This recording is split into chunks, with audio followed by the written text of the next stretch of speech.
This guy was always the #1 target for bullying at school. His life was as miserable as it could get, all because he never awakened any powers. Everyone mocked him for it. One evening, while he's walking back from the store, the bullies finally cross the line. They're going to kill him. He tries to run, but without any powers, he doesn't stand a chance. They slash his arm and corner him in a dead end. When he falls, they beat him until his face turns into a bloody mess. But Subaru doesn't want to die here. It feels too unfair. His life was supposed to be completely different. You see, in this world, monsters appear through the red hell doors, and with them come trial doors of different colors. The rarer the door's color, the greater the power a human can awaken. The first person to enter a door and pass its trial gains the power to kill monsters. 10 years ago, while Subaru was watching TV with his brother, a rare golden door appeared right in front of him. Before he could step inside, his brother shoved him away and entered first, stealing the power that was meant to be his. After that, his brother made Subaru's life even more miserable than the bullies ever did. Now lying helpless before his attackers, Subaru prays for one more chance to live. That's when one of the bullies is suddenly split in half by a door that appears out of nowhere. The others freeze, unable to understand what the hell is happening as the door starts changing colors, from copper to silver, then gold,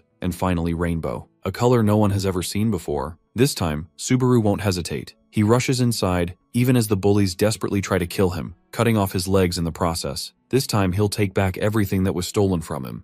Subaru steps through the rainbow door and finds himself in a strange place. A figure with human-like arms and legs but an eyeless face stands before him. The creature named Vanquish notices Subaru's battered body and, with a wave of its hand, restores his heart, lungs, and legs. The main character feels strength rushing back into his body and stands up, looking at the figure. But as soon as the boy locks eyes, or rather the lack of eyes, with the being, he recoils in fear. He observes the creature before him and realizes it must be the ruler of this place. This being will oversee Subaru's trial, and his journey has now truly begun. Inside the rainbow door, Subaru recalls Hirosaka's words about the trial. He knows he must attack the ruler to prove himself, but the creature standing before him looks monstrous. Subaru hesitates, unsure how he could possibly land a hit. The door owner notices his silence and speaks, asking him why he isn't preparing to fight. Subaru nervously replies that he's fine, but the ruler challenges him to start the trial immediately. Subaru questions the nature of the rainbow door, as he's never heard of it before. Vanquish, unimpressed by his hesitation, demonstrates his immense power with a sudden move that terrifies Subaru.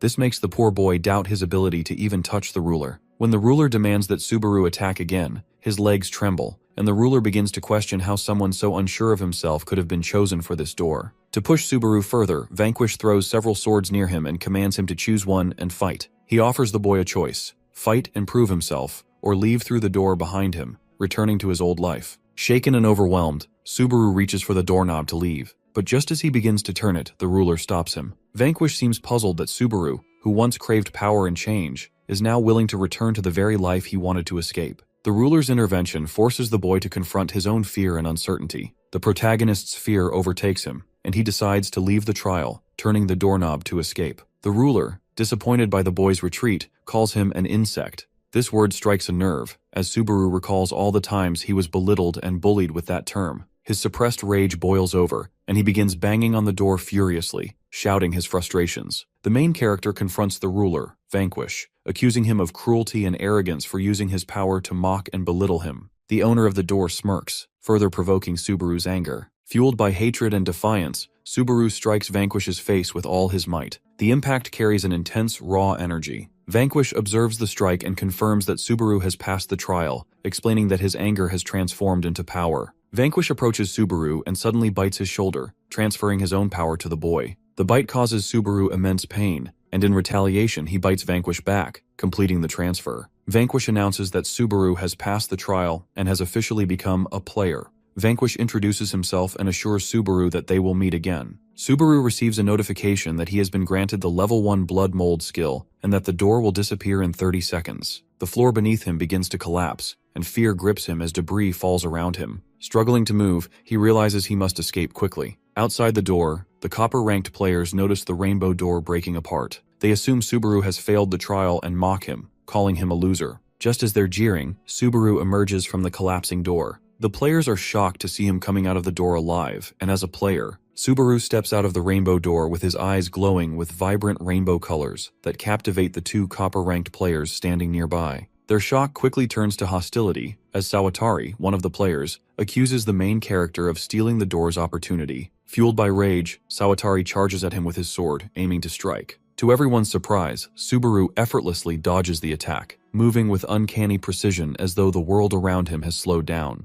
Sawatari swings again and again, but Subaru evades each strike with ease. The fight takes a sharp turn when the newly emerged player grabs Sawatari's hand mid-swing, stopping his momentum completely. Sawatari's frustration boils over, and he throws a punch directly at the main character's face. Subaru braces for the impact but feels only a faint sting. A glowing screen suddenly appears in front of the boy, startling him. It displays an HP gauge, revealing his vitality at 155-173 after the punch. The screen explains that if his HP drops to 0, he will become incapacitated. Realizing this, Subaru understands that he needs to protect himself and fight strategically to avoid losing HP. For the first time, Subaru sees the world as if it were a game. Everything, from the glowing HP bar to the detailed menu, feels surreal yet empowering. He begins to comprehend that this is how players experience their world, and he now fully belongs to this realm. Sawatari and his companion also notice Subaru's transformation. The realization that Subaru has become a full-fledged player frustrates Sawatari. Furious at his failure to harm someone he deemed inferior, he summons his most powerful skill, Red Rose. Subaru braces himself as Sawatari unleashes another attack, this time with even more power. The force is overwhelming, and though Subaru manages to block it with his arms, the impact leaves him shaken. He fears the worst, expecting to die, but instead, he loses only a portion of his HP. Checking the glowing screen in front of him, he sees his vitality has dropped to 121-173, and panic starts to creep in. If he keeps taking hits like this, his HP will soon reach 0, spelling his defeat. On the other hand, Sawatari is stunned. His powerful Red Rose attack, strong enough to destroy a car, barely dented Subaru's vitality. This revelation unsettles him, and his companion, realizing the gravity of the situation, urges Sawatari to retreat. He tells him that the power of the rainbow door may even be greater than a gold door. But Sawatari, consumed by pride and fear of Subaru's potential, refuses to back down. He tells him that they need to kill him while he is still at level 1 since he fears that he may get stronger later on. While they argue, Subaru senses their murderous intent and decides to flee. But before he can escape, Sawatari's friend uses an ash-wired skill, ensnaring Subaru in unbreakable metallic-like wires. Trapped and immobilized, Subaru watches in horror as Sawatari closes in, sword drawn, ready to deliver the final blow. Desperation fuels Subaru's thoughts. He knows he needs to use a skill to save himself, but he has no idea how. As Sawatari lunges at him, something instinctive within Subaru activates. Suddenly, 4 swords emerge from his body, forming a protective shield. The swords block Sawatari's attack, surprising everyone, including Subaru himself. This unintentional skill saves him, proving that the power granted by the rainbow door might be more formidable than even he imagined. Subaru considers using blood mold on Sawatari but hesitates. Frustrated, he calls out to Vanquish for help. Moments later, Vanquish appears, warning him that this will be the last time he assists him. He explains that blood mold allows Subaru to manipulate the state of blood for 10 seconds. He also reveals that the swords Subaru wields are formed from his own blood. Vanquish urges Subaru to figure the rest out on his own and tells him to channel his hatred, using it as a weapon against his opponent. With that, Vanquish vanishes, and Subaru's swords disappear. Sawatari takes the chance to attack again with his blade. The main character narrowly dodges, but his opponent is relentless, accusing him of stealing their door and killing their friend. Subaru defends himself, arguing it all happened because they tried to kill him first. Sawatari spits back bitterly, claiming that if Subaru had just died, none of this would have happened, and their friend would still be alive. These words ignite a deep hatred within him, fueling his resolve to fight. Both fighters charge at each other. Sawatari strikes first, but Subaru counters with a powerful blow, shattering his opponent's sword. After breaking Sawatari's sword, Subaru unleashes a powerful blow, hitting him with all his strength. The force of the attack sends the opponent soaring into the sky before slamming him back down to the ground with a loud crash. Before Subaru can follow up, one of Sawatari's friends uses a wire to lift him up and carry him away. As they flee, the friend reflects in shock. Subaru has drained all of Sawatari's HP with a single strike. This realization confirms that the power of the rainbow door far surpasses that of the golden door. What's even more astonishing is that Subaru is still just a level 1 player. Meanwhile, Subaru stands in the aftermath, the adrenaline still surging through him. For the first time, he fully grasps the extent of his newfound power. He's defeated a strong opponent, and the victory fills him with a mix of relief and determination. The next morning, the police arrive at a grim scene. A copper player has been found sliced cleanly in half, lying in the middle of the street. The brutal precision of the act leaves them baffled, as it doesn't seem like something a human could have done. Some speculate that it might be the work of a monster. Amidst their confusion, Hirosaka arrives at the scene, Calm but observant, he assures the officers that he has thoroughly searched the area and found no evidence suggesting an underworld creature's involvement. The police thank him for his assistance, relieved to have his expertise. As they examine the body further, they discover the player's registration card, identifying him as Kunisaki Shutaru, a copper player. Hirosaka's expression darkens. Slicing a copper player in two with such precision could only be done by someone possessing the strength of at least a silver player. The realization disturbs him deeply. A single name lingers in his mind, and he wonders if he could really be behind it. But Hirosaka quickly dismisses the thought. Now is not the time for suspicion or inner conflict. The priority is clear. Find the culprit and destroy as many doors as possible before the sky clock strikes 0. Taiga heads to Subaru's cage-like room, but to his surprise, Subaru isn't there. It's almost morning, and the absence feels strange. A flicker of unease settles in as he takes out his phone to check if Subaru has seen his last message. As he unlocks his phone, a shocking news alert flashes on the screen. A copper player has been killed by another player just 2 hours ago. Taiga freezes, staring at the notification in disbelief. He wonders who could have done something so brutal. Then, as he reads further, the pieces begin to fall into place. The dead player is one of the 3 who had bullied Subaru. The realization hits Taiga like a punch to the gut. Subaru was behind this. Anger flares within him, hot and sharp. If Subaru has already become a player, it means he's entered a world Taiga wanted to shield him from. The thought of Subaru crossing that line fills him with frustration. Meanwhile, Subaru finds himself in Shinagawa City, standing before the grand headquarters of the Japan Players Federation. This prestigious organization oversees all gates that appear in Japan and manages the registration of new players. For Subaru, being here feels surreal. The sight of experienced players walking confidently through the bustling halls fills him with a mix of awe and excitement. At the new member registration counter, a cheerful girl greets the group of emerging players and encourages them to register. She explains the rules. In Japan, it's illegal to invade gates without being a registered member of the Federation. Players can only level up by entering the gates and defeating their challenges. For anyone aspiring to grow stronger, registering is not just a requirement, it's the first step toward unlocking their potential. Amid this buzzing environment, Subaru's thoughts wander to the recent murder of the copper player. The incident has become a high-profile case, and according to the rules, only another player has the authority to investigate such crimes. Given its seriousness, it's almost certain that a gold player will be assigned to solve it. The possibility unnerves Subaru. If Taiga is the one to uncover the truth, Subaru knows he'll be in deep trouble. The only way out, he realizes, is to grow stronger, fast. Clearing as many doors as possible will allow him to level up. If Taiga does find out the truth, Subaru vows to be ready. He'll need the strength not just to survive but to face Taiga head-on. At the registration counter, the receptionist greets Subaru with a smile and begins explaining the basics. Rules he's already familiar with from his late-night research at an internet cafe. She patiently outlines that players can level up by clearing gates. The number of stars on a gate indicates its difficulty, and clearing a gate rewards players with stars that can be exchanged for money. He remembers the star he picked up yesterday, the one Sawatari dropped as his friend carried him away. With no money to his name, he decides to take a chance. Hesitant but desperate, Subaru hands the star to the receptionist and asks if he can exchange it for cash. His cheeks flush with embarrassment. Selling a star feels like admitting how broke he is. The receptionist's reaction, however, is not what he expects. Her eyes widen in shock as she examines the star. She asks him where he got the star. Caught off guard, Subaru fumbles for an answer and tells her that he just became a player and cleared a gate.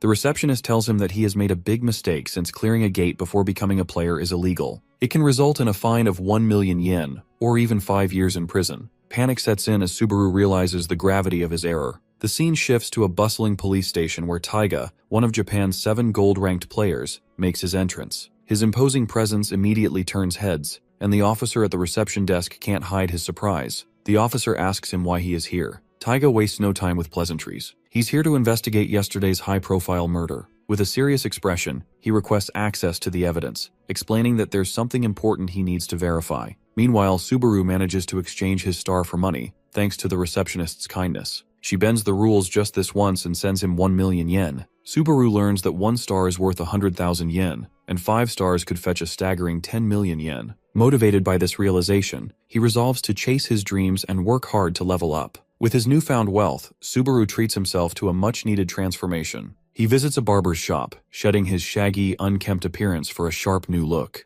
Next, he splurges on branded clothes and steps into a cozy cafe, indulging in an expensive caramel macchiato. For the first time in his life, Subaru sits back and enjoys the simple pleasure of sipping coffee in stylish clothes. The warm, sweet drink brings tears to his eyes. It's been so long since he's had anything this comforting. As he savors the moment, memories of his past flood back. He recalls the relentless years of working like a slave for his brother and parents, his dreams buried under their expectations. But today, for the first time, he feels the weight of freedom lifting. The feeling is intoxicating, but Subaru quickly regains his focus. This is just the beginning. He plans to return for another cup of coffee, but only after clearing a gate and leveling up. His mission awaits, and he's determined to rise. As Subaru dreams about his future, he suddenly notices Taiga towering over him, his face ablaze with anger. Before Subaru can react, Taiga grabs him by the collar and drags him out onto the street. The tension is suffocating, but Subaru refuses to cower. Summoning his blood mold ability, he channels his blood to form a thick rope. With a swift motion, he uses the blood rope to tie 3 nearby vehicles together,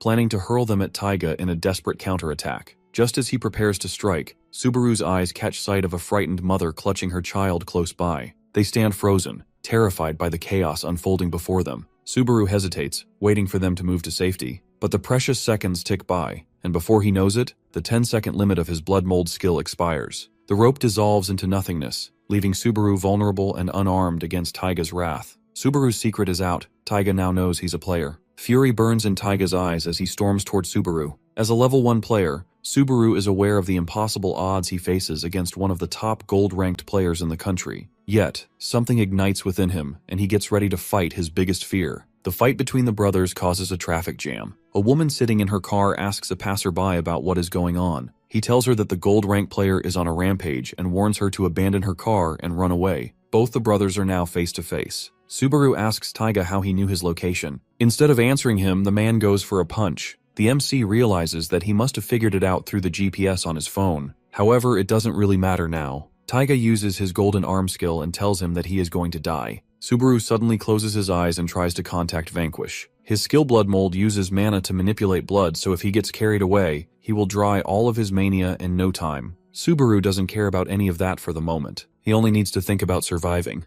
With no warning, Taiga launches his golden arm straight towards our boy, but he manages to dodge it. He knows that he has to find out a way to use his blood mold ability. Before he can even land, Taiga appears behind him and goes for another attack. Subaru barely manages to get out of the way. He knows that if he gets once, he will die. Taiga gets a bit annoyed and calls him pathetic for using such a skill. He thinks to himself that he only needs to catch him down. However, Subaru suddenly covers himself in a red smoke. He appears behind his brother and uses his hatred to fuel himself. His punch is still not powerful enough, and he ends up hurting his own wrist. This was the same attack which defeated Sawatari in a single blow, and it had no effect on his brother. While he is still in pain, Taiga lands a hit on him which drains almost all of his health. Subaru still isn't ready to give up. He uses his smoke to blind Tiaga and hits him with the toughest blood he can make. To his shock, it does nothing to the gold rank. He seems to be in a completely different level than him. Subaru realizes that he can't beat his brother no matter what he tries. Taiga knows that he has to kill him right now because if he allows him to level up, he may cause problems later on. He hits him as hard as he can, but surprisingly, it does no damage to Subaru.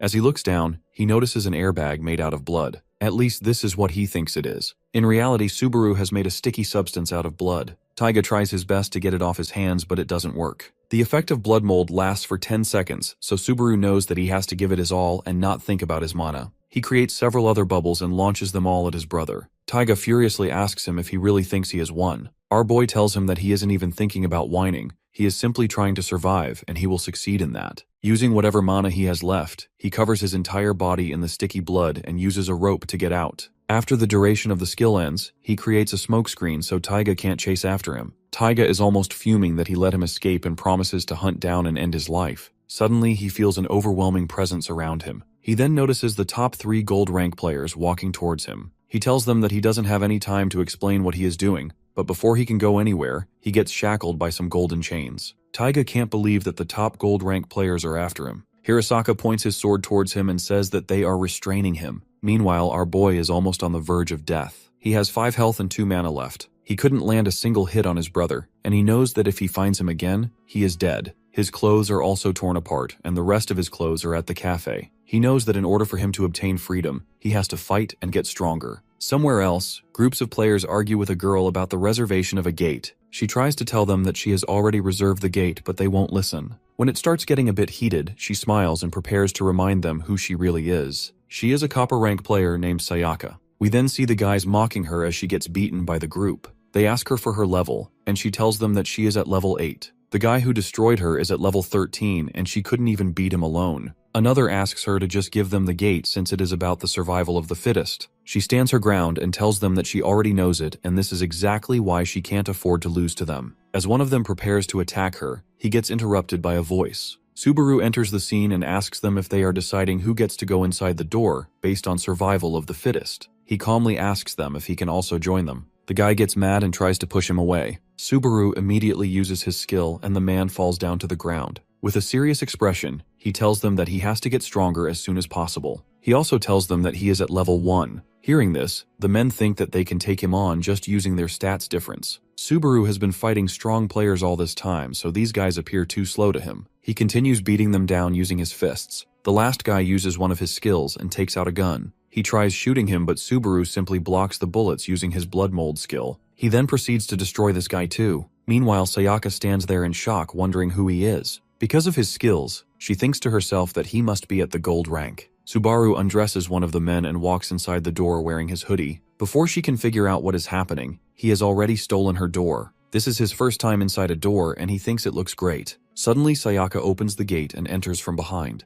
Immediately after entering, she locks the door, making it impossible for them to escape without defeating the boss. She lets out an evil laugh and says that the guys outside won't be able to enter even after waking up. Meanwhile, Subaru stands there awkwardly. He tells her that he won the door fair and square, but she argues that she originally reserved it for herself. All the doors are listed on the website and players can reserve them. He apologizes to her and tells her that it's his first time inside the gate. He needs to level up and leave immediately, so he asks if she will allow him to clear it with her. She allows him since he helped her, but more importantly because she knows what it feels like to try to get stronger. The two of them make a deal to split the reward 70-30. He doesn't want to get her his real name since he is accused of murdering a player, so he tells her that he is Vanquish. As she excitedly prepares to clear the gate, a stone comes flying at her. Subaru tries to warn her, but she is quick to block the attack. The enemies inside the gate have arrived. Sayaka smiles and asks him to let her handle it. The players are able to fight the underworld creatures thanks to their increased physical powers and skills granted to them by the doors. As the girl continues taking down the monsters, Subaru watches in awe. After putting all the creatures to sleep, she turns around and asks him what he thinks. She proudly explains that her skill is called Instant Void, and it allows her to stun any enemy for 3 seconds by hitting them. She can't use it in long-range fights, but it's great in close combat. Suddenly, all the creatures get up again. Her ability only stuns them for 3 seconds, and she forgot to finish them off during that time. She starts screaming for help, but our boy is still obeying her orders. He realizes that her ability also has a time duration like blood mold. He can't use his blades because she is in the way, so he decides to use something else. Subaru uses his blood mold skill to create long, strong ropes. The ropes wrap around the monsters' necks, tightening until they suffocate and collapse. With every enemy defeated, Subaru levels up, becoming a level 4 player. His blood mold skill also improves, extending its duration to 15 seconds. His wounds from Taiga heal completely, and his HP and MP are fully restored. Sayaka, who only knows Subaru by the name Vanquish, is amazed by his power. Subaru praises her skill in return, but she downplays her abilities. He gives her advice. Use her Instant Void skill every 3 seconds in one-on-one battles to maintain an advantage. Sayaka realizes this strategy could make her nearly unbeatable. They soon spot more creatures hiding in a nearby creek. Sayaka steps forward, targeting one monster and applying Subaru's advice. With precise timing, she defeats it easily. Encouraged, she calls out the rest of the hidden creatures and starts taking them down one by one. As Sayaka handles the smaller enemies, a massive figure approaches, the boss. It's a level 17 goblin chief, accompanied by a level 12 large kobold. Subaru tells Sayaka to continue fighting the others while he faces the boss alone. The two enemies charge at Subaru, using a level 2 skill called Forage. The powerful attack could have been deadly, but Subaru defended himself by forming a blood shield. His improved skill holds strong, allowing him to survive the hit. Meanwhile, Sayaka keeps eliminating the smaller monsters. She doesn't even consider joining Subaru in the fight against the boss. To her, her level 8 skills seem insignificant against such a strong silver-class archer enemy. Subaru struggles against the boss as the goblin chief uses long-range archer skills, while the kobold relies on swift invade and hit attacks. The relentless combination leaves Subaru unable to land a strong counterattack. The boss then unleashes a skill called Perforation, a powerful move capable of piercing even Subaru's blood shield. Trapped in the attack, Subaru braces for the worst. Suddenly, Sayaka appears and strikes the kobold directly in the face. She uses her Instant Void skill, shocking Subaru. As it should only work with a level difference of 3, it quickly becomes clear. Sayaka has defeated all the other monsters and leveled up. Subaru seizes the moment, forming a blood rope to tie up the kobold and kill it instantly. The victory levels him up to a level 6 player, fully restoring his HP and MP. With the kobold gone, Subaru focuses on the goblin chief. He forms a blood hand and lands a direct blow to the archer's face, killing the boss in one strike. As the boss falls, Subaru levels up once again, extending his blood mold skill duration to 20 seconds with improved efficiency. Together with Sayaka, Subaru successfully clears his first gate. Subaru and Sayaka clear the gate, leaving them only 30 seconds to exit before it collapses. Outside, the bully players wait, surprised to see the duo emerge so quickly. Clearing a 2-star gate normally takes at least 2 hours, but Subaru and his partner finish it in just 15 minutes. The remaining time from the gate is used to rewind the sky clock, a critical mechanism preventing the world from ending. Everyone knows the world will collapse if the clock reaches 0, and only players can extend time by clearing gates.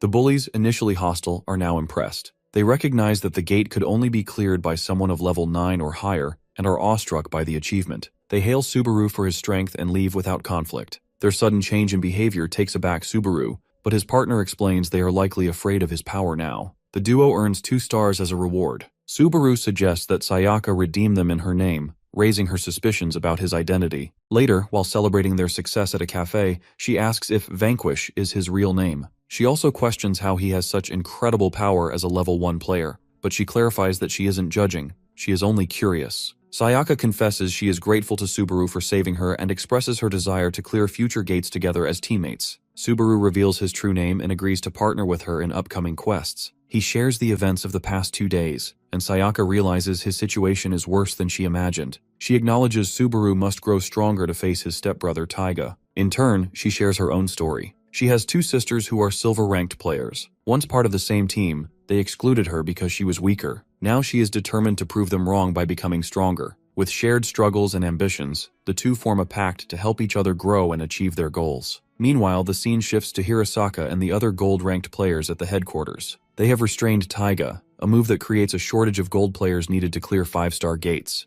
Hirasaka suggests including copper-ranked players to help with these high-level challenges. He informs the group that there are currently 7 5-star gates in Tokyo, all of which need immediate attention. A top-ranked player announces that Team Giulietta, led by level 38 player Hizaki Giulietta, will handle the gates in Meguro City. Subaru and Sayaka cross paths with the silver-ranked team at the headquarters, curious about their destination. Sayaka advises Subaru to stay focused on redeeming their stars and booking their next gate. Coincidentally, they choose a gate located in Meguro City, the same place where Team Giulietta is headed. The gate they are headed to is a 2-star gate located at the top of a staircase. Sayaka lies in Subaru's lap, covered in blood, her injuries severe. Subaru's fury is palpable as he silently vows to destroy whoever hurt her. The scene shifts to the duo, heading toward their newly booked gate. Subaru asks about its nature, and Sayaka explains that they can enter and exit freely as long as the gate remains unlocked from the inside. They reach the entrance, marked by a massive spiral staircase that seems perfect for Sayaka's abilities. Taking the lead, she begins the ascent while Subaru locks the gate behind them to initiate the quest. As soon as the quest begins, skeletal enemies emerge from below the staircase. Subaru notices an ominous light at the bottom, which he suspects belongs to the boss. Thousands of skeletons begin swarming upward.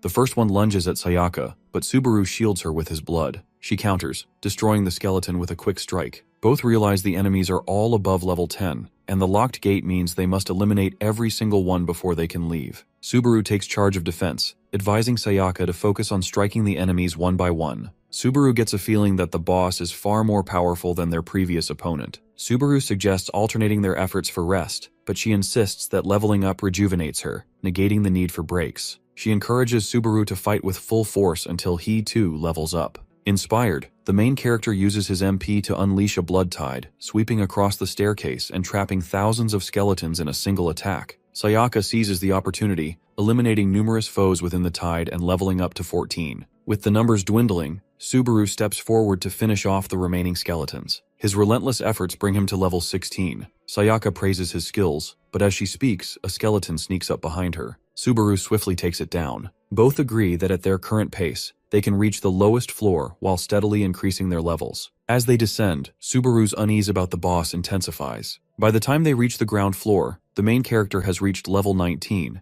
and Sayaka has leveled up to 20. They finally face the boss, a towering level 29 skeleton known as the late Empress Judith. Her long-range attacks and erratic movements make her an intimidating foe. Subaru realizes he must take the lead in this fight. Judith keeps attacking relentlessly, but Subaru uses his blood as a shield, deflecting her strikes. The two soon realize they can't get close to her as long as the attacks continue. The main character notices Judith is relying on her MP to power these moves, and starts wondering if his blood mold skill could be effective against her. He rules out Sayaka's instant void due to the vast level gap, deciding instead to try blood mold. Before acting, Subaru looks at his partner and thinks about their promise to grow stronger together. If he defeats Judith alone, Sayaka won't get the experience points they need to stay evenly matched. With this in mind, he tells her he'll focus on blocking the boss's attacks, giving her the chance to strike. Using blood mold, Subaru restrains Judith, trapping her in place. This creates an opening, and Sayaka moves quickly, striking Judith in the face with precision and speed. While she attacks repeatedly, Subaru warns her that the blood mold will expire in 5 seconds. She retreats just as the skill ends, but Judith counters, launching an attack at her. Subaru blocks it with his blood shield, saving Sayaka in the nick of time. The pair repeat this strategy, but as they press on, Judith speaks, shocking them both. The boss questions aloud where Subaru learned such a skill. Her voice is deep,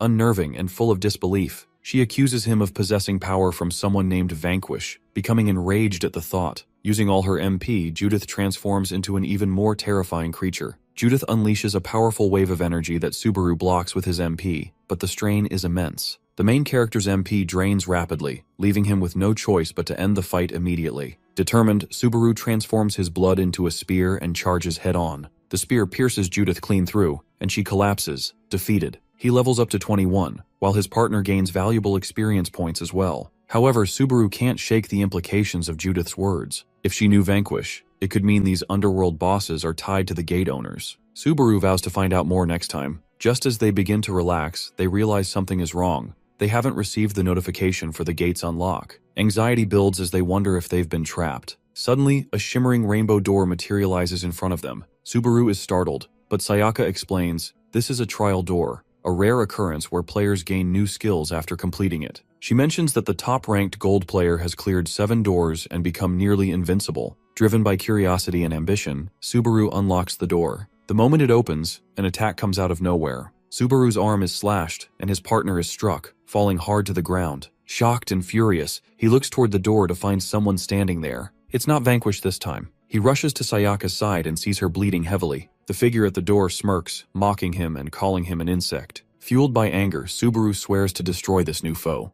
The attacker steps forward, introducing himself as the Ghoul King Carrion, one of Vanquish's subordinates. The battle is far from over. As Subaru faces off against the subordinate of Lord Vanquish, he is shocked to see such an opponent standing before him. Acting quickly, he attempts to contact Vanquish and inform him that his subordinate is attacking them. However, to his astonishment, Vanquish vanishes without responding. This confuses him even more, and the subordinate explains that the Lord Vanquish within him isn't real. It's merely a mechanism of the blood mold technique. He further reveals that for him to complete the trial, he must inflict a wound on his body. Before the subordinate can even finish speaking, Subaru charges at him without hesitation. Carrion, however, is far too fast and effortlessly dodges his attack. He tells him that if he succeeds in overcoming the trial, he will earn one of Lord Vanquish's greatest treasures, the Divine Chisel. Ignoring the subordinate's words, he furiously attacks with his blood whip. The subordinate is impressed by the strength of his attack. However, he is confident that the protagonist will never catch him. He reveals that he has been observing him all along with Lord Vanquish and is well aware of his unique ability to adapt and replicate the fighting styles of his enemies. Driven by the urgency to save his injured friend, Subaru presses on and challenges the subordinate to face him head-on instead of dodging. Accepting the challenge, the subordinate engages him in direct combat. He cuts through Subaru's blood armor as though it were paper and slashes him in the face. He falls to his knees with blood dripping from his face. Carrion taunts him, claiming that his sword contains Lord Vanquish's own essence, making it unstoppable. While the subordinate mocks him, he suddenly feels a surge of blood strikes him from below. Laughing, he realizes that Subaru extended his blood whip beneath his feet. This impresses him even further. He acknowledges his potential as a warrior, but swiftly counters, appearing in front of Subaru and delivering a powerful punch to his stomach. Following up, the subordinate uses his blood technique to hurl him several meters away. As the MC lies on the ground, Carrion scolds him, asking if he truly thought the trial was a joke. However, our boy rises once again with blood dripping from his battered face. Consumed by his determination to save his friend, he forms a new blood armor using his blood mold technique. Channeling his hatred into raw power, he launches another attack. Despite his determination to win, the subordinate's speed remains unmatched. and he struggles to land a decisive blow. As they continue fighting, Carrion slices off one of his arms with ease, cutting through his armor as if it were nothing. Yet our boy astonishes him by reattaching his severed arm with the blood technique. The subordinate is momentarily surprised, but he resumes his relentless assault, dismembering him repeatedly. Each time, Subaru reattaches his limbs using his blood mold technique, despite the immense strain on his body. The subordinate realizes that his relentless efforts are pushing him to the brink of collapse, as his mana dwindles with each reattachment. He begins to laugh, impressed at the MC's willingness to sacrifice himself to win the fight. Carrion recalls a conversation with Lord Vanquish, who spoke of Subaru's tenacity. Even when faced with overwhelming pain and odds, he had the audacity to bite him back. This memory makes him laugh, and he begins to admire his ferocity. Back in the present, Carrion laughs and tells him that he has started to like him. However, as he looks at his face, he is terrified. Subaru, now almost out of control, channels his remaining strength to create a blood lance with his blood mold skill. Without hesitation, he charges forward, aiming to pierce the subordinate directly. At this point, he is not even trying to inflict a wound, but to finish him off at once. Subaru slashes Carrion in half, but to his surprise, Carrion doesn't die. Instead, he laughs and asks if Subaru really thinks he can skip grades by killing him. Subaru glares at him and snaps, telling him to just hurry up and die. He's desperate to take his friend Sayaka to the hospital, but he can't do that until he gets out of the gate. Carrion sighs and tells Subaru not to panic, explaining that time flows differently inside and outside the gate. He then asks Subaru how he plans to survive since his mana pool is about to run out. Subaru replies that he doesn't have another way to beat him. This was his only choice. He just wants to save Sayaka before he dies. Hearing this, Carrion looks annoyed and asks if Subaru is in love with the girl. Subaru starts crying and denies it, saying that it's not about love. He made a promise with Sayaka to never abandon each other, and she's the first friend he ever made in his entire life. Carrion falls silent, the words hitting him hard. He remembers how Vanquish saved him when he was younger, and the promise he made to never abandon or betray him. Realizing his mistake, Carrion apologizes to Subaru. He then hands Subaru the Divine Chisel and grants him a special skill for skipping grades. Subaru, confused, asks why Carrion is giving him all this if he's going to die anyway. Carrion reminds him that since Subaru defeated him, he has successfully cleared the gate. Subaru levels up, recovering all of his health and mana. Carrion reveals that he is an underworld creature, part of the same kind as Lord Vanquish. He says he doesn't have much time left to explain, but tells Subaru something important. If one of his friends ever dies, he can use a skill called Blood Usurper on them. Subaru stands there confused, unsure what Blood Usurper even means. Before disappearing, Carrion tells Subaru to remember his words. The gate's quest ends and Subaru evacuates with Sayaka. He realizes he just cleared a 2-star quest. Meanwhile, the sky clock begins counting down the remaining time, but Subaru doesn't care. He immediately takes out his phone and calls an ambulance to get help for Sayaka. Elsewhere, in a 5-star gate, a group of heroes struggles to fight off creatures. The gate is led by Mr. Julieta, who watches in horror as his crew members die one by one. They are up against a level 59 sky whale that attacks them with powerful water balls. Julieta starts to panic. This isn't even the main boss yet. One of the remaining heroes asks him what their next move is, pointing out that they can't escape unless most of the players in their group die. Julieta glares at him and, without hesitation, stabs him in the head, thinking his own life is far more important. Suddenly, a notification appears. The majority of players in the group have died. Julieta starts laughing, realizing he can now leave the gate. The remaining players shout at him, begging him not to abandon them, saying the whale will escape into the real world. Ignoring them, Julieta orders them to keep the creature at bay while he runs for the exit. As Julieta escapes the gate, he gets a notification that all of his group members have died. Before he can react,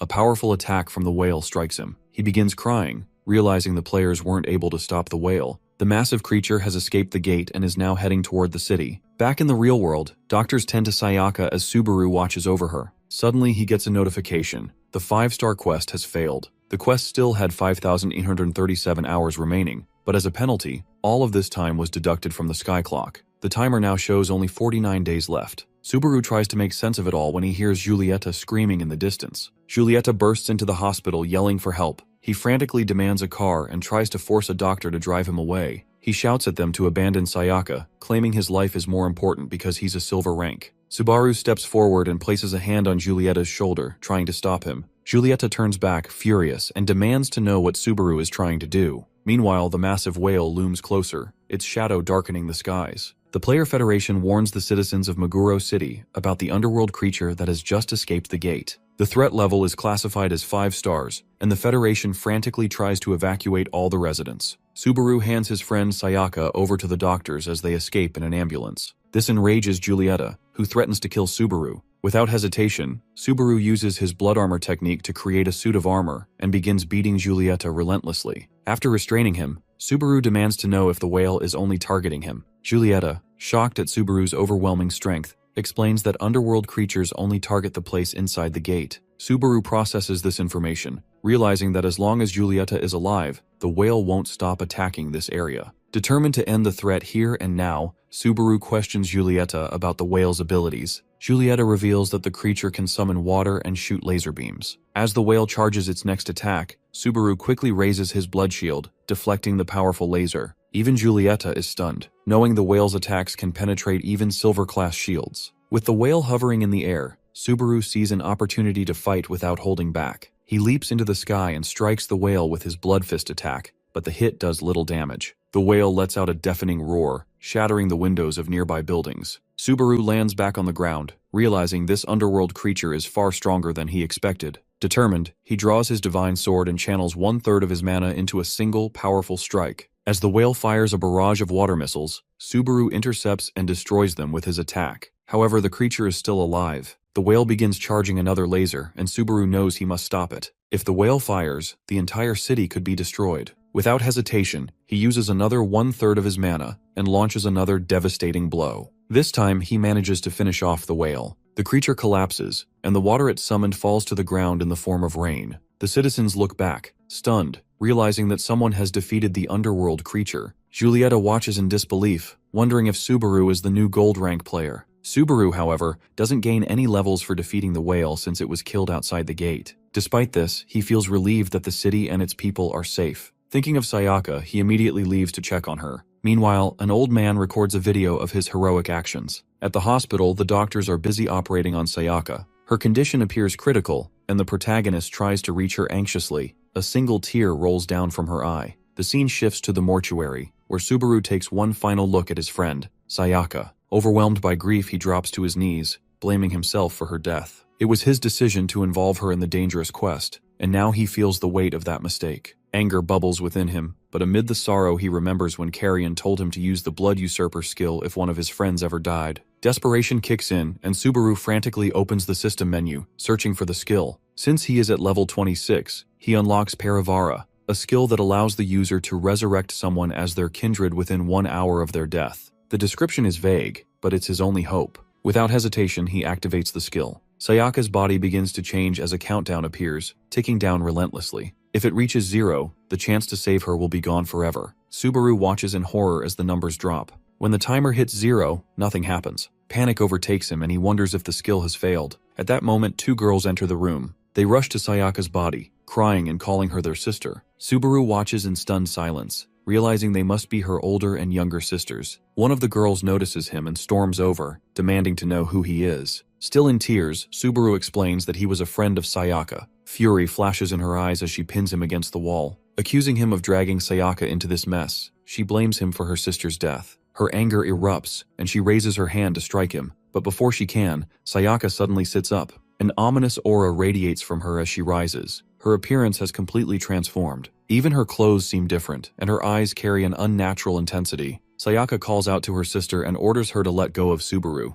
Then, without warning, she moves to attack. Subaru reacts quickly, grabbing her arm. He's stunned by her strength. This isn't the Sayaka he knew. Dropping to her knees, Sayaka apologizes, confusing her sisters even further. She explains that Subaru revived her as a kindred using the Parivara skill. She has no memory of her past life, and now exists only to obey his commands. The 2 sisters recoil in horror and anger. They lunge at him again, but Sayaka steps forward, vowing to eliminate them in 10 seconds if necessary. Subaru, panicking, stops her before she can attack. Using his blood mold technique, he restrains the sisters and runs away while grabbing Sayaka. As Subaru runs, confusion swirls in his mind. Sayaka's actions are nothing like her former self. Her memories are gone, and her personality is unrecognizable. She asks him if he intends to let the sisters live, but Subaru knows he needs answers. He needs to understand what being a kindred really means. Outside the building, Subaru's attention is drawn to a massive screen displaying a news broadcast. Footage of his battle with the whale dominates the broadcast, and his face is now plastered across the city. The entire encounter has gone viral.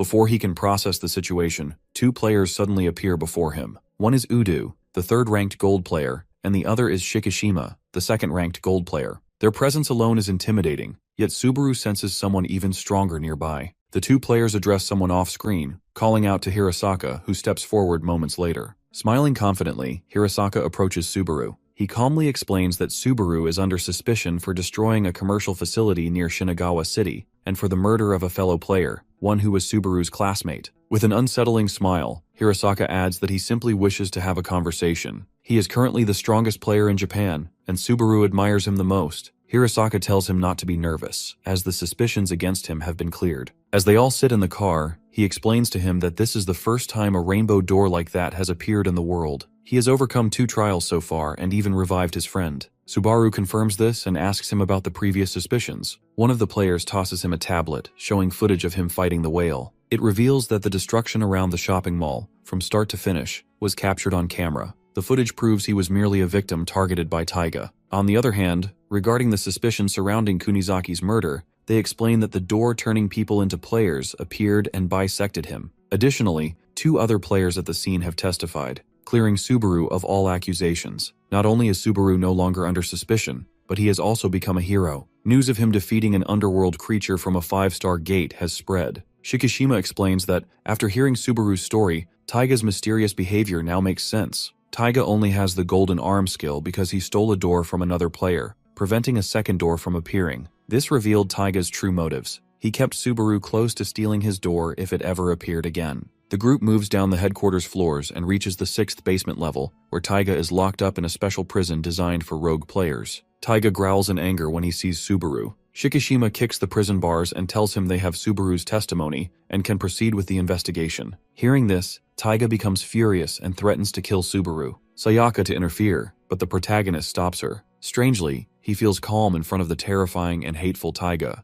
As they leave the prison, Taiga continues to scream in rage. Udo asks Hirasaki if it's wise to let Subaru leave like this. Hirasaki reassures him, stating that they plan to grant Subaru some privileges. As he looks at a report about a 6-star gate's appearance, he reflects that they need him to grow even stronger. Later, Subaru goes to exchange the 2 stars he earned from his recent quest. The receptionist informs him he will receive 300,000 yen for the stars, plus an additional Y20 million as a bonus for defeating the 5-star underworld creature. She also hands him a card, explaining that it grants him special privileges from the Federation, allowing him to use several convenience stores and hotels free of charge. While processing all this information, Subaru overhears several players talking behind him. They recognize him from the viral video and wonder about his rank. The receptionist smiles and tells Subaru she has informed everyone about his accomplishments. She then asks him what he plans to do next. Now that he has power, fame, and money, Subaru begins to wonder what he truly wants. Meanwhile, back in the prison, Taiga causes a commotion. A girl appears and restrains him with golden chains. She is Kinokawa, a gold-ranked player and the same receptionist who spoke to Subaru earlier. Using her skill, she pins him down effortlessly. Taiga is shocked, realizing Subaru has grown overwhelmingly strong, and bitterly reflects on how he underestimated him. His anger grows, and he starts blaming the world. As Taiga's rage peaks, a dark door begins to form behind him. As the purple door appears behind them, the girl nervously asks Taiga what he just did. However, he seems just as shocked as she is. The door calls out to him, telling him that the world won't choose him. A hand emerges from inside the door, inviting him in. Though still trapped in golden chains, several hands extend from the gate and begin pulling him inside. The girl tries to stop him using a golden chain, but the energy emanating from the gate shatters her chains. Her entire body slowly begins falling apart. Meanwhile, the entity inside the door continues to lure Taiga, offering him its power and urging him to destroy the entire world. Meanwhile, in a nearby hotel, Subaru lies on the ground, lost in thought. Sayaka asks what's on his mind. He's still pondering her earlier question about what he plans to do from now on. Looking at her, he asks what he should call her since using her real name feels odd. Sayaka suggests he simply call her Saya. He then asks if there's any way to return her to her previous self. Saya asks him to show her his skill window. Seeing that his next skill unlocks at level 35, she explains that another door is likely to open at that point. She suggests he could ask the beings on the other side of the door if they can bring his friend back. Grateful for the advice, Subaru decides to focus on leveling up. The two of them immediately prepare to enter a gate. They find a 3-star gate near the entrance of a store. The store owner thanks Subaru for his help and calls him Savior. As Subaru glances back, he asks Saya if she's coming with him. She tells him she's his kindred and will follow him for life. Subaru notices her status window, showing she is level 21 and capable of using the Blood Mold skill. However, instead of relying on her own mana, she uses his. Inside the gate, they encounter several demons. Saya asks for permission to use his mana, and Subaru agrees, wanting to see her strength. Saya uses the Blood Mold skill to create a blood round, clearing all the enemies in one swoop. Subaru realizes how useful her skill is,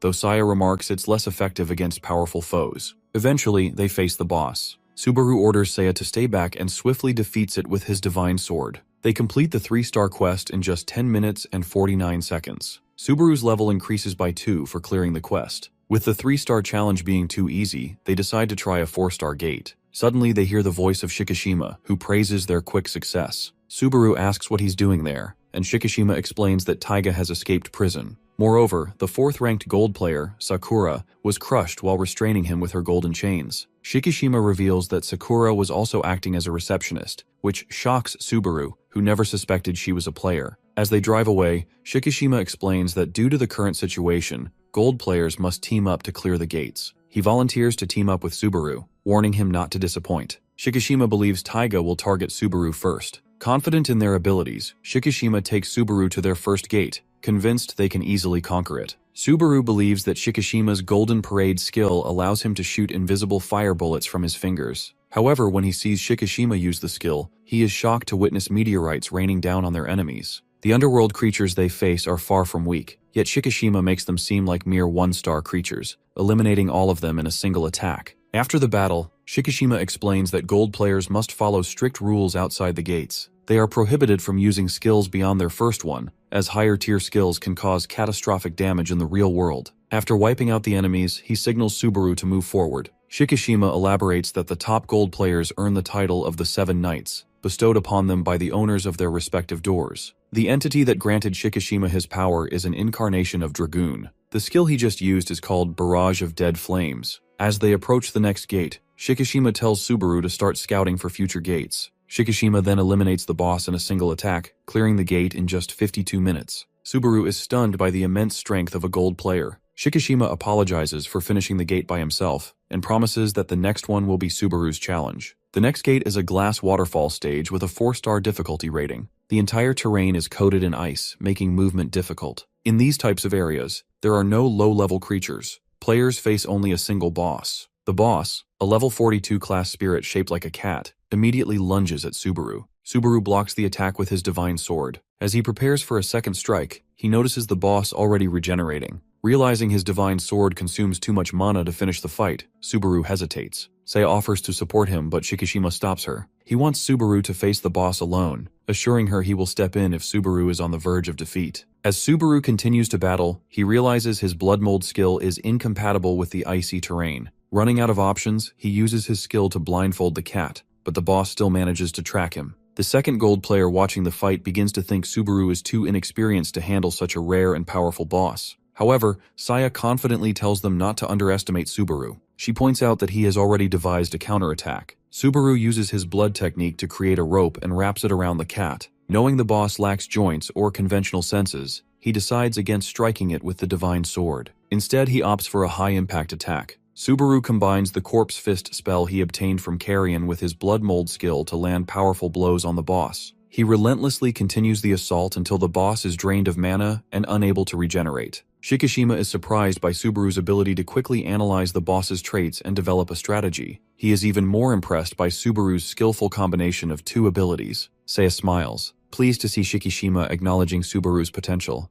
As Subaru continues fighting the boss, Shikishima notices that both of them are getting tired. He calls out to Subaru, telling him he will buy him some time to land the final blow. Subaru takes the opportunity and successfully defeats the boss, instantly leveling up. Afterward, he finishes off the cat spirit without any trouble, clearing the entire gate in just 48 minutes. Later, they visit a sushi shop where Subaru stares at the sushi with sparkling eyes. Shikishima asks him what's wrong, and Subaru, wearing an innocent expression, admits it's the first time in his life he has ever seen sushi. Meanwhile, Saya plays with the cat spirit Subaru received after defeating the boss. The spirit allows Subaru to regenerate the boss using his mana whenever needed. Shikishima compares it to Hirasaka earrings, which grant plus 150% mana, and a coat that reduces damage taken by 50%. He mentions that his divine sword is also a reward he earned after defeating Carrion. Subaru asks what the cat spirit is useful for. Shikishima explains that it's rare to have an underwater creature as a summon and suggests giving it a name. After thinking for a moment, Subaru settles on the name Sushi.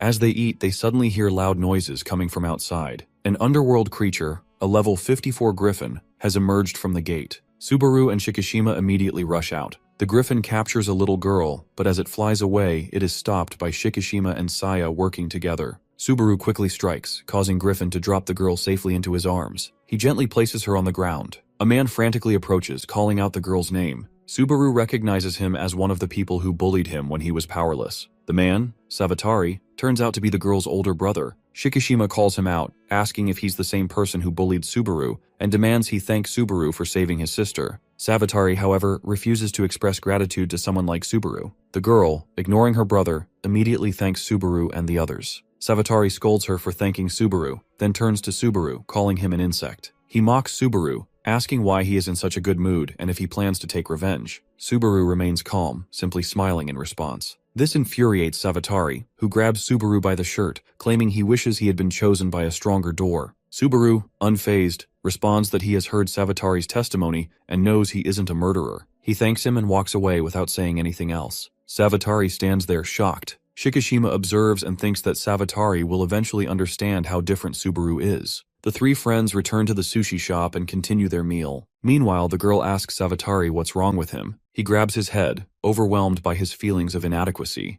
The next day, when Subaru returns to the sushi shop, he finds it closed. At the same time, Savatari deletes an old video from his phone showing him bullying Subaru. One of his friends questions if he really deleted the video, and Savatari admits he did. He explains that it's not out of fear of Subaru seeking revenge but doesn't elaborate further. As he looks at his phone, his friend notices commotion on the school grounds and points it out. Subaru receives a call from Shikishima, who informs him that Taiga has appeared at his school. Savatari receives a message from his sister Kana, who tells him that she would like to eat pork cutlet for dinner. He takes a moment to think before replying. Suddenly, his friend frantically pulls him away from his phone and points to the stadium. The two of them look out the window of the classroom in fear. Outside, they see Taiga walking out of a purple door with a terrifying aura surrounding him. A mysterious dark door appears next to Savatari and his friend in the gym by the ring. It's not just them. Mysterious doors have started appearing everywhere, and someone seems ready to open one. Taiga announces to the entire school these doors can grant them a new power strong enough to rival a gold rank. Everyone thinks about his words in confusion as he invites them to enter the gates and join forces with him. Meanwhile, Shikishima shows a photo of the newly revamped Taiga to Subaru and tells him that he has entered the school. Bro is more worried about him copying his hairstyle. As they all rush to the school, Subaru asks about the door behind Taiga in the photo. Shikishima says he doesn't know much but suspects it's something bad. The group takes the shortest route to the school. At the school, Savatari stares at the door while his friend wonders if they should go in or not. At the same time, Taiga enters the classroom and asks them what is troubling them so much. He questions if they are okay with being weak while there are players stronger than them who have overcome the same trial. Savatari stands there, lost in thought as he recalls his past. He remembers Kana sitting in a messy room, crying and wondering why their parents weren't there. She blames herself, thinking they don't love her. He reassures her with a smile, telling her she has him and asking her not to cry. On the streets, workers kick him as he digs through trash. Cold and hungry, he passes a house where a family celebrates their son's birthday. As the mother notices him staring inside, she quickly closes the curtains. Saddened, he wonders what will happen to Kana when he's gone. He collapses, ready to give up when a 5-star bronze door appears before him. Back in the present, Savatari asks Taiga why he is doing all this, since he is also among the chosen ones. Taiga laughs and tells him that it was Subaru who was the chosen one and he simply stole his door. They are told that the doors choose people based on the purity of their soul, and he can't believe for a second that his soul is inferior to Subaru's. Knowing that he was able to get a rainbow door angers him. He insists Subaru should have stayed beneath him forever and declares his intent to change the world using the back door that chose him. Taiga then asks Sawatari to join forces with him since they both want to take revenge on Subaru. Sawatari doesn't feel the same, but he also can't refuse his offer since he fears he might get killed. He wants to stay alive for his sister. As he walks towards the door with his friend, he hears a notification on his phone. It's a message from Kana, thanking him and calling him kind for agreeing to have pork cutlet. This takes him back to the past once again. When the bronze door appeared before him again, he saw it as a chance to provide for Kana. At school, Sawatari formed a group of bullies to get back at those who wronged them. The group learns that Taiga has joined their school and hears his brother studies there too. They find Subaru in a classroom, nervous and wearing glasses. Sawatari mocks him, throwing stones and smearing him with a dirty mop. Despite Kana's praise, he realizes he's not truly kind. He is just a weakling who has done bad things to someone weaker than him. Standing before the door with his phone in hand, he wonders what to do. He suddenly asks his friend Itoshima to make a pork cutlet for his sister tonight. The friend is confused but agrees. Sawatari then looks at him with a smile and asks him to also apologize to his sister on his behalf. He turns back to Taiga and prepares to fight him with his powers. Taiga asks him why he is doing it. Sawatari reveals that Subaru had saved his sister the previous day. He recalls that he never blamed him, but instead thanked him. This made him feel insignificant. He remembers lying on the ground, exhausted, thinking about Kana and what would happen to her after he was gone. He also remembers how Subaru selflessly killed the griffin and saved his sister. No matter how terrible the world became, Subaru's presence always made things feel like they'd be okay. Hearing this, Taiga jumps from the windowsill to the ground and asks him if he is really trying to get close to the guy he bullied. Sawatari says that he doesn't care about all that anymore since he knows that Subaru has a big heart and he will forgive him. Meanwhile, Subaru and the gold rank have almost reached the school. Taiga hears all of this with a shocked expression, but when he gets called pathetic, he loses it and grabs Sawatari's head. Even during his final moments, his last thoughts are of his sister. All he wants is to see her happy. Subaru finally makes it to the classroom and immediately lunges at Taiga, shouting with anger. Taiga seems pleased to see him. Subaru freezes in horror when he notices Sawatari lying in a pool of blood. Consumed with rage, Subaru punches Taiga so hard that he breaks the wall of the classroom. However, Taiga seems unfazed by this and smirks at the thought of their rematch. Subaru and Taiga fall to the ground amidst the debris. Subaru feels no kindness toward Sawatari, but cannot understand why Taiga killed him. Furious, he screams at him as they land. Taiga grins since he wants him to show his true strength. Suddenly, Subaru's blood gauntlet starts to disintegrate into dust. He stares at his hand in confusion. Taiga laughs as he looks at his face and says that it's a bit too early to use it, but it is surely enough to finish him off. A gunshot distracts Taiga. As he looks over, he sees the 3 golden ranks standing in the distance. Taiga laughs as he tells them that this is the second time they have surrounded him. He asks them if it was so surprising for them that he was able to defeat the girl. As he is talking, Hirasaka slashes off his arm clean. Taiga is in immense pain, but he still laughs and says that this is the first time seeing a negative expression on his face. Hirasaka agrees with him, saying that he is angry, and it is surprising for him too. Subaru stands stunned by the top gold rank's power. Hirasaka asks him if he is okay, and he nods. This makes Taiga furious, and he goes in for an attack. A massive arm tries to squish Hirasaka, and as he uses his sword to defend, it shatters into pieces. Subaru, still grappling with what's happening, shouts at him, but before he can act, Udo traps Taiga within a golden wall. Subaru jumps away from the forming barrier as Udo focuses all his energy on containing Taiga. Since this is his second spell, he has broken the rules by using it outside of a gate. While Taiga is trapped, Shikishima and Saya attempt coordinated attacks, but he easily nullifies them. The golden wall begins to crack, and Taiga's laugh echoes as the barrier collapses completely. Even Udo is astonished by Taiga's strength. His power is far beyond what anyone expected. The group knows that there is a special effect in Taiga's smoke. Udo asks for Hirasaka's permission to use his other skills,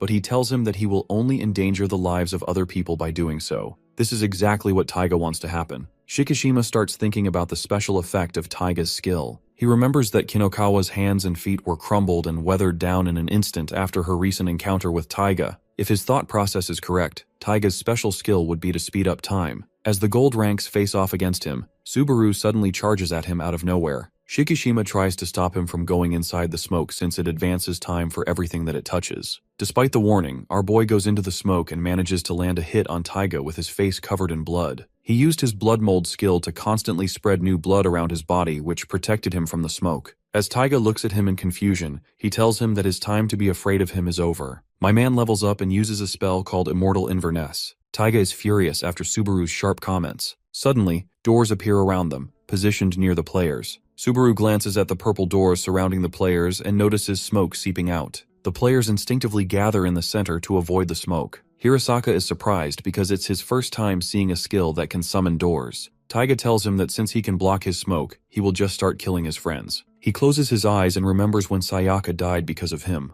The group is surrounded by thick smoke and has no way to escape. Keeping these circumstances in mind, Hirasaka allows Shikishima and Udo to use their second-level skills freely. The tension rises as rainbow energy envelops the area, making everyone uneasy. Subaru calls out Taiga directly and asks him how he dared to put his hands on his friends. He is now completely engulfed with rage. The intensity of his hatred activates his conditional skill, which boosts his abilities by 30% as long as his hatred persists. Previously, the skill's effect was insignificant due to a power gap, but now Subaru surpasses Taiga. Subaru and Taiga charge at each other. Smoke surrounds Taiga as Subaru attacks from above. Taiga blocks his kick but struggles to withstand the force, breaking his arm in the process. The MC follows up with his blood whip, wrapping them around Taiga's injured arm. Despite Taiga's screams, he continues his relentless assault, landing a powerful punch that sends him flying and splattering blood everywhere. Using the Immortal Inverness skill, Subaru enhances his nervous system and gains control over the tentacles coming out of his armor. He doesn't have to control them manually now. These tentacles make escape nearly impossible for anyone who is unfortunate enough to be caught in them. Taiga falls to the ground, badly injured.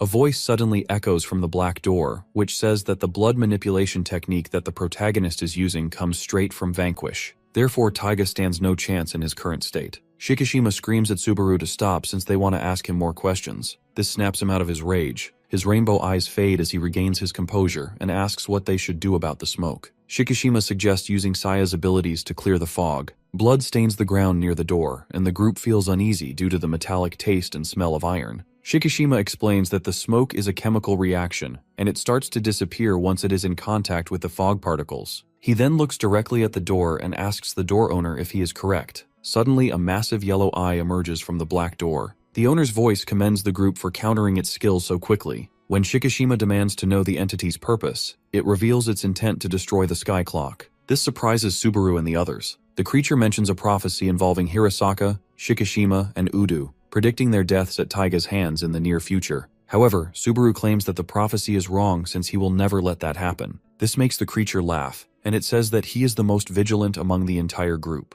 Subaru demands a name from the owner, to which it states that it is Kokugaiji, the Black Amniotic King. A group of students stands near a fence, discussing Taiga's defeat. The three of them gather on the school roof, where a friend asks Kei what they should do. They notice a dark force on the roof of a neighboring building. Kei stays focused, deep in thought. Back in the battle, Kokugaji tells them that it is a being who wants to destroy the entire world. Subaru furiously tries to attack, but the door disappears and sucks Taiga inside. All the gold ranks try to take the door down before the creature can escape, but they fail to do so. After it vanishes, Saya mocks them for allowing the creature to escape. Shikishima reveals that he couldn't move during the fight since he was restrained. 2 additional enemies appeared on the rooftop during their fight, and he claims that they are even stronger than Taiga. This revelation makes Subaru believe that their enemies are already ahead of them in terms of their plans. Inside the door, the creature scolds Taiga for being weak and losing to the gold ranks. However, it offers to make him even more strong. Kokugaji also welcomes all the players who choose to enter the doors. One of the players tells him that they will betray him immediately if they don't become stronger. Among those players is Kei and a guy wearing a black suit.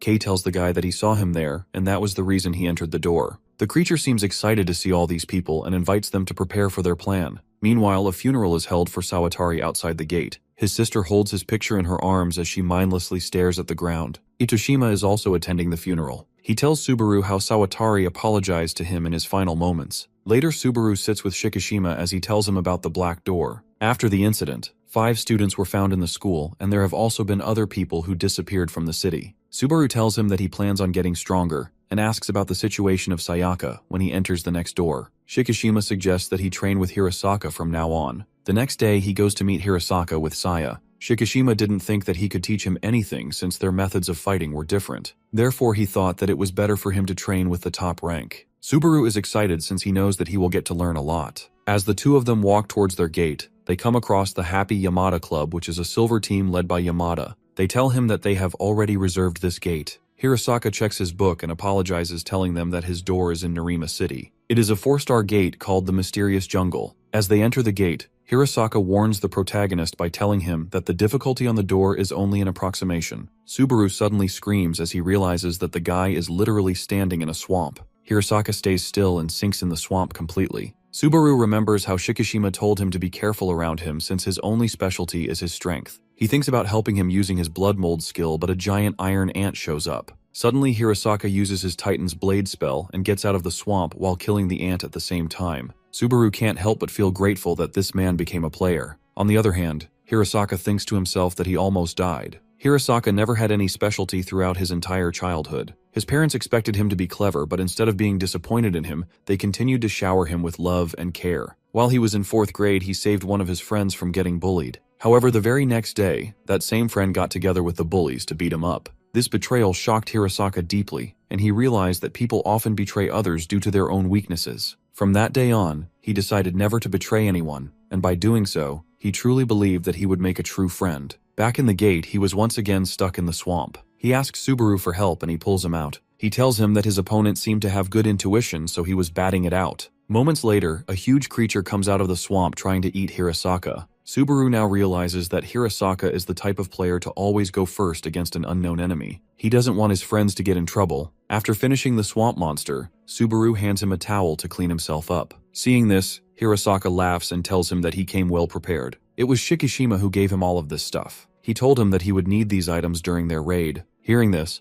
Hirasaka laughs even more and tells him that Shikishima has the hardest time because of him out of all of his comrades. As the two of them are inside the gate, he is stuck doing paperwork. Udo tells him to take it slow and let Hirasaka do some work too. Shikishima gets even more furious and says that it's meaningless since he is bad with desk work. They are short on staff since Kinokawa is still in the hospital. Hirasaka reveals that he had been working together with the other 3 gold ranks since the founding of the Players' Federation. They have been comrades for the past 8 years. This is why he couldn't hold himself when he found out what Taiga did to Kinokawa. He tells Subaru that he has no choice but to beat his brother now. The MC doesn't like him either, so he tells him that he is ready for anything. The 3 of them make it to the edge of a cliff. Even though they can't see much, Hirasaka tells them that the boss is about 20 kilometers ahead of them. It is one of his skills that allows him to zoom his vision up to 100 times. The boss is a huge tree with glowing eyes. It is called the Gun Turret Spirit Tree. Immediately after spotting them, the boss goes in for an attack. Hirasaka realizes this and immediately uses his golden sword to shield them. The 3 cause powerful explosions in a massive area around it. The top rank tells them that this is what he meant when he said that the difficulty level on the doors was just an approximation. Even though they are inside a 4-star gate, the boss they are facing is definitely a lower 5-star. Subaru starts to panic as he realizes that they would have probably died if Hirasaka hadn't shielded them using his sword. He uses his blood skill to fly high in the air. It consumes mana, so he can't keep it up for long.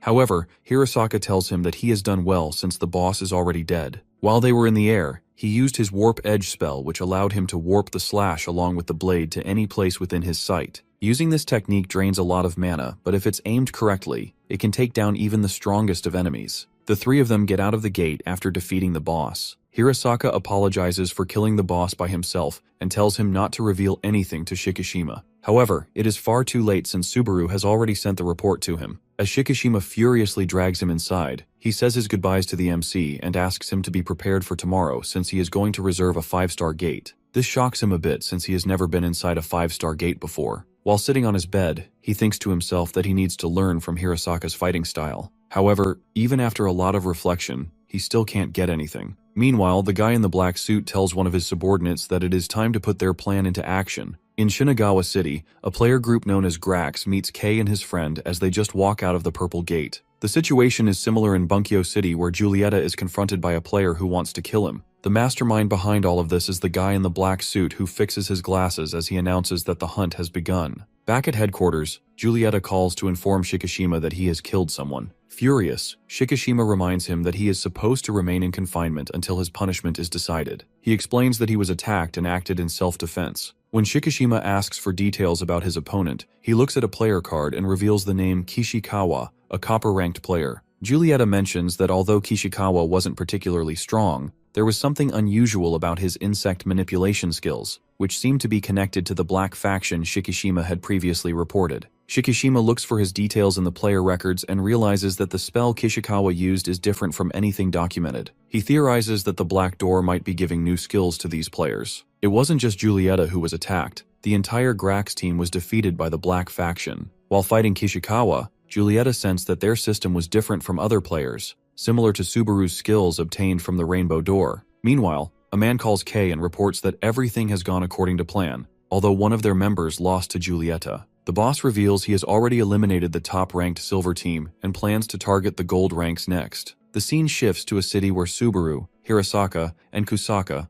a member of the reconnaissance department, stand in front of a 5-star gate. Kusaka explains the procedure for studying and clearing the gate. Subaru notices a ring on Kusaka's finger and asks if she is married. She confirms this and explains that, due to the risks players face, she retired from frontline duty after marrying. Shikishima recruited her into the reconnaissance department. She reveals that her family was in the city when it was attacked by the whale. She thanks Subaru for saving them. The gate they are about to enter is called the Seat of Storm and Thunder. It consists of two areas, a garden and a palace with two thrones on its top floor. Hirasaka asks if this is where the boss resides, and Kusaka confirms that the boss could occupy either throne. Subaru is surprised to learn there are two bosses, recalling that he faced a two-boss team in a 2-star gate, but never expected it in his first 5-star gate. Hirasaka reassures Subaru, calming his nerves as they prepare to enter the gate. As the three enter, Kei, who had been waiting outside, attacks the team. He calls someone, instructing them to open the black door in 10 minutes. On the other end of the call, Taiga appears in a transformed state. Inside the 5-star gate, the team finds a massive palace. Hirasaka immediately senses something is wrong and asks Saya to lock the door. She complies, and as the door shuts, dark clouds gather, strong winds blow, and an overwhelming presence fills the air. The two bosses emerge, Storm Delta, a level 89 boss, and Thunder Killam, a level 93 boss. Both bosses recognize the shining knight among the players, and sense Subaru and Saya's presence, which they find unpleasant. As the battle begins, knight soldiers approach, each stronger than the whale Subaru previously fought. Subaru shouts to Saya to use as much mana as needed, and she begins casting various spells. Realizing the difficulty of the situation, Subaru knows he must go all out from the start. Without hesitation, he activates his Immortal Inverness spell and charges into battle. Hirasaka raises 2 fingers, and a bright golden light surrounds the guards. A massive blade shoots up from the ground, cutting some guards to pieces. Yet, even after the powerful attack, half of them remain standing. As he continues fighting, Hirasaka notices Subaru targeting a guard's leg. Surprisingly, the guard grabs Subaru by the leg, flips him over, and slams him onto the ground. Stunned, Subaru feels the guard punch his chest, breaking his suit. The blow is stronger than anything Subaru has faced before, even from Sushi or Carrion.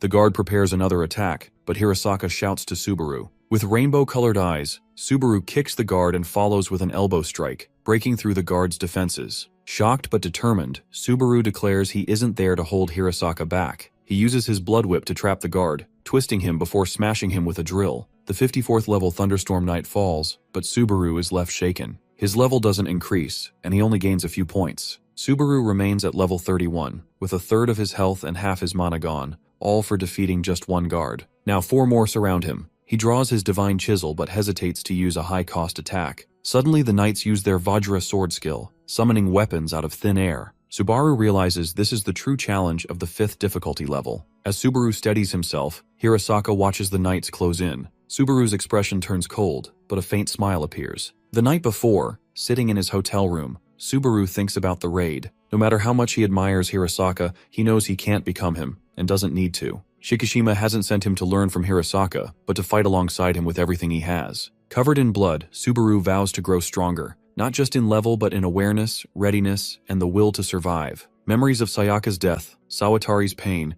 and Kana's loss fuel his resolve. As the guards attack, Subaru jumps to meet them. With his chisel, he blocks their swords but struggles to stand. One guard cuts his blood armor from behind, enraging Subaru. Using blood tentacles, he grabs the guard's arm, slashes it off, and decapitates him. The others stand shocked as Subaru defeats the level 59 opponent. Critically injured, Subaru levels up, restoring his health and mana. When the guards attack again, Subaru vanishes and reappears in the sky. He swings his chisel, killing 2 knights, levels 53 and 63. His level rises again. Standing in the rain, Subaru's rainbow-colored eyes meet the terrified gaze of the remaining guards. Something inside him has changed. Earlier, Shikishima had instructed Hirasaka not to save Subaru until the last moment, and to avoid giving him tips. When asked why, Shikishima explained that Subaru had the potential to reach their level. He only needed practice and a fierce battle to push him to his limits. Shikishima admitted he couldn't teach others, and urged Hirasaka to inspire Subaru by demonstrating his strength. Calling Hirasaka the strongest, Shikishima left him to reflect on his role. Now standing in the rain, Hirasaka smiles at the thought. As guards attack, he makes 2 swift swings, effortlessly defeating them. Watching Subaru, Hirasaka wonders if he might one day become a beacon of hope. He remembers the report about the appearance of a 6-star gate. 8 years have passed since the first gate appeared, and despair grips the top players. When the first gate emerged, its maximum difficulty was 3 stars. But over time, the challenge escalated.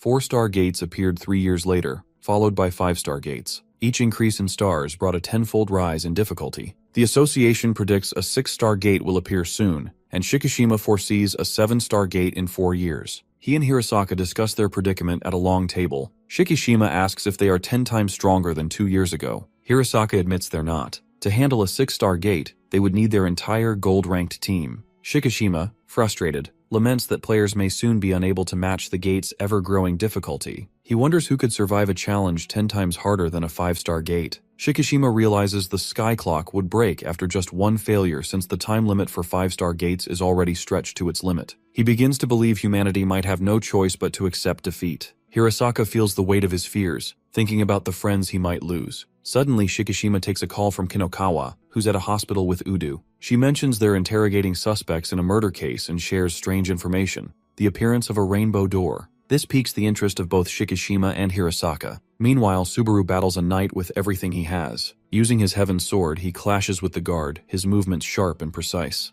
Hirasaka observes Subaru, impressed that the boy now relies solely on his swordsmanship. During the fight, Subaru maneuvers onto the guard's arm and unleashes his divine chisel, cutting through his opponent. He defeats the level 56 Wind and Thunder Guard with a focused fury. Subaru begins to understand his weapon better. By focusing on the tip of the blade, he activates a technique that pierces strong defenses while conserving mana. Hirasaka notices Subaru's growth, not from instruction, but from learning through his battles. In the sky, Saya uses her Killing Field skill, scattering blood drops that explode on contact. Despite her efforts, she realizes her attacks aren't enough to handle the guards at her level. She focuses on reducing their numbers for Subaru and Hirasaka while prioritizing the recovery of Sayaka's body. Just as a golden sword threatens her, Subaru intervenes, splitting it in two. He tells Saya to stay safe and be careful before returning to his fight. Subaru then joins Hirasaka, sharing his frustration about the difficulty of leveling up at this stage. Hirasaka explains the palace might be an extra stage, similar to the cat boss stage Subaru once faced, where only bosses appeared. Subaru realizes the guards are summoned by a skill, yielding minimal experience points. There are only two bosses here, Thunder and Storm, who sit on their thrones. Storm notes the player's focus, and Thunder smirks, asking if they'll send someone stronger or fight themselves. Lightning streaks across the sky. Subaru resolves to keep fighting knights to level up, but Hirasaka feels their energy is being wasted. He suspects the bosses want to force them to reveal their trump cards. Suddenly, Thunder and Storm step out of the palace. Hirasaka's eyes widen at the sight of the bosses. He considers using his Warp Edge Sword, a skill that consumes 80% of his mana and can split terrain. Yet before he acts, the rain stops, and the thunderclouds vanish. The bosses appear behind him, warning them not to attempt any tricks. They demand a fair fight, ready to face the players head-on. As the two of them face the bosses, they are both shocked to discover that the bosses can talk. Subaru recalls a similar encounter with a boss in the soldier dumping ground. Most bosses behave like wild animals, attacking and eliminating any intruders in their territory. However, these bosses are different.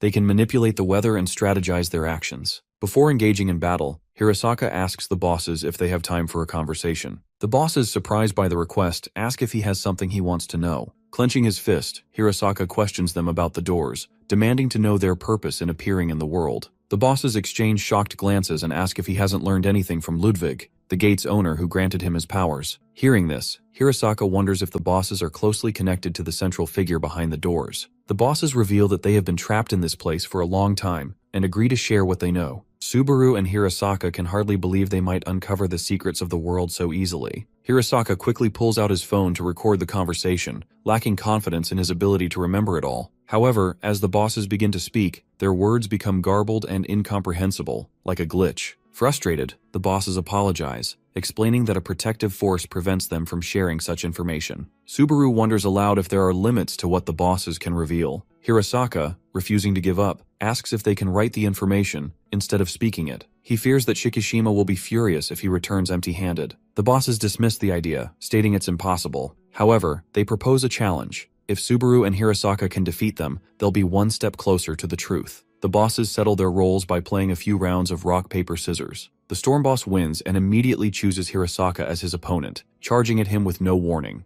Hirasaka barely manages to block the attack at the last second. As their battle intensifies, the storm boss praises Hirasaka's strength, remarking that Ludwig chose the perfect possessor. Hirasaka realizes this boss is far stronger than anything he has ever faced. Meanwhile, Subaru finds himself face to face with the Thunder Boss. Overwhelmed, he instinctively steps back in shock. The Thunder Boss looks annoyed and mutters about having to deal with the hated immortal possessor. Hearing this, Subaru nervously asks what he means. The Thunder Boss clarifies that it's not Subaru's fault, but doesn't elaborate further. Despite the intimidating presence of his opponent, Subaru feels oddly calm. The casual conversation confuses his senses, making him temporarily forget the gravity of the situation. The boss tells him he plans to have some fun before finishing him off. Before Subaru can react, the Thunder Boss launches a thunder attack. Subaru underestimates the boss's strength and is struck directly, his body burned beyond recognition. The Thunder Boss, disappointed, compares Subaru to a crushed bug, too weak to be worth the effort. As the boss mocks Subaru's fragility, Hirasaka glances back at his fallen friend.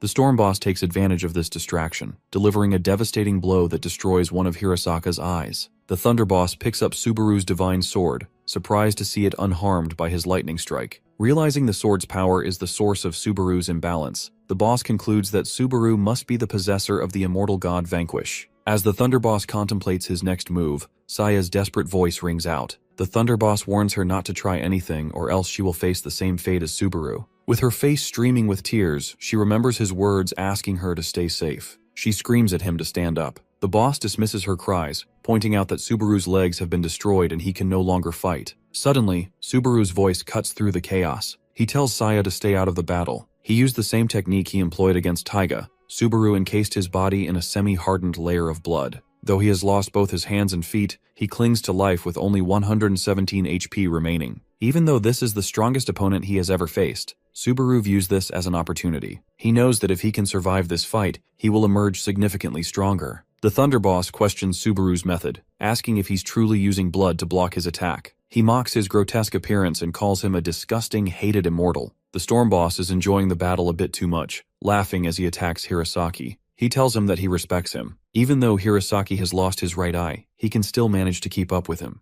Hirasaki responds, saying that his remaining eye shines even brighter than before, and therefore his attacks will also be sharper. His next attack shocks the boss, throwing him back. The Storm Boss laughs, but Hirasaki tells him that not everyone is strong from the beginning. When they were weak, there were still many times they felt like they were on the edge, just like this. He then thinks of the Storm Boss and says that if he can defeat him, he'll become even stronger. Hirasaki uses his fifth skill, called Imperial Radiance. This skill increases all abilities and skill effects by 130% while consuming mana. The boss asks if this is Hirasaki's trump card, and comments that he is as impressive as expected with this. The boss charges at Hirasaki, trying to punch him. Meanwhile, the battle between Subaru and the Thunder Boss seems one-sided. Subaru is trying to run, but the speed of lightning itself is 100,000 km/s, making it difficult to avoid. He must predict the boss's next moves while continuously moving without delay. If he fails to avoid an attack, he will die instantly. As the boss continues his attacks, Subaru starts to panic. He knows that if things continue like this, all the soldiers will be defeated. With his current HP, one hit from the lightning will kill him. His plan is to try and defeat some soldiers and level up to restore his health. Finally, he finds a soldier in his path and smashes his head off. The boss looks at him, surprised, as he levels up and restores his health. The benefits of leveling up also include increased status. Subaru's health is fully recovered, and the lost body parts have been restored. The boss is slightly impressed but still doesn't think Subaru can win. Subaru hits him with a pressurized blood attack, but the boss simply blocks it with his fist. He tells Subaru that even though his power has increased, it really wouldn't make a difference. Subaru flies into the air and tries to attack the boss again. The boss gets annoyed and says that he finally understands why Subaru was chosen as the hated immortal possessor. He talks about Subaru's determination, saying that he hates giving up, desperately clings to his life, and ends up doing meaningless things. He unleashes a thunder attack in the air, deflecting Subaru's attack. Subaru realizes that if things keep going like this, he won't even manage to land a hit and will just get overwhelmed by the boss's power. The boss tells him that there's no point in using his little tricks in front of such overwhelming power. Even if Subaru has a plan to land a hit with his current power, it won't do anything. The boss is interrupted by Sushi, who casually grabs the divine sword and walks towards Subaru. Without a second thought, the boss blasts Sushi with a thunder attack. However, instead of dying, Sushi is revived using mana, which confuses the boss even more. Even Subaru had forgotten that Sushi had the ability to regenerate. He wonders if Sushi is trying to help him after understanding his strategy. He calls out to Sushi and orders her to bring him the sword. Sushi throws the sword to Subaru, but immediately after, the boss appears in front of him. As the boss tries to grab the sword, Subaru laughs, and the now giant Sushi appears behind him. The boss quickly reacts and destroys Sushi with a single kick. The boss realizes that Sushi is a familiar connection to Subaru's soul. While the boss is distracted, Subaru charges up his divine sword. He puts all his mana into a single attack and destroys all the soldiers on the ground. This is enough for him to level up to 35. The boss wastes no time and tries to attack him. He furiously asks Subaru why he clings so desperately to his life, and why he has to do that just for the sake of living. After hearing this, Subaru thinks back to his life when everyone called him an insect. He also thinks about the people who supported him. He tells the boss that he just wants to meet his friend, Sayaka. Even though their time together was short, The moments when they were hunting together were fun. He just wants to meet her again and thank her. He also wants to apologize to her and grow stronger together. The boss is a bit confused and asks Subaru what he means. Subaru explains that this was the reason he bet everything on his plan. He knew that there was a high possibility of a third door appearing when he unlocked his second skill. His second skill unlocked at level 35, and sure enough, the rainbow door showed up. As the Thunder Boss accidentally enters the door, he sees Vanquish, who tells him to prepare himself to be punished for hurting his possessor. Vanquish tells Subaru that he did a good job and that he has won. He grabs him using blood and tells the Thunder Boss that the kid will come back stronger. Thunderkillum isn't done with Vanquish yet. He still remembers how he killed him in the past. He screams at him as he charges his thunder attack and tells him that he won't let him leave. As he attacks Vanquish, he unknowingly walks inside the door. Vanquish lays Subaru down on the ground and asks him if he really likes appearing in front of him on the verge of death. Subaru still can't believe that this guy is Vanquish. He heals Subaru using his spell, which enables him to stand up. Subaru looks around and realizes that the Thunder Boss is mad now. Vanquish asks the boss to leave since this is his gate. Thunderkillum screams at him and says that he was the one who intervened in a one-on-one fight. He tells him that he will go after him after finishing the boy. Vanquish makes an annoyed face and tells him not to use the rules of the warriors for a king. He says that he is the one who entered the human world without permission and is now forcing them into a one-on-one fight. However, Vanquish accepts his challenge and combines with Subaru to take over his body. He tells him that he will show him how to actually use blood mold. Vanquish is a bit impressed to see Subaru at level 35. The Thunder Boss can't believe that he is planning to defeat him using that body. Vanquish looks at him with a smirk on his face and says that it is enough to beat someone like him who has depleted all of his strength. Before the Thunder Boss can even say anything, Vanquish hits him with a classic slap and blows his head off. He tells him that he is never going to leave this gate because he will die here. Inside him, Subaru can't believe that his body just did that. The boss regenerates, but Vanquish immediately hits him with a bloodshot. He then merges the blood and applies a curse on top of it. At the same time, he makes the blood spin in a vortex. This makes my man Thunder turn into a modern abstract art piece. However, the boss isn't going to accept his defeat this easily. He tries hitting back and surprises Vanquish. As the two of them continue to fight, the boss gets shot by another round of blood. Subaru looks at all of this with a surprised expression and asks Vanquish if he is this strong from the beginning. My man Vanquish can't take this disrespect and tells him to stop underestimating him. Subaru asks him how he is able to damage such a strong opponent who can regenerate. He previously fought the cat boss, which had similar powers, and it wouldn't take any critical damage until its MP was completely depleted. Vanquish reveals that he is applying a curse on the blood before he shoots it.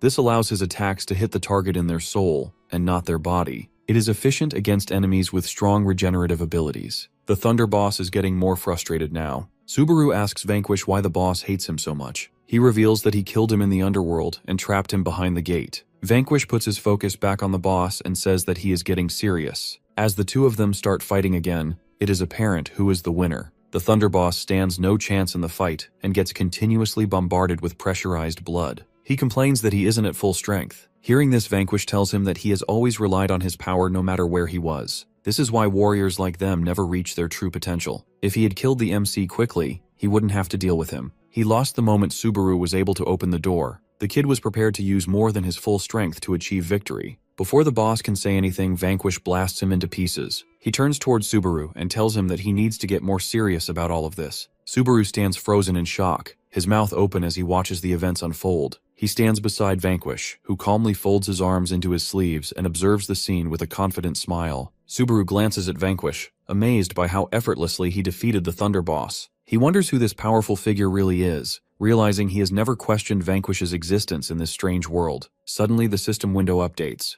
The message announcing the boss's defeat is replaced with a notification that the boss has revived. Subaru's surprise turns to alarm. He spreads his arms in disbelief and calls out to Vanquish. But Vanquish only grins and tells him not to panic. He explains that this is just the Thunderkillum's leftover power. The boss used Storm Parousia, level 5, a skill unique to weather deities. It restores 5% of their maximum HP and revives them, but it can only be used once every 240 days. The Thunder Boss, now crackling with lightning, leans forward and lets out an enraged scream. Vanquish doesn't flinch. With a simple flick of his fingers, he forces the boss to the ground, ordering him to topple over. The boss raises his head, growling furiously, his face twisted in anger. Subaru watches, stunned. He didn't know such resurrection skills existed. Vanquish explains that these bosses have powerful souls, but their revived forms often lose control of their senses as a side effect. Subaru feels a chill of fear. He realizes the Thunderkillum is only defeated because of Vanquish's presence. Facing the boss, even in this weakened state, seems impossible without him. His thoughts drift to Hirasaka, who is likely battling a similarly formidable opponent. Interrupting Subaru's thoughts, Vanquish speaks up, reminding him of the trial. Raising a finger, Vanquish declares that Subaru's challenge is to defeat the revived Thunder Killum. Subaru's expression shifts to disbelief. Vanquish warns him that if he fails, he is of no use. He also makes it clear that he won't intervene, even if Subaru is in danger. He tells him that he needs to ignite his hatred. Subaru, confused, responds that he has no reason to hate the Thunder Boss. What Vanquish means is that people who want to achieve something always have something they hate. For most of them, it's their own self. Subaru is still confused by his words. He explains that it may be because he was treated as an insect by people around him. For this reason, somewhere deep, he hated himself for being so weak. This is also why he doesn't mind throwing away his life for others. Vanquish tells him that this mindset is wrong. He says that he shouldn't blame himself for being weak but hate his weakness. Hatred is not for him to stay in the past but to strengthen him to move into the future. All of this makes our boy a bit emotional, and tears start rolling down his eyes. He grabs his divine chisel and starts moving towards the boss. Vanquish tells him that if he can ignite his hatred and become stronger, he can start loving himself someday and be truly happy. My man casually spitting words of wisdom in the middle of a fight. Due to his level up, he received a new skill called the Curse Blood. It consumed mana to apply a curse to blood mold, which caused it to deal damage to the enemy's soul and not their body. Subaru walks towards the boss with a cold expression and apologizes for making him wait. As the Thunder Killum arrogantly laughs, Subaru charges his blade and prepares to end it all. At the same time, the Storm Boss is having a hard time against our boy Hirasaka. As he tries to run away, the top rank binds him by his second spell and holds him in place. He has been using his Imperial Radiance skill, which consumes a lot of mana. He only has 48 seconds to finish this fight. He knows that he has to end it now and uses the Flying Dragon Slash. It is so strong that it splits the boss in half. The Storm Boss realizes that the player is getting stronger and stronger. As he regenerates, Hirasaka uses his Giant Beast Breaker attacks and cuts him in half again. He continues to overpower him with more and more attacks until the Storm Boss can't regenerate fast enough. Hirasaka's 7th skill allows him to use the techniques of well-known commanders who studied under Ludwig. As he defeats the boss, he falls to the ground since he is so exhausted. He almost ran out of mana and health during this fight. As he looks for Subaru, he notices the rainbow door in the distance. Suddenly he gets a notification that the boss has been revived. This makes him think that he has let his guard down. The boss charges at him at full speed while Hirasaka is still on the ground. Before he can reach him, Subaru shows up with a rainbow glow around him. He punches the boss using his curse blow and destroys him completely. He has leveled up to 45. When Vanquish defeated the previous boss, he was inside Subaru's body, so it was counted as his own kill. He didn't get any XP for the second boss since he only dealt the finishing blow. Hirasaka raises his hand to his left eye, which darkens briefly as a notification pops up. His level increases from 84 to 85. When he lowers his hand, his eye returns to normal. Subaru smiles faintly as the two stand amidst the battle-scarred ground. Hirasaka thanks him and admits it was a dangerous fight. He smiles with his eyes closed, expressing gratitude for saving his life. Hirasaka then notices that Subaru's level hasn't increased. Subaru sheepishly explains it's because he only contributed the last 5% of the fight, and gate rules state no experience points are awarded if the damage dealt is less than 20%. Renji wonders how he didn't know about this. Subaru calls out loudly to Saya and Sushi. Hearing his voice, she pops her head from the palace. On the roof, Saya and Sushi peek out, looking surprised. Saya smiles, while the cat on her shoulder yawns. She expresses relief that Subaru is safe. He thanks her and says that it's finally over. The group finally decides to leave the gate. The heroes enter a room together. Inside, 3 people look at them. One of them is Udo. With him he has the #1 healer in Japan named Hishizaki Ryuji. Udo reveals that Subaru set a new record by clearing a 5-star difficulty in 22 minutes. The healer thanks Hirasaka for his hard work. We learn that he is the little brother of Kusaka, who is leading the reconnaissance department. Due to them being attacked, the entire department has been withdrawn. Hirasaka notices another guy in the room with his face badly beaten. He asks who it is. Udo explains that it's Kei, a former bronze rank now working under Taiga. Kei angrily denies being anyone's subordinate and challenges them to a fight. Udo reveals he received an anonymous tip. When he rushed over and approached him, he started attacking him, which led to his arrest. He waves his book, further angering Kei, who grits his teeth and glares furiously as he mentions interrogating him about the Black Faction. Udo then turns to Subaru and asks him about the 5-star gate. Subaru smiles shyly. Hirasaka answers instead, admitting he thought they wouldn't survive. Udo picks Kei up like a child and prepares to put him in the car. He tells them to just put all the details in their report and to take a day off. Hirasaka tries to slip away quietly with a grin, ready to accept an offer, but someone grabs his collar from behind. Udo pulls him into the car, telling him that Shikishima needs him. Saying goodbye, Hirasaka assures them they'll meet again. Subaru and Saya wave to the group. Even the cat on Saya's shoulder waves its paw. Saya turns to Subaru and calls him out. However, he mindlessly glances to his right and says that he has figured out how to meet Sayaka. Subaru and Saya sit on the roof of a tall building looking at the system screen in front of them. The description mentions the ability to replace a soul, but it only works when the original soul is restored to a vital state. Saya places her hand on her chest and wonders if Sayaka's soul still resides in her body. Subaru smiles, confirming it seems that way. She reflects on her recovery, thinking her body is slowly regaining strength. Subaru reassures her that it's only a matter of time before Sayaka returns. Saya agrees with a white smile. Suddenly, Subaru cheers loudly, raising his fists in excitement. The vampire looks at him startled. He leaps into the air, celebrating joyfully with the cat clinging to his back. Saya joins him in the air, flapping her leathery wings. She claps and bows slightly, congratulating him. Finally, Subaru and the cat land on a large red inflatable cushion on the roof that he made from blood. The impact sends them bouncing up and back onto the roof. Bro is having too much fun. Saya asks him what reward he received for completing the 5-star mission. Subaru tells her that he almost forgot. He reveals that he got 2 items at the price. One of them was given to him by Hirasaka from the other boss. He has 2 earrings. One is a red thunder earring, which adds electric shocks to attacks, and the other is a blue storm earring, which enhances movements with wind power. To her surprise, Subaru hands the earrings to her. She stares silently at them before bursting into a loud protest. Subaru calmly explains that she needs protection because he isn't strong enough to ensure her safety yet.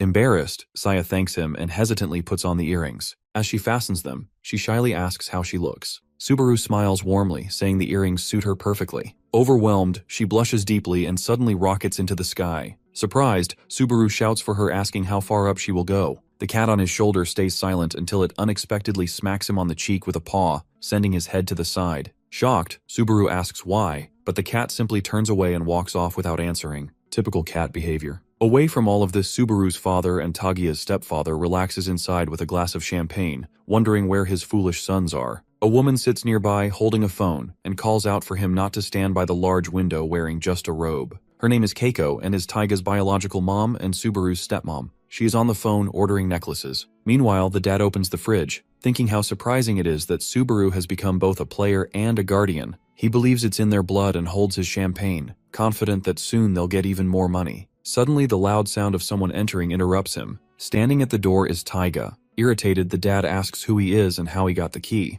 Taiga stretches a clawed hand toward him, killing him instantly, calling him unsightly. The mom, without looking, asks her husband to pour her a glass of champagne since the housekeeper is gone. She finally turns and notices Taiga holding a wine glass in his clawed hand. She freezes, staring at him. She is confused at first, but she turns back to her phone once she realizes that it's Taiga. Taiga's sinister gaze meets hers as he calmly tells her that he is back home. He is a bit surprised that she was able to recognize him even with this appearance. She tells him that she is his mother and questions what happened to him. As he is about to respond, she interrupts him. Ignoring him, she smiles and shows off a necklace on her phone, telling him that she got 5 items for 20 million. Taiga's expression darkens as smoke surrounds him. He tells her that she is definitely his mother since she doesn't even care when he has changed so much. Fear grows in her as he thanks her sarcastically for making him come back. He tells her he should never have been born. He drops his glass, watching it shatter, and declares that the world, and he himself, are worthless. As the darkness grows, he says that all of them have to disappear together for this very reason. The next day, the news reports confirm the deaths of the couple. Their death is said to be due to the building collapsing, and their bodies have been said to be severely injured. Subaru watches the TV in shock, recognizing it's his father. 2 bodies lie near the wreckage while investigators inspect the scene. Subaru, frozen, stares at the rubble. Hirasaka is also on the scene. He asks his partner Udu about the dead. He frowns at a photo on his tablet and tells him that the wounds are similar to the ones on Kinokawa. He knows that this is probably done by Taiga. However, he still can't believe that he killed both of his parents. Hirasaka glances at Subaru, standing silent and still. Shikishima gently asks Subaru if he's okay. Without turning, he admits he feels no grief for his father, though he is sad he cannot mourn. Kneeling, he touches the sign, wondering what Taiga is thinking and where his brother might be. Meanwhile, Taiga stands outside the tall building of the Players' Federation. He walks up the stairs, overhearing whispers about him, some calling him the Demon King. Inside the Player Federation headquarters, a smiling receptionist greets him, but darkness swirls around him. The darkness spreads, filling the room as panic sets in. Screams echo while Taiga silently dominates the space. Elsewhere, a magician performs in a square, transforming a cane into a bouquet of flowers and releasing doves, delighting the crowd. He announces his next act to make the stick disappear. The magician finishes his trick with a smile, spreading his arms as the crowd cheers. Suddenly, a dark force destroys the entire association building behind him. He turns to the sound, and the onlookers gasp in horror as debris crashes down. Amid the chaos, Taiga rises from the wreckage, surrounded by darkness, with glass and stones falling around him. Though he has gained immense power, wisdom, and beauty, he feels an emptiness inside. He gazes downward, wondering about the purpose of life, and if his brother has found a reason to live. Meanwhile, a white limousine speeds down a road. Inside are the gold ranks who are headed at the scene. Udo sits with his arms crossed, frowning, while Hirosaki hangs his head in silence, glowing faintly. Shikishima, visibly tense, shouts orders over the phone, instructing his team to protect the celestial clock and avoid staying in one location for too long.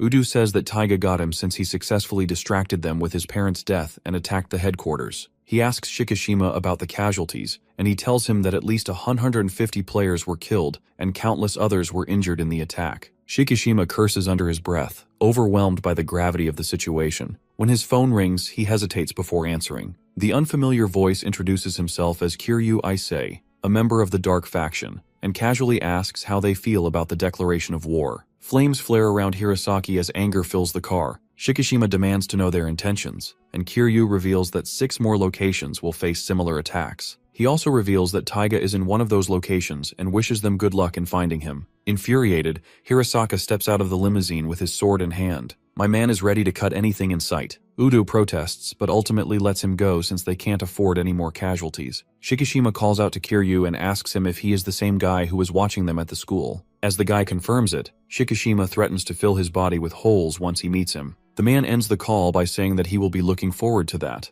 The call ends abruptly, leaving the gold players scrambling to uncover the 6 targets. Shikishima connects the dots, realizing the enemy's goal is to destroy the celestial clock. He remembers when Kokugaiji talked about breaking the sky clock. Taiga's ability is also time acceleration, so their plan is probably to accelerate the time of the door. This will reduce the sky clock to 0 as a penalty for failing to clear the gate. The most efficient door for them to pick at the moment would be a 5-star gate with a large amount of time remaining. Shikishima reveals that the celestial clock currently shows 870 days, 6 hours, 22 minutes, and 17 seconds left. Destroying just 3 of those doors would be enough to turn the tide in favor of the Dark Faction. Shikishima frowns as he decides to send people to defend all 5 doors. He orders them to inform the top ranks as soon as they discover an enemy. On the street, a group of players listens intently to his instructions over the phone. Only the strongest players are deemed fit to fight, with gold players specifically tasked with confronting Taiga. The war has officially begun. On the top floor of the Shibuya 106 building, a gray-haired man from the Dark Faction sips coffee while holding a phone.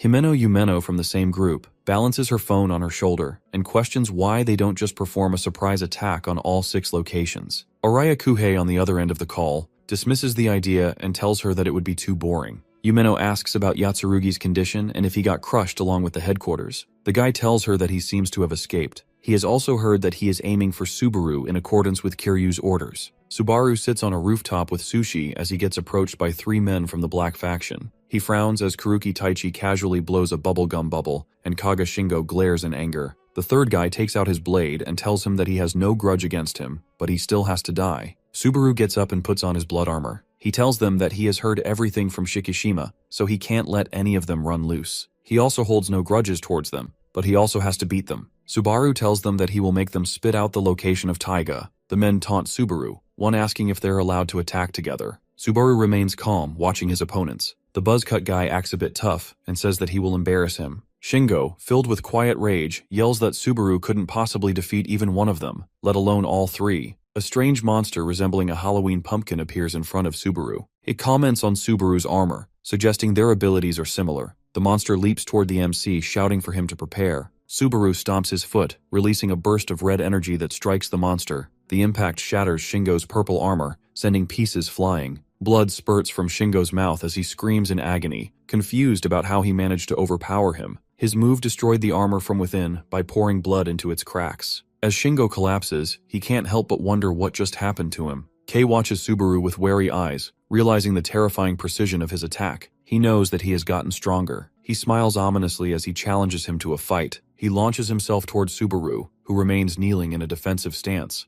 As Kei swings his twin swords, each strike releases waves of energy that leave deep cracks in the rooftop. Subaru watches intently, noticing the ground deteriorating unnaturally. He deduces that Kei has infused black smoke into his blades and recognizes the danger of taking a direct hit. Nearby, Taichi observes the battle from a distance with a smirk. He casually suggests staying out of the fight, and Kei encourages him to watch since he is confident in his own abilities. Subaru asks him why he is so fixated on a one-on-one match. He asks them what they really want. Ignoring the question, Kei leaps into the air and attacks. Subaru raises a shield to block the strike, deflecting the energy-filled blow that bursts into the surrounding air. Kei explains that they have been friends since they were kids. He is the gang's leader while Shingo is his underling. Taichi always watches them from a distance. In other words, this is just the norm for them. As Kei lands another strike, Subaru narrowly evades and presses for answers, asking him about his affiliation with the Black Faction and their mission to destroy the Celestial Clock. Kei, still smirking, denies any grand purpose, stating that his only goal is to become stronger. He declares that his ambition to defeat the strongest players drives his every action, even if it means opposing the heroes. My man joined a terrorist group just to defeat the strongest player. Subaru can't possibly understand, but Kei thinks that he is a Yankee from a manga. This is a bit too much for Subaru to process. He questions whether this dream was worth attacking innocent people like Miss Kusaka. Hearing this, Kei shows confusion, and it seems like he doesn't know who she is. Subaru explains that he is talking about the 3 people they met in front of the 5-star gate. Hearing this, the guy tells him that it was their own fault, since they stepped out of the front lines because they were weak. The dismissive remark fuels Subaru's anger, and he punches Kei squarely in the face, sending him flying. As he gets up, he is shocked to see that the MC has become even faster than when he defeated Shingo. Subaru glares at him and accuses him of harming those who risk their lives to protect others. He expresses disgust at Kei's selfish ambition, declaring that such a dream is not worth the cost of innocent lives. A status window materializes, displaying Subaru's conditional skill, which significantly enhances his abilities through his hatred. Kei is clearly shaken by all of this, but he still raises his sword in defiance. He shouts for Subaru to stop interfering with his dream. Subaru, however, clenches his fist and casts a curse, preparing for the next attack. Before either can act, Taichi intervenes. Wearing slippers, he casually steps forward and kicks Kei in the back, abruptly halting the fight. Kei stumbles and falls down to the ground. Taichi tells him to accept the loss, and says that the 3 of them can try their best next time. Subaru looks at him and asks if he is going to be his next opponent. Taichi shocks him by refusing to fight. He reveals that he has been their childhood friend, but he also has a different identity, which is Shikishima's subordinate. He is the spy who was sent to join the Black Faction. He says that he came here to tell him the location of the 6 gates. As he tells him about all the gates, he says that the battle has already begun. At the same time, Shikishima stumbles upon Taiga at one of the gates. He was hoping to find the guy in the glasses, but he accidentally stumbled upon something better. Taiga finally looks back and tells him that he will be the first one to die. After hearing Taiga's words, Shikishima asks him if he is talking about the prophecy of his door owner, who said that he would kill all of the top gold rankers. Shikishima tells him not to underestimate him. He uses his 5-8 skill and rains down sulfur rain on the opponent. Taiga doesn't look intimidated. He stares back coldly and tells him that the boss battle has just begun. As he continues to dodge his attack, he thinks back to the time 3 years ago when Shikishima was suspicious of him. He told him that he was leveling up too slowly. The owner of the door that he stole from Subaru was Galea the battering ram. He refused to cooperate with him, and even when he exceeded level 20 when the second door usually appears, nothing happened. During their meeting, the gold rankers thought that his door would appear at level 25 as it happened with some players. However, Shikishima still had the suspicion that he had stolen the door from someone else. Taiga could hear all of this while sitting outside the meeting room. The gold rankers still didn't have any proof against him, so he decided to keep quiet. Just as he was feeling safe, Shikishima said that he knew someone who had the skill to expose lies. This made Taiga panic, and he started cursing Shikishima for taking away his safety like this. He decided to kill him someday. Back in the current day, he was standing in front of him with a completely different form and strength. He knew his intent to kill him was foolish and childish, but he still wanted to fulfill it. He has already exploited Galea's power using the skill he obtained from Kokugaiji. Taiga covered himself in thick purple smoke and charged at him with a powerful punch. Shikishima knew that he was fast, but he could still see him. As he came closer, he told him not to underestimate him and activated his 3rd skill. This surrounded him with a blue glow and caused an explosion around him. Taiga was quick to react, so he escaped after using his teleportation skill. Shikishima realized that he could only teleport within the smoke's range. He told him that his strength was comparable to a level 50 gold rank player. Shikishima himself was at level 82, so Taiga stood no chance against him. Taiga let out a huge sigh as the city began to shake with huge sounds of explosions. As Shikishima looked back with a confused expression, he explained that they already knew gold rank players would go after the 5-star gates. This is why he advanced the time of all 4-star gates to the very last minute. Now there were around 200 underworld creatures that were set loose in the city. They had already lost a huge number of their players because of this attack. With the creatures wreaking havoc in the background, Taiga asked him how he planned on stopping this. Shikishima couldn't believe that he would do such a thing, and asked if the person he was fighting was actually Taiga. He told him that his soul and consciousness coexists with Taiga, but the real him is dead. Everything he once desired is useless to him now, and only one wish of Taiga remains in his head. He wants to take revenge against the world that didn't love him. When looking at Taiga before, Shikishima could feel his pride, envy, and the desire for recognition, but he couldn't feel any of this from the Taiga in front of him. This made him wonder if he actually had a plan to get rid of the gold ranks. He thinks to himself whether Taiga really hated himself so much that he wanted to become a different person. No matter what the reason is, he can't let him continue on this path. He prepares to end it all and uses his 6th skill, Moth to a Flame. Bro has been listening to The Weeknd. Both of them charged at each other with Taiga covered in his purple smoke and Shikishima surrounded by a blue glow. Elsewhere, Kiryu notices the blue glow and figures out that Shikishima is probably fighting Taiga at the moment. He turns back towards Hirasaka and says that he will be his opponent. My man Hirasaka hits him with a death stare and asks him to surrender while he is still asking nicely. The guy fixes his glasses and tells him that he has his own reasons, so he is going to fight. The scene shifts back to an hour earlier, showing Kiryu talking to his child. He tells the boy that he's going out and advises him to be a good boy and listen to his mother. The boy's mother asks him to return soon, and he assures her he'll be back for dinner. After he leaves, a purple door appears, and both his wife and child begin to disintegrate. They were merely illusions created by the Kokugaji. He orders Kiryu to kill anyone who gets in their way, and we move back to the fight. Kiryu knows that 3 gold-ranked players, including Hirasaka, are currently active, while the rest are occupied elsewhere. He sees this as the perfect opportunity to challenge him. The top gold-ranked player wastes no time and charges at the man. The man, wearing glasses, stands calmly with his weapon in hand and remarks that Hirasaka is the most manageable prey for him. As Hirasaka approaches, the man uses a skill that can divide any space and pierce through physical defenses. Struck by the attack, Hirasaka realizes that this opponent is strong. Though he doesn't fully understand the skill, he notices it's similar to his own warp edge ability. This means he'll need to attack faster before the man can swing his weapon. However, Hirasaka isn't great at devising strategies. As he charges forward, he triggers a spell that causes him to freeze. Surprised, he realizes the man is using a marking skill, an invisible trap that activates upon contact. This is one of Kiryu's abilities. He has set similar traps throughout the area. Despite knowing this, Hirasaka recklessly charges again,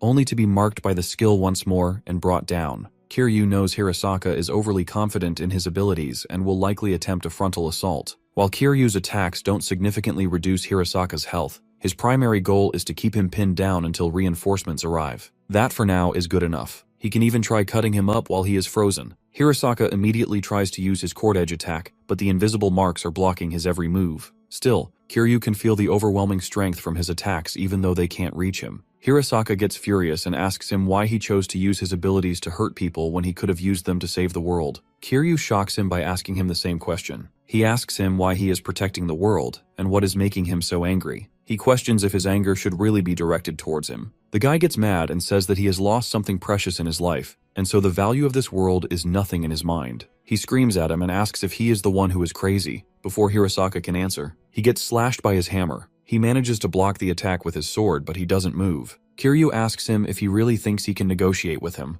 Hirasaka feels bad for him since he lost his wife and kid. The guy who killed him was a player and a minor, which made it hard to convict him. In his desperate state, Kokugaiji appeared before him and suggested him a way out. He asked for his help, and in return promised to bring back his family. Kiryu accepted his offer and joined him. As he continues hitting Hirasaka, he asks him if he is just planning to get cut while standing like that. The guy screams at him saying that he will kill him and his comrades. The gold rank starts crying as he thinks of his friends and slashes him off using his warp edge skill. Hirasaka doesn't realize why he feels uneasy after slashing Kiryu. The man laughs at him, revealing that he has finally used his 6th skill, which consumes 80% of his mana. Kiryu smirks, satisfied that he has reduced both Hirasaka's health and mana. Bleeding heavily, Kiryu declares that he has fulfilled his mission. With a weak voice, he asks Hirasaka why he is crying. Hirasaka, unsure himself, admits that when fighting an opponent, he can feel their emotions gradually flow into him. He explains that he's crying because every time Kiryu struck him, he felt an overwhelming sorrow pouring out of him.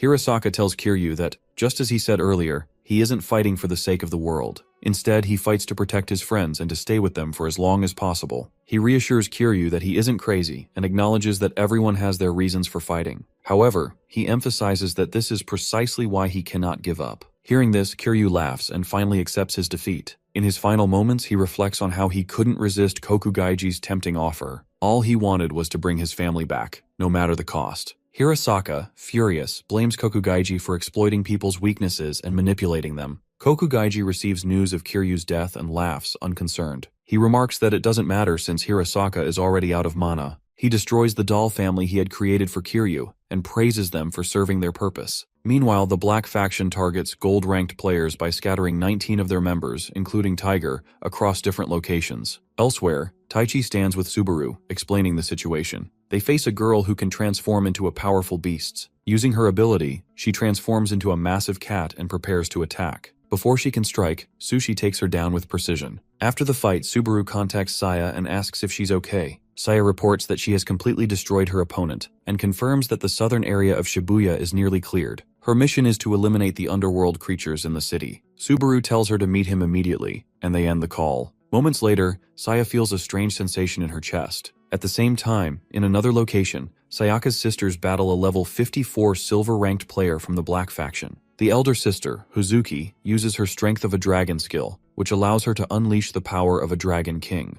This ability temporarily boosts her attack power by 500%. However, her attacks seem to miss her even though she was standing directly in its path. At the same time, the younger sister Mizuho tries to hit Yumeno with her Grim Reaper skill, which reduces the health of the enemy by 50% if it is on target. Before the sickle can hit her, Yumeno uses her Blink skill, which allows her to disappear from the world for a few seconds. She can also use her other spells or attack during blinking if she uses it for mana. By using this spell, she easily dodges both of the sisters' attacks while hitting them at the same time. As Huzuki gets attacked, she realizes that not only Yumeno's disappearance time is random, but she can also attack as soon as she shows up. This allows her to evade and attack at the same time. Despite trying everything, she stands no chance in front of her and gets beaten to the ground. Yumeno laughs as she asks them if they are both the Sayaka siblings. She says that the bigger sister has a better style than her, and the little sister is much cuter. Both of the sisters are strong and have a lot of followers on social media. The girl can't contain her excitement since she managed to overwhelm the girls she was jealous of. She doesn't care what harm it does to others, as long as she can feel this happiness. Listening to her, the sisters realize that she is rotten to the core. Subaru had contacted them earlier, claiming that he found a way to bring Sayaka back to life. He told them that it may take some time, but he will bring her back to them. Both of the sisters furiously stared at Yumeno as they told her they wouldn't let them destroy the world where their sister was coming back to. Hearing her name, the girl says that she heard their third sister was a failure. While she is busy talking crap about their sister, Saya shows up behind her. With a cold gaze, she talks to Sayaka and allows her to switch souls for 3 minutes. As their souls switch, all of the experience gained by Saya is added to Sayaka's level. She turns back to normal and immediately hits Yumeno with a corpse fist attack.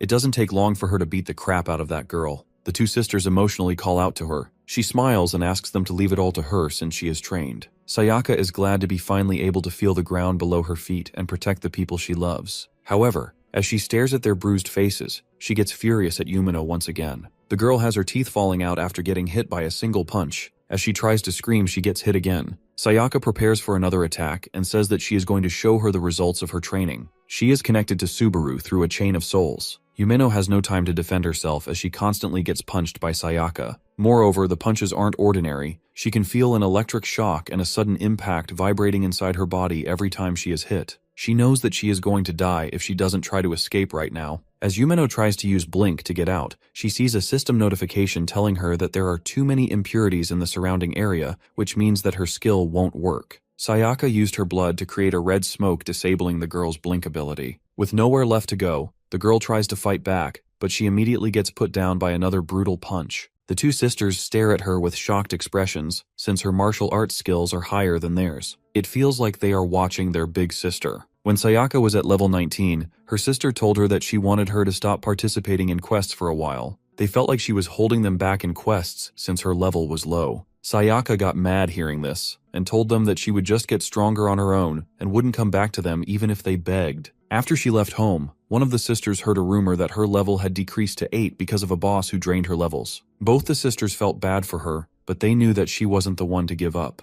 They were certain that she would come back once she was stronger. Hazuki turned to the younger sister and said that she was right. She asked her to support Sayaka together. Hearing both of her sisters cheer for her, Sayaka smiled as this gave her even more motivation to beat the girl. Yumino didn't like this at all. She couldn't accept that their relationship was so different than her and her sister. She then starts yapping about her backstory, which is just her being jealous of her sister since she got more likes on her tweets. This is why she decided to enter the purple door and kill her sister. After that, she started killing everyone who she thought was above her. However, this time she had to face reality as Sayaka punched her back to oblivion. As she continues hitting her, she accidentally punches her out of the fog. Yumeno knows that this is her chance, so she activates the blink ability and goes after the younger sister. However, before she can hit her, Sayaka protects her using her blood shield. She starts to cry as she wonders why the world won't just bend to her will. After that, she tries to fight again with the final bit of rage she has left, but it's all over since she gets put down pretty quickly. Sayaka tells her that she didn't hear any words she said, but she won't let her touch her family. After that, she delivers the final blow, and Yumeno goes down with a blast. After the smoke clears from the blast, Sayaka stands there without a scratch on her body. She even saved her sisters by creating a blood shield around them. Hazuki remembers how she told her that she would get stronger on her own and prove that she could become useful. She starts crying as she realizes that her words have become true. Sayaka excitedly calls them out and tells them that she has won. However, she suddenly starts coughing out blood. Seiya tells her that she doesn't have much time left and that their souls need to switch back. Sayaka is a bit sad, but she knows that she has to go. She apologizes to her sisters and says that she has to sleep for a little while again. As the sisters say their goodbyes and the girl prepares to switch, we see Subaru flying towards her at full speed. He wants to meet her even if it's for a second, since he wants to thank her and apologize for involving him in the quest. He also wants to get stronger with her. Sayaka starts crying as she feels that she should be the one thanking him and apologizing for dying in that quest. She promises to grow stronger with him no matter where they are. She then thanks Saya for taking care of her body and asks her for a favor. They finally switch souls and Saya wakes up in the girl's body. Subaru asks her about Sayaka and she tells her that she has switched again to not worsen the wound. She only came out for a short time to help her family. Moreover, she also entrusted her with a message. Sayaka told her that she would be waiting for him at the red table. She opens the red door to be greeted by the ghoul King Carrion, who tells her that he saw everything. She asks him how she did, and he gives her 13 points, which makes her mad. The Thunder and Storm bosses are also listening to this, and they mock Carrion for being strict. They both evaluate her on their own terms, but she is still not satisfied. Carrion then asks her to continue their training as they both walk towards the red table. Meanwhile, Saburo is confused about the red table and looks at Saya, who appears to be even more clueless. At the same time, he notices Hazuki walking towards him with a terrifying expression. He gets scared for a second, but as she gets close, she breaks down in tears and thanks him for letting them see their sister. This makes him emotional and he starts crying with the sisters. The younger sister tells him that they are going to wipe out the underworld creatures in the city and asks him to blow them all away. Subaru stands there as he remembers what Vanquish told him. He still didn't know what made him happy, and the world was becoming an awful place with every passing day. However, he knew that if he could truly become happy, he would want to stay with all of his friends. Seiya smiles as she hears this and promises to accompany him wherever he goes and as long as her soul remains in this body. She is leveled up and can now use Sayaka's mana to use her abilities. Subaru looks up at the sky and tells her that they should keep moving. Away from them, Shikishima and Taiga are still fighting. The gold player tries to hit him with a blast, but he teleports behind him and tries to attack. He knows that his skill allows him to teleport anywhere in the smoke, but against him,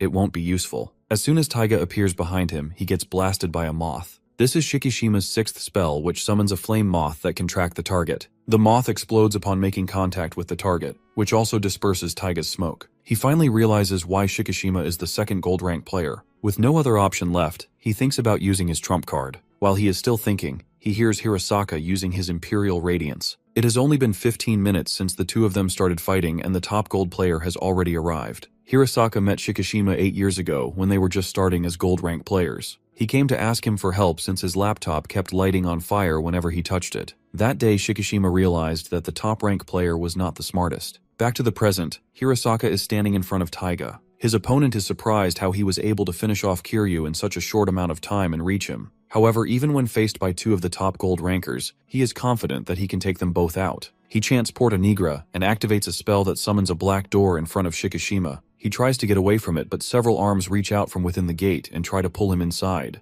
As he is getting pulled, he realizes that he can't use any of his skills. Hirasaka sees this and realizes that things are bad. Taiga knows the weakness of the gold ranks. Each of them has such strong abilities that they risk involving each other if they go all out in a fight. Now the top gold rank has a difficult decision to make. He has to determine the fate of everyone around him in just a moment. He can either choose to kill Taiga and end the battle, or save his friend. Bro is not Gojo. Without wasting another second, Hirasaka uses his 7th skill and rushes to save his friend. He slashes through all the arms, pulling him inside the gate and setting him free. Before he can do anything else, he gets cut in half by one of Taiga's piercing attacks. With a smile on his face, he slowly falls down to the ground. He is glad that he could save his friend. My man took the Gojo cosplay too seriously. Shikishima screams for his fallen friend, but it's too late. He thinks back to the time when they just finished doing a 3-star quest. He was injured and tired, so Hirasaka came to help him stand up. He asked him if he was the one who finished the boss off. The top gold rank told him that he didn't really have any other talents besides his strength, and he couldn't have done it without his help. Their injuries fade as they level up, but Shikishima feels frustrated since the 3-star gate was much stronger than they expected. Hirasaka assures him that it will be alright since they will get stronger with time. However, it is still too risky for them to map out the entire gate before doing every quest. For this reason, Shikishima talks to 15-year-old Kinokawa and tells her that he is planning on making a dedicated team to map out the gates. This way they can reduce the number of players dying due to traps in the gates. He wanted to protect every single person who was working with him. Shikishima told her that when all of this is over someday, he would want everyone to laugh about it and finally disband. Unfortunately, for him, one of his friends laid lifeless in his own arms. As Taiga walks towards him, he tells him that humans can truly sacrifice themselves to protect the things they love. He congratulates him and says that Hirasaka really thought of him as a true friend. Shikishima is about to explode with rage. Everything inside of him is telling him to just kill Taiga in the place. He is still in the shock of his friend's death and can't believe that he gave his life away to protect him. During this time, Taiga approaches him and tries to finish him off, but he suddenly notices an attack aimed at him. He immediately teleports away to a rooftop. The guy who just attacked him is Subaru. Even after seeing Hirasaka in this state, he doesn't lose his composure. He simply tells Shikishima not to worry and assures him that he will bring Hirasaka back into this world using his Paravara skill. As soon as he uses that skill, Hirasaka's body starts to float while glowing green. Shikishima knows what is happening. He thinks back to the time when they were discussing the appearance of the rainbow door in their car. It was the first time such a door had ever appeared, and they also knew that Subaru had revived his friend after gaining an ability from that door. Shikishima wonders if this is also one of his skills. Paravara works by transforming the soul of the player. It converts the player into a kindred of the user. Since Subaru was at level 35, he could use this skill on 2 people at once. He apologizes to Shikishima saying that he can't bring Hirasaka back at the moment, but he promises that this will protect his body until he comes back. The gold player starts crying as he hears this and thanks Subaru. Hirasaka is now completely back in one piece and has gone completely feral. He starts laughing as he flies in the air, mentioning how good it feels to be back in the human world. Just by the way he laughs, Subaru knows that the soul inside Hirasaka's body belongs to Carrion. After being completely transformed, he looks like a different person. He introduces himself as the Ghoul King and announces that he will be Subaru's kindred from now on. After Carrion bullied Subaru through the door of trials the previous time, he managed to regain some of his original appearance due to the growth of Subaru. However, his current power isn't the same as it was during the trial. Taiga furiously looks at him and unleashes several doors around him. Carrion doesn't look the least bit worried seeing all of those hands. He knows they belong to the withered old woman. Carrion uses blood mold to conjure up a spiral of emerald blood around him and rains it down on the arms reaching out. He then uses a divine quake to reveal the location of the original door. Soon after noticing it, he takes out a huge scissor and slashes the creature from outside. The underworld creature gets cut in half by the sheer power of the attack. Subaru commends him for taking care of the creature, and he starts feeling a bit too confident. As the two of them stand, they notice Taiga approaching them. He looks at Carrion and tells him that he is his next target. Carrion gets annoyed and tells him that his real opponent has been standing in front of him all this time. Even though Subaru is in front of him, he hasn't confronted him once. Hearing his words, Taiga wonders if he is consciously avoiding a fight with him. He tries making up other excuses, but when he stares directly into his eyes, he can't avoid the truth. It's almost like their first meeting when they were kids. He still remembers the fear he felt that day. This makes him mad, and he challenges Subaru to a fight inside the door. Despite Shikishima's warning, Subaru accepts his challenge and starts following him. While entering the door, he remembers when Taichi asked him about what Taiga had done to him in the past. He wants to end it right here and now so he can move on from this. Kokugaiji commends Taiga for getting rid of Hirasaka and luring the possessor of Vanquish inside the door. He considers this a victory for the Black faction. However, when he looks at Subaru, he is shocked to see him this calm. Taiga calls out to Kokugaiji and asks him not to interfere in their fight. The creature agrees, since this is the agreement they made in their contract. He tells him that he can go ahead and settle his affairs with him. Kokugaji doesn't really care if Taiga can kill him or not, since he thinks that he can kill him afterward. Once he gets rid of the MC, all of his kindred would also vanish. Until now, everything is going according to his plan, and he is confident that he can take over the human world like this. Just as things were starting to look good, we saw a familiar face show up. Outside the gate, Carrion flies Shikishima away from the scene. The guy isn't really happy since he wants to help Subaru defeat Taiga. Carrion assures him that he is going to be fine since he has a strategy. This makes him a bit curious, but before he can ask him anything, he sees a red notification alerting them about a 5-star gate that has run out of time. While everyone was busy, Hajimiori from the Black Faction was targeting gates. Due to the penalty, 81 2 hours are deducted from the sky clock. This puts the timer to 2 days and 16 hours. Suddenly the sky begins to crack and the system starts glitching. Since the remaining time is below 100 hours, the system is having a problem maintaining itself. Something like this has never happened before. If even one more gate reaches 0, the entire world will come to an end. Shikishima starts to panic as he thinks about a way to solve this. Carrion Karate chops him in the head and asks him to take it easy. He tells him that he has to protect the things which Hirasaka cherishes. Shikishima gets even more annoyed and asks him to fly him to the hospital. When they reach the hospital, they find Kinakawa's bed empty. Shikishima starts to panic and wonders where she is. At the same time, Udu is fighting Araya Kohei, who is another member of the Black Faction.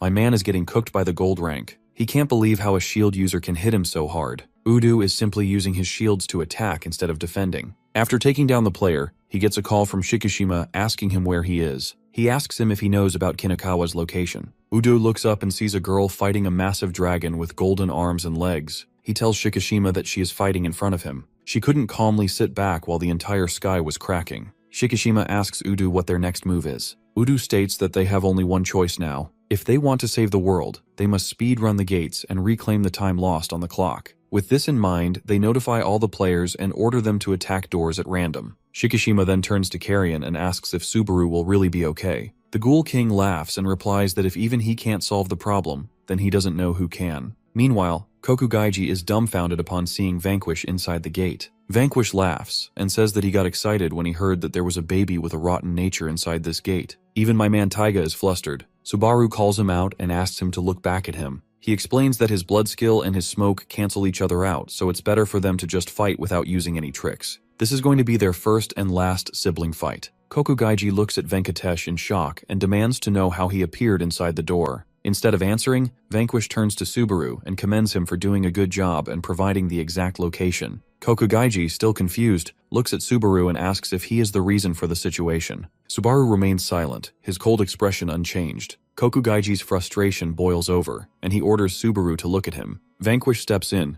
telling Kokugaiji that he's the one who should be paying attention to him. Using Curse Blood, Vanquish restrains Kokugaiji and mocks him, calling him an irredeemable imbecile and a fool who overthinks everything. Kokugaiji's anger intensifies, and he defiantly asks Vanquish if he really believes he has already won. With wide eyes and a surge of determination, Kokugaiji declares that no immortal god, not even Vanquish, can defeat him in his own world. He chants a spell, causing smoke to envelop Vanquish. The smoke accelerates time for everything that it touches. Taiga watches silently from the sidelines, observing the scene unfold. He sees Kokugaiji trembling with fear and being impatient. It is hard for him to believe that Subaru is the one responsible for all this. His older brother used to be scared of him. As the two of them come face to face, he asks Subaru if he really plans on fighting without using any skills. He doesn't think that it is a fair conclusion for a battle of this size. Subaru starts tearing up and tells him that it doesn't matter how big or small the scale of their battle is, since he is his little brother. He tells him that he should have done this a long time ago. When he first met Taiga, he was reserved. Subaru now thinks that it was wrong of him. He should have scolded him for being wrong as the older brother. While looking down, Taiga reminds him that they are not related by blood, so he shouldn't act like his brother. Moreover, he doesn't want anything to do with him. As Taiga tries to attack him, Subaru dodges it and asks him if he really thinks he can run away from him. This shocks Taiga, as his weak big brother finally punches him in the face. He tries using the smoke, but Subaru disperses it using his blood mold skill. My man then starts styling on him and hits him with some freestyle dance moves.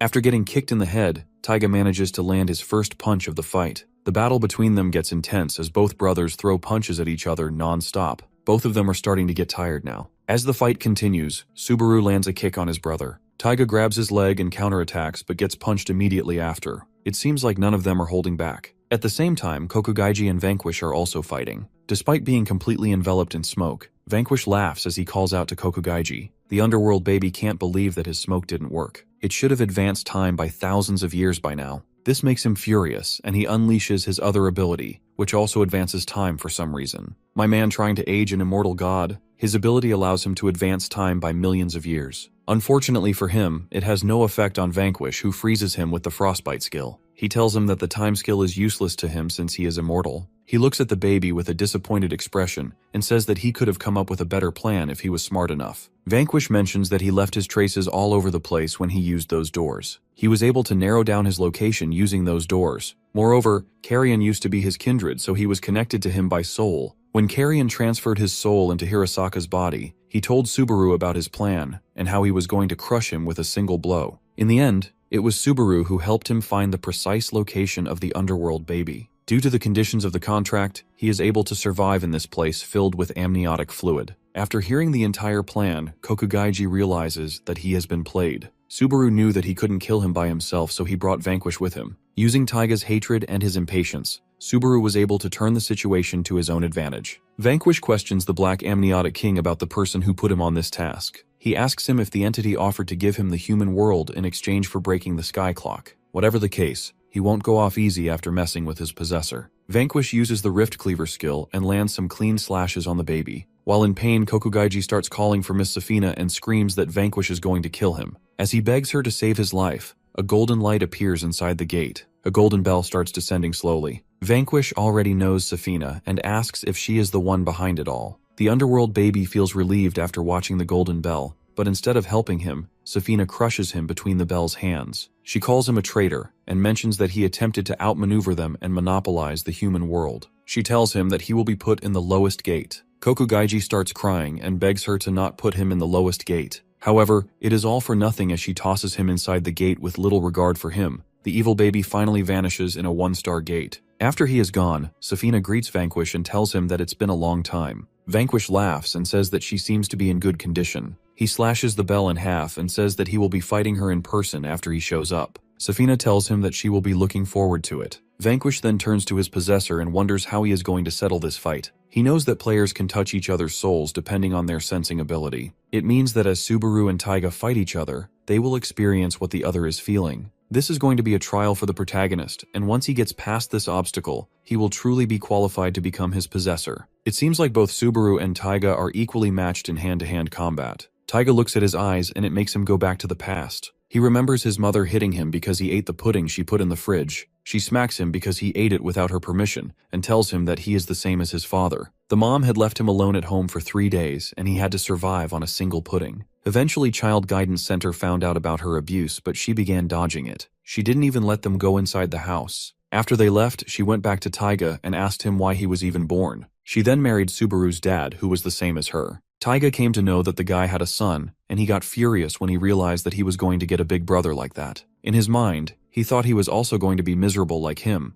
but when he met Subaru, he saw a sparking light in his eyes. He couldn't believe how he was not broken after getting treated like him. He spent all of his childhood thinking that his behavior was the fault of others around him, but now that he had seen someone who was living the same life without complaints or despair, he couldn't stand it. He realized that the only insect was him. The two brothers watched an interview with Hirasaka when he mentioned that the doors appear to those who have pure souls. Taiga mocked his brother and told him that he was never getting a door. Just moments later, he saw a gold-rank door appearing right in front of him. He couldn't accept that at all, so he pushed his brother away. He was afraid of Subaru becoming happy, so he kept him close and made sure that he would never be satisfied with his life. He knew that if he allowed him to be happy, the gap between them would never be the same again. This is why he wants him to stay beneath him all of his life. After getting hit again, Subaru is surprised that Taiga still has this much strength left. With each punch, he can feel his emotions. He realizes why his brother became so twisted and afraid. Taiga tries to kick him and it breaks the entire bridge. As the two of them are falling down, Subaru flies toward him and kicks him as hard as he can. While hitting him, he thinks to himself why they couldn't prevent this sooner. Taiga can also feel Subaru's soul as he keeps getting attacked. He starts to see a bright light in front of him and wonders if this is his brother's heart. He was living the same life as him, but when he heard he was going to have a little brother, he showed a completely different reaction than Taiga. He even tried to stop the mom from hitting him. However, Taiga didn't see him as a brother and pushed him away from his life. He stands there as he watches the moment. He steals the door from his brother. He wonders what Subaru was thinking when that door appeared. As he reads his thoughts, he finds out that Subaru wanted to become a player so that he could protect his little brother. Even though he appears shocked, he had noticed it a long time ago. The only person who truly loved him in the entire world was his brother Taiga. He remembers another scene from his past when Subaru's dad was beating him over something that he was hiding. Taiga was a bit surprised to see him disobeying his dad. He called him an idiot and wondered what he was trying to hide. When his dad finally saw what he was hiding, he stopped hitting him and let him go. Subaru then walked over to Taiga that he got pudding for him since he liked it. This made him shocked, and he wondered what was wrong with him. No matter what he tried, he couldn't win with his brother. As his body gets enveloped by a golden light, Taiga feels regretful that he couldn't live his life the way he wanted. Vanquish knows that this is the end for him since his body has reached its limits like all other underworld creatures. It was time for his soul to endlessly wander in the void since the blessing he received from Kokugaiji was also gone. Taiga looked at Subaru's face and asked him not to look at him that way since he wasn't in the wrong. He feared and admired him at the same time. Now that it was time for him to disappear, his last memories were of the pudding they shared together. He told Subaru that he would like to eat those puddings again someday. He couldn't thank him back then, but it made him happy. Hearing this makes Subaru tear up, and he can see his younger brother in front of him.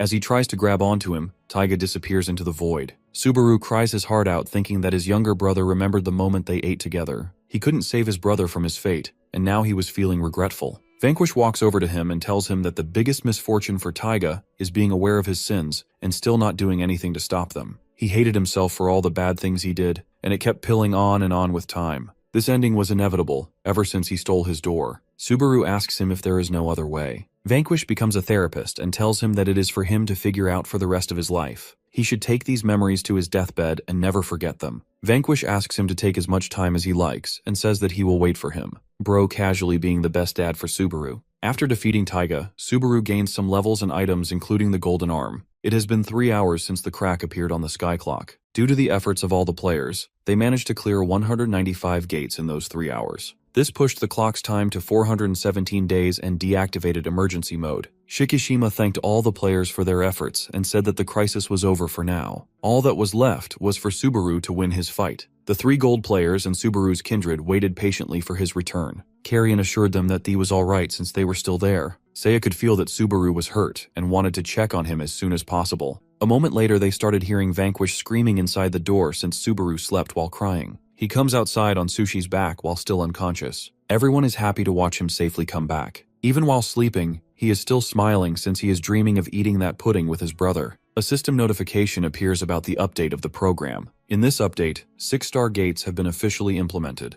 We see 2 members of the Black Faction sitting on a rooftop discussing Kokugaiji's death. The girl mentions that she got disconnected and the kill Kokugaiji gave her also disappeared. The guy asks her if she thinks it's all because of the rumored rainbow possessor. She replies that she's not sure, but since Kokugaiji is still a king, it's likely he was killed by Vanquish. This implies that the 3 kings are going to make their move. The girl tells him not to panic and notes that the sky clock just got an update. She suggests they stay there for the time being and see how things unfold. Meanwhile, someone apologizes to Ishizaki for coming all the way to treat him. Ishizaki reassures him, saying it's nothing. If he collapses now, it would spell the end for all of them. Using his power as a healer, he cures him, though he admits he can't restore Kinokawa's limbs. Shikishima tells him not to worry and assures him they've got it under control. Instead, he's more concerned about Subaru's condition. Carrion explains that Subaru is just trying to heal his tired soul. He reminds them of how exhausted they felt after passing through the door for the first time. Shikishima adds that he couldn't sleep for about 5 days, while Hirasaka, although able to move afterward, spent the next 3 days in bed. Carrion explains that the more powerful the being you make a contract with, the longer it takes for your soul to adapt. If an ordinary person were to contract with Lord Vanquish, their soul would either die or remain in a coma for several decades. However, Subaru managed to keep going without rest for an entire month, proving the fundamental strength of his soul. Carrion is confident Subaru will eventually wake up and assures them there's no need to worry too much. Despite this, Saya looks out the window with a worried expression, thinking about Subaru. Meanwhile, Subaru is floating in space, wondering if he's dreaming. Suddenly, someone behind him speaks, revealing that this is the galaxy of universal unconsciousness, a place where all souls are born and eventually return. The person tells Subaru he's currently in the midst of soul sleep, which allows them to meet for the first and last time. Subaru tries to identify the stranger but can't seem to figure it out. The stranger points upward and warns Subaru to prepare for battle. Confused, Subaru asks what kind of battle. The stranger explains that a king from another world has invaded, tearing a hole into the human world. Moreover, the possessor of Vanquish, Subaru himself, is now widely known. He warns that nations of copper, silver, and gold, among others, will soon invade their world. A storm is coming, a devastating one that will make the conflict with the Black faction seem like a mere breeze. The stranger says no one will be able to stop it, not even a gold rank or Vanquish. The only one capable of saving everyone is Subaru. Shocked, Subaru asks how he could possibly stop a storm even Vanquish cannot. Instead of answering directly, the stranger mentions the Red Table, the Twilight Half, and the Apostle of Aurora. He adds that Subaru will ultimately become a king. Subaru finds this hard to believe. The stranger reveals that he has failed, and now exists only to return to the Sea of Unconsciousness. He says he's glad they could meet one last time. Subaru asks what he means by last and failed. The stranger reveals that he is Subaru's future self, the King of Aurora, the most powerful man in the world, who couldn't save it and was ultimately defeated. Though he can't share everything about the future, he offers Subaru some revelations and urges him not to lose his friends or the world. Subaru receives a new item called the Afterglow of the Midnight Sun, a bracelet that allows him to glimpse the memories of the deceased. The stranger tells Subaru it's time to wake up and warns that the first calamity is approaching. Wishing him good luck, the stranger says goodbye. Subaru wakes up in a hospital. Saya by his side asks him what happened. Before them stand 3 doors, copper, silver, and gold. Subaru, however, is still preoccupied with what his future self told him in the void. From the golden door emerges Safina, the King of Gold, who introduces herself. The King of Silver, Ruin, and the King of Red Copper, Vordan, follow suit. They explain that they've come to greet the king of the new generation. Subaru realizes this marks the arrival of one of the 8 calamities. Subaru realizes he wasn't dreaming when he spoke to his future self in his sleep. Upon waking, he finds himself wearing the bracelet his future self gave him, and holding detailed memories of what's to come. He knows the identities of the door owners and their purpose for appearing. If the memories starting from this point are accurate, he will lose all of his friends within the next 3 months. Visions of his friends' deaths flash before him, showing them entrusting their futures to him. One by one he sees their fates, each separating from him in different ways. Subaru reflects on how all of his friends die, leaving the burden of the world's survival to him. In one vision, he fights a man who calls him the King of Aurora and mocks his efforts to win without Vanquish's power. The man strikes Subaru with a blood mold attack, finishing him off. As future Subaru collapses, he thinks despairingly that he has lost, the world has ended, and he failed to save anyone. Crying, future Subaru apologizes to his friends for entrusting him with their hopes and for his inability to protect them. He regrets a mistake he made in the past and wishes he could return to that day. Using the last of his power from the infinite galaxy of universal unconsciousness, he sends a warning to his past self. Back in the present, Subaru sits on his bed, thanking his future self for the warning. Although that world has ended, Subaru resolves not to let his own meet the same fate. He is determined to protect everyone from the 8 calamities that threaten them. The door owners reveal themselves as the kings of the underworld, the largest and most powerful faction in existence. They are Safina, the Queen of Twilight; Ruin, the divine beast of order, who rules over all beasts as the Silver Nine-Tails; and the Bronze King, the leader of nature spirits and demi-humans who dwell on Earth. Subaru is shocked that such powerful entities have come to greet him personally. The kings acknowledge Subaru as the rightful candidate to become the next king and invite him to the Golden Country. Safina extends her hand and asks if he will accept her offer. Subaru's friends are stunned at the prospect of him going to the underworld. After Safina speaks, Ruin, the Silver King, suggests Subaru cancel his contract with Vanquish and form a new one with any of them. Ruin explains that Subaru's soul vessel is unique, and a partnership with one of them would make him the strongest in the world. Each of the 3 kings is more powerful than Vanquish, and their goal is the same as Subaru's, to protect the world from the gates of calamity. Ruin claims that Subaru would save more lives by choosing a worthier partner. Carrion can't take the suggestion and threatens to kill Ruin. Without even looking at him, Ruin silences Carrion by exerting pressure directly on his soul. As a human, Carrion cannot resist it. Ruin then turns to Subaru, clarifying that they didn't come to force a decision, but to offer exceptional conditions to someone as exceptional as Subaru. Safina offers Subaru the spear that pierces all things, and command over the Golden Knights if he becomes her possessor. Ruin offers the Bow of Endless Light and 100 high-ranking dragons. The Bronze King offers the Axe of Absolute Destruction, along with the 20 forests inhabited by great spirits. They ask Subaru to choose a door, warning that the deals are extraordinary. Carrion warns Subaru not to make a decision, insisting that the kings fear Subaru's partnership with Vanquish will allow him to grow too strong. Subaru is impressed by Carrion's loyalty, but also senses Ruin's murderous intent. He silences Carrion, yelling at him to stop interfering. Subaru knows that once he makes a choice, there's no turning back, and he has already decided to stick with Vanquish. The memory of his future self's warning weighs on Subaru's mind. He knows these offers alone won't be enough to save everyone. Ruin asks if Carrion truly believes they are trying to deceive Subaru. With the tension eased momentarily, Subaru takes a moment to think. However, Carrion shouts at him again, prompting Ruin to consider silencing him permanently. Before they act, Subaru declares his decision. He says he is open to switching allegiances if the deal is fair and the conditions align with his goals. Carrion and Saya are shocked by his statement. Subaru challenges the kings to make him believe in them more if they're so confident. The kings ask if he wants them to prove their strength, but Subaru clarifies that he is more interested in their terms. He notes that if his soul is truly unique, other kings will surely covet it as well. Subaru demands they arrange a meeting with all the underworld kings so he can evaluate the best offer. Ruin questions how Subaru knows about such meetings, suspecting Carrion of revealing the information. Meanwhile, Carrion wonders if Vanquish told Subaru about it. Subaru, however, keeps his knowledge of the future a secret, intending to use it as a weapon to change their fate. When Subaru is visited by the three kings, Vanquish watches him from the underworld. They have taken action earlier than expected, but he is more concerned about Subaru's behavior. As he thinks about his meeting with the kings, he wonders how Subaru has obtained this information. Details about the underworld are highly confidential, so there is no way Subaru should know about the meeting. While observing him, Vanquish notices the afterglow of the midnight sun, leading him to suspect it is likely Aurora. Sayaka and Hirosaki run toward him, asking if Subaru has woken up. He tells them they should be training, but they casually reply that they are taking a break. Vanquish then explains that the kings of gold, silver, and copper are coming to Subaru, asking him to end his contract with Vanquish and switch allegiances to them. Surprisingly, instead of being worried, Sayaka and Hirosaki feel proud of Subaru. Vanquish clarifies that if Subaru chooses any of the other kings, his connection with Vanquish will be severed.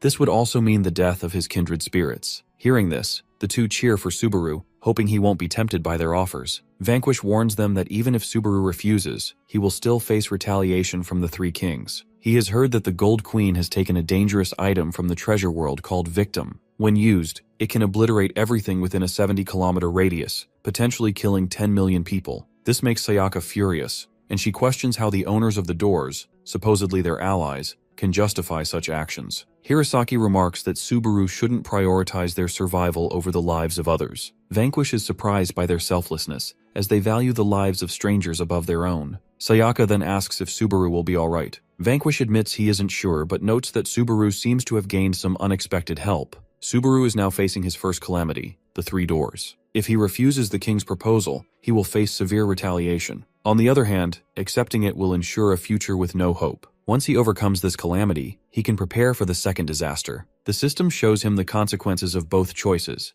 opposing the kings or going against Vanquish, putting the future of all people at risk. After hearing about the meeting, the Bronze King becomes serious. He questions how a mere human like Subaru dares to stand as an equal to them. Subaru responds that anyone who wants a claim on him can negotiate at the meeting. His strategy is to delay making a decision. He has no intention of responding immediately. Instead, he plans to buy time until the meeting. Subaru realizes he cannot defeat or neutralize the three kings, and the second calamity will follow immediately after he makes his choice. His only viable option is to avoid the first calamity as much as possible and face the second with fewer disadvantages. However, even delaying his decision might provoke the wrath of the three kings. The Silver King, losing his patience, orders Safina to use Victim. It is almost like a bomb that can cause a massive explosion proportional to the amount of soul poured into it by its owner. If the Queen of Gold, Safina, uses this item, Subaru realizes the future he saw in his memories will repeat. Safina, however, surprises him by addressing him directly, saying she would like to commend his courage. She explains that this item is akin to a nuclear bomb from his world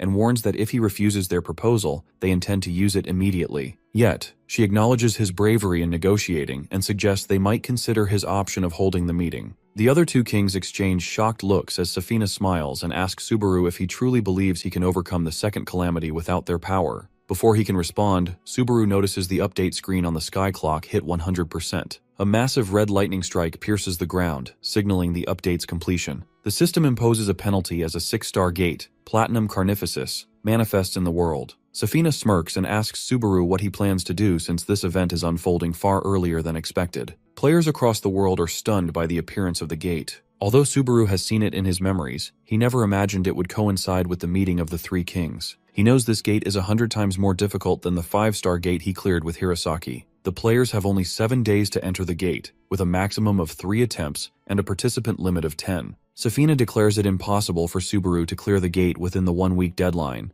especially since the king's meeting is scheduled for 2 weeks later. She offers their power to help him clear the gate immediately if he accepts their proposal. Once again, she asks if he truly intends to face the meeting without signing any contract. Realizing Safina's strategy, the other 2 kings begin mocking Subaru, expecting him to cave under pressure. Instead, Subaru surprises them all by confidently smiling and stating that he will not need their powers this time. His bold claim shocks the 3 kings. Subaru asserts that his team will clear the gate without a single sacrifice and invites the kings to observe them. Safina bursts into laughter, intrigued by his confidence. She tells Subaru that she is curious to see how he plans to clear the gate and agrees to his terms, granting him permission to attend the meeting without signing a contract. Before leaving, she warns him that if he fails to uphold his promise, she will use the victim item without hesitation. The kings bid Subaru farewell and vanish inside their respective doors. Relieved, Subaru lets out a deep sigh, finally free of the immense pressure. Saya, however, remains skeptical, doubting they can clear a 6-star gate without sacrifices given their struggles with the 5-star gate. Subaru simply laughs and reassures her that everything will be fine. With a confident grin, he reveals he knows a player capable of clearing the gate. After 6 p.m., the largest gate in history appears at the Itabashi intersection in Tokyo. A large crowd gathers behind the fencing tape, watching the commotion near the gate. The director of the Japanese Players Federation, Hizaki, announces that this is the first gate in Japan with a difficulty level of 6. He declares his intention to gather the top-ranked players to clear the gate within 1 week. Subaru stands between Saya and Carrion, asking them to read his mind. Carrion confirms Subaru's request, noting that relatives and their master can communicate through a soul connection with permission. Saya apologizes before closing her eyes alongside Carrion. Instantly, both feel sick as they see fragments of Subaru's life. Opening his eyes, Carrion shouts at Subaru, overwhelmed by the thought of his master facing death, even in the future. In his frustration, Carrion realizes how Subaru found out about the meeting with the 3 kings. When Subaru asks him if he knows where his future self encountered him, Carrion immediately tells him that it happened in the Sea of Universal Unconsciousness, a realm where egos dissolve and souls return. Carrion explains it as the final destination for souls across all worlds. This means that Subaru dove in there when his soul was close to disintegration, and then came back to normal. When Subaru inquires about the Aurora King, Carrion tells him that he is the king of a really small country, but he is unable to share any more details due to the protections of the system. Subaru speculates that the Aurora King might be an ally since he was able to acquire his power in the future. He then shares 2 reasons for wanting to attend the king's meeting: to avoid the use of victim by the 3 kings, and to meet the Aurora King and try to make him an ally. Subaru smiles briefly but quickly grows somber, apologizing for exposing such an unpleasant future. Seiya and Carrion remain silent as Subaru reflects on his failure to save Taiga. He recalls how Taiga took the door from him, accepting that the outcome felt inevitable. Dropping to his knees, Subaru remembers the face of Lord Vanquish and questions whether his past choices were correct. He recalls Vanquish's words, asking him to dedicate his life to finding the answer. Determined not to repeat his mistakes, Subaru turns to his friends and asks for their support. Seiya immediately kneels before him, promising to stay by his side as long as her soul existed. She wants to help him save the world from this calamity so that everyone can be happy. Carrion claims that he also wanted to say the same thing. Subaru smiles and thanks them both. He makes a determined expression and announces that the time has come for them to clear the 6-star gate without suffering any casualties. Seiya and Carrion agree with his plan. As Subaru takes out his phone to explain everything to Shikishima, he notices a flood of missed calls. Carrion snatches the phone from his and advises against making contact. He makes the claim that the gold-ranked players aren't supporting them in this battle. Meanwhile, Shikishima wonders if Subaru is still asleep since he is not picking up his calls. The team flies over a dense, dark forest. Subaru stares into the distance, deep in thought. He recalls Carrion explaining how door owners can sense every move and word of their subordinates. This means that they must avoid discussing their plans openly, as the Golden Knights might leak their plans to Safina since she is their queen. Subaru imagines the catastrophic consequences if she discovers their intentions, picturing an explosion that would devastate the city. It is the same for players with copper and silver door owners. This is a bit sad that their plans and future memories are a secret between the 3 of them. Seiya tells him that Sayaka and the clumsy guy also know about their secrets, since they can hear them at all times from the underworld. Hearing this, Subaru thinks for a second and starts shouting to Vanquish. He tells him that he needs to have a talk when he visits the underworld again. However, his loud cries irritate Carrion, who scolds him for shouting since the people in the underworld can still hear him even if he doesn't scream. He tells him that he just burst Hirasaka's eardrums. Saya asks him if they are really on their way to clear the 6-star gate, since she can only see mountains ahead. Subaru doesn't answer and simply laughs, and he notices that they have reached the sea of Hitachi City. Meanwhile, in the underworld, Saya fights valiantly, defeating guards with powerful blows. Due to her training, she has no problem taking on multiple knights at the same time. The two bosses watch as she trains. They notice that she has grown much stronger. The Thunder Boss jokingly says that they are much better teachers than Carrion. He tells her that she needs to take a break, and after that, they will have a duel till the death. Sayaka is confident that she can beat him this time. She then asks him about Hirasaka. The boss tells him that he is with the prisoner. Elsewhere, Vanquish stands with Hirasaka, who faces the captured criminal Ludwig. The Knight Commander asks them to kill her. Hirasaka tells her that he won't do it since he wants her to be his swordmaster. He kneels down and reveals that he wants to be useful to his friends in the upcoming battle. He asks her again if she would train him. I didn't know the Knight Commander was a cute anime girl. Notifications flash from the system, displaying details about 6-star gates. The players must clear the gate within a week. Success will bring a new ally, reveal more truths about the world, and expand the red table. Failure will result in the death of all participants and unleash the creatures into the human world. Clearing the gate with casualties will still provoke the wrath of the three kings. As dawn breaks over Hitachi City, a guy wearing a mask on his face calmly stands on the water surface. His name is Ginga, and he is a level 67 silver rank player. It appears that he is doing a skill usage confirmation, and this is part of his daily routine. Out of nowhere, Subaru shows up and greets the man. This gives the poor man a jump scare since he isn't used to seeing other people around. Subaru introduces himself as a player and asks Ginga what he is doing. The guy tells him that this is his daily routine, and he was just checking if he still had his power. Even though it has been some years, it still feels like a dream. Hearing this makes Subaru think of the visions of the future he saw earlier. He says that it would be great if the world was actually a dream. Finally, Subaru explains his purpose for meeting him, and says that he wants his help with the 6-star gates. Ginga asks him if he wants him as a backup or as a reconnaissance, but Subaru shocks him by telling him that he wants him to be the main attacker and defeat one of the 3 bosses in the 6-star gate. This makes my man freak out. He questions what Subaru is trying to accomplish and says that it is impossible. Meanwhile, Saya and Carrion hover in the sky discussing the so-called main attacker. Carrion doubts this person can handle clearing the gate since he doesn't look that strong. Ginga goes on a rant and says that he will never be able to do this job. Subaru asks him to calm down and simply says that he can do it. He explains that it might seem impossible at the moment, but once he reaches level 70 and his door appears before him, he will get a new skill that is effective against the bosses in the 6-star gate. Ginga doesn't believe a word and accuses Subaru of hiding something. He is even skeptical of him being a player. Subaru tells him that he is standing on water with his skill, so it should be enough proof. Even so, Ginga remains doubtful, questioning how Subaru knows about skills and gates that haven't even appeared yet. Subaru simply smiles and invites him to join the mission to clear the 5-star gate, which will show up nearby. Once he reaches level 70, he will know if he is lying or not. Still suspicious, Ginga accuses Subaru of knowing too much, especially about the gate's location and timing.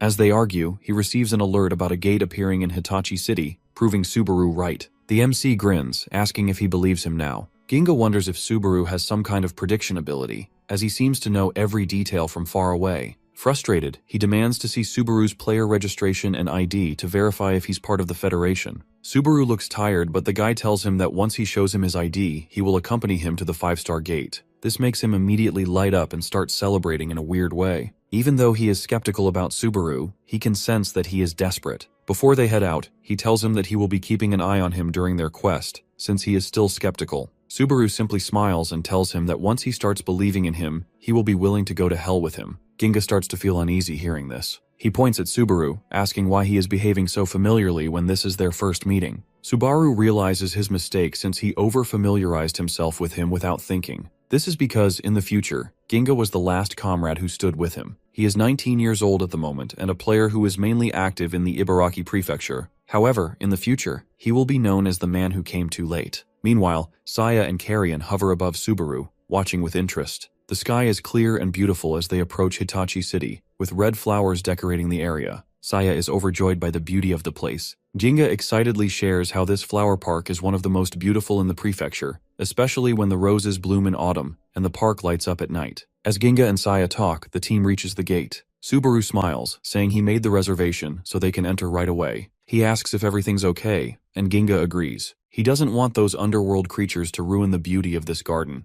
The sky turns bright red as they enter the Tower of Thorns. The system announces the name of the gate. Ginga points out the roses growing inside, noting how one of them looks so ugly. The flower monster grows from the ground and attacks Ginga, but he remains calm, freezing everything around him with his ice spear. As the monster gets covered in ice, Ginga uses his second skill, Hoarfrost, to create a huge ice wall that separates him from the monster. With a confident grin, he prepares for the next move. He throws his bag off, revealing his face. Bro had to nerf his face with the mask. His eyes glow blue as he uses his third skill, turning his legs into ice skates and racing toward the monster. In seconds, all the nearby monsters turn into ice. After the monster is defeated, the system announces that his level has increased to 68. He looks at Subaru and asks him if his goal is to reach level 70. Subaru confirms it. His next door will also appear once he reaches level 50, so he decides to go all out. Bro has the divine chisel in his right hand and the black katana Ignis in his left hand. Both Saya and Carrion seem to be impressed by the silver rank's skills. They watch as Ginga stands proudly on the ice. Subaru notes that Ginga uses his skills efficiently, unlike the instant kill tactics of gold rank players. He realizes that this is the fighting skill of a silver rank veteran with 5 years of experience. It is now his turn to show off, so he calls out to Saya and Carrion and prepares to go in.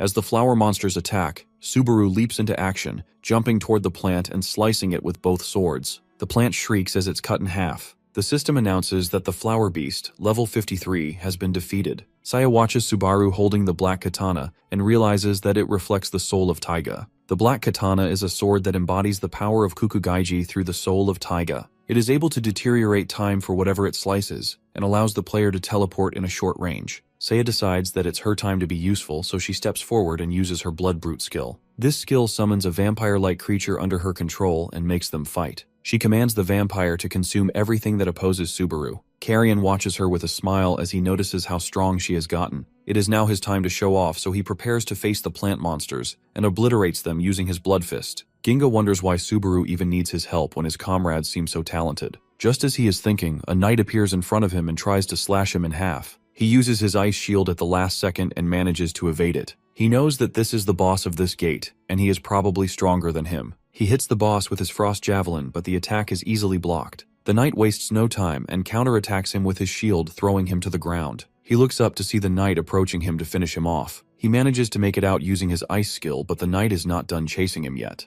Ginga knows that he is facing a tough opponent. The knight points his sword at him and challenges him to a one-on-one duel. Just as he accepts the duel, one of the knight's subordinates appears behind him for a surprise attack, but Ginga had already predicted it. Since he is so skeptical, he doesn't think that the knight would fight fair. He kills the subordinate and asks the knight to come at him without any tricks. As soon as the knight charges at him, he notices Subaru approaching him from the side. However, he is still able to respond quickly and blocks his attack. Despite having his shield up, Subaru uses the black katana to deteriorate it and goes in for the kill. The knight puts up a good fight, which makes him smile, and he asks him to fight him fair and square. As soon as he says this, Ginga freezes the knight using his skill. Subaru reveals that it is prohibited to fight fair and square in his school. The two of them then work together and destroy the knight using their skills while he is frozen. This pushes Subaru to level 51 and Ginga reaches level 70. Both of them can now access the doors. As the door of trial appears, Ginga looks back at Subaru and asks him how much he knows. The MC even knows about his death, but he chooses to stay quiet since he doesn't want the Silver King to find out anything. He simply says that he can't explain it to him at the moment. At the same time, Saya and Carrion show up after clearing the rest of the gate. Saya looks at the door in front of Ginga and realizes that the fate of the world depends on the skill he is about to acquire from that gate. Before entering the gate, Subaru calls him out and lets him know that he is counting on him. The guy tells him that he will only accompany him to the gate if he gets the skill that will allow him to take it on. Subaru confidently tells him that it's alright since he will definitely get that skill. As he is about to enter his rainbow door, Saya notices that he looks a bit nervous. He enters the door to see a blue sky. He hears the voice of Sayaka, who smiles and tells him that she has been waiting for him. All this time he wanted to meet her and apologize for what happened, but now that she is actually in front of him, the words won't come. She asks him why he is so quiet, and he immediately changes the conversation to Vanquish. Sayaka tells him that he went somewhere else after telling her that it was better to spend some private time with her friend. He also told her that she would be the one to give him the trial this time. Sayaka immediately goes into battle mode and asks him to come at her with the intent of killing her because she will do the same. Subaru accepts her challenge, but he is surprised to see just how fast she moves. He manages to dodge her attack using the katana. She turns back and hits him with the thunderbolt, but Subaru blocks it using his curse blood spell. Sayaka feels annoyed that he is blocking all of her attacks, but he gives her no time to think. As the two of them continue fighting, he takes out the divine chisel. Before he can attack, he notices her using the golden arm, and he finally realizes that she has become stronger. Vanquish and the Thunder Killim watch this battle from afar. The Thunder Boss mentions how Subaru talked about growing stronger with the girl when he pierced his heart. Now that he is training her, he realizes that she is great and has a lot of motivation. Meanwhile, the trail has finally concluded and Subaru manages to beat Sayaka. As they both lie on the ground, he tries asking her a question, but before he even starts, she tells him that she will help him prevent the calamity. She says that she has already made a promise to him, so she will never betray him. Subaru remembers the time when they first met and she joined him on his quests as his comrade. He starts crying and thanks her for sticking with him. Back at Ginga's door, he faces the arcane of Ice Wings, who is the owner of his door. Bro looks like a Pokemon. Ginga has finally cleared the trial and gained his new skill. He wonders if it will be enough to beat the 6-star gate. His skill is called the Ice 9. After the trial is over, Vanquish shows up and asks Subaru if he is done. Sayaka asks him about Killim and he tells her that he has already left. He can feel his power synchronizing with Subaru and says that the day is not far when he will regain even more power. However, he still saw him dying in the future. Vanquish asks him to tell him everything so they can come up with a plan. After Subaru gets out of the door, he sees the entire gate covered in ice. He turns back to see Carrion and Saya still without any injuries. They point towards Ginga, who is standing behind Subaru with a serious expression. He asks him why he took so long even though time flows at a slower pace inside the door. He has already defeated the boss of the 5-star gate by himself. He tells Subaru that he was right, and his new skill may be effective against the 6-star boss if certain conditions are met. After clearing the gate in 19 minutes, his level goes up to 74. Meanwhile, Shikishima has already assembled a team of players outside the 6-star gate. Among them are 4 silver rank players, including a healer, and 4 gold rank players. Shikishima mentions 2 of the gold ranks and thanks them for coming all this way to help. One of them, named Akira, says that he doesn't really like the air in this city. His friend Mei tells him to stop talking. The guy says that he has no intention of protecting places when Hirasaka is no longer there. He asks Shikishima to hurry up and clear the gate since he wants to get out. Shikishima explains that they can't lock the door, which means that they can enter and exit as they like, but the enemies will be roaming inside the gate before they even enter, so they can't send a team beforehand. They have to go in with 0 information. The door is also 10 times more difficult than a 5-star gate with a 7-day time limit. Akira goes on a yapping session, which is fortunately stopped by Kinokawa, who has just arrived at the scene. Her limbs are now back to normal thanks to a healer that Mei brought from America. The healer is on standby outside the gate in case any player in the attacking team gets injured. The healer is named Mia Hart, and she is a gold rank player from the USA. She only wanted to come to Japan to buy some figurines, but she just got unlucky with the timing. The Americans also sent their team of gold players inside the 6-star gate, but it resulted in half of them dying. Just as the team is preparing to head inside, Subaru arrives with his team. Shikishima screams at him for not picking up his calls. He asks him if he can participate in the raid with them, but Subaru doesn't answer. He simply asks Shikishima if he can take care of the gate alone with his comrades. He explains that it will be impossible for them to deal with even with their strengths combined. This enrages some of the players who think that he is looking down on them. One such player is Akira, who walks over to him and asks him if he really thinks he is stronger than all of them. Subaru tries to explain, but suddenly Carrion jumps in and starts to trash talk the gold rank. This escalates the situation even more, and the guy goes feral. He prepares to use his skill on Subaru, but before he can act, he gets punched in the face and goes to sleep. Subaru has seen the future, and he knows that this guy is one of the first members who die in the raid. He doesn't want him to continue on, so he puts him to sleep. He turns around and tells everyone that he can't lose them, so they are better off going without them. Ginga looks at him in shock and wonders what he is trying to do. Now even Shikishima is mad and all the players are turning against him. Seeing them all with their weapons out, Saya gets mad, but Subaru stops her. He tells them that Akira was about to use his skill in the middle of the city, so he stopped him. He wouldn't have listened to him even if he tried, so his only option was to knock him out. Shikishima is a bit suspicious and asks him if he has prepared this answer in advance, since he seems to know so much about Akira. He then points at Ginga and says that since he has brought him here, it means that he has a plan in mind. He figures out that Subaru probably knows something about the gate. Hearing this, the protagonist agrees with him. Hikishima trusts him, so he knows that if he is not telling them about the gate, it probably means that he got involved with the underworld. He asks him once again if there is no way for them to help him.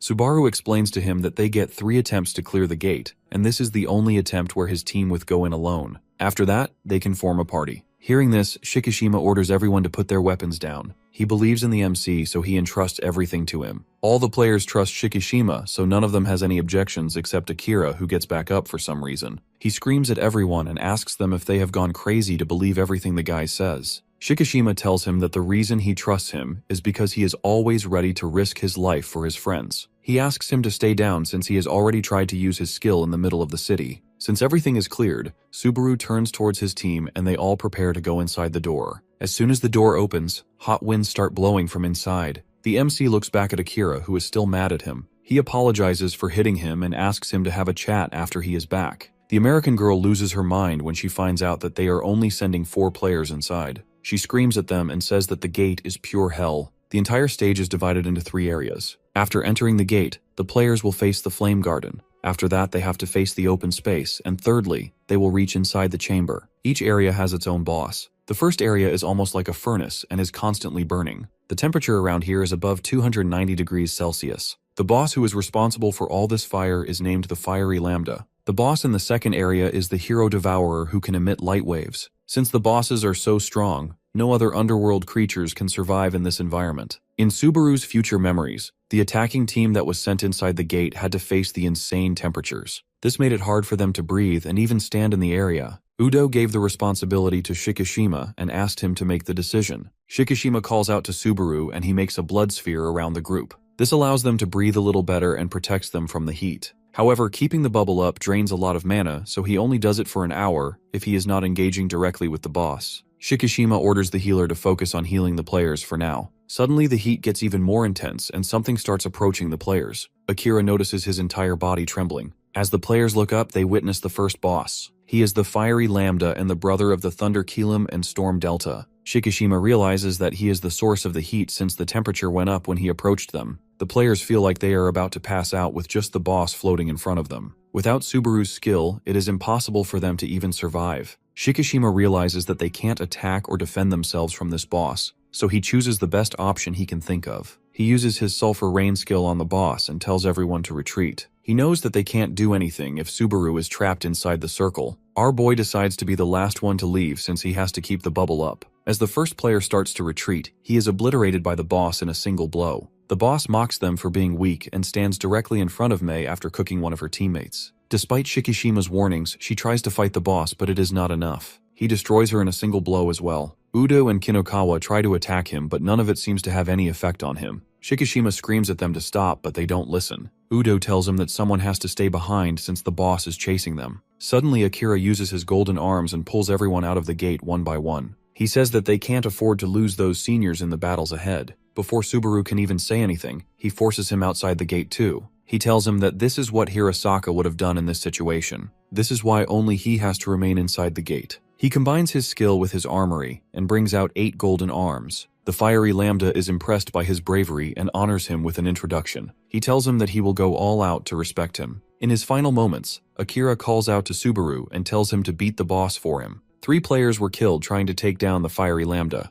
They finally managed to defeat it in their second assault after losing 2 more players. Back to the present time, Subaru was inside the gate once again. This time he was wearing a special suit made out of his skill. As the Fiery Lambda excitedly flies towards him, he is ready to finish him off in one go without losing any of his comrades. In addition to being strong in his offense, the Fiery Lambda also has insane defensive abilities, which provide him resistance from all types of skills and attacks. He had grown bored after staying inside the door for so long, so his daily routine is to play with the Dragon of Light. As the two of them are fighting, the Dragon of Light senses some intruders inside the gate. They pause their fight and the Fiery Lambda goes to take the intruders out. The Light Dragon hopes that they manage to kill the fiery boss since he also wants to have some fun. While leaving, the Fiery Lambda tells him to fight the first boss if he is really that bored. This scares the Dragon of Light since he knows he will have no chance of going against that boss. The boss in the first area is the former commander of the Golden Knights, and his name is Iluk. Ginga notices that he doesn't really feel any heat even though they are in extreme temperatures.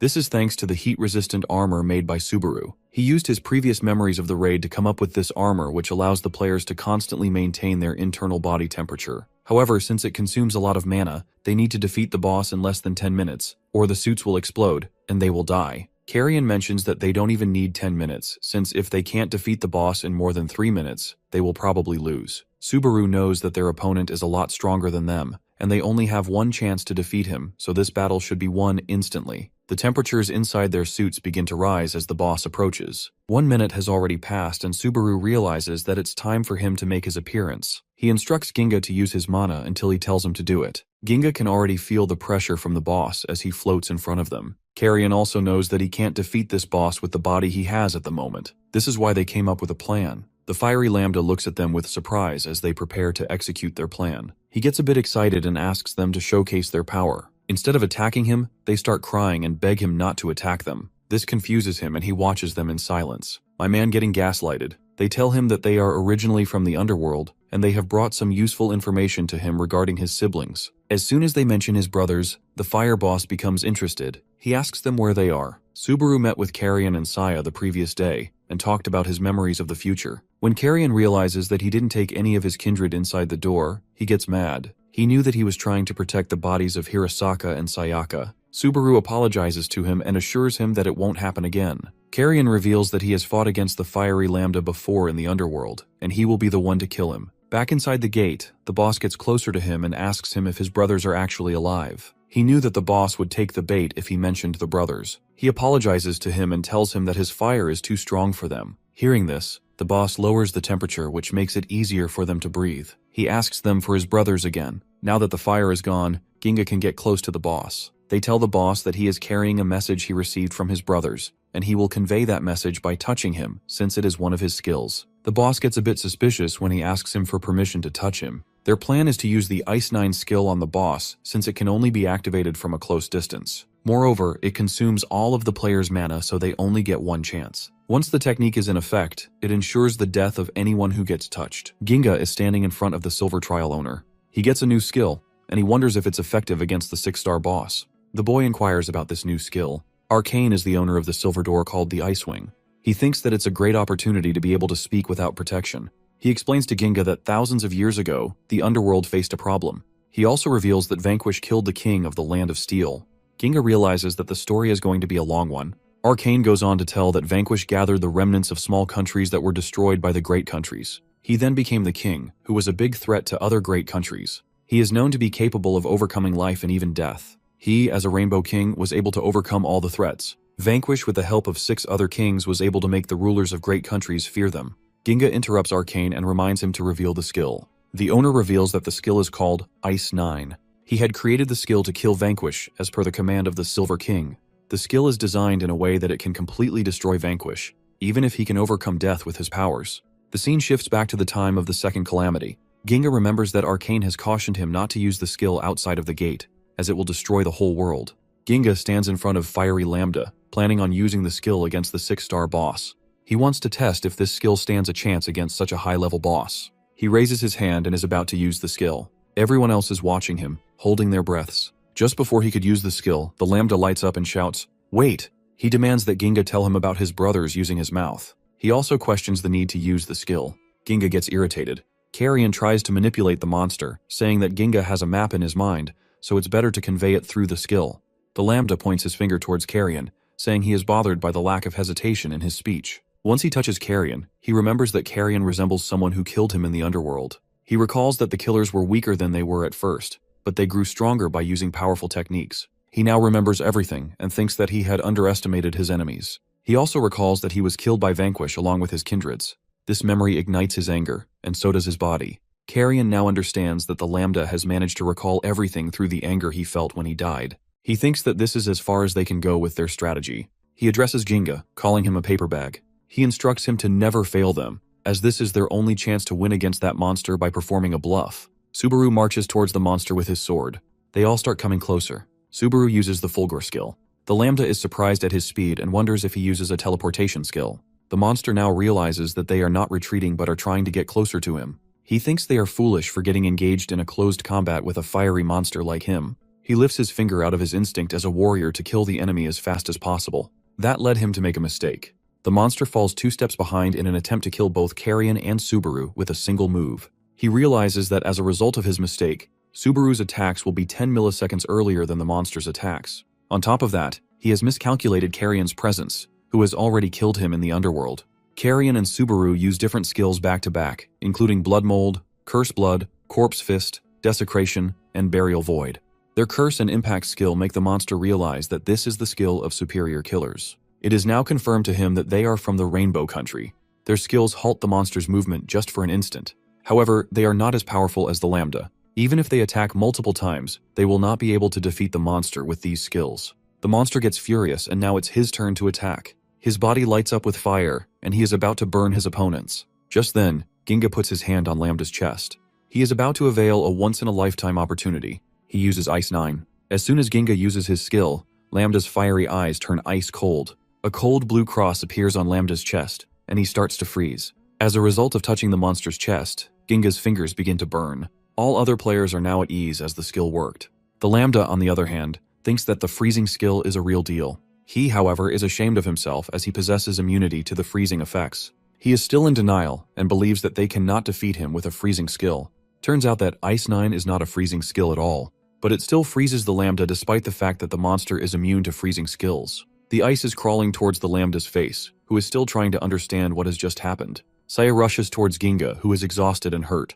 He reveals that the Ice 9 skill does not freeze. It simply turns the opponent into ice. There is a skill called Petrification that can be activated through different methods, including eye contact and physical touch. The skill has the ability to turn the target into stone. Turns out, Ice 9 is an application of Petrification. It is a transformational skill that can turn its target into ice, even if it has freezing resistance. Once the ice melts, the body will also melt with it. The skill is so powerful that the Lambda has no way to stop it. Even the flames that are emitted from the monster's body are turning into ice. Ice 9 skill has the ability to turn every single element of the opponent's body into ice, and it never lets the target escape. The situation is really bad for the Lambda, as he cannot break through the ice. They all watch the Lambda trapped in ice from afar. Ginga recalls what Arcane has told him. He was sealed inside the door for the sin of creating a destructive skill like Ice 9. He reveals that he does not have any attachment to the secular world, but he regrets that his skill has wiped out his children. He instructs Ginga to show the ultimate power of Ice 9 on his behalf. Ginga comes back to the present and is glad that the skill worked. He assumes that Arcane will also be happy. He bids farewell to the Lambda, but as soon as he does that, he starts spitting blood. Subaru shouts his name. The Lambda gets his fire back in an instant and breaks the ice. He calls them foolish and finally figures out the nature of that skill. He thinks that as long as a part of his body remains, he will not be destroyed. He completely breaks out of the ice and is now covered in flames. He cautions them not to underestimate him and jumps up to burn them into ashes. But to his surprise, as soon as he jumps in the air, his fire goes away and his body starts to turn into ice again. He falls down to the ground, covered in ice. Saya lifts Ginga up in the air. He mocks the monster for underestimating the skill. He reveals that the masterpiece skill is developed by someone as stubborn and skeptical as Ginga. There is no way one can escape this masterpiece. He is still bleeding, and Saya asks him to stop talking. She calls Subaru and Carrion and tells them that she is leaving the monster to them. They realize that the Lambda is now weaker as it has suffered from collapsing and regeneration multiple times. Subaru plans on killing the monster before Ginga dies. Both Subaru and Carrion attack the Lambda from opposite sides. The Lambda is defending itself from both sides using powerful fire attacks. Carrion uses Corpse Fist and Skyfall. Subaru uses Divine Chisel and Curse Blood. As a result of back-to-back powerful blows, the monster keeps on shouting, "How dare you!" Meanwhile, he constantly keeps turning into ice and regenerating. His opponents use Blood Mold and Corpse Fist simultaneously. They also use Dead Man's Springer. The Lambda, who is all ice now, starts to crack and crumble. He fears that this is his end. He will regret getting killed by those who tricked him using his brother's names. Subaru apologizes to him for using Killiam and Delta's names. The monster's icy body breaks down. Subaru faces his broken head and tells him that he knows where his brothers are. He instructs him to go to the Sea of Brilliance once he is released from the gate. The head starts to disappear, and before getting completely destroyed, the monster wonders if he can believe what Subaru has told him. His head melts down in the air, and a notification appears stating that they have defeated the boss. Subaru stands undefeated amidst several ice crystals. Carrion warns him not to put his guard down, as such monsters have a resurrection skill called Storm Perusia. Using this skill, the monster can revive its life with 5% of its maximum HP upon death. Subaru does not seem to worry about that. A notification appears that surprises Carrion. It says that Storm Perusia has been cancelled due to the additional effect of Ice 9. Carrion is impressed by the amazing murderous features of Ice 9. The notification surprises Saya as well, who is still carrying Ginga in the air. The skill is completely lethal once it is activated, and it would not let anyone escape. They finally receive a notification that says they have defeated the boss. Lambda's demise is unexpected for the second area's boss. The second area is Obelisk of the Fallen Hero, and the boss is a radiant dragon Carcinus. The second boss believes that a giant can fall from a single sting of a venomous insect. He does not want to underestimate his enemies for fear of facing the same fate as Fiery Lambda. He also regrets not being able to cross the area and is waiting for his enemies to come quickly. The dragon is ready to kill them all with the largest light wave once they enter his area. Shikishima and his team are waiting for Subaru's team outside the gate. Shikishima asks his teammates what they are doing. Turns out they are waiting for Subaru and the others to return. They are really worried about them. Mia is even preparing herself for injured people. Shikishima brushes away their doubts, saying it's only been 5 minutes since they entered. Fujigami taunts Shikishima about not moving away from the door since Subaru has entered. Shikishima tells him to shut up. He also tells his team to go take a rest, as they do not know how much time Subaru will take to clear the gate. He thinks that they should rest and prepare for unforeseen circumstances. His team agrees. Before they go back, they see Subaru and his team coming out of the gate, announcing that they are back. Shikishima shouts Subaru's name in surprise. They have cleared the first area of the gate in 5 minutes and 17 seconds. Subaru's level has increased from 51 to 63, while Ginga's level has increased from 74 to 79. Subaru wonders why everyone is still here. Shikishima asks why they are back so soon. He wonders if they have experienced an unexpected situation. Ginga is hiding his face with his hands. He asks Mia for a paper bag, but she says that she has a hat and she can lend it to him. Ginga takes her hat and thanks her. After seeing his face, Mia thinks that he should not hide his face. Ginga, on the other hand, thinks that only in Tokyo would no one care if he revealed his face. His statement is confusing for Mia. Shikishima is still worried if everyone is okay. Carrion gets irritated by Shikishima's questions. He is not leveled up as kindreds are unable to level up until they switch with their main body. While Subaru is talking to Shikishima, he hears Naruse call his name.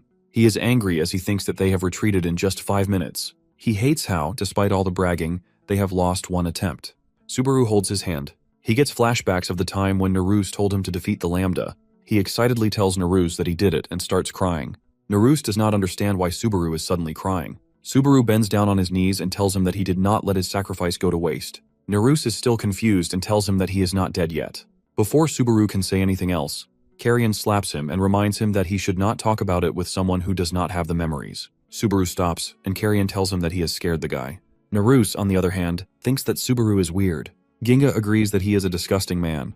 Naruse suddenly notices that Subaru just said that he did it. The main character confirms that they did it. Meanwhile, Carrion requests that Mia heal him. Subaru tells them that they have killed one of the 6-star bosses. Naruse does not believe him. According to him, the boss is 10 times stronger than a 5-star boss, so there is no way they did it this early. Meanwhile, a notification appears that says that one of the bosses has been defeated, and 2 more are remaining. All the players now believe that they really did it. Mia is also impressed, and she asks Carrion who they actually are. Carrion looks at her and tells her that they are a team of future kings. Rokuro still does not get how they can kill a 6-star boss in just 5 minutes. Subaru gives Ginga all the credit for its success. Ginga tells Rokuro that his skill can give an instant kill upon contact. Rokuro suggests that they should kill the second area boss by forming a team. Ginga does not think that they can do it so easily. His skill can only activate upon contact. But the second area's boss can emit light waves in all directions, which can kill them before they get closer. That means they will have to engage in a direct, long-range battle. Uduo is counting on Shikishima, but he denies it. Subaru tells them the real problem is the third boss.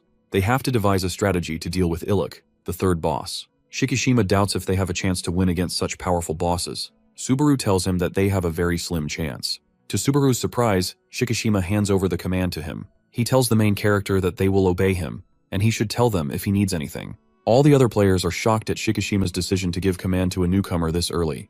Subaru looks confident and takes over the command from Shikishima. Kinokawa looks at Subaru and thinks that she has always sensed his extraordinary aura, but did not ever think he would receive the command this fast. Shikishima also looks happy. All other players envy the new player in command a little, as they have been working hard for many years and wanted to shine like him. Subaru issues his first command.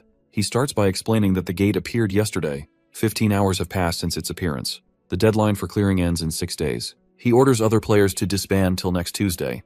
Not everyone does not get what he means by disband. Later, while they are going back, Carrion laughs his heart out as he thinks that when Subaru said disband, the look on the faces of other players was hilarious. He recalls that Subaru corrected himself, saying he did not mean them to go home. He rather meant that they should all level up till Tuesday and come back. The new commander now thinks that he lacks communication skills. Both Carrion and Ginga agree. Sai comforts him, saying everyone has their own pros and cons. This makes Subaru think he is actually really bad at communicating.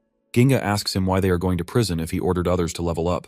They are going towards the Panopticon prison, built by players using their skills. This prison acts as a detention center and has almost 300 inmates. At the prison, the warden calls out Kiryu, who is the ex-Black faction sub-leader. The warden tells him that he has a visitor, who is the Rainbow player. Subaru and his team arrive at the Panopticon main entrance. The warden welcomes them by introducing himself as Warden Q. He explains that his name might sound weird, but he needs to conceal his identity due to his profession. People can resent him for what he does. He escorts them inside. He tells them that the facility was designed to monitor a large number of prisoners by a small number of personnel. This method was adopted as the number of personnel was less. Q himself is using his skill that enables him to use a fiddle stamp to seal Kiryu's powers, whom they have come to see. Kiryu has a crimson seal on his neck that can seal his powers and reduce them to those of an average person. Subaru thinks the warden has a very strong skill. The warden agrees. The owner of his door is an old man. Therefore, his stats are not increasing, and he is not leveling up. The owner of his door, Great Alchemist Zola, is an old man who cannot even remember small things like eating. Because of that, Q cannot clear the gates, but he is of great use in the prison. He takes them to room 203. The time limit for their meeting is 30 minutes, and they are not allowed to exchange any items. Subaru does not have any objection to it. The main character and his friends enter the room, and they see the prisoner sitting behind a glass wall. The prisoner recognizes the main character as Taiga's stepbrother. He knows that the players are supposed to be focused on dealing with the 6-star door. He wonders if Subaru has come here to ask about his brother Taiga. Kiryu was defeated by Hirasaka and was later treated using a recovery skill. Subaru recalls that he met Kiryu after the earthquake happened during the 6th calamity. It was raining, and Kiryu was in a really bad condition. At that time, Subaru felt really bad for him. Meanwhile, Shikishima and his team are leveling up by killing 5-star bosses. Shikishima is having a really hard time fighting 5-star bosses. One of his opponents is a level 78 monster named Captain Nemo. While fighting, he recalls that Subaru has asked him to level up to 90 and come back, but he does not have any idea how difficult it is to level up after level 80. He uses his third skill, Ephemeral Flare, to kill Captain Nemo. He understands that killing these monsters will not benefit him much. Udo, who is fighting beside him, thinks it's hard to level up among the 5 stars unless they aim for the stronger ones. He uses his second skill, Golden Wall, against his opponent.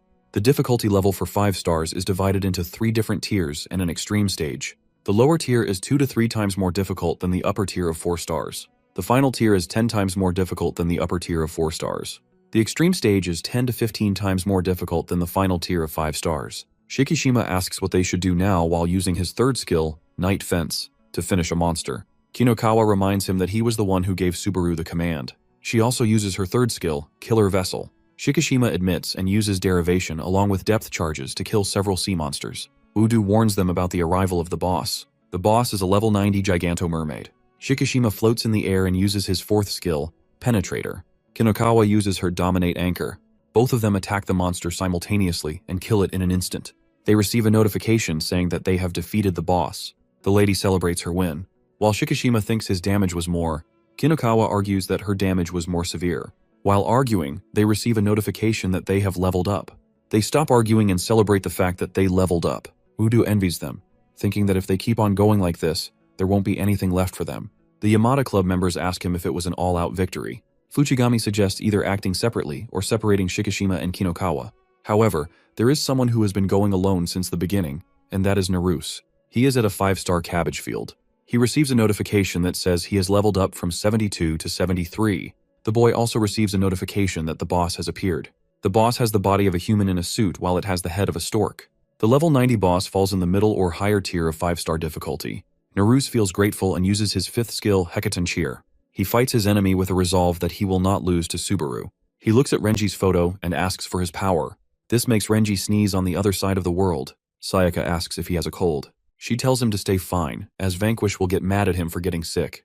Their next strategy is an all-out war. They also wonder if Subaru will be able to persuade Kiryu. Kenji thinks it will be a bit difficult for him, as he has always been against saving the world. Meanwhile, Kiryu actually refuses to help Subaru in clearing the gate. The visitation hours are over. Subaru wants to persuade him, but he tells him that when his wife and child were killed, the world did not bother. He now has no interest in this world, and he does not want to do anything for it. Subaru does not believe it. He tries to make Kiryu understand that he still has hope in this world. Other players in the facility talk about Kiryu. Among them are ex-Black faction players named Kei and Yumeno. Kei assumes that they are inviting Kiryu to join them in clearing the 6-star gate. Yumeno sees this as an opportunity for him to go outside. Both of them are in separate cells, but they hear each other through the wall. Kei wishes to fight with them, but the girl thinks he is weak. He asks the girl if she also wants to go outside. She recalls her dark self and tells him that she's not interested. Subaru and his team are on their way back in a white car. Kiryu is sitting in the car with them. They silently spend their 4-hour journey.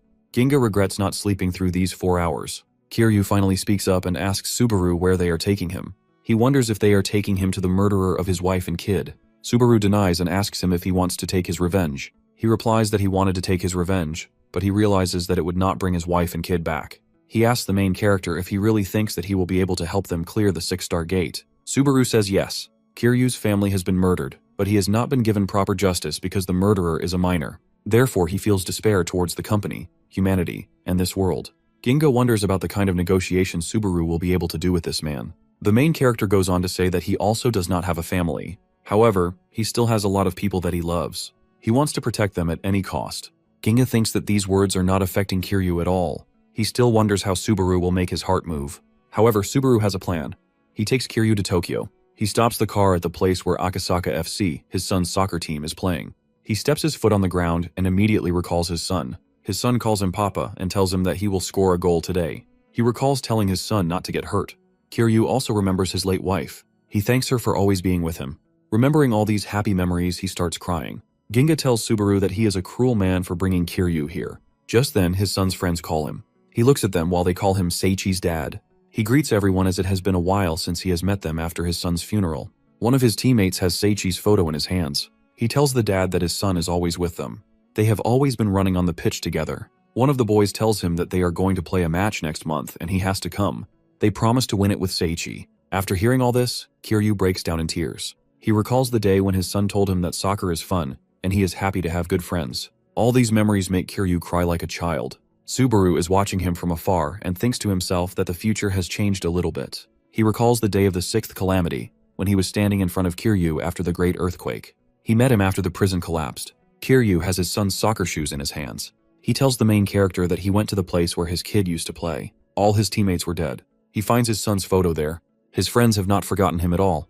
Kiryu breaks down in tears, saying, "What on earth was he doing all this time?" Subaru tells Ginga that the tears today are not the same as that of the ones he saw in the future. Ginga now understands Subaru's point of view. The boys start practicing, and they invite Kiryu to watch them play. Meanwhile, Subaru requests that he lend them his power and help them save the world for the sake of these kids. He wants to create a world where they can freely play soccer. Kiryu understands that Subaru has cleverly manipulated him into helping them. He agrees to help them on one condition. Subaru promises that Kiryu will be able to come and see the match next month. With Kiryu on board, the team for clearing the 6-star gate is now complete. They are going to level up before they enter the gate. The experience points earned by Karien and Saya will be passed on to Hirasaka and Sayaka, so they won't be wasted. Kiryu and Ginga are also leveling up before entering the gate and gaining new skills. They all line up their efforts and are ready to defeat the 6-star boss. It's October 31st, Tuesday. Shikishima is standing near the 6-star gate, thinking they have to enter after 6 hours. He has done everything he could. Now he only has to believe in Subaru. He gets a call from Hizaki and has a really bad feeling about this call. Karien receives a call from Shikishima while he is eating outside with the team. He is surprised at what Shikishima is asking him for. Shikishima tells Karien that he is going to pick him up now. The news about Hirasaka's death is not out yet, so he has to hurry. In an instant, Shikishima appears from behind and grabs Karien by his collar. He drags him towards the car, telling him to get in. Karien is still shocked at the urgency. He shouts, calling Shikishima an abductor and demanding human rights for the kindreds. Ginga inquires about Subaru and gets to know from Saya that he is still in the gate. She also informs him that they will have to handle the meeting with the gold ranks without him. Kiryu comments that after spending a few days with the guy, he thinks Subaru's mental strength is abnormal. He is saying this with reference to Subaru's fight with 5-star bosses like Mugen Ikuhana, level 92. Other players can recover from physical injuries after leveling up. However, there is no way to avoid mental exhaustion after a fight. No matter how experienced the player is, during the fight their energy will eventually drain. Therefore, they are unable to escape death. Subaru, however, is different from the others. According to Kiryu's 6-day experience with Subaru, the guy can clear multiple gates even without taking a break. He has figured out why Subaru has been able to compete against the top player in such a short time. He declares Subaru a monster for having such stamina. Subaru, on the other hand, defeats Mugen Ikuhana and levels up to level 90. He also holds the fastest record in human history. Subaru thinks he has made it in time. All that is left now is clearing the rainbow door that appears in front of him. He enters the door and hears Vanquish saying Subaru is late, and he has been waiting for him. He also mentions that it is now time to finish Subaru off. Ginga, Saya, and Kiryu meet Karien in his new look. Kiryu asks if he is Karien or Hirasaka. Karien warns him not to make fun of him. They see that Kinokawa is sitting on someone who has been tied with her golden chain. Shikishima explains that it's Naruse. He tried to kill Karien as soon as he saw him as Hirasaka. Therefore, they had to tie him up. Naruse is still angry and is threatening to kill them all. Kinokawa asks if she should close his mouth too. Shikishima explains that the media are recording all this for the TV on the day of operation. They cannot avoid it, as there is something called accountability. The public is uneasy because suddenly a 6-star gate has appeared just after the Black faction. The reporter tells Hirasaka and Shikishima that they will go on air after the commercial break. She also mentions that they will delve into the secrets of the new leader of Japan's player community, the savior Araiki Subaru. Ginga wonders why they are calling Subaru a savior. Shikishima explains that Subaru has gained a lot of popularity after clearing the 6-star gate. Ginga agrees that without Subaru's strategy, they would not have been able to clear the gate. Naruse reminds them that it's meeting time and Subaru is still not here. Meanwhile, an underworld creature escapes after a player fails to clear a 4-star gate. The players are shocked at the odd timing of this incident. All of them rush towards the monster, but Carrion stops them, saying Subaru will take care of it. Udo confirms if he is sure. Saya tells them they are sure, as Subaru is already on his way. Subaru reaches the giant monster, wondering if he is late. He also questions the presence of the underwater creature at this time. The monster is running after the general public. Subaru stops him. After seeing Subaru, the public now hopes that he will save them. Subaru confidently goes for a test drive on this 4-star ex-boss. Subaru uses the divine chisel and kills the monster. The public is amazed at this instant kill. They cheer for their savior, Araiki Subaru. Subaru immediately leaves the place and joins his team. Shikishima welcomes him, saying that Mr. Savior is very popular now. Subaru feels a little embarrassed. Naruse kicks him for coming late. Subaru apologizes. Shikishima asks him if he's all set. Subaru confirms. The players take off to the 6-star door, and Subaru asks them to come back alive this time. While they are going towards the door, they are being captured by the media on TV. The reporter is in a helicopter and requests the public to pray for their safe return. The team finally enters the 6-star gate. They are standing in a vast area filled with crystals. They see the radiant dragon. Subaru tells them that they are in a safe area because bosses cannot cross their area's boundaries. He instructs them to keep moving until they reach the boundary between the first and second area. Just then, they hear the radiant dragon's voice. Subaru thinks that the dragon is faster than his memories. The dragon is soaring high in the air. He sees a knight and asks what he is doing in his area. The knight is wearing shiny armor and has a sword in his hands. He lifts his sword. The sword emits blue energy. It hits the dragon. The energy called Albion also hits the door and turns the ground into a field of huge dice. The knight then sets his foot on the dice floor. The dragon is also confused. He is injured and falling down. The knight starts walking forward. The dragon curses him, saying that he is not actually in existence from the start, but rather, he is the one who governs the entire stage. The knight keeps on moving. The dragon is sure that if he uses the same skill on intruders, it will totally wipe them out. He falls down to the ground and asks the knight where he is going. The knight does not say anything and keeps moving forward. The dragon eventually dies, being confused about the knight's presence in his area. A notification appears that says he is the 3rd area boss called Demon Beast Slayer Ilak. He is walking towards the red door. Subaru thanks Kiryu for helping them as he takes on the lead. Kiryu is holding his weapon in his hand and is ready to take on the boss. The knight is walking towards them. Kiryu tells the team that a swordsman is an easy prey for him, so they should not worry. Several blue circles with patterns appear in front of him. A notification appears saying a skill called Crest of Interruption is activated. Several circles appear in front of Kiryu. These are able to stop anything that touches them for 1 second. The crest is invisible to others until they touch it. Only the caster can see them. Shikishima did not expect the 6-star boss to be this powerful. He is amazed at the fact that the boss has turned the ground into pieces of dice with just a single skill. They would have been totally wiped out if Kiryu had not been there. Kiryu asks Shikishima if Subaru already knew about the knight. He tells Shikishima that the Crest of Interruption cannot defend against light or gaseous attacks, which means Subaru already knew that the opponent was not the Radiant Dragon, otherwise there would be no point in bringing Kiryu along. He doubts that Subaru already knew this as a foresight. Kiryu wonders what else Subaru knows and is planning to do. The main character informs Shikishima that they will move forward while Shikishima and his team will leave behind for support. The close attack team that would move forward includes Subaru, Carrion, Saya, Ginga, and Fuchigami. They all move forward in a jelly-like bubble that turns out to be Sushi's belly. Sushi runs towards the knight, and she uses anti-vision to confuse him. Shikishima asks Kiryu to stop thinking about Subaru's intentions and believe in him for now. All the players left behind with him are included in the final assault long-range attack team. Kinokawa, Naruse, and Shikishima attack together. Shikishima uses a 7th skill called Imperial Control. The skill simultaneously activates the 1st, 5th, and 6th skills. A huge wave of golden light appears. Naruse wonders about this unique skill while Kinokawa worries about Subaru and others. The skill consumes the MP while it increases the power and accuracy of the skill by 10%. It also allows the player to use multiple skills at the same time. The golden lightning hits the knight, and he also wonders about this powerful skill. The knight uses the Raging Slash. Shikishima takes defense behind the huge red door and is shocked to see that the knight can even cut through stages. All other players stand on golden platforms. Udo asks if everyone is fine. They are all fine, but Naruse thought they were about to die. Kiryu thinks they cannot lose sight of the boss, otherwise they would not know where the slash is coming from. Shikishima confirms that he can see him. However, he warns them that the knight is running towards them. He has filled the entire space using the slash by activating Albion. Udo motivates Kiryu and tells him to lead on together. Kiryu gets the signal and uses Crest of Interruption, while Udo uses his fourth skill, Golden Rampart, to form a golden wall in front of them. As soon as the slash touches the wall, the whole platform turns around. The whole stage is now vertical, making it difficult for Sushi to move. Saya motivates Sushi to keep moving on. Subaru thinks the knight is faster than his memories. The slashes are now more than the first time, and Shikishima is defending against them. He shouts and tells his team to watch out as more slashes are coming. Kiryu hardly manages to defend against the knight's attacks. There is a huge splash, and the platform returns to its normal position. The knight, however, is still making a mess. But players are covered with Kiryu's crests and Udo's golden walls. Shikishima asks them if they are okay. Kiryu tells him to keep providing support for Subaru. They have to make sure they reach the boss safely without fail.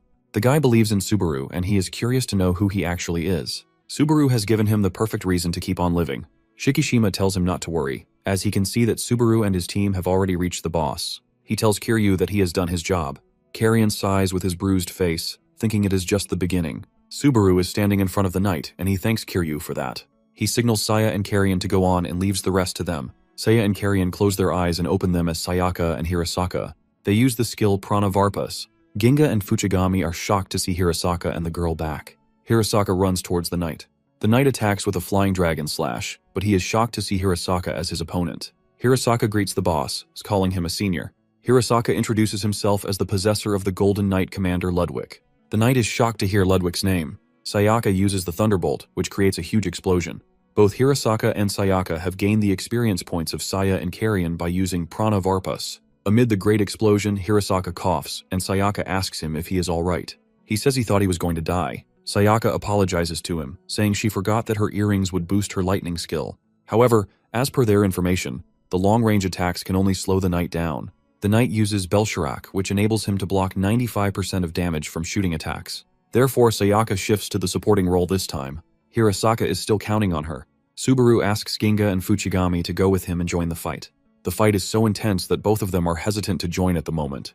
Hirasaka and the knight are engaged in a close battle. Hirasaka is fighting heroically while thinking about the use of the majestic sword, as is expected from a former knight commander. If he were alone, he would not have been able to defeat the knight even by using both Étoile and Imperial Radiance. Both Hirasaka and Sayaka are attacking the knight with their skills. Hirasaka addresses Ilak, telling him that it's not a contest. He looks the boss in the eyes and tells him that he will defeat him.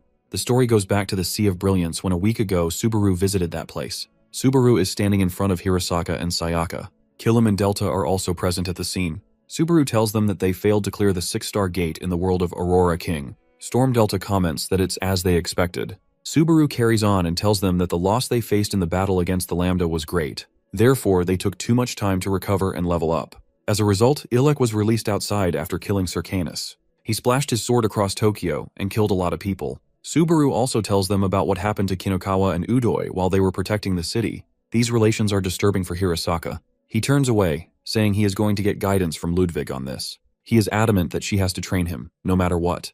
Before he could reach Ludwig, he watched her coming towards him instead. She promises to help him if his next opponent is the Demon Beast Slayer. She does not care if she has to defy his own country for this. She is motivated to train Hirasaka and will not care even if he breaks down. Hirasaka tells her that it's actually what he wants. The scene shifts back to the present day, where Hirasaka is fighting with the knight. He cannot fight the boss alone and needs his comrades to make up for his shortcomings. Fuchigami attacks the knight using his third skill. He jumps up and activates Stonebreaker. Ginga uses his fifth skill, Iceberg Squeeze, and creates a huge iceberg in front of him. The knight creates an explosion by activating Albion. Hirasaka attacks the knight by using a double-headed slash. The knight is taken a bit aback by this attack. Meanwhile, Subaru attacks the knight first with the Corpse Fist and then with the Divine Chisel. He also uses Fulgore. After activating his skill, he signals Hirasaka to go on. The knight looks puzzled. Hirasaka looks at him and uses the Fall of the Phoenix, Demon Bane, and the Dragon's Impale. These back-to-back attacks are so fast that the knight is unable to attack Hirasaka back. Hirasaka finally uses the Kill and Breaker and hits the knight. Lightning appears and then turns into smoke.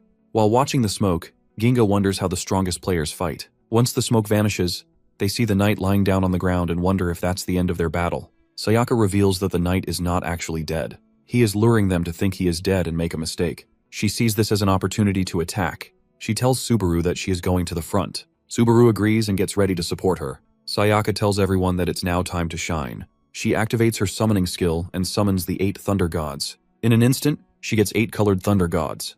These gods are tiny creatures. The knight stands in front of her with a blue light in his eyes. Naruse is watching the golden light from his end. He wonders if it's Hirasaka. They are standing on a golden platform. Shikishima tells them that it's time to meet their leader. Naruse feels emotional.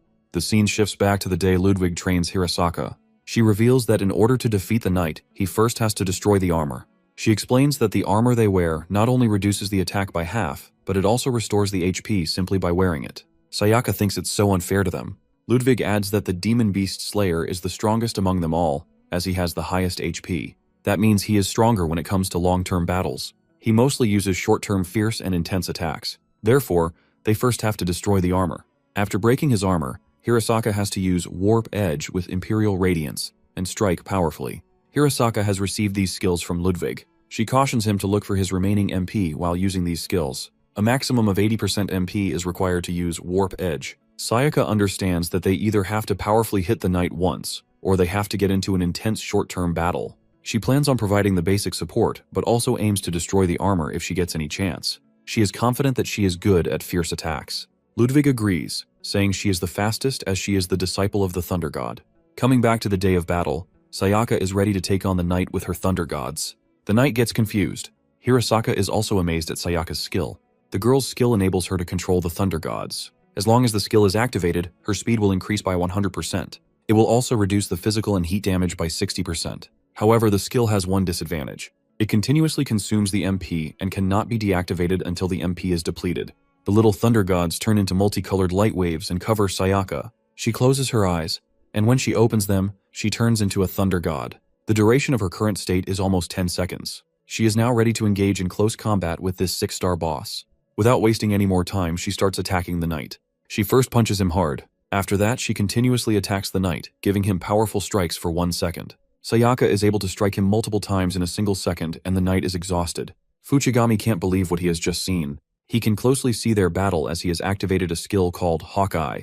The skill enables him to zoom in his vision up to 100 times. He thinks Sayaka is incredibly powerful for fighting this way with a 6-star boss. He asks Subaru who she really is. The main character introduces her as his first comrade. A few days back, Sayaka was standing in front of the Storm Delta. She touches his finger, and a spark is seen. Storm Delta senses that she has a great compatibility with it. Vanquish appears with Carrion and Thunder kill him. They call Storm Delta an idiot, and he gets angry. Sayaka inquires about him, and he introduces himself as Thunder Killum. He tells her that he had made a pact with Vanquish, and he will train Sayaka. The scene again shifts to the day of the battle, and the place is the Sea of Brilliance. Storm Delta is watching Sayaka's fight on a blue screen in front of him. Thunder Killum asks him about it and senses that he looks really happy about it. Sayaka's growth has even impressed Kilim, but right now her opponent is from the Golden Company and is one of the strongest. That means he will not give up easily. 7 seconds have passed, and the battle is still going on. The knight attacks Sayaka, but she survives the attack thanks to her skill. Even with a 60% attack deduction, his attacks are still powerful. She understands that the knight is extremely strong. She can't even rely on Subaru, as they have to spare Subaru's trump card for the next calamity, as per Vanquish's instructions. Hirasaka's Imperial Radiance is still active, and he is counting on Sayaka for victory in the next battle. 8 seconds have passed. Sayaka is resolved to defeat the enemy. She keeps on attacking the boss and is able to strike him countless times in 10 seconds. At 9 seconds, she is able to strike the knight with the most powerful blows. As soon as 10 seconds are over and her MP reaches 0, the skill deactivates. She comes back to her normal state and notices that the knight's armor has cracked. She can see the knight's eye through it. She signals Hirasaka to take on. He thanks her and confirms that they have made it in time. He then activates Wrap Edge. The skill is able to wrap the slash along with the blade. The slash hits the knight and the armor breaks down. They can now see the knight's face. The knight's armor is broken and his face is revealed. The credit for this broken armor goes to Sayaka and Hirasaka's strongest blow. At that moment, everyone, including the one observing from the underworld, believes that they are going to win.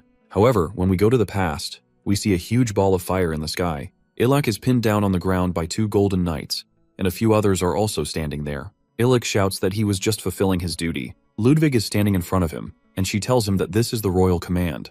We see flashbacks where Ilak is killing many people. Ludwig tells him that his aggression is abnormal. If this goes on, he will eventually destroy the whole Silver Country. The Silver King desires peace. Ilak shouts and tells her that he will kill both civilians and the soldiers until they are extinct. Ludwig now understands that it is pointless to tell him anything else, so she issues a command to execute the punishment. Ilak shouts at her again for suggesting his execution. Turns out, Ilak is her brother. She tells her brother that he has taken so many lives, not just of enemies, but even of some allies who oppose the massacre. Ilak still does not get the point and tells them that he will not accept execution for killing those who disobey. She reveals that her best friend was also one of his victims. She no longer accepts him as her brother. She raises her sword and tells him to die. He shouts Ludwig's name in fury. The scene changes back to the day of the actual battle. Ilak's eyes are bleeding. He tries to stand up. Sayaka alarms Hirosaka that the plan is working and wants him to finish the night. Hirosaka activates Imperial Radiance, and the surroundings turn blood red. Subaru and his team wonder what on earth this skill is as they see everything turn red.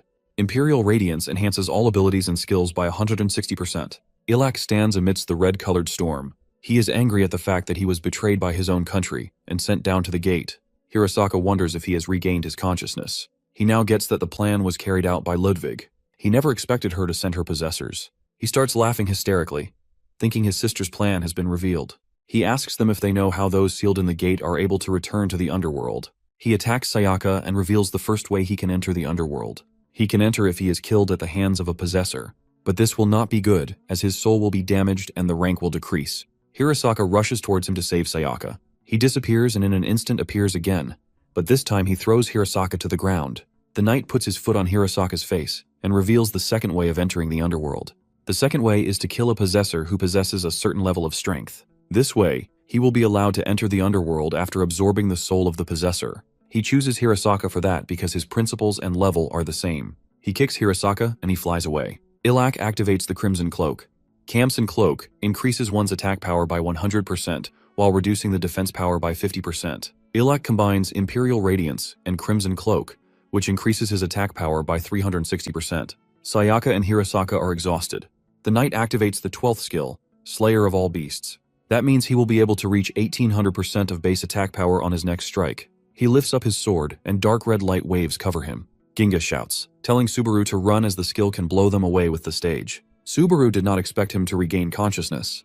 The operation has failed, and they now have to retreat. Ginga asks Ilak about his plans. He reveals that he is about to enter the underworld and kill his sister, all thanks to them, as he is now even stronger. The atmosphere is still blood red. The knight lifts his sword again and is about to kill them all using his ultimate technique. He activates his last skill, True Dragon Slayer Sword. However, at the same time, a conversation is happening between Subaru, Sayaka, and Hirosaka. Subaru requests them to abort the operation as they have no choice left. He offers himself for the operation and is confident that he can defeat Ilak. Sayaka does not want him to use the trump card. If he uses it now, they will not be able to defeat the Silver King in the third calamity. Subaru has no answer for that, but he does not want to let his friends die right now. The main character is prioritizing his friends right now, and Sayaka wants to do something for him. Sayaka sees a bright light and tells Subaru there is something they can use besides the trump card. Just before the knight can unleash his power, his hands get paralyzed. Nobody understands what is happening. The red light disappears and the atmosphere clears out. They are able to stop him just in time. Turns out Ilak has been stopped by Kiryu's crest of interruption. Kiryu reaches there in time with Sushi's help. Kiryu is seeing Hirosaka after a long time. Hirosaka excitedly walks towards Kiryu and Sushi. Kiryu, on the other hand, stops him from moving as there are crests of interruption all around. Kiryu tells Ilak that he has been surrounded by his skill. He is confident that he will completely shut the knight out. Ilak now knows that Kiryu was the one who stopped Albion. Kiryu's MP is draining, and he wants Subaru to do his part quickly. Shikishima tells Subaru that the enemy has been stopped for now. He asks him about their next move. Subaru wonders what he can do besides using the trump card. Turns out there is only one way they can defeat Ilak without using the trump card. Subaru asks Shikishima and Naruse to become his kindreds. Both of them agree without a second thought. Subaru activates Blood Usurper and Rakta Sunana. Subaru has gained this skill after reaching level 50. The skill has the ability to transform a living human into one's kindred. Unlike the other skill, Parivara, this skill does not require a soul connection, but only requires the individual's consent. Subaru confirms if Naruse is truly okay with this. Naruse asks if he is asking about being okay with becoming his subordinate. Subaru replies that he will become his subordinate only in form. Naruse remembers his wish to never submit to Subaru.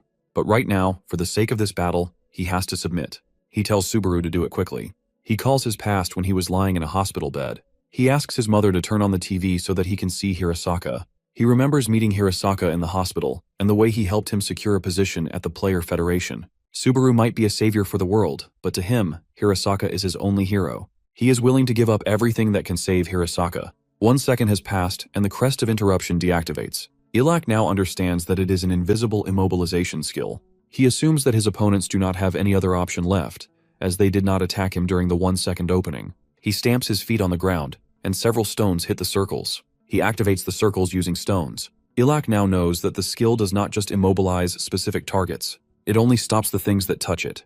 Kiryu is angry at the fact that Ilak has understood his skill so fast. Ilak activates his 15th skill, Slide Edge. Kiryu is standing on top of Sushi. Ilak activates a 16th skill, Scrape Edge. A wave of blue light rushes towards Kiryu. He defends it with the Crest of Interruption. Ilak is not worried as the Crest of Interruption only stays for 1 second, while his skill will stay activated for 20 seconds. Sushi screams while Kiryu defends Ilak's attack. Watching him struggle, Ilak assumes that he has wiped out Kiryu. Just then, Hirasaka tries to attack him. He mocks him, saying all of them are low on MP, and they will die. He activates Slide Edge again. Before he could use it, he got hit in his hand. He does not understand where this attack came from. He looks around and finds Shikishima. Shikishima is aiming at him. His shooting skills are working just fine, just as Subaru said. He uses his second skill Golden Weapon, combined with Curse Blood, and opens fire.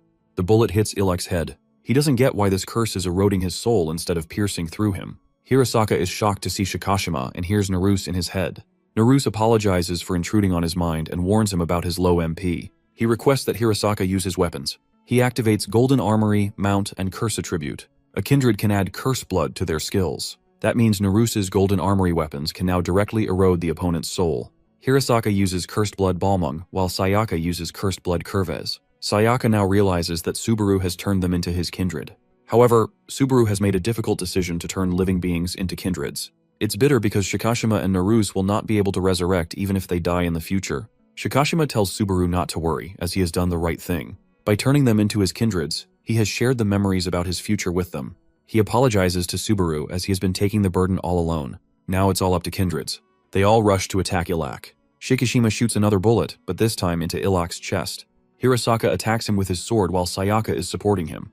Ilak wonders how they can attack in coordination without having any discussions. It seems to him as if they are all a single living being. Both master and follower get diverse benefits after establishing a kindred relationship. However, one of the main benefits is that they can have soul-to-soul discussions. Kindreds are continuously attacking Ilak in coordination. He warns them that they are underestimating him. He looks at Shikishima, who has been preventing him from using his attack. Shikishima tells him that crushing the enemy's attack is better than the defenses. He also tells him not to expect the finishing attack just yet. Meanwhile, Kiryu's Crest of Interruption appears. Ilak cannot believe how he can survive a direct hit from Scrape Edge. Turns out Sushi kept expanding its volume and has completely blocked the attack. Kiryu does not want to die now. He wants to go to the match and watch Seiichi's friend play. All the kindreds attack at once, paralyzing Ilak's attack with Kiryu's crest. This powerful attack takes him down. He starts bleeding and asks who they really are. They proudly introduce themselves as Subaru's kindreds. A notification appears that says they have defeated the boss. When Hirasaka and Sayaka attack Ilak, he starts bleeding. Since the possessors have killed him, Ilak needs to retrain his soul in the underworld. But Hirasaka tells him that he cannot come back to the underworld. He takes out a dagger and strikes Ilak. The dagger lights up and cracks Ilak's body. Turns out Ludwig gave this dagger to Hirasaka a few days back. She tells him to use the dagger after delivering his final blow. Hirasaka inquires about the dagger. The name of the dagger is Amnesia. Ludwig tells him that a soul that dies in the gate is able to return to the underworld. However, the dagger can break this cycle and bury them in the universal unconsciousness. Universal unconsciousness is the final destination for souls. This is the same place where Subaru met the King of Aurora.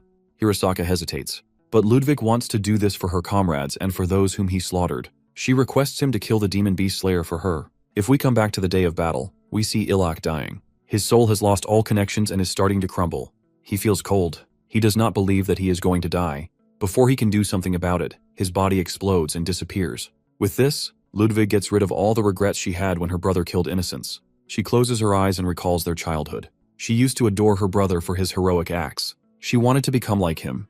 But now she pays farewell to her brother, hoping she will also join him one day. Sayaka celebrates their win. She has used all her power. Naruse asks Hirasaka if everything is really over.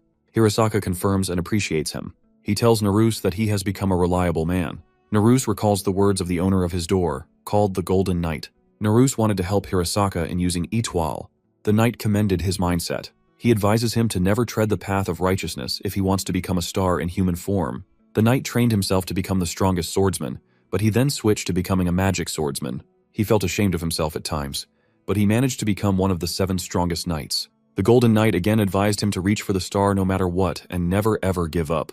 Coming back to the present, Naruse finally feels that he has come a little closer to the star again. Shikishima asks if everyone is okay. He comes closer to Hirosaka and gives him a fist bump.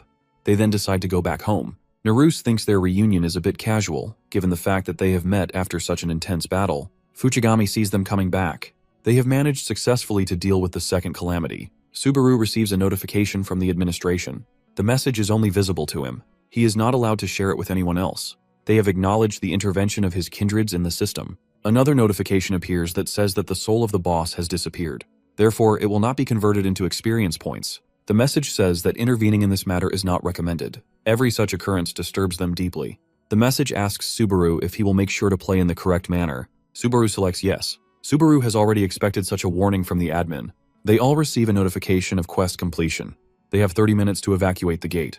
The media is broadcasting their victory as breaking news outside the gate. The news says that the team led by Subaru has successfully cleared the 6 targets. A large crowd has gathered to witness the collapse of the gate. Subaru comes out with his team and the media surrounds him. Subaru tells them that he only focused on commanding, so the credit for their victory goes to his team members. The players vow to protect everyone from the underworld creatures, even at the cost of their lives. The media starts taking their pictures. Hirosaka, Shikishima, and Subaru are under flashlights. The world can see them holding hands. Shikishima notices that Hirosaka and Subaru did not feel nervous at all. Hirosaka addresses Shikishima and tells him that he is going back to the Sea of Brilliance. In order to protect lives, he has to get stronger. Shikishima casually tells him to go back. Carrion comes back and wonders why Hirosaka left just now. Shikishima now realizes that Hirosaka has left. He did not get a chance to say goodbye, and he decided to punch him the next time he saw him. Sayaka also plans on going back after paying a visit to her parents' house. Sayaka feels as if someone is missing. Mia asks Ginga if he is going back home. He thinks his role in clearing the 6-star gate is over, so he has to go back. He thinks that he did his best as a silver rank player, even if he did not contribute much towards the end. Kiryu motivates him by saying both of them are the same. Ginga thanks Kiryu for his hard work. He assures him that Subaru will fulfill his promise. Kiryu comments that it feels like he trusts Subaru so much. Ginga tells him otherwise. He goes back to his home in Hitachi City. He comes out after taking a shower and switches on the TV. Subaru is on the screen. He thinks that this week has been too long and interesting. Just then, a 5-star door appears in front of him. Before opening the door, he hears his name. He opens the door and calls Arcane.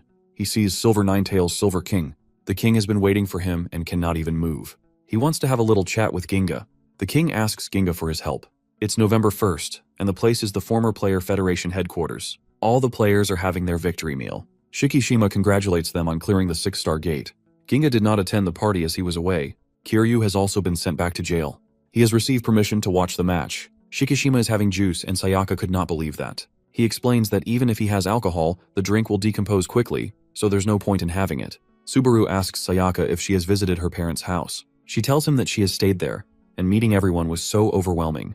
They were happy that she had cleared the 6-star gate. Shikishima asks Subaru if he still has time. Subaru tells him that he is meeting Ginga in the evening. Shikishima asks the main character to buy a house. He explains that Subaru has now become famous. He is currently staying in the lobby, which is really crowded. The accommodation fee has also increased. Therefore, he wants him to move into an apartment or a house. He assures Subaru that buying a house is not just for a show. It's actually necessary for his own peace and safety. Subaru asks if he can buy a house so quickly and easily. Shikishima promises to lend him a hand. Meanwhile, he offers Subaru to stay at Hirosaka's house. Our guy is amazed to see Hirosaka's spacious house. He asks Shikishima about the number of prefabs in the house. Turns out it's around 70 mem2. As per Subaru's calculations, it has 20 prefabs. Other players appreciate the way he has calculated it so fast. Shikishima tells him that he can stay here until he finds another house. Carrion informs Subaru that Hirosaka has approved his stay when asked through his soul. Subaru is sad as he did not expect things to go this way. Naruse is also angry at him for staying at Hirosaka's house. He has asked him, at least take a photo of the house for him. Subaru does not understand where to draw the line. Regardless, he takes the photo. Shikishima asks Subaru to go outside, and he will give him the key. The main character asks if he still has time. Carrion is surprised at the fact that all the home appliances are dead in this house. Sayaka has heard that if Hirosaka touches them with his bare hands, he will die. That is why he always wears gloves. Shikishima suggests that Subaru should take a look around the city he has just saved. Therefore, he goes out. He has his drink and watches the general public. He is happy to see the civilians at peace, as this is the peace he wanted to protect.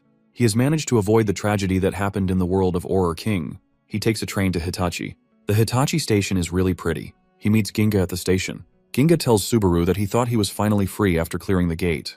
However, Subaru has called him again. He did not want to meet Subaru this early and get tired again. He asks Subaru about the thing he wanted to discuss. Subaru offers Ginga to go with him next week until they reach the underworld.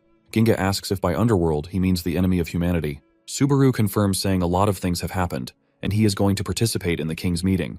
Ginga has heard about the kings for the first time and asks them what they really are. Ginga warns Subaru that he is making a shocking statement. No one has any information about the underworld until now, as no one has been there. Subaru again requests that they go together. Ginga feels like Subaru is inviting him on a domestic trip. He cannot keep up with this and asks Subaru how they will even go there. Subaru tells him that he is waiting for the other side to contact him. Ginga asks him the reason for inviting a silver rank to the meeting, as Subaru has other stronger comrades too. The main character assures that he will eventually call others too. He is sure that he will need Ginga's power in the future. Therefore, he offers Ginga to officially become his comrade.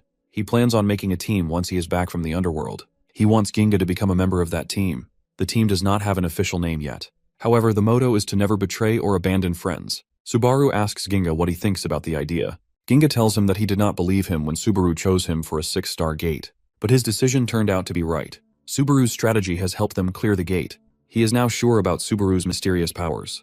However, Ginga still does not believe in his powers. He offers a handshake and tells Subaru that he is ready to trust him. Subaru thanks him and shakes his hand. Once they hold hands, Ginga activates Ice 9. Subaru's eyes expand in shock. The king is sipping his tea far away from them and says goodbye to Subaru. Subaru has become a threat to the Silver King as he becomes significantly dangerous in a few days. He has defeated the Fiery Lambda and the Demon Beast Slayer. The Silver King considers himself different from Gold and Red Copper. He fears Vanquish's return if he leaves Subaru alone. He wants to eliminate the threat once and for all. He admits that Subaru is a precious soul, but he will have to die. Turns out Ginga is under the influence of Silver King's Ruin skill. The skill conceals a subdivided soul called Bun Ray of Ruin within the target's body. The skill can manipulate the target's mind if there is no mental resistance. Subaru immediately understands that Ginga is under the influence of the skill. He considers Ginga as the king's target right now. The skill Ruin has exploited Ginga. Subaru addresses the Silver King. The king cannot believe that Subaru has noticed his presence. Subaru states that he has made 3 mistakes. The first mistake is that when Ginga goes out, he always wears a paper bag. Secondly, Ginga calls him Araike, not Subaru. Lastly, Ginga never says he believes Subaru. As per Ginga, if he ever said these words, Subaru would fight till the end and die. He also thinks it's okay for Subaru to not save the world and save himself by running away once. Subaru reveals that Ginga will never say he believes in him until the very end. Turns out Subaru is already prepared for this. He takes out his frozen dummy arm. The Silver King is shocked to know that Subaru has cut off his real arm and installed a fake one instead. He has been on guard against the skill Ice 9 beforehand. He also recognizes Subaru's conviction and determination. Subaru uses his other hand and touches Ginga on the chest. He activates Curse Blood. The Silver King does not understand how he has eliminated the Bunray. It seems like Subaru is dealing with a known situation. Subaru holds Ginga in his arms. He tells him to wait for a moment. He promises to carry on the conversation once he returns. The Silver King now gets that Subaru can see the future. Subaru has brought his cut-off arm in a bag. The bag tears apart. Subaru takes his arm and puts it back on his body. The arm attaches back. The Silver King now fears Subaru more as he is not only a possessor of Vanquish, but he also possesses Foresight. He is adamant about killing Subaru right now, even if other kings see him. Subaru walks towards the sea. He is happy that the present is far different than the future he saw. The only thing he is certain about right now is that he is going to defeat the Silver King. The Silver King is actually part of the third calamity. He is plotting to kill Subaru. Therefore, he has to stop him by defeating him in direct combat. If he successfully avoids the third calamity, he will be able to acquire a new kindred. He will get closer to the truth of the world. He will also get to expand the red table. If he fails, he will lose his life. He will lose his kindreds, and the underworld will start to destroy. Meanwhile, Shikishima, Sayaka, and Carrion are watching over Subaru through their soul connection. They are waiting for him to use the trump card he has been saving up till now. Carrion is ready to see the Silver King blow away. Subaru, on the other hand, is ready to fight the Silver King. The king reminds the main character that he should not think he can defeat the Silver King, just like he defeated the knight. The king starts flying towards Subaru. Before he can reach Subaru, he sees a hand in front of his eyes. The hand hit him hard. Waves start to form in the sea and the king falls far away. He does not get what has really happened to him. Subaru activates Blood Mold. Huge red hands appear from the water. Subaru's strength is now on a whole different level. The king activates the 9-tailed Silver Star. Before his skill can touch Subaru, the main character hits him. His body falls deep into the water. Subaru takes him out by capturing him in a red sticky bubble. The king's soul feels eroded just by the touch of this bubble. He wonders about his opponent's unbeatable strength. Subaru raises his hand. He explains that this is one of the 3 skills he has received from Vanquish. The skill can block sunlight, which is a vampire's weakness. It also lowers all the stats to their limit. Subaru reveals that he has released his true power. He has been concealing his true power since then. Turns out his trump card is the power of vampire. The king now understands that he has been purposefully concealing his true powers ever since he became a possessor. The Silver King does not give up yet. He breaks the bubble and is ready to show his authority. He gets furious and activates divine threads of silver petals. He is ready to blow away the entire area. However, Subaru does not want anyone else to die in their fight. He activates Lift Cleaver. The Silver King creates a huge light sphere. While they are fighting, Subaru's kindred are watching the fight from the real world. On the other hand, Thunder Kilum, Storm Delta, Fiery Lambda, Ludwig, and Hirasaka are watching the fight from the Sea of Brilliance. Storm Delta thinks that Subaru's skill is more powerful than Ilak's last skill. Thunder Kilum comments that he has come up with his strongest skill right from the start. Ludwig fears that if Subaru fails, the whole place will be destroyed. Hirasaka needs assurance that Subaru will be alright. Vanquish is sitting on his throne, enjoying the encounter. Hirasaka looks back and sees a girl wearing a black and red gown. She also has a crown on her head. She is the Queen of Martyrdom, and a former 6th king, Judith, named Saya. To her, Subaru is meeting the expectations. Meanwhile, Subaru activates Lift Cleaver. The skill creates multicolored laser rays. These rays fill up the entire area. They collide with the spheres created by the Silver King. Those spheres break down into pieces and collide with one another. Their collision creates explosions mid-air. These explosions cause huge water splashes. Seawater starts to rain down on Hitachi City. The Silver King stops thinking until the rain stops. He is furious because the divine threads of silver petals have been torn into pieces. This is because Subaru has inherited Vanquish's vampire skill. He confirms whether Subaru was hiding his vampire skills on purpose until now. The main character confirms but reveals that Vanquish was the one who was hiding it. He instructed Subaru not to tell anyone about the skill yet. The Silver King now gets the whole plot. Subaru wanted to conceal his trump card. Therefore, he left the Battle of Ilak to his kindred. Subaru tells him that if the Silver King knew about his power, he would not have come to the human world. The Silver King is now furious and wants to wipe out Vanquish. He uses 9 stars of the Sacred Flame. A huge light ray appears. Subaru already anticipates the attack and ditches it. The light ray evaporates the seawater. Our guy flies away, thinking it would have killed him. He assumes it would be difficult for the king to fire such powerful skills continuously, as it would take up a lot. Nonetheless, the current ruin does not have more than 1/9 of its soul. The spectators at the Sea of Brilliance are still watching this battle. They are startled at the phrase, split soul. Vanquish explains that the sky clock prohibits the main bodies of the soul from entering the human world. However, ruin can split one's soul into 9. The Silver King is able to defeat the system by his split soul. He is making the excuse that they should let him pass, as he is being treated like a skill right now. Neither Lambda nor Delta can understand what Vanquish is trying to say. Turns out Ludwig and Hirasaka also have no idea about it. Saya asks for Carrion's help. Kilum finally explains that the Silver King has illegally entered the human world. Saya also confirms it. Vanquish explains that even if it's just one part of the king, he is still stronger. Those who come this way into the real world bring great power. It's because there is no limit from the gate. However, if they are able to kill that part, the main soul will lose 1/9 of its power. That means the ruin's main body will weaken in the underworld. Therefore, he needs to be completely overpowered for the sake of negotiations after this. The Silver King asks Subaru why he is running away now when he had promised to defeat him earlier. Subaru asks him to wait for a while as he has been preparing to defeat him. The main character uses Pregiton. The skill creates a blood barrier around the king. The Silver King now understands why Subaru was moving around. Pregiton has the ability to trap the enemy in a tornado of cursed blood. It decreases all the abilities by 10%. The Silver King again gets furious and attacks Subaru using the light rays. The main character dodges his attacks by flying swiftly. He reaches the king's face and gives him a powerful punch right in the middle of his face. The king's face starts bleeding. Subaru does not stop here. He continuously starts punching him in the face. He plans on hitting him until he completely destroys him and secures his victory. Subaru punches him with his entire strength and says that he will thrash him till he wins. The Silver King takes serious damage and blood spills out of his mouth. Subaru doesn't stop and continues hitting him in his vampire form.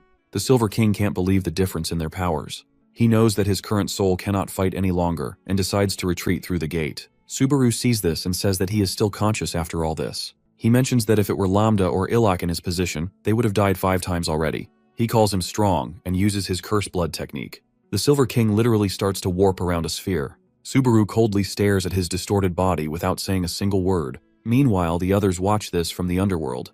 The knight looks at this and wonders if the Silver King has truly been defeated. The Fire Lambda asks his brothers if it is really the same person. Everyone is impressed by Subaru, especially Vanquish. He sits in his chair with a smile and says that it is now time for him to use negotiations and make the Silver King one of them. Hearing this, all of the others scream in shock. They wonder if it is even possible to negotiate with someone as strong as him. During his meeting with Vanquish before Subaru went to fight Ilak, he looked at Vanquish with a surprised expression and asked him if he was talking about making the Silver King their ally. Vanquish tells him that he needs to lay the groundwork to his advantage before his meeting with the kings. He suggests offering him a negotiation and bringing him to their side. As Subaru looks at him in confusion, he clarifies that he might need to bash him thoroughly. Vanquish explains that he needs to show him power, since that is the only way to make someone with power listen to him. The Silver King Ruin is one of those places that is easier to negotiate when they surrender. He says that the Silver King is cautious and a coward. We go into a flashback where we see Fade, the ancestor of Ruin and the previous Silver King. Vanquish walks over to her and asks if she is really going to ruin the next Silver King. She gets mad and asks him if he is trying to pick a fight. Ruin looks at Vanquish with a worried expression. Vanquish looks at him and says that he saw him run away earlier during the battle. He asks him if he really wants to know why he ran away. Ruin clenches his fist and asks him for the reason. Vanquish laughs and says that he is more scared of mourning after a loss than the happiness he will get after winning. He tells him that it wouldn't have been too bad if he were just a normal person, but since he is a king, his duty is not to mourn. He calls him a coward and asks him to mend his ways. He mentions that if he can do that, he will become a good king. Vanquish then leaves with his other kings from the Rainbow Kingdom. Fade comments that he has gotten full of himself after rising up in the ranks. Still, he needs to become a king like him. Ruin finally wakes up on a small piece of rock floating on water. He sees Subaru sitting in front of him and immediately fires it up. Before he can do anything, Subaru uses his blood mold to restrain him. He asks him not to try anything and says that the battle is already over. Since he is part of a soul, he is struggling to get back in shape. Ruin asks him why he didn't just destroy his soul, and Subaru mentions that he wanted to negotiate with him. He asked him to be his ally and to convey his request at the meeting of the kings. In order for that to happen, he must become his kindred spirit.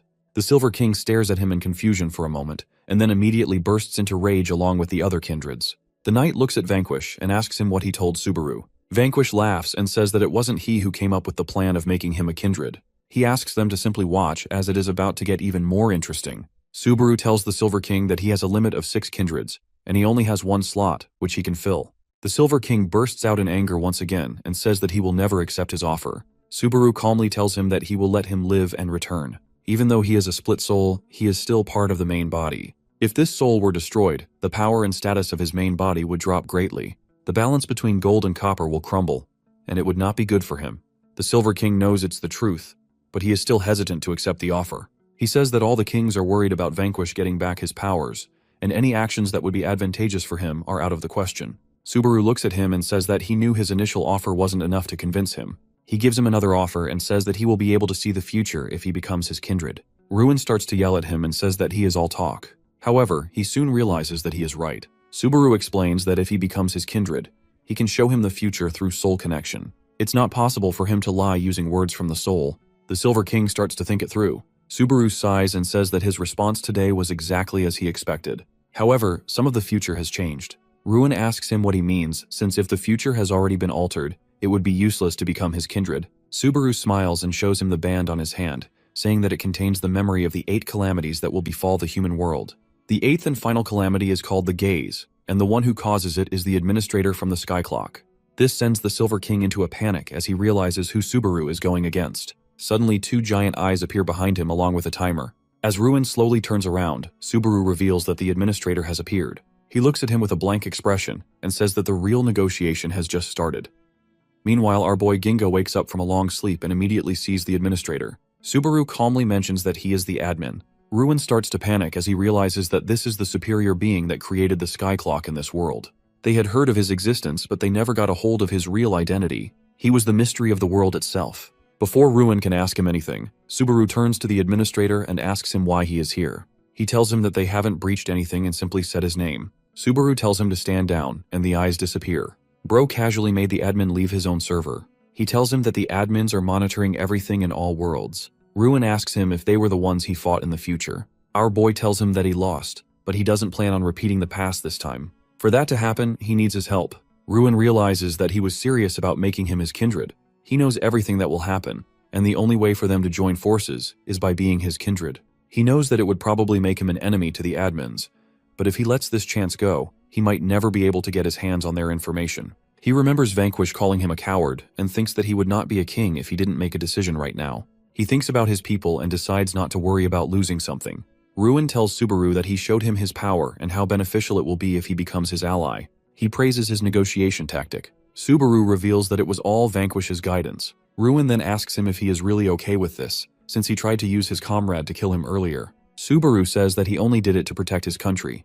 He manifested his split souls and wouldn't appear until he was about to lose. He only did this so the people of his country wouldn't mourn. Subaru reveals that Vanquish was also praising him for that and said that he has become a good king. This makes Ruin a bit emotional. Subaru tells him not to worry about it since he and his comrades will use all of their power to protect him anytime the need arises. This is enough to make him crack, and he finally agrees to become his kindred. The two of them shake hands and finally go back to the shore. They see Ginga, who asks Subaru why he is walking alongside the Silver King, like they are on friendly terms. Subaru tells him that they have become friends. He says that he doesn't look that surprised, and Ginga tells him that if he were to be surprised by everything he does, he wouldn't be able to stay healthy.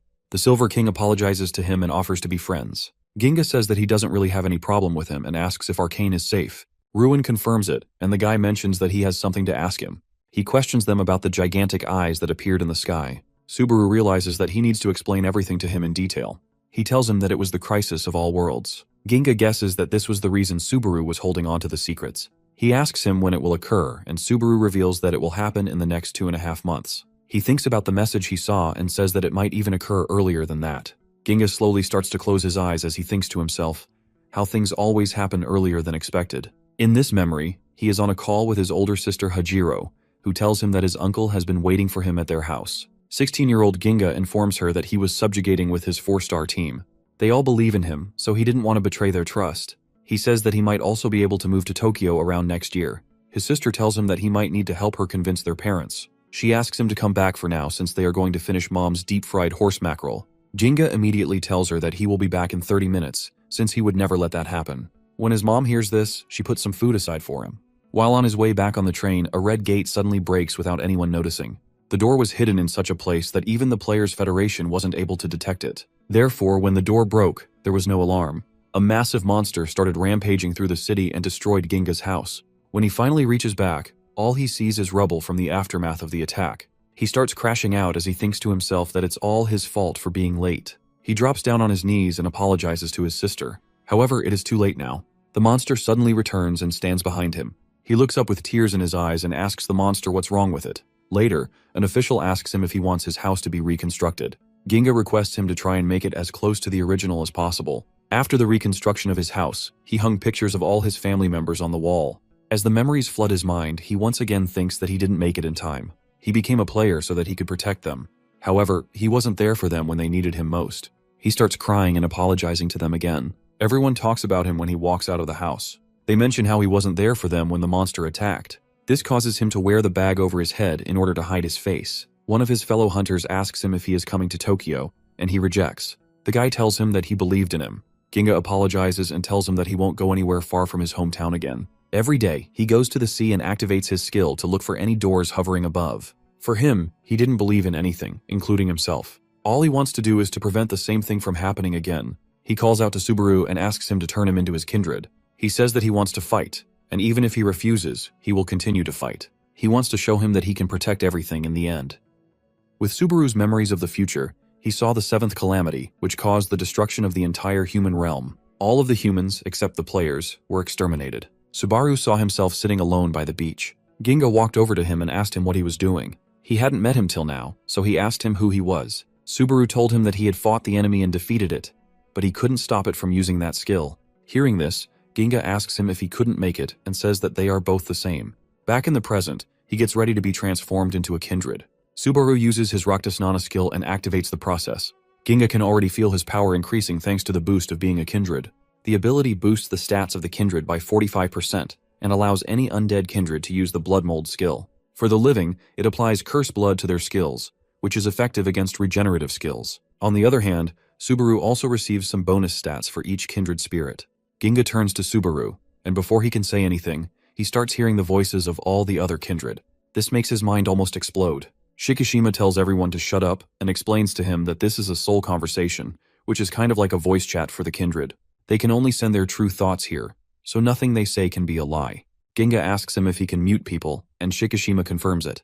Meanwhile, Subaru asks Ruin if he is also ready to become a kindred. The Silver King smiles and mentions how Ginga isn't acting obedient after becoming a kindred, so he says he is ready. As Subaru starts the process, he feels an immense amount of energy surging through his body. He felt an energy every time he turned someone into a kindred, but this was at a different level. After the process is complete, Ruin looks back and tells him that his real body in the underworld has gained quite a lot of power. He has also gained 10% of his stats. Subaru realizes that this power isn't from Ruin's split soul, but his real body, which makes him realize just how powerful this guy is. Ruin smiles and says that he is the apex of all beasts, so it is understandable. Turning people to his kindred was Vanquish's ultimate skill, and it was for this reason the Rainbow Country rose to power in the first place. Ruin mentions that it was truly untouchable at that time. However, with his new power, he believes he can easily overpower both Safina and Vordan. Hearing this, Subaru calls him out, and Ruin assures him that he won't do anything like this. He knows that he joined him for an even greater purpose. He then asks Subaru to hop on the Silver Star as they are going to see Vanquish. Ginga also jumps on, and the three of them fly to Tokyo. All the kindred meet at Hirasaka's apartment. Subaru tries saying something to Naruse, but he cuts him off and tells him that he doesn't need to say anything. He mentions that he hasn't forgotten him for secretly acting on his own, and Subaru thinks to himself that it must be rough for him being a hardcore Hirasaka fan. He takes out the blood drop key, which opens a gate to the Sea of Brilliance where Vanquish and the other dead kindred are. Ruin wonders if there was a place like that in the underworld. He finally steps in and is surprised to recognize the place. It is the Seat of Souls. Subaru asks him what he means, which makes Ruin mad since it is a really high-level skill and he used it without even knowing. Their location is currently hidden, which is the reason Ruin couldn't find Vanquish. The man finally steps out and says that the admins can't find them here either. He explains that he created this seat with the last of his power after he was defeated by the admins. Even though he lost all of his power and status, he was still alive. After all that time, he has managed to regain 30% of his power. Ruin and Vanquish finally meet again after millennia.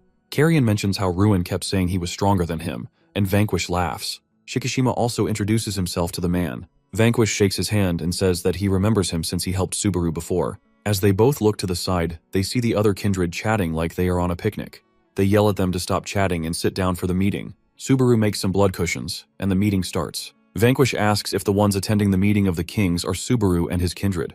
When Subaru confirms it, he laughs and says that the Rainbow Country will also participate. Ruin is shocked to hear this. Vanquish tells him that he is lucky to witness another gathering for the 6 kings from his country. The Silver King asks him if they will be coming too.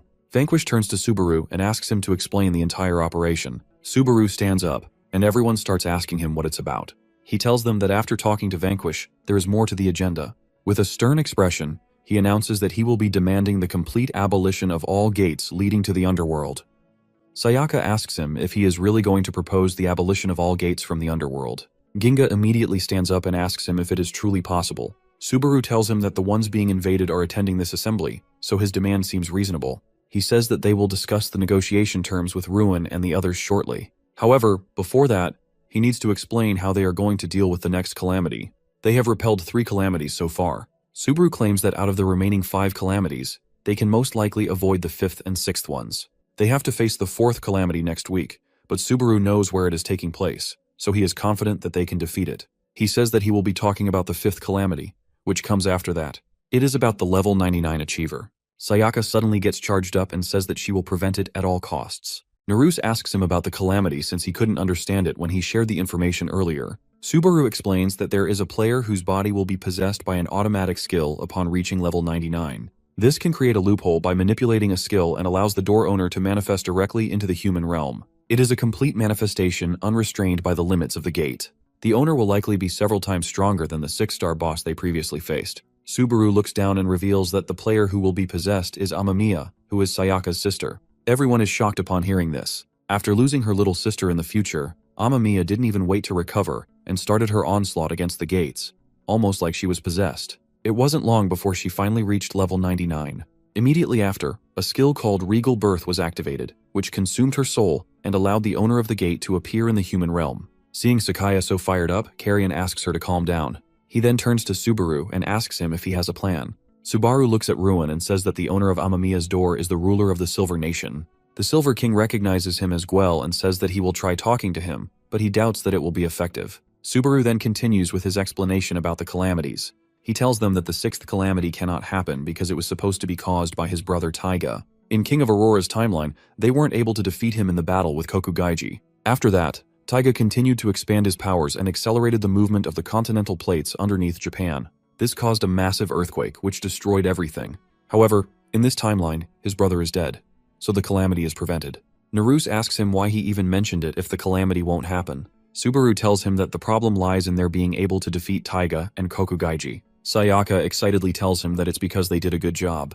Shikishima starts drawing on the ground and explains that the paths connecting to the future are split into 3 timelines. The first one is their current timeline, the second is the timeline of the King of Aurora, but there is also a third timeline. He says that the timeline should have diverged into 2 when Subaru obtained the memories of the King of Aurora.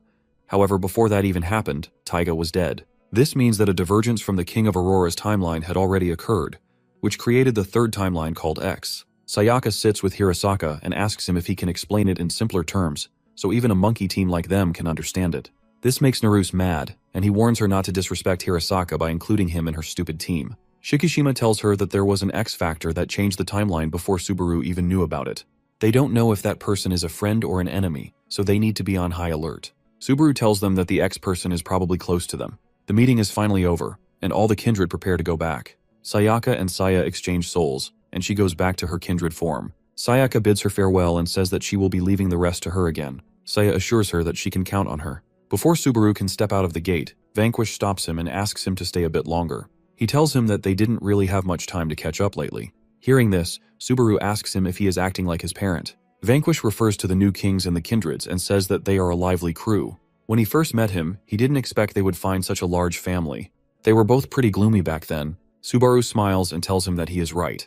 They have both come a long way in such a short time. At first he became a player to regain the honor, money, and status that his brother stole from him. But after Vanquish told him to love himself and to truly become happy, he started to rethink a lot of stuff. Subaru tells him that he loves all of his friends, and the version of himself when he is around them. He wants them both to continue on this path together just a bit longer. Seeing him getting emotional, Vanquish laughs and tells him not to worry. He says that he still has a long road ahead, and knowing him, someday he might even be able to surpass him. Hearing this, Subaru tells him that something feels off. Vanquish starts walking back and says that they will meet again in the underworld. Meanwhile, Safina, the queen of the Golden Country, hears the news about Subaru clearing the 6-star gate. She finds it interesting and says that she wants to know more. She orders one of her knights to invite him to the meeting of kings as their guest.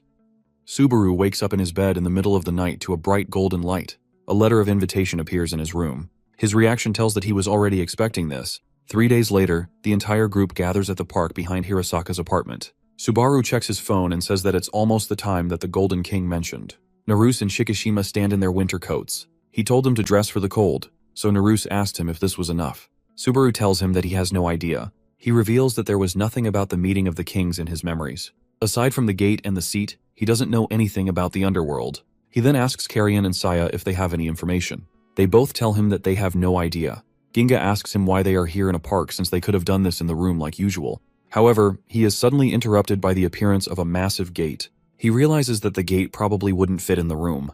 They all see the Golden Knight walking out of the gate. Just looking at her, Subaru knows that she is strong. She smiles and says that she is here to pick him up. She introduces herself as Ixis, the captain of the Golden Custodia under the direct command of Queen Safina. Naruse is a bit confused, so Shikishima explains to him that she is the personal bodyguard of the queen. Subaru talks to Carrion using Soul Link and asks him about the knight, but he doesn't know her either. He says that she is probably younger than Safina or Ludwig, and calls her a part of the new generation. Subaru greets her and introduces himself. She asks them to step inside the gate and mentions that just a single step will land them straight in the underworld. They all finally enter the underworld and see giant floating islands and countries in the sky. Subaru is mesmerized by the view. Ixis explains that, unlike their world, in the underworld, the land is centered around the core. This land is divided into all the countries. The farther you are from the core, the colder it gets. When a country closer to the sun overlaps the land beneath it, it blocks the sunlight and turns to night in the other country. Shikishima guesses that they are probably much farther from the sun since it's pretty cold. Ixis praises his thinking skills and says that she didn't expect less from the possessor of Sir Barrage. She explains that they are currently in the outer rims, and it goes far beyond the outer territory. Naruse asks her if this isn't the Golden Country. She laughs and points to the largest continent above them, saying that this is the Golden Country. He asks her if the meeting is taking place here. She ignores him and starts explaining the geography to Subaru. The underworld contains around 200 countries of varying scale, and with the exception of the third king, all the other kings disapprove of his presence at the meeting. To the majority of the kings, the processors are nothing more than sacrifices needed to resurrect their souls within the gate. Many of them even consider their existence as lower than slaves. This almost gives my man Ginga a heart attack. Ixis claims that if she took them to the Golden Country directly, they would likely be surrounded and killed. Carrion asks her what she is trying to say. She smiles and says that she can't stand the thought of pathetic possessors being at the meeting. She suddenly uses a skill called the Golden Wall and hits all of them. While they are all in the air, she uses her Golden Repulsor skill. Ixis tells them that they are the honored guests of her master, so she won't kill them. But they must prove to her that they are worthy of being in the meeting. The Golden Repulsor skill teleports them all to a random location at least 1,000 kilometers away from the caster. Ixis tells them that the meeting will take place in the Golden Country's Grand Palace, so they should be there within 72 hours of their time. Before being teleported, Subaru smiles and says that she will be seeing him real soon. Moments later, he finds himself in a strange place with giant gaps in the ground. He didn't expect to be separated from everyone else so suddenly. He takes a look around and realizes that the place looks familiar. Before he can think, a giant claw attacks him, but he defends with his sword. The ground beneath him starts to shatter, so he moves away, noticing that his enemy is pretty strong. However, something seems off about this. The monster attacks him again, but he doesn't really feel any anger or bloodlust in the attacks. As he kicks the monster away, it starts laughing and says his name. Subaru is surprised and asks him who he is. The monster seems disappointed and asks him if he really forgot about him. He reveals that he was the one who killed him in such a horrible way. Subaru is confused upon hearing this and asks him if he really was the one who did it. Subaru is stunned to realize that he is the one who defeated the monster before him. The monster tells him there's no way he could have recognized him, as his appearance has completely changed. He then explains that he was only able to return to this form because of Subaru. When the monster shares his name, Blue Wind, Guax-sama, Subaru suddenly remembers that this is the same being he fought alongside Sayaka during his first encounter with the gate. Subaru's shock is clear. He quickly pieces together that he's now in the Copper Country. Guax begins to carry him somewhere, explaining along the way. He says that being in the gate is like being frozen in time. Anyone who commits a sin in the underworld is cast into a gate, where they lose their original power and form. These can only be restored once they return to the underworld. The lower the star level of a gate, the harder it is to come back. As they travel, Subaru finds himself enjoying the ride on Guax's back. He realizes he remembers nothing about the underworld, and hadn't understood how much sorrow it holds. When Subaru inquires about their destination, Guax tells him they are going to meet someone. The one who sent him to retrieve Subaru. Someone who also knows Subaru seeks the Golden Country. That person, Guax adds, will tell him how to get there. Subaru asks him why he is going this far for him. The kobold monster asks him if he knows the condition to get out of the gate. Subaru says that it's to kill or be killed by the strongest possessor. Guax mentions that he managed to kill Subaru in another world, so he was able to return to his original self. He is just trying to return the favor. Hearing this, Subaru smiles and asks him about the goblin leader. Guax says that he died again, so he was plunged back into the gate. Subaru then wonders why souls are punished and sent into the gates with such elaborate effort. At that moment, a girl's voice answers him, explaining that energy in the underworld can be exchanged for souls. That's how cultivation works. Skills are grown through energy, and energy is harvested from souls. She goes on to say that high-level souls never return, as they're used for massive benefits. When Guax finally reaches the person they were seeking, the girl extends her hand, triggering the bracelet on Subaru's wrist to release energy. It is then that Subaru realizes who she is, the King of Aurora. Guax, clearly pleased, announces that he has brought Subaru. The King of Aurora thanks him and tells Subaru that this is their first meeting in this timeline. She reveals that she was the one who granted him power in a past timeline. Her name is Sybil, the King of Aurora. Meanwhile, Subaru's teammate Saya finds herself in a place filled with lava. She complains about her terrible luck as she stands before a massive lava pit, out of which rises a colossal dragon, the same one connected to Amamiya's gate. As soon as the dragon notices her, it emerges, towering like a cluster of skyscrapers. It is the Dragon King, Guel, the one prophesied to appear in the fifth calamity. Saya tells the dragon to lift the spell placed on his subordinate. Guel, however, questions Saya's identity and how she knows about the subordinate. She starts to speak but pauses, then laughs as her memories return. Now able to use her true name, she reveals it to the dragon, along with her powers. She is the sixth king from Rainbow Country, the Queen of Martyrdom, Judith. Elsewhere, Shikishima finds himself in an unknown, enormous place. He has no idea where he is. Two of Vanquish's subordinates appear. One is a young girl who claims the place is her home and tells Shikishima that if he has any complaints, he can leave. Having never encountered underworld creatures before, Shikishima greets her politely. She notices that they share similar eyebrows and comments to the large man beside her that she doesn't think Shikishima is a bad person. She asks what they should do with him. When Shikishima asks for her identity, she seems surprised he doesn't know. She then introduces herself as Easter, the Ghost King, one of the 6 kings. The large man, who speaks slowly, also turns out to be one of the 6 kings named Tobit. Shikishima is taken aback. He asks if that means she is like Carrion. Easter confirms it, saying they haven't met in a long time. 2 more kings then arrive, Barnabas and Maria. When Maria sees Shikishima, she teasingly asks if he's today's side dish. Shikishima chuckles inwardly, amused that he has encountered so many powerful beings right after arriving in the underworld. He explains his situation, including the fact that he's a kindred of one of Vanquish's possessors. Maria laughs and tells him that makes him her junior. She praises him and instructs him to behave properly in her presence. Meanwhile, Shikishima begins to feel tipsy from the drink he's been offered, which surprises him, since poison and alcohol usually don't affect players. Easter comments that he must be a living kindred, though she notes she can't detect the reverse in him. Curious and confused, Shikishima asks what she means by reverse, prompting Easter to begin her explanation. Judith and the ghouls possess a strange and terrifying ability. They can switch souls into other bodies and use them as vessels to fight. When they do this deliberately to someone, it's known as a reverse, and it's a rare occurrence, something that happens only once in a lifetime. She asks Tobit for validation, and he says that she is probably right. This makes her a bit mad, and she yells at him, complaining that he should have said definitely. As the 2 of them look back at Shikishima, they are shocked to see that he is sleeping. The drink, crafted by Maria, is meant to boost power, but the fact that he collapses afterward shows how drained he already is, both physically and mentally. Maria, understanding his condition, urges him to rest while Tobit silently stands guard. Outside, danger is brewing. Some wyverns circle above their home, searching. Without hesitation, Maria releases her powers and prepares for a confrontation. As she powers up, she says that she will turn half of them into boos and the other half into zombies. Elsewhere, Saya is already locked in battle. Her opponent is none other than Gwel, the Dragon King, a massive lava dragon whose fire attacks are searing and deadly. His flames, akin to molten rock, pose a major threat to Saya, especially given her undead nature. Fire, after all, is her greatest vulnerability. But as she remembers the future of Sayaka, noticing the silent tears meant for a sister lost in chaos, something shifts within her. That sorrow steals her resolve. She's no longer holding back. She's ready to kill. Calling upon a forbidden skill known as King's Authority, she summons a monstrous skeletal dragon, Poison Vasuki, the Dragon of Ruinous. Under her complete command, Vasuki is formed from bones and venom, resurrected through her power to animate the dead. Though not as strong as when it was alive, Vasuki still commands fear. The beast launches a devastating poison attack, Hala Hala, drenching Gwel in toxic clouds, but the venom barely affects him. Gwel recognizes the skeletal dragon as the king of venom dragons and asks her how such a creature is under her command. Saya confirms it with a smirk and asks him if he is an old friend of his. She mocks him by saying that if they are friends, he has nothing to worry about, as she will also turn him into her specimen. The clash escalates. Vasuki coils around Gwel, venom seeping into every crack of the dragon's hide, but Gwel withstands it.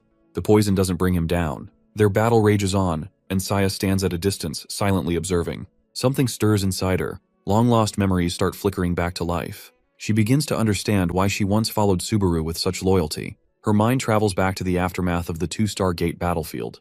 Back then, she had been the boss sealed within that gate, defeated by Subaru. That's when her true identity, Judith, was temporarily restored. Her memories, however, had been stripped from her, and she had been confined to a small gate where suffering and humiliation ate away at her. Just as she was descending deeper into that void, she saw Sayaka wounded, collapsed on the ground. She wondered where Subaru was since he had accompanied her a moment ago. At that moment, a glowing gate opened nearby, and she immediately recognized the aura coming out of that gate. She knew that the person coming out is the possessor of Vanquish, so he should be able to make kindred. She thought about becoming a kindred.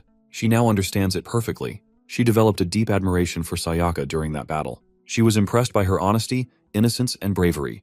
When Subaru called out to him, she answered, and her loyalty came from the fact that he saved her from that door. However, now that she had all these people, her loyalty didn't exist for him alone. Saya, reflecting on her arrogance in the past, finds herself almost grateful for the loss of memory. Without it, she never would have fought beside them. The experience changed her, gave her something to cherish. Her bonds became real, her purpose clearer. With renewed strength, she gives Vasuki the order to finish Gwel. Vasuki tightens around the lava dragon, injecting every inch of his skeletal form with deadly venom. Gwel's body trembles under the pressure. Just as Vasuki prepares the killing blow, Gwel unleashes a final fire burst. Lava erupts from within, searing everything it touches. The skeleton shatters under the heat. Gwel, still burning with rage, sneers at his opponent. He accuses her of losing the edge she once had. Her spirit, he claims, has rusted from years of captivity. This time, he intends to end it. Saya, calm despite her battered body, doesn't deny it. She tells him that he is right, and since she is using a borrowed body, This would be the end for her. However, there is something she had been planning all along. Then, without warning, the skies above Guel rumble. Thunder cracks the air. A blinding bolt crashes down. Thunderblade, a divine skill summoned by none other than Thunder Killam. The strike cleaves through Guel's body, tearing him apart. As the lava dragon breathes his last, he gazes at the god of thunder in disbelief, silently questioning his presence on this battlefield. Why he came to aid Saya. Thunder Killam looks at him with a disgusted expression and asks him if it's not obvious. He points out that his precious student is moved to tears because of his actions. Just a few minutes earlier in the Sea of Brilliance, he had asked Vanquish to open the seat door. There are two types of doors for the seat. One is the door of trial, which only opens for Subaru when he levels up, and the other is a red door for this particular place. He asks Vanquish to open the red door of the gate, but Vanquish reminds him that opening the seat door repeatedly is dangerous because the admin might find this place. Killam then confidently assures everyone that he will go out at the speed of light and return, so there's no need to worry. Vanquish asks him if he is doing this so he can save Sayaka's sister. Killam says that he is correct and mentions that it is still too early for her to face the Dragon King. Vanquish asks him why he is going so far for her. The guy starts yapping and compares his own request to Subaru's, saying that they both have the same expectation. Vanquish, though slightly annoyed by Killam's incessant chatter, eventually opens the seat gate and urges him to return quickly. As a result, Killam goes off and defeats Guel, ensuring that the fifth calamity, which was imminent, is now averted. Later, Killam calls out to Vanquish. At that moment, Sayaka comes forward, kneels down, and thanks him, even shedding some tears. This sight makes Killam scold her in frustration and order her to stand up, reminding her that if she wants to stay under the protective care of the crew, she must follow the discipline. Watching all of this, Sayaka feels very happy and also expresses her gratitude through a soul conversation with Saya. Saya, however, brushes off the thanks, saying that she's also going to benefit from it, her benefit being that she has managed to bring Guel under her control. Soon after, Silver King arrives and Saya comments that he is already too late. Silver King mentions that Guel was defeated before he even had the time to persuade him. Saya then asks if Silver King doesn't feel angry that a great dragon of his country has been slain. Ruin replies by saying that the dragon was an overbearing person, so angry that everyone despised him, and that his defeat was partly due to his own fault, so it isn't such a terrible loss. Saya also reminds him that according to Subaru's memories, the event is still about to happen.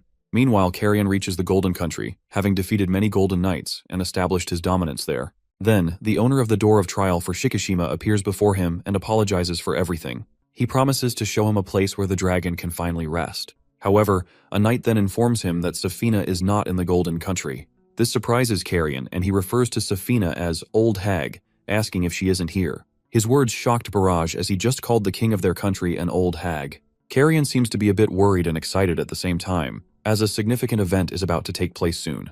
Before Barrage can ask him anything, cracks start appearing in the sky. During this time, there's a conversation between the King of Aurora and Subaru. Subaru asks how much she knows about the future. The King of Aurora, Sybil, admits she doesn't know a lot but believes that when it comes to humans, it's only things related to him. She explains that the royal turn of light in her eyes was a gift from her mother, and that only a few people possess it. This unique skill allows them to glimpse the future, but only those connected to it can do so. When Subaru asks if he is related to her in that way, Sybil clarifies that she isn't related to him but rather to Vanquish, the owner of his gate, the King of Rainbow Vanquish, who is her father. This revelation shocks Subaru, as he had never known that the hopes of breaking through the gate rested not on herself or his sister, but on a human like him. She refers to the soul machine and says that she wanted to confirm it with her own eyes at the last moment of her life. At that moment, as Sybil finishes her explanation, cracks begin to appear in space, a phenomenon affecting all countries, including Copper Country, which Warden observes. Sybil then asks Subaru if he is aware of this event.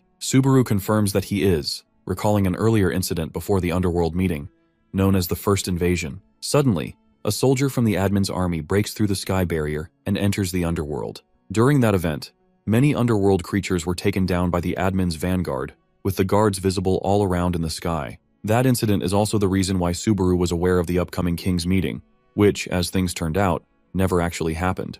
Due to the guards and the admin's third invasion, the meeting was cancelled and the Underworld was completely shut down. This entire occurrence later came to be known as the beginning of the end. Subaru then tells Sybil that this is not her last moment, assuring her that the King's meeting will happen again. He reminds her that this is the reason they are here. In response, Subaru unleashes his vampire skill, Those Who Walk Under the Sun, which boosts his entire power. This first invasion is orchestrated by the admin to eliminate the people of Silver, Gold, and Copper Country, thereby causing the Door of Trial owners to perish, and in turn, the number of players. He explains that when a player's Door of Trial owner dies, their power dissipates, just as is happening now. Sayaka's sister has already lost her powers, and now there's a looming fear that the same fate might spread on a much larger scale. If that happens, countless players will be left powerless, unable to stand against the gates, a scenario that could lead to Earth's complete destruction. It becomes clear. The admin's move is striking two targets at once. Sybil explains that they sent a vanguard of roughly 30,000 soldiers each to the silver, copper, and gold countries. The king of Red Copper, Vordan, will take care of the place they are standing right now since he has excelled in defensive skills. She wishes him good luck and mentions that her combat abilities are non-existent. Subaru tells her that he knows and, while preparing for a fight, assures her that he will protect her. He asks Guax to stay behind too, but Guax, overwhelmed with fury, charges ahead regardless. He knows the outcome isn't in his favor, but still unleashes one of his skills in a desperate strike. To his shock, his blow leaves no mark on the armored knight. The knight retaliates immediately, plunging his spear through Guax's body. As Guax begins to collapse, Subaru steps in, using his blood powers to pull him back and lower him gently to safety. He entrusts Guax to Sybil, then turns to face the advancing soldiers. He apologizes to them, saying that he will be destroying every last one of them. With a single motion, Subaru conjures a massive river of blood, trapping the enemies within. At the same time, over in the Golden Country, chaos spreads as mysterious soldiers wreak havoc. The owner of Shikishima's door, Barrage, tells one of the soldiers that it's strong and asks about the source of its power. Carrion stands there watching all of this. He suddenly turns on his Ghoul King mode and prepares to fight. He knows that it's not good to use this for long in the human body. But since Safina, the old hag, isn't here to fight, this is his responsibility. Barrage is irritated by Carrion's disrespectful nickname for their queen. Carrion's transformation, his mode Ghoul King, pushes his power up by 480%. Just as Subaru used the River of Blood, Carrion rains down relentless strikes, chaining his attacks with Corpse Fist, devastating the invading forces. Barrage cries out in disbelief, horrified at the destruction of the Golden Country. But Carrion, uncaring, continues his assault, making it clear he only sees enemies, not nations. He challenges Carrion, suggesting he take the fight closer. Carrion counters that melee attacks are ineffective against these opponents. When asked if he knows anything about them, Carrion promises to explain later. He then asks Barrage if he is the owner of Shikishima's door. Bro literally pulls his tongue out in excitement as he tells him that he should blow them to pieces with his range attacks. Barrage is a bit hesitant, but he knows that this is the only way to defend against these invaders. He uses his Imperial Control skill and stats, blasting them. Carrion laughs and joins in using his Realm Quaker skill. At the same time, Ixis shows up. She stares at the leader of the invaders with a furious expression and asks who he is. The Silver Country is under siege too. Saya uses Guel to incinerate her enemies without hesitation. She senses just how dangerous they are.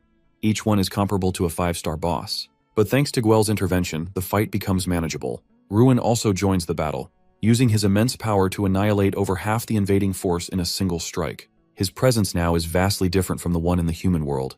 This is his true form as the Silver King. As the tide shifts, the Imperial Dragon Army arrives, charging into the fight. Under Ruin's command, a full-scale attack erupts. The explosions are massive, shaking the battlefield. Not long ago, Ruin wouldn't have been able to face such a threat.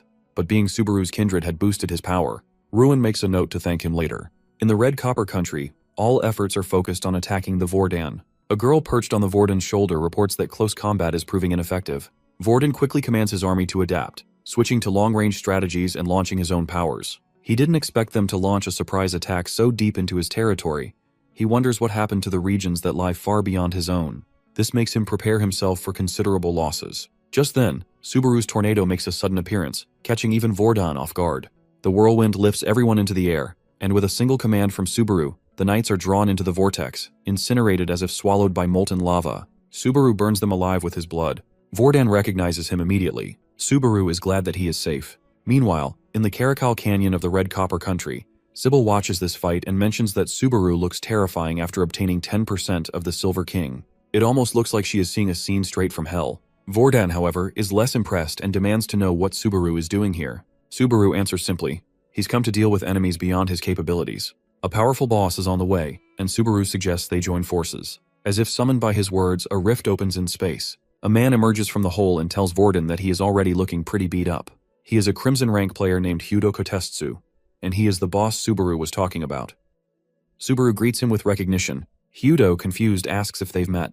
In that instant, memories flood back. Subaru remembers the guy telling him that he couldn't win against him without Vanquish's power. The guy claims that Subaru wasn't a formidable boss and announces that the destruction of this world has been completed. Hyudo is the man who killed him in the future of King of Aurora.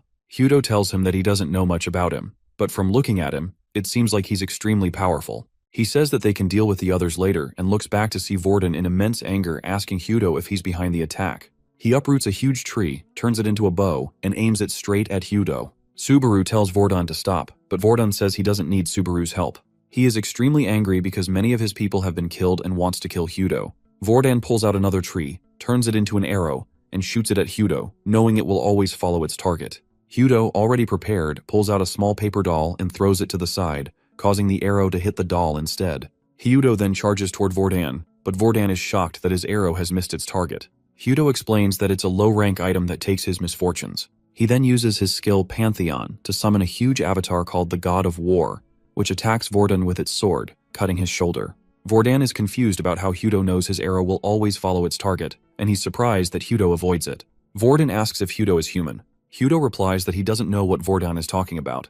He's just here to attack the event. He also knows he can't defeat Vorden head-on, so he uses another item to create so much pressure that Vorden has to kneel. Since the King of Red Copper has a huge amount of HP, he specifically used this item as it reduces his strength by a quarter. Hearing this, Vorden's companion, the girl named Ikuhana, gets very angry.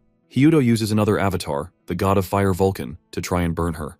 Hyudo knows this will cause her even more damage as she is a plant type. Vorden tries to shield her and tanks the attack. His whole body catches fire as a result, and Hyudo knows this because his system is giving him attack information. After seeing all this, Hyudo believes in his system even more since it is giving him accurate information about everything. At that moment, Subaru uses his blood tide skill, bathing Vorden in blood and putting out the fire. Now standing before Vorden, Subaru says that he must have realized by now that this person is from another world, and he has enough power to destroy him. He once again suggests working together. Just as Subaru is talking, Hyudo tries attacking him, using his skill, the giant Ephialtes. Suddenly, Subaru slashes at Hyudo with his black katana, avoiding one of Hyudo's attacks and cutting the next one. The explosion that follows makes the attack fizzle out. Hyudo says it's the first time anyone has destroyed his punch. He remembers it, and then tries to avoid Subaru's next attack by ducking. Hyudo also notices Subaru's swordsmanship, which he has memorized. Hyudo kicks the black katana out of Subaru's hands, and they start attacking each other with punches. They both back off for a moment. Hyudo realizes that his attack information isn't inside the system, so he asks him about his name. After Subaru gives him his name, he starts looking for him in the system. The system tells him that Subaru is a bonus character, the savior of the divine blood. He says that it's rare for the enemy settings to be Japanese, but he doesn't really have any interest in them. The thing that's more important is defeating him. Now Hyudo is preparing to find Subaru's weakness, but he has limited time to complete his attack and wants to defeat Subaru before then. Subaru uses his skill again, spreading his blood around him and appearing right in front of Hyudo. He lands a powerful punch, making Hyudo stagger back. The curse of blood in Subaru's attack makes Hyudo feel heavy, and he starts calling Subaru boss, like he would address a gate boss. He thinks that this attack will be rewarding. Subaru tells Hyudo that since he has only a few minutes left, it might have been possible back then, but it would be impossible to defeat him in this timeline. In Subaru's memories, the first and second calamities had wiped out most of the players, leaving only a few. In the third calamity, Saya and Sayaka were both eliminated, and in the fourth calamity, Shikishima and Carrion were defeated. By the time the fifth calamity arrived, no one could defeat Guel, and in the sixth, Taiga attacked all of Japan. In the seventh calamity, all the humans were wiped out, leaving only a few players. And finally, in the eighth calamity, the admin found Vanquish and entered his Seat of Souls to kill him. Once Vanquish was killed, Subaru's power stopped working. He told Ginga that he couldn't feel his powers anymore, and he wasn't a player anymore. He didn't understand what had happened. Suddenly, the King of Aurora appeared next to Subaru and introduced himself as Sybil. The King of Aurora told Subaru that the situation had gotten worse. The owner of the Door of Trials, Vanquish, was dead. When Subaru heard this, he got angry. He was sure there must have been some mistake because Vanquish would never let anyone kill him. Then, Sybil told Subaru about the admin, who created the Sky Clock and harvested souls from thousands of worlds. The admin is a high being, beyond any dimension. He will soon attack Underworld, and Sybil wants Subaru to take a final stand. Subaru had no choice, so he accepted the King of Aurora's power. This summoned the executioners called the Gladius. Hyudo gave orders to them to cause chaos and kill the remaining players. They attacked and wiped out every corner of the world. The remaining players tried putting up a fight, but it was futile. Even Taiga couldn't stand up against them. As Ginga and Subaru were fighting, a knight attacked them with a spear. Ginga pushed Subaru to save him, and the spear went right through Ginga, killing him. The whole world was now destroyed, and Subaru was the only one left. He didn't know what to do or who to fight for. Then Hyudo appeared before Subaru and called him the boss of this world. Hyudo told him that there was no need to run. He'd just waste his time. Subaru shouted at him, asking who he was, where he came from, and why he wanted to destroy this world. Hyudo replied that he was from Earth, and Subaru was shocked. Hyudo didn't want to waste time talking, so he told Subaru that he would die without resistance. Subaru said he would fight until his last breath. Hyudo found Subaru boring, so he killed him. But now Subaru is about to fight him again. Subaru tells him that he will have him go along with him this time until he kills him. He spoke as if he had already met Hyudo before, which confused Hyudo. He says that isekai characters like him always say the most incomprehensible lines. Bro is not wrong. He says he isn't interested in Subaru's nonsense and attacks Subaru with his God of Fire avatar, but Subaru uses Blood Mold to counter it. He then summons another avatar, the God of Thieves, to increase his speed and starts moving rapidly around our boy. Hyudo throws a punch, but Subaru dodges it. Hyudo keeps punching, but Subaru blocks it with his Blood Mold shield. Hyudo has never seen a skill like this before. Likewise, Subaru has never encountered Hyudo's Pantheon skill. This is his core skill that allows him to materialize the concepts of gods from Greek and Roman mythology. In other words, he can use almost any type of attack one can think of. But his scariest abilities are his sub-skills, which become the main reason Subaru loses in the future. Hyudo realizes that Subaru can use his blood to extinguish his flames, so he increases his speed to catch his weak spot. He then uses his sub-skill, Oxysia, which records any skill his opponent uses and grants him the power to counter it. After a skill is used on him once, he immediately gains the solution for it, rendering it ineffective the next time. Subaru knows that with this sub-skill, he will be able to counter any attack if he is not able to kill him in a single strike. He then unleashes his Divine Chisel, and terrifying energy pours out. Hyudo has never seen this before. To defeat Hyudo, Subaru must attack in a way he has never done before. He uses the second form of his Divine Chisel, and Hyudo responds with his God Avatar. But Subaru cuts through the Avatar using Dragon Slash. He is now using Kindred's power, and this Dragon Slash is Hirasaka's skill. Hyudo realizes that the quality of his skills has changed. He says that he is surprised that he is still entertaining him and mentions that he is truly strong. Meanwhile, Maria tells Shikishima that there are many worlds in this universe. One world discovers a human world, and then others follow. Maria believes there are more than just 3 worlds and still many things to learn. She thinks that it's likely that the admins and the rest are in a world where they control the inhabitants, following the rules of a game. She also believes there is a company that creates these games and sells them. Shikishima remarks that Maria seems to know a lot about the human world, and Maria replies that she is one of them. Shikishima is shocked to learn that the person in front of her is also human. Maria says it's not that important. What matters is that this person, like them, belongs to a world with similar rules. One day, a gate appeared in every dimension, and at the same time, the sky clock also appeared. The game starts with an announcement, and Hyudo is told that Hyperion Online has chosen him as a player who will save the world. He's also become a member of the Crimson Team. He, along with his teammates, has to enter the gate and conquer another world. If he succeeds, he'll get rare items, but if he fails, he'll face penalties. Many people are chosen as players and have to hunt bosses inside the gate. After fighting, their levels rise. There are even times when they are the ones being invaded. At one point, they couldn't defeat a boss, and a dragon appeared, causing chaos in their world, killing many players. But in the end, Hyudo defeats the dragon. He keeps playing the game, risking his life for 8 years. Then, one day, he's invited to a special event where he has to conquer the underworld. He was chosen because he's the most powerful player left, and the last one still standing. The game's creators ask him why he wants to fight, considering his world has already been destroyed, and he is the only survivor. Hyudo asks if they are making the game without playing it. He says that he just wants to see how far he can go with his remaining life. He also wants to get good items, but his conquering is something he is good at, and he likes doing it. Now, in the Red Copper Country, Hyudo faces Subaru, who's using Hirasaka's power. Subaru plans to attack Hyudo unexpectedly and with a move he's never seen before. Hyudo looks at the data in the system and realizes that Subaru is a vampire. He decides to go with a frontal attack on an attribute in which he is weak. He uses an item called Adamant Halpern.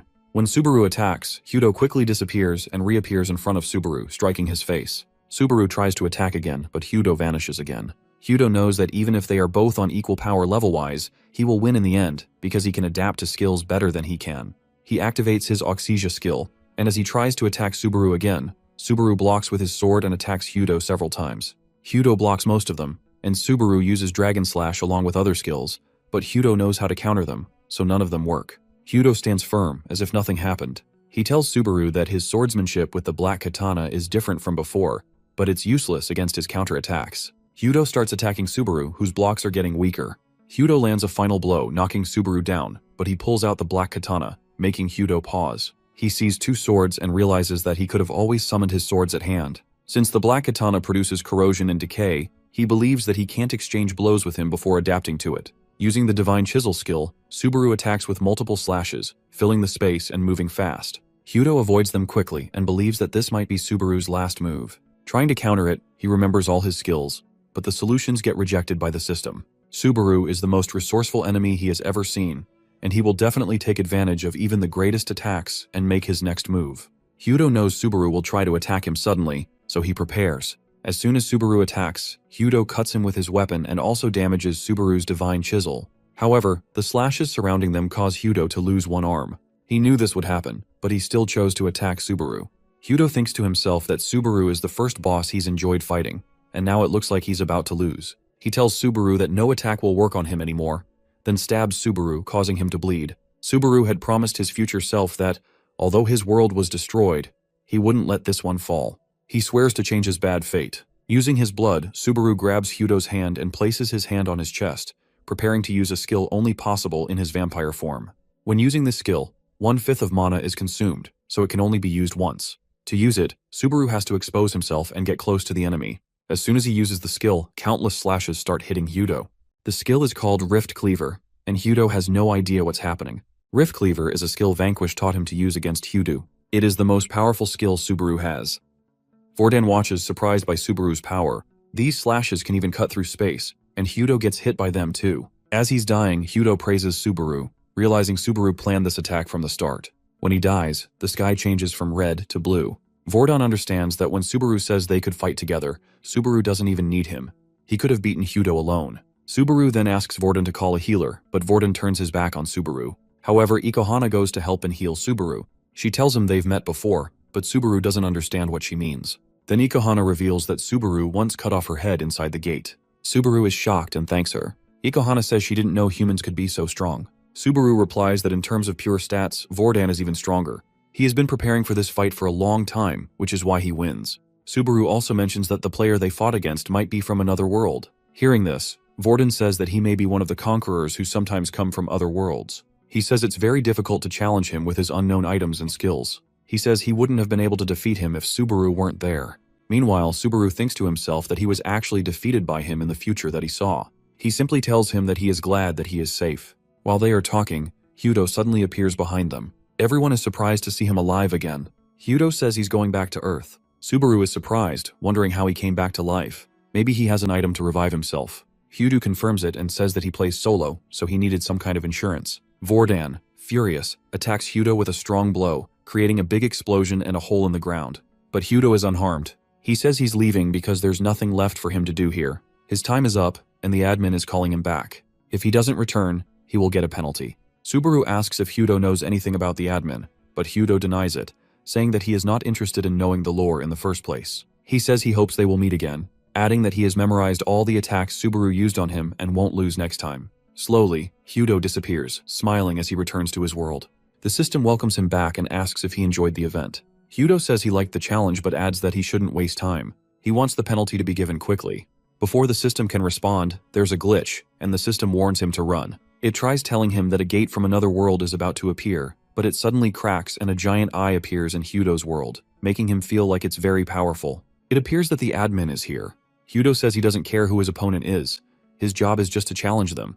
Now he's ready to fight the giant eye. Meanwhile, Vordan is healing the injured. Ikohana asks Vordan for permission to take Subaru to the Golden Country, but Vordan turns his face away. Subaru is shocked because he just saved Vordan's life. He tells Ikohana it isn't necessary. She asks him if this isn't his first time in the underworld. Subaru says that it's his first time. He had just received new information from the King of Aurora through the bracelet, so he mentioned that someone was coming to pick him up. Suddenly, Safina arrives on her golden eagle, surprising Vordan. She tells him that Subaru is now under her protection, and if anything happens to Subaru, Vordan will have to fight her. Subaru already knows about this, as Sybil warned him, and she was smiling when giving him the information. When Subaru asked why she was smiling, Sybil simply told him that it was because Safina wanted to marry him. Safina arrives with the intention of taking Subaru, as she wants to marry him. She reaches out to him, asking him to come along. Vordan is curious about why she's here, so he asks what she's doing. Safina explains that because of her aide's mistake, she's been searching for him and his people for a while. She came here to personally apologize to him. Subaru doubts her sincerity, saying he doesn't believe she feels sorry. Safina, undeterred, tells him he's being foolish and that she really is apologizing. Subaru is frustrated with her attitude, but Safina adds that she's realized it would be a waste of time trying to kill someone like him. With that, she begins to unleash her powers and calls Subaru to follow her so they can continue their conversation. Subaru attempts to refuse, but Safina laughs, saying he doesn't have a choice. She then takes him, and they head toward the Golden Country. She tells him there are 2 things she wants to apologize for. First, she says that 4 days ago, she had instructed Ixis to treat Subaru and his people well. But when they arrived, Ixis took matters into her own hands, becoming careless despite being good at what she does. Safina asks Subaru to forgive Ixis, explaining that she cares too much about her. Subaru asks if Safina has forgiven her, to which she replies that she has, and says that Ixis deserves thanks. Because of Ixis's actions, Subaru was able to protect Vordan and force the enemy to retreat.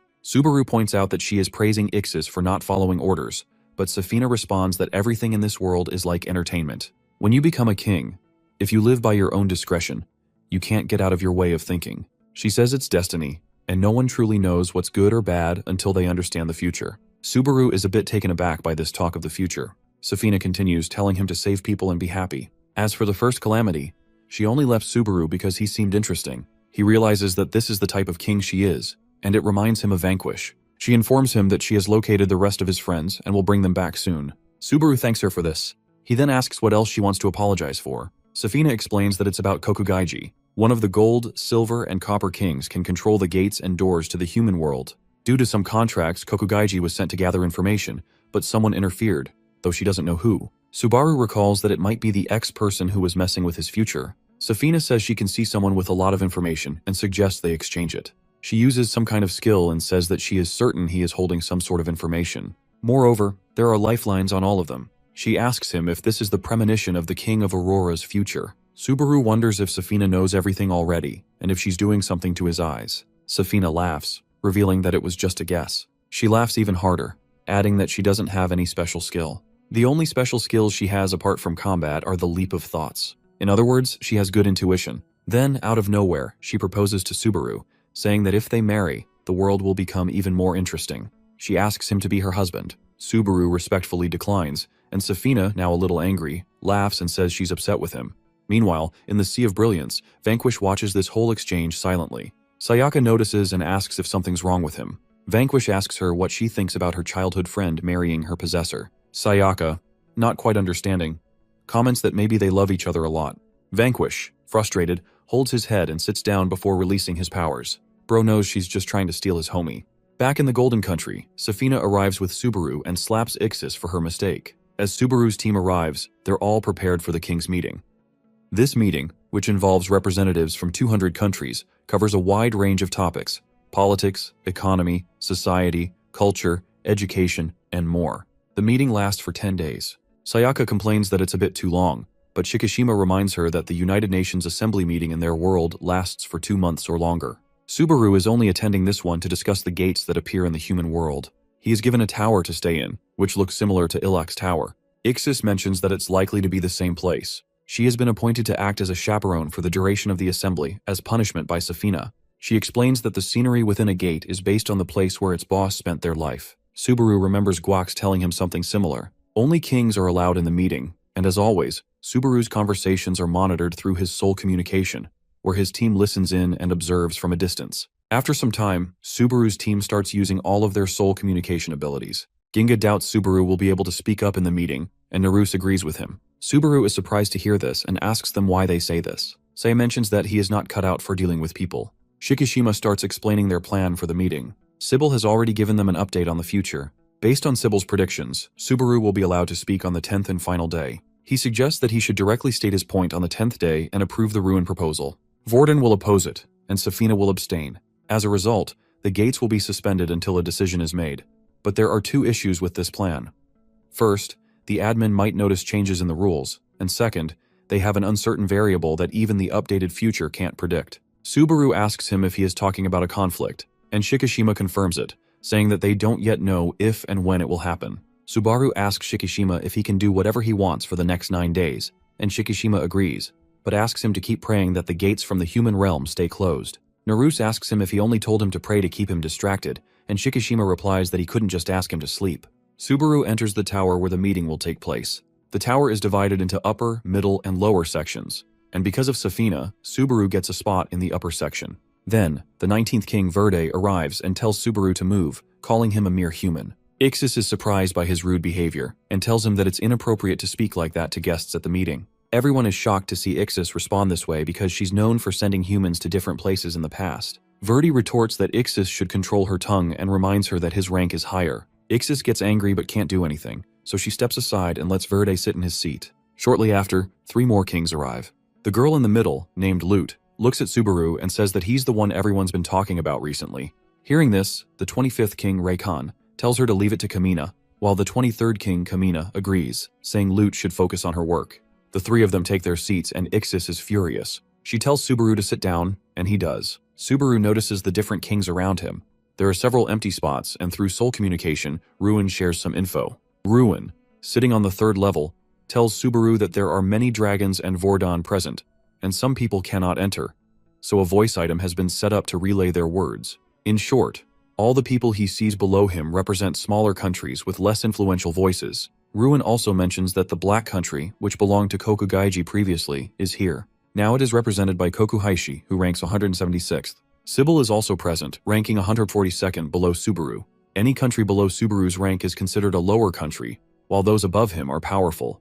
The 4 kings above Subaru are the ones he met earlier and have just gained power, forming a group of cunning youngsters. Lastly, he has the kings of gold, silver, and copper. Subaru thanks Ruin for the information, and Ruin thanks Subaru as well, as sharing the King of Aurora's future prediction with him has greatly increased his power.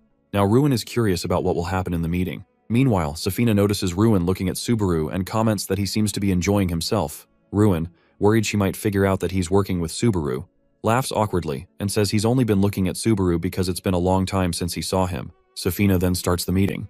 As soon as it begins, Subaru keeps repeating to himself what he needs to say, preparing for his moment. Subaru silently thinks about requesting the removal of the gates from the human world. Safina then mentions having 217 topics to discuss and settle.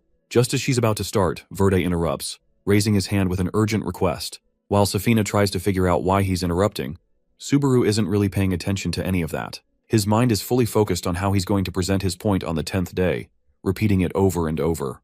Then Verde mentions that he and 3 other countries are requesting the removal of the gates from the human world. Hearing this, Subaru is taken aback, as he's been preparing for this exact moment. Verde asks if Subaru has a problem with it, noting that this is exactly what he wanted, and that humans also want it. Confused, Subaru can't figure out how Verde knows both his name and his demands. Then it hits him. He remembers Kamina. When the 3 kings entered, 2 of them had said to leave the boy with Kamina.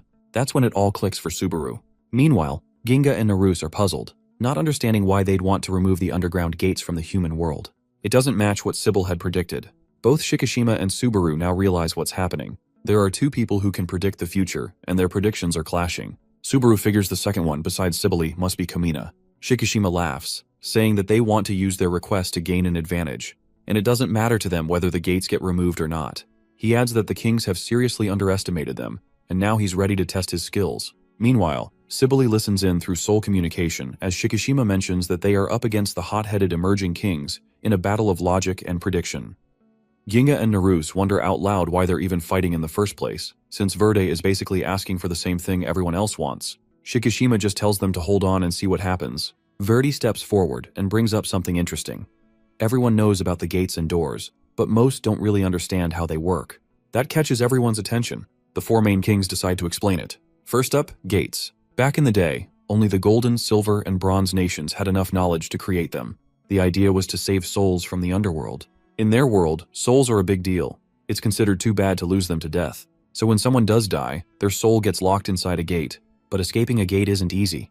It comes with certain conditions. Then there are the doors. These are meant for humans. When a human connects with a door's owner, they basically become a possessor and gain the power to fight the underworld creatures within the doors. When that battle happens, tons of soul energy gets released, and that energy ends up going back to whoever created it. Everyone is stunned, especially the kings who never set foot in the first place. Turns out that's why they aren't getting any energy. Verde keeps going. He reveals that the 3 top kings have monopolized all the doors and are hoarding energy from the human world for themselves. He accuses them of taking advantage of the weaker nations and keeping everything a secret. To him, that's straight-up betrayal. As he speaks, the other kings start siding with him, chanting in support. Verde then lays down a demand. Either the top 3 kings remove the gates from the human world, or allow weaker countries access to the doors and gates too. The whole room freezes. No one seems to know what to say or do. That's when Shikishima steps in to clarify things. He points out that this whole situation is unfolding because of Kamina's ability. Apparently, Kamina had already foreseen Subaru making this request on the 10th day. Therefore, the kings had quietly planned to stop the doors ahead of time. Kamina must have run through multiple future outcomes to find the one that worked best for them. And all those powerful speeches? Yeah, they were part of the plan to guide things toward that exact future. Now the rest of the kings feel like they're missing out. They start asking for access to the gates too. Meanwhile, Verde is secretly amused. He knows that even if all 200 countries had gates, most of them wouldn't be able to maintain them. They'd just end up using human souls to serve their own interests. Shikishima warns that releasing gates for all countries would mean the number of gates in the human world would skyrocket by 60 times. That freaks out Subaru and leaves Naruse stunned. Ginga's so mad he looks ready to wipe out everyone in the room. He stands up saying that he won't allow it, even if he has to go against the 3 kings. Then Vorden loses it. He calls everyone idiots and demands silence. He explains that gates and doors were made for the admins to protect the underworld.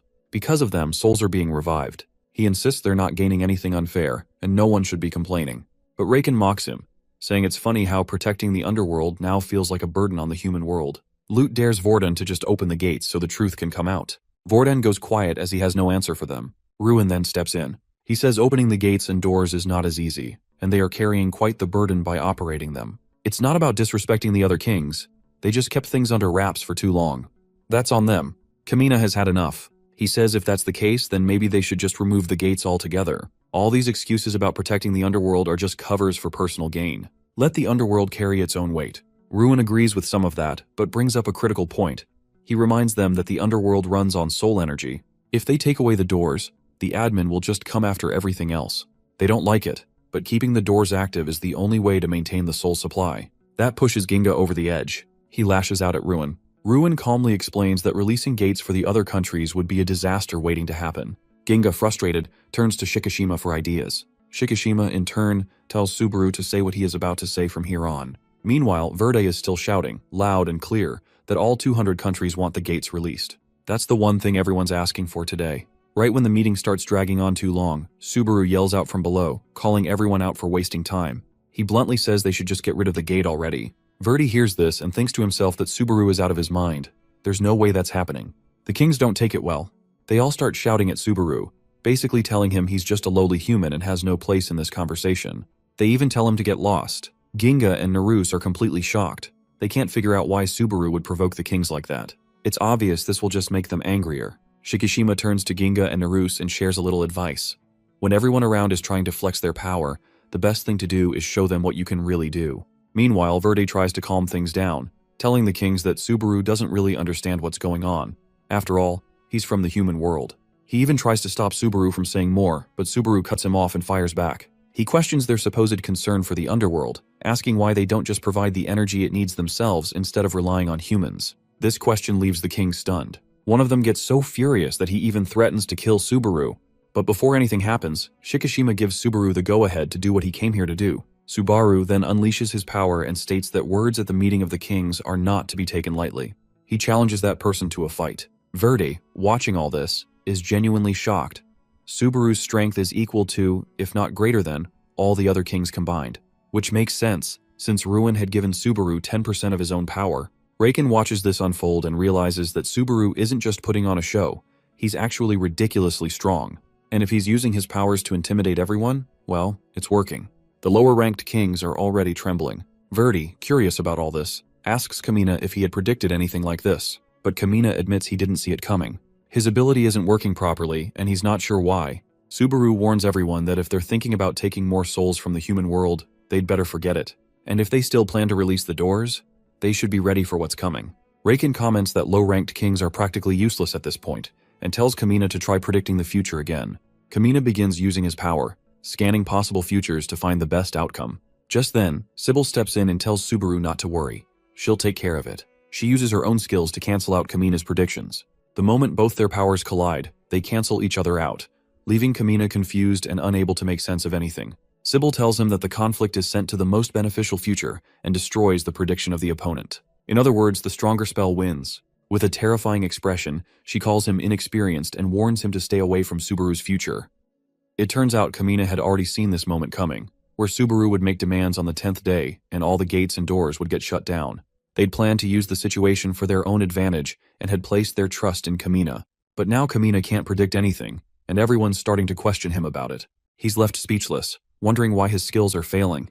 With the room falling into awkward silence, Safina finally breaks it and suggests that they should just make a decision already. This annoys Verdi. But before Safina can say anything, something really strange happens. A small snake with human-like teeth appears on Verde's neck. And it's not just him. Every king in the room suddenly finds the same creepy snake wrapping around their necks. Ginga and Shikishima have no clue what's going on. Then, Carrion stands up and urgently tells Subaru to run as fast as he can. Even Sybil has the snake on her, though she doesn't notice it. High above at the top of the tower, an eerie mouth appears with a single eye inside. A voice from it announces that it's here on the admin's orders. Flames start to burn around it, and out steps a bizarre-looking creature. It calls itself the Executor. Safina is confused. Why would admin send an executor now? Ruin also doesn't understand where it came from, and even Subaru is unsure. Apparently, this creature is so powerful it can bypass even future predictions. The creature explains that this world wants to go beyond the system of gates and doors, and that the sole supply admin depends on is at risk. It accuses them of trying to change admin's rules while thinking no one is watching. The four top kings immediately panicked. They were the ones who first talked about changing the rules. The creature says it's there to forgive them for their mistakes, but only if they surrender their souls. One of the kings doesn't take that well and launches an attack, furious that this thing dares to show up and threaten them all. Just as one of the kings rushes at the creature, something weird happens. He starts spinning in place and suddenly explodes. Another king, watching all this, ends up spinning too and meets the same fate. Their souls get absorbed by the creature. Out of nowhere, Puppet King jumps in, trying to stab the creature with the blades on her waist. But to her shock, the blades go right through. It's like the creature isn't even solid. The creature turns to her and calmly says her attacks won't work. And just like that, she's blasted too. Now all the kings are freaking out.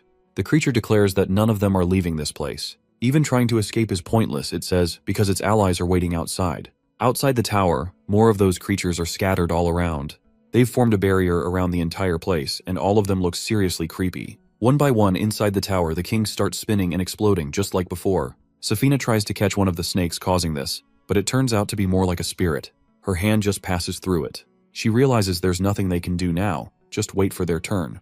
In a panic, she calls out to Ruin, noticing he's about to get caught too. But before anything can happen to him, Subaru rushes in and grabs the snake in time. He flies upward and crushes it to pieces. Subaru is using his cursed blood. That's the only reason he's able to stop these deadly snakes, because the snakes themselves are powered by curses. Since Subaru also carries a curse, he can handle them. His curse directly damages souls, which makes it especially effective. He goes over to Safina and uses his curse again to destroy the snake on her neck. She smiles, clearly impressed, and teases that Subaru really is a heartthrob. The creature, of course, notices Subaru now, realizing he's a curse user. Ruin can use curses too, but not against an executor, since the executor is way too powerful. Subaru's curse isn't enough to beat it either, but he's still willing to give it a shot. That's when Sybil sends Subaru a future update straight to his bracelet. She also tells him to share that info with the rest of his group, because now, they won't even have to lift a finger. Meanwhile, outside the tower, a rift in space cracks open, and rainbow-colored light shines through. Ixis is watching from outside and has no clue what's going on. Then Carrion shows up behind her and says he shouldn't have even come. If he had received this future update earlier, he would have stayed away. Ixis asks if he knows what that light is. Carrion says he does, but she wouldn't, since she's part of the new generation. He tells her to watch carefully and remember it for next time. From that light, a red aura starts pouring out, followed by Vanquish and his team. They've all arrived. On Vanquish's command, Esther uses her skill to transfer all the inside information to him. He quickly learns that the executor has already killed a bunch of kings, and no one can leave the tower because of the barrier created by the four outside. She has a skill called Keeping that allows her to see past a building wall. She steps in with another skill, one that can fool admin's eyes for 15 minutes, so they now have a 15-minute window to destroy these creatures. Vanquish wastes no time. He uses his skill, Rift Cleaver, to send massive slashes at the creatures. But the creatures dodge them easily and scatter instead of attacking. Even though they move away, the barrier around the tower doesn't go away. Vanquish realizes that the Rift Cleaver wasn't the right move, so he climbs to the top of the tower and stands there on his toes. As he tries to take down the barrier, one of the executors tries to attack him, but Kilim jumps in and knocks it back. The hit doesn't seem to hurt the creature much though. Kilim tells Vanquish to hurry and finish what he needs to do. Vanquish tells him that there is no need to hurry. He then uses his cursed blood to cover the entire tower. His blood starts cracking the tower, and the cracks are visible from inside too. Verdi is completely confused by what's happening. That's when Ruin asks Subaru if the person who's breaking the barrier from outside has finally arrived.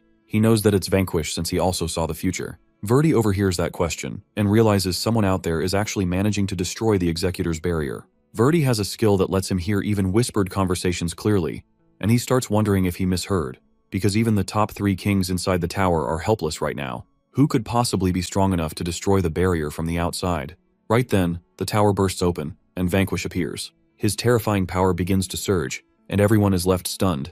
He casually asks if he showed up too late, while his massive energy keeps pouring out, shaking everyone. Everyone's completely stunned. They have no clue who this person really is. Safina comments that he is still such a flashy guy as usual. Subaru jumps in and says that the guy isn't just late, he's super late. Meanwhile, Sybil is quietly smiling, clearly happy to see her father again. Raken asks Vanquish what they should do about the rest of the outsider creatures. Vanquish calmly replies that his 6 kings will take care of 4 of them, and he'll handle the remaining one himself. Just as Safina is about to warn that no one can touch the creature, Vanquish laughs and jumps down effortlessly. Subaru tells everyone to just leave things to Vanquish now. They don't need to do anything. Verdi, frustrated, calls them all fools and insists they should fight together if they want to win. But Ruin fires back, saying the real fool is Verdi, because how are they supposed to fight something they can't even touch? That shuts Verdi up instantly. Verdi then wonders where this executor even came from. Someone so strong that even the 3 top kings can't beat it. Safina explains that she doesn't know much either, but whenever someone breaks the system's rules, executors show up. She once saw them herself back when her father was king, and had tried opening the doors and gates. The executors appeared, and despite trying to fight back, they were all wiped out without even being able to lay a finger on them. It had been a completely one-sided massacre. The executors are just untouchable. Everyone's shocked. If nothing works against these monsters, how are they even supposed to win? Safina adds that while she's not totally sure, Vanquish has apparently defeated an executor before. No one knows how, but it seems like they might finally get the answer now. Vanquish and the executor stand face to face. As the creature slowly starts moving toward him, Vanquish uses his Rift Cleaver skill, but nothing happens. The skill does absolutely nothing. Vengeance keeps trying, again and again, but it's useless. The creature's so massive that even gigantic slashes look like tiny scratches on it. Vanquish laughs it off, realizing that his attack really isn't working. The creature agrees and questions why he's even bothering, since nothing in this inferior world can hurt an executor. Hearing this, Vanquish asks if there are inferior and superior worlds. Suddenly, the executor uses its power to summon a bunch of cursed snakes that wrap all around Vanquish, even going right through his body. Verdi sees this and is shocked. He knows these are the same snakes that caused kings to explode earlier. The creature tells Vanquish that since he broke the barrier, he's nothing more than a bug, and it's time for him to die. Then he detonates the snakes in a massive blast that shakes the entire place. But when the dust settles, he's shocked to see Vanquish still standing, and smiling. The creature just stares in disbelief. Vanquish tells him that his split didn't work on him, but his curses won't work on him either. He twirls his hand and says, if nothing else works, he'll just have to kill him with his own hands. Just as the creature is about to say something, Vanquish lands a powerful punch right to his face. The impact is insane. It tears through the ground and sends shockwaves flying everywhere. Even the other kings feel the immense power from it. Subaru smiles quietly, watching Vanquish handle things. He knows he can't help, but he's confident his bro Vanquish has got this. Verde, on the other hand, is completely baffled. How did Vanquish manage to punch the executor, something no one else could even touch? The punch is so strong that the executor is slammed deep into the ground. Vanquish stands above, waiting for him to crawl back out. He knows that an attack alone won't be enough to finish him. Sure enough, the executor bursts back out of the crater, his energy blazing. He warns Vanquish not to underestimate him. He now realizes that Vanquish's punch wasn't ordinary. It was infused with a curse that targets the soul, not the body. Subaru explains this to everyone, saying that's why the punch worked. It didn't hit him physically, it hit his soul. Verdi is stunned. He had no idea such a skill even existed. Ruin points out that the younger kings don't know much about Vanquish. This curse ability actually comes from the Rainbow Country. Then Safina adds that the kind of skill Vanquish just used is usually something only an executor would have. Subaru is shocked too. He didn't know that either. The executor launches another powerful attack at Vanquish, but he swipes his cursed hand and blocks it effortlessly. The executor starts realizing that this dust-like curse might actually kill him. But before he can even react, Vanquish lands a massive punch, sending him spinning in midair, totally stunned. He tells him he hasn't even gotten serious yet, and now he's curious to see just how many punches he can take. Meanwhile, the others are tracking how much time has passed. 5 minutes are already gone. Easter turns to Tobit and asks why the executor hasn't been defeated yet. Tobit explains that Vanquish wants to show his subordinates how real fighting is done. Easter just rolls her eyes and jokes that he must have lost his mind. But then Tobit adds that Vanquish said he was counting on her. That makes her smile, and she lets out a powerful roar that sends the enemy creatures flying backward. That was her skill, Draconic Roar. It pushes all of them back with brute force. Easter tells the enemies that this attack is a curse for them, because it's a kindred skill, and it includes curse energy. Then she turns to Tobit and Barnabas and tells them to show off too. Tobit uses his skill called Tyrant's Hammer and slams a massive hammer down on the creatures. Before they can react, Barnabas joins in with Storm of the Blade, creating a whirlwind of blades heading straight for them. She unleashes all her power, while Maria watches everything from a distance. She doesn't feel needed, so she just observes the enemy, trying to figure out what kind of defense they'll use. Elsewhere, Delta and Keelam are fighting the other two creatures. Their brother is watching from behind, curious. Lambda, sitting nearby and bored, wonders if becoming Vanquish's Kinder would allow him to hit these enemies too. The two creatures they're fighting are in bad shape, except for the psycho one, who's still laughing nonstop. Delta jokes to Lambda that there's no room left. He can't just become Vanquish's Kinder now. He then asks Keelam how things are going. Keelam replies that their attacks are working, but to finish the job, they'll need even more power. Hearing this, Delta smiles and says that it's no problem since they must simply become even stronger. He asks him if he is not glad. Turns out Vanquish had two kindreds before, Judith and Carrion, but they've been freed. That leaves two open spots. So Vanquish chose Keelam and Delta to be his new kindreds, to help him take on Admin's forces. Delta asks if they'll have to follow Vanquish's every order now. Vanquish says nope, it's more like an oath as equals. Besides, don't they want to fight strong opponents? Delta becomes a kindred and gets super hyped. He admits teaming up with the undead isn't his style, but hey, it's not so bad either. He tells Keelam that if it weren't for him, they'd both still be stuck inside the gate. Now they're growing stronger together. Keelam laughs and lets out a massive energy burst. He yells how much fun he's having and launches an attack using Divine Thunder, blasting the creatures hard. He even blocks out the sunlight, for Vanquish's sake. Meanwhile, Vanquish is still hammering the Executor with thousands of punches. The Executor is barely standing now, totally wrecked. But then Vanquish remembers. Time's running out. He pauses, and the Executor, barely able to speak, weakly asks who he is. Vanquish replies calmly, saying he's just a weakling beating him up. He mocks him, saying he really thought he could come into the underworld without a fight. He explains that in Rainbow Country, they've already figured out 3 ways to counter an Executor: Curse, Dimension Split, and something else even more powerful. Curse and Dimension.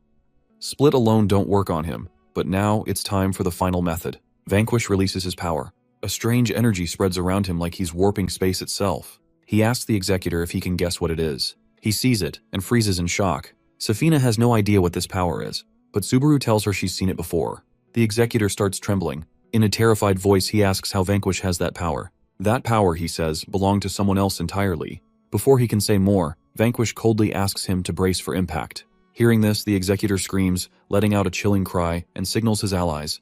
It's time for a full retreat. He tries to run away, terrified.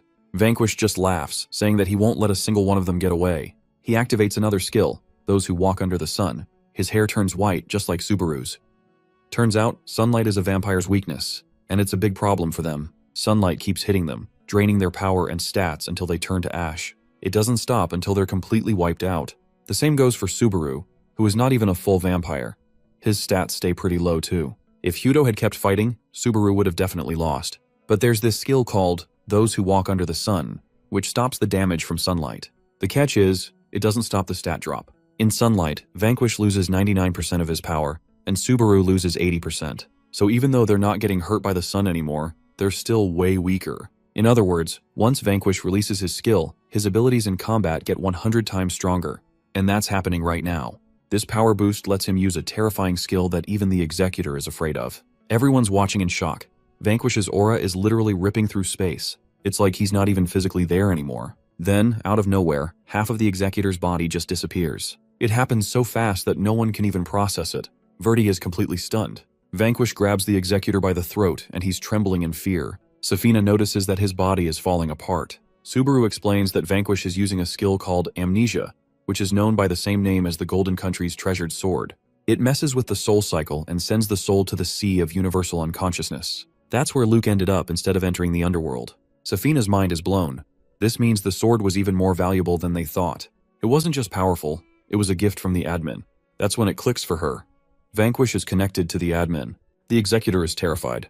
He knows her existence is about to vanish completely. His soul shakes with fear. He's scared of being alone. Once his soul's destroyed, it doesn't die. It gets trapped in an endless loop, like an astronaut lost in space, forever alone. It's worse than death. Absolute zero. The fear overwhelms him, and he starts crying. Even though he's the enemy, the other kings can't help but feel sorry for him.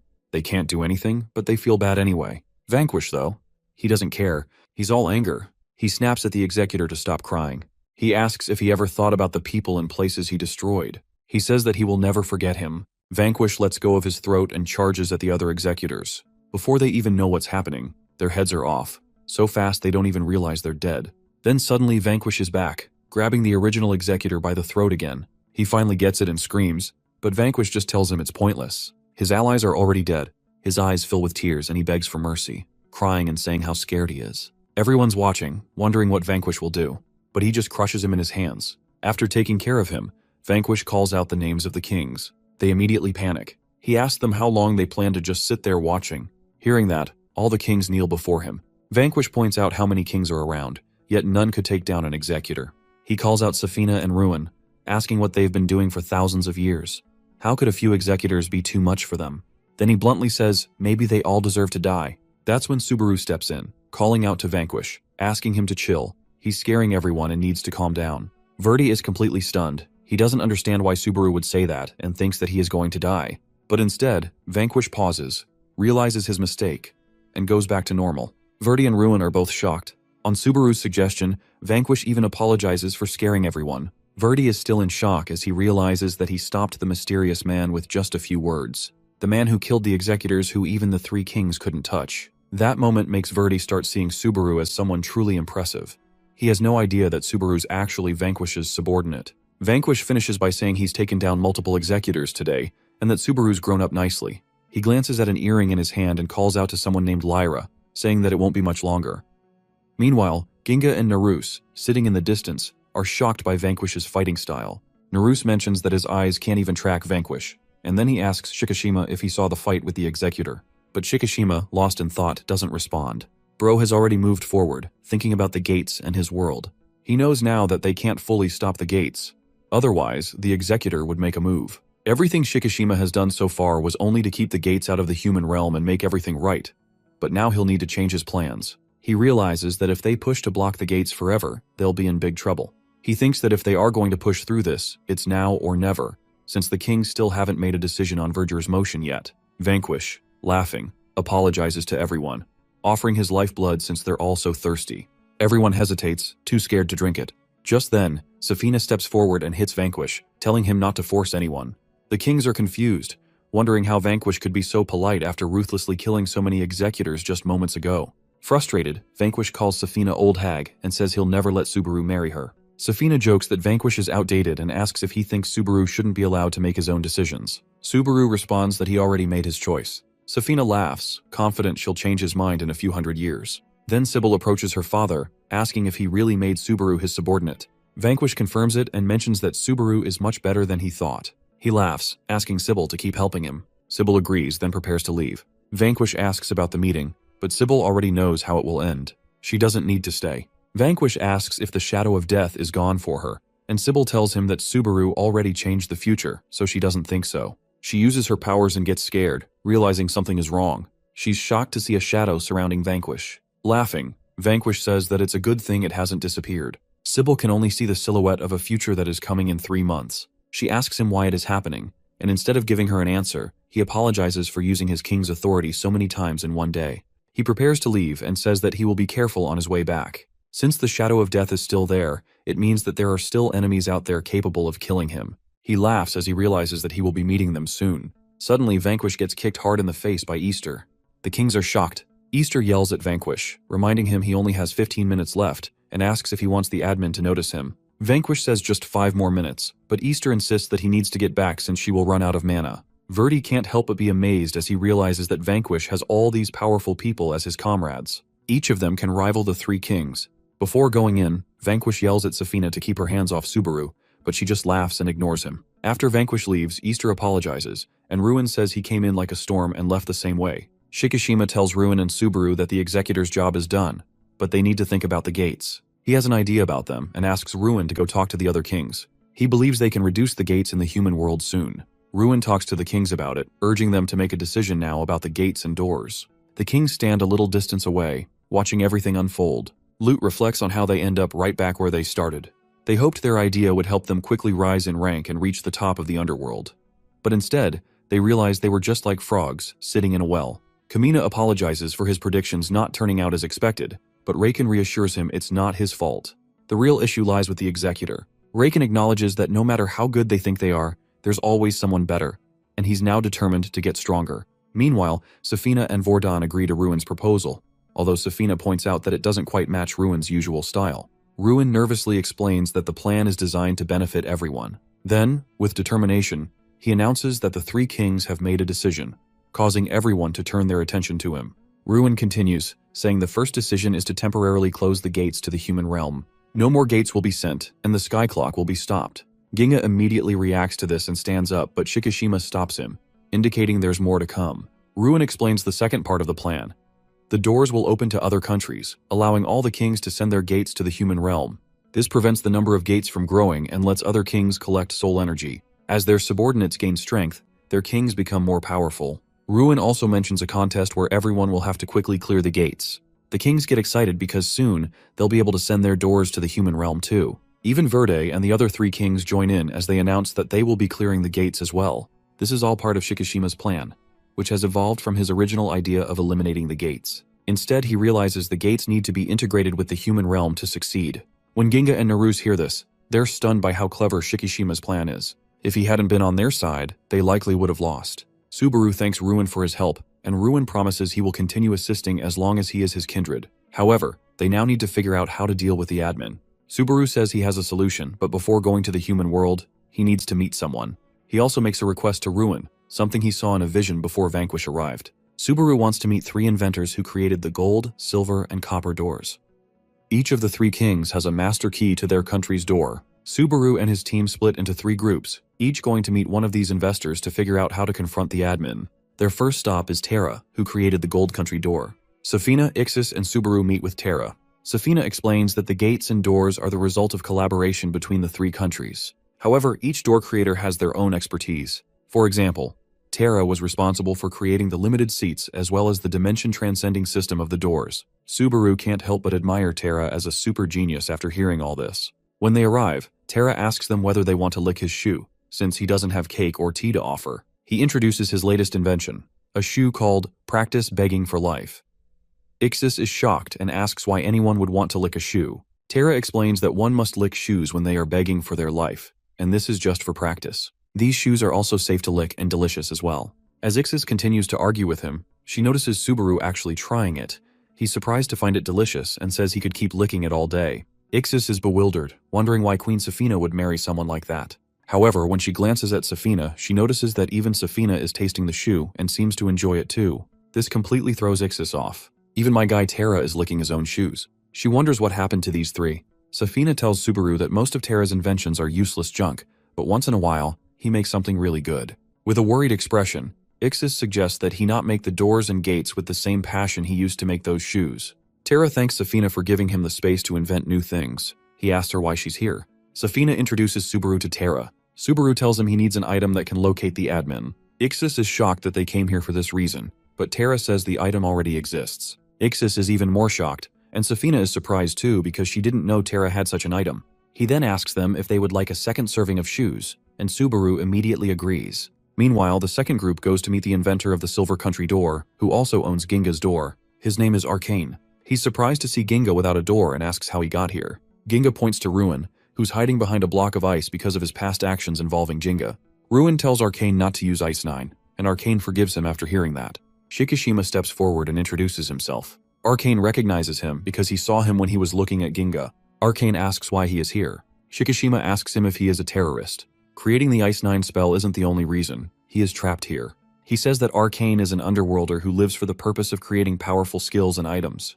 Ginga asks him if it's true. Ruin adds from behind that Arcane has 70 criminal charges. Arcane says he didn't lie, but there was never a need to tell anyone who he really was. He tells Shikishima he knows he's not here to criticize him. Shikishima agrees, saying that he has a job only he can accomplish. He talks about 3 skills that work against the Executor: curses, dimension split, and amnesia. But Vanquish found that Ice 9 could work against them, so they all want Arcane to create a skill that can work against the Executor. Arcane laughs like a devil and says that this is why he can never get bored with life. He accepts the request and says that he will create a skill so devastating that they will rue the day they asked for his help. Once the skill is complete, he will give it to Ginga. The third group heads to meet the Copper Country door inventor, who's actually Zora, and she takes care of vision in the human world. Zora is known for creating skills for the doors and gates, which are like adding skills to an item. Ikuhana mentions that Vorden's staff was also crafted by her. As they approach Zora's house, she suddenly bursts through the door and falls out, but Carrion uses his blood mold to save her. Zora looks at her destroyed home and asks Q why he did it. If any of you forget, he is the prison warden we saw in earlier chapters. Naruse recognizes him, and Q tells him that it's been a long time. Naruse mentions that his appearance here wasn't in the future prediction. This means that he cancelled the prediction. Hearing this, Carrion tries attacking him, but his attack passes through his body just like with the executors. Q finally reveals that he is an executor, who is their enemy. Without a second thought, Naruse prepares to fight him. 6 months ago, Naruse captured a criminal and handed him over to Q, who sealed his power. As the criminal walked away, Naruse told the guards that he had sealed his abilities using his skills, so they should rest easy and return to their usual tasks. Later, he met Naruse and asked him if he had been a player for 3 years. Naruse agreed, and Q asked if he loved this world. It was an odd moment, and now he is standing in front of them as an executor. Q grabs the potion and pulls it out of his chest. Carrion can't use it because he's undead, not a living being. Only living beings can use it. At that moment, Naruse attacks from behind, knocking both of them away with a karate chop. Carrion yells at him, asking if he's lost his mind, since this is Hirasaka's body. Naruse calls him a fool and says that Hirasaka won't die so easily. The executioner can only be hit by using curses, so Naruse hits him, but it doesn't make much difference. However, if Q manages to stamp his seal on him, it will seal all of Naruse's powers. So he keeps his distance, fighting from mid-range. He activates his Golden Armory skill, creating many hands. Q thinks to himself that Naruse is mistaken if he thinks that his stamp is his only skill. He is a conqueror, someone who has conquered over 6 billion worlds. That's why the admin recruited him as an executioner. The executioner orders him to wipe out anyone who tries to leave this world. Q asks him if they use too much soul cost to hire a veteran since they are sending a new executor on an assassination mission. He stands up and says that it doesn't matter since those who oppose the admins will be eliminated. This is all to protect the world. A conqueror is a special player who comes from another world. They invade the door and are chosen by the admin from all worlds. Once chosen, they become executioners under the direct control of the admins. Naruse uses his curse energy to attack Carrion, but he has more than just door skills. He has conqueror skills too. One skill, Blue Stripes, sends multiple strips toward Naruse, stopping his attack. Naruse is surprised, as Carrion has totally different skills, so he enlarges his weapons to get rid of the strips. Naruse quickly approaches and uses his second skill, Golden Assault, which boosts his speed and power, allowing him to attack with his sword. Q uses his own power and creates a sword stick that blocks Naruse's attack, and he quickly counters, cutting through Naruse's previous attack. Naruse retreats and activates his Golden Armory again, causing weapons to rain down on him. There's a massive explosion, but Q protects himself with his strips. He says that all the skills Naruse is using are useless, and even though the weapons break, Naruse keeps attacking. He tries attacking with his sword again, but Q blocks it. His strikes are so powerful that they break Naruse's sword. Naruse then attacks with his dagger, but Q blocks it with his strips, even breaking the dagger. Q grabs Naruse's hands, knocks him down, and puts his sword stick to his neck. Seeing this, Carrion asks Hirasaka if he's not going to help him. Hirasaka is still looking at Naruse. Q then asks Naruse if he remembers the question he asked him earlier. Naruse says yes. He asked if he loved this world, and Naruse had said yes because Hirasaka was here. Q then asked if he'd still love the world if Hirasaka wasn't here, and Naruse says yes, he would. He explains that he used to be very sick but got better when he became a player. One day, he sneaked out of the hospital, and while walking, he looked up at the never-ending sky and felt like his heart was lost in its depths. That's when he realized this world is beautiful, and now he wants to protect it, even if Hirasaka isn't here. Naruse has tears in his eyes. Q says he also thinks the world is beautiful and loves it. He then tells Naruse that opposing the admins is the same as condemning this world to its death. If he truly wants to save the world, he needs to keep living the way he has been, without thinking about unnecessary things. They must stay calm and follow the absolute overload path. Naruse says he can't do that, being tied down to something and simply waiting for his death. He says he can't live like this anymore.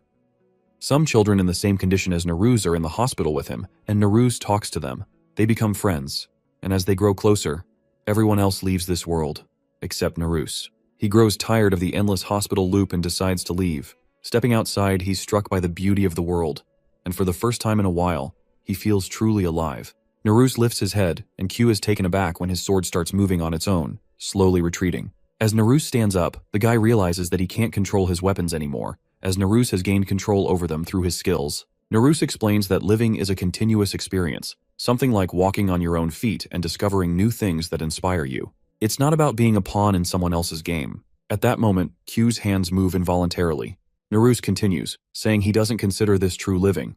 He unlocked his 6th skill, Imperial Keeper, after reaching level 90, which allows him to control anything that touches him, but only applies to weapons or objects. When Q tries to strike with his strips, they lose all power the moment they touch Naruse. He tells Q that anything that touches him falls under his control. He's surrounded Q completely. He informs him that there is no way out and that he's cornered with broken weapons. Naruse had planned this all along, sending his weapons toward Q to trap him. He says that if Q wants to follow orders, he can, but he wants his freedom. If Q tries anything, he will defeat him. Q realizes he has no chance. Defeat is inevitable. He acknowledges that he failed to eliminate Naruse, and now he will be the one to be eliminated. Slowly, he begins to fade away. Naruse is shocked, unaware that Q will be eliminated for not completing the mission. Naruse asks him why he is even obeying the admins. Q reveals that it's because he sees this world as beautiful, unlike his ruined one, which he couldn't protect. He says that he wanted to protect it this time. Then from behind, Grandma Zora's voice calls out, not wanting Q to leave. When Q first arrived inside the trial door, he was small, and since then, he had formed a bond with her. Q apologizes for leaving her behind. Naruse, without warning, places a curse on Q's chest. Q doesn't understand what's happening. Carrion and Ikuhana are equally shocked. Naruse laughs as he realizes that the admins were using a curse to finish him off. Q screams, urging Naruse to stop, telling him that the outcome can't be changed, and warning that Naruse will be in danger too. Naruse remains resolute, stating he won't let that happen. He expresses his defiance toward the admin and the higher-ups, rejecting their view of the world as just a game. Death, according to him, isn't something glorious, and he refuses to accept it. Naruse unleashes all his power. Placing both hands on Q's chest, he vows that he won't let Q die. He roars loudly, releasing all his power. The force is so immense that everything around them begins to float, and everything seems insignificant before Naruse's curse. Suddenly, everything disappears, and the sky turns blue again. Carrion is astonished, never having seen the admin's curse vanish like that. The place where Naruse released his power is now a pile of ashes. Naruse has done it. Q wonders why he risked his life to save him. Naruse explains that if Q isn't an executioner, he isn't his enemy. He tells him to stay alive, for there are people who want him to live, like Grandma Zora. Grandma Zora hugs Q tightly and starts crying. Q cries too, apologizing to her. Then Carrion approaches Naruse, extends a hand, and expresses how amazing it was. Naruse responds, saying he doesn't feel great hearing praise from him. Carrion smiles and remarks that Naruse's curse is stronger than anyone else's. Naruse responds, hinting that it's because of his spiteful personality. Carrion then asks Hirasaka if he knew this would happen. Hirasaka answers that he didn't. Carrion comments that they're all scaring him. Hirasaka chuckles and says that he knew Naruse would go far. He is no longer a boy who looks up to him, but he actually sees him as a friend, and as his equal now. Naruse smiles upon hearing that. Carrion then asks what's going on, since Hirasaka skipped the meeting. Hirasaka tells him that Ludwig has already finished his learning. He claims that it is only going to be a bit longer before he can fight the executors too. Together they plan to do something that Ludwig thought was impossible before. When Vanquish was teaching Ludwig the anti-executor skill, Hirasaka came over and asked if he could learn the skill too. Vanquish said he could teach him, but he wasn't sure if Hirasaka could directly learn it, because people from the underworld and humans have different soul structures. The inheritance of skills through the doors is accomplished by translating and transferring that structure. Once Ludwig learns the anti-executor skill, he'll be able to teach it to Hirasaka through the Door of Trials as his 8th skill. And that's exactly what happens. Hirasaka observes the skill being used and notices a huge amount of power being released. For Hirasaka and Sayaka, since they're both undead, the door's rules don't apply to them. When it comes to Sayaka, her soul's structure is compatible with the soul of the Kilim, which allows her to directly learn the anti-executor skill from the Kilim. Hirasaka, thanks to Ludwig, can increase his skill level, but this time things are different. Inheriting a skill from Vanquish, who is incompatible with Hirasaka's soul, makes the situation unique. Eventually, Hirasaka learns the skill, and his sword gets upgraded too. Ludwig is amazed at this sight as it defies all logic. During his entire time being his possessor, he couldn't understand Hirasaka. He believes that Hirasaka far surpasses him when it comes to fighting. Meanwhile, in Copper Country, Grandma Zora is holding on to Q, crying. Carrion steps forward and says he doesn't want to ruin the moment, but asks if they can do what they came here for. Carrion starts talking to Grandma Zora, while Q tells Naruse about something. Naruse is surprised and immediately uses soul communication to talk to Shikishima and Subaru, informing them about the emergency. Then Subaru tells Safina that he needs to go to the human world immediately. Safina asks about their date, and Subaru replies that he never mentioned anything about that. Subaru explains that an executor was spotted in Copper Country, and this executor was once a prison warden from the human realm. He used his skills to suppress the criminal's powers, but now he's been defeated. As a result, 300 criminals are about to be released from jail, and to prevent this, Subaru has to return. Safina is impressed that Subaru makes efforts to protect the common folks. She agrees and says they will make preparations immediately. Tara walks over and asks him if he is already leaving. He tosses a ring over to him and explains that it can detect the location of the admins from over 10 billion worlds. However, it has no mechanism to actually take him to their location. Subaru tells him that it's enough, as he won't need to go over to them himself. After he leaves, Tara thinks about developing an item that can transport someone to the admins directly. Subaru walks over to the other side of the door and informs the group that they need to go back. Safina also follows him and hands him a farewell gift. She tells him to use this ring whenever he wants to come back to the underworld. Subaru thanks her, and they move back to the human realm. Safina laughs after they are gone and wishes him good luck as her future husband. Meanwhile, the prisoners are going wild in the facility since the stamp is gone. One of them stomps over a guard and announces that they're free. Suddenly, he gets hit by the members of the Black Faction. The prisoner is confused and asks them what they are doing. My man Kiryu hits a pose and tells him that they are the former Black Faction. The other prisoners are scared as they realize that they are the comrades of Taiga. Kiryu looks at them with a terrifying expression and says that there is a scheduled outing, and he wouldn't like it if the plan is cancelled. As they start hitting the prisoners, Kei tells them that they are meeting a friend of theirs after this. Shingo is also fighting with him. The friend they are going to meet is Taichi. A few moments later, Himeno also walks in and uses her pain nail skill that amplifies the pain dealt to her enemies. Kei expected her to join the jailbreakers, but she told him that she wanted to be on the winning side. She knows that Kiryu alone is enough for all these prisoners. Meanwhile, Subaru and the rest frantically try to reach the prison. Subaru thinks that all 300 prisoners must have escaped by now. His friends remind him that Kiryu is also in that prison, so he should be able to hold them back. Before they move, Shikishima gets a call and tells them that the situation has already been dealt with.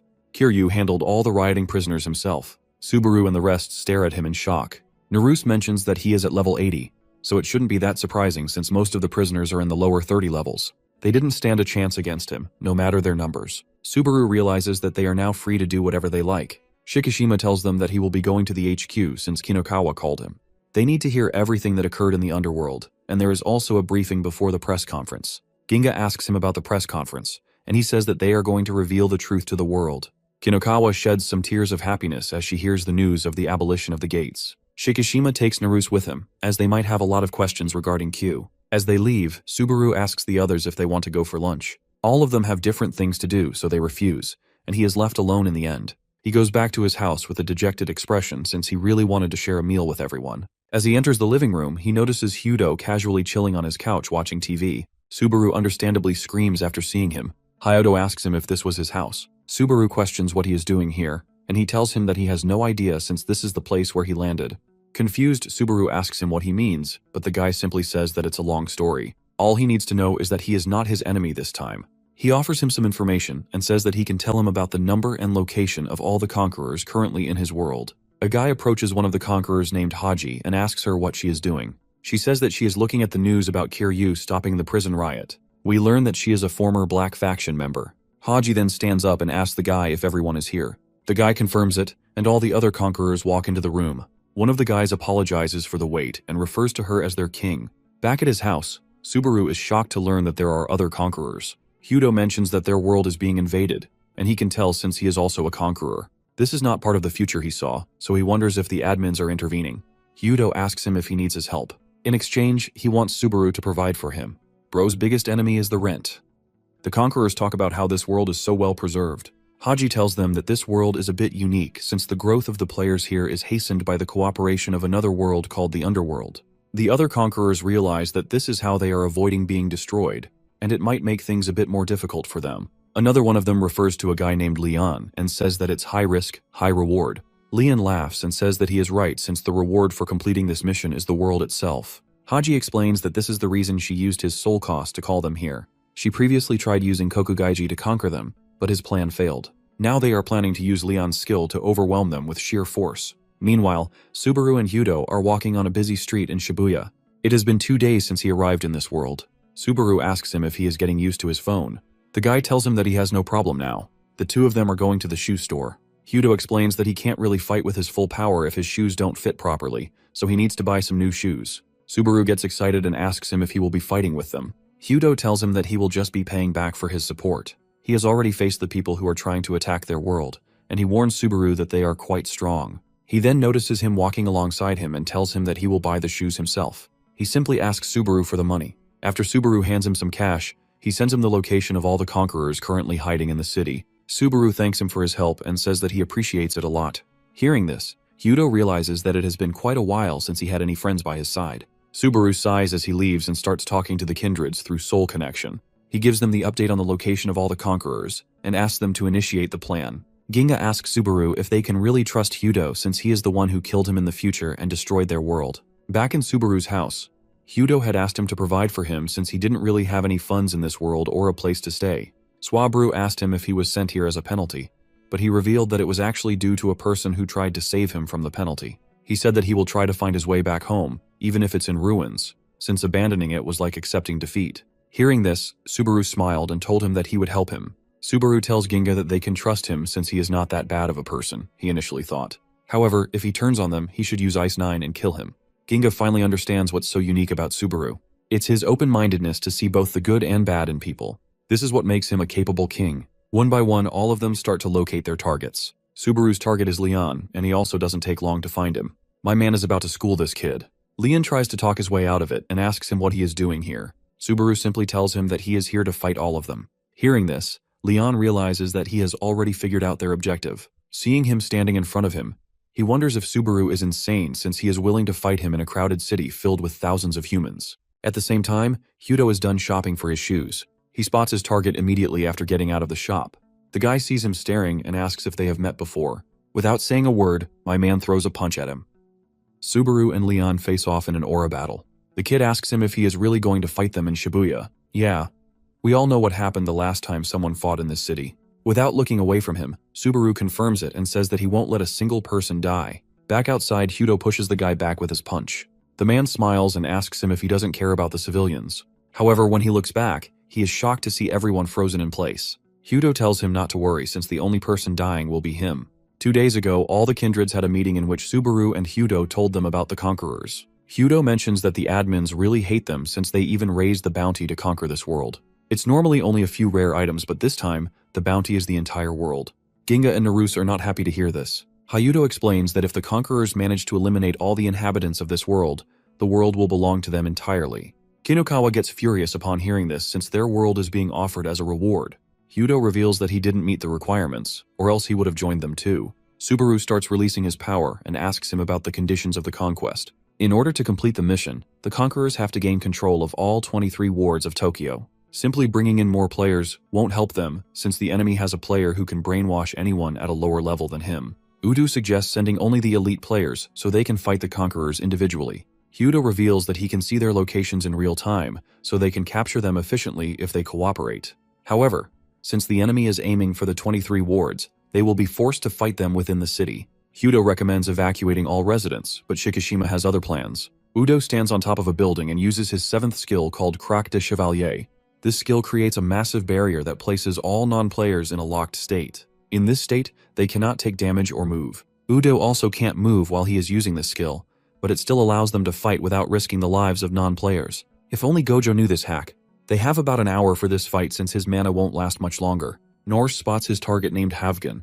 The guy touches one of the humans and asks him what is going on. Naruse tells him not to worry and says that if he can move, it means he is the enemy. Havgen quickly realizes that it is probably some sort of defensive skill. He uses his deep freeze skill and prepares for a fight. Without warning, he punches Naruse while applying a freezing effect. His body starts to freeze, but it feels different from Ice 9. Havgen tells him that it's a simple skill that freezes and shatters anything that he touches. Naruse is almost at his edge since the skill is literally shattering through his body. He screams in annoyance as he mentions that the guy isn't even using any weapons. This makes this matchup terrible for him. Havgen asks him to show his move since he won't get another chance. Out of nowhere, Naruse decides that it's time to switch out. In a flashback, we see Shikishima asking him if he thought about being a reverse. As fire starts erupting from his body, he says that he has one person in mind to be his reverse. He calls out to Lambda and smiles before switching souls with him. After completing the switch, Lambda laughs and tells him to simply ask for help next time. He will gladly burn this guy to ashes for him. Havgen watches this and thinks that it's a dual personality. Lambda asks him for his name before he destroys him in this fight.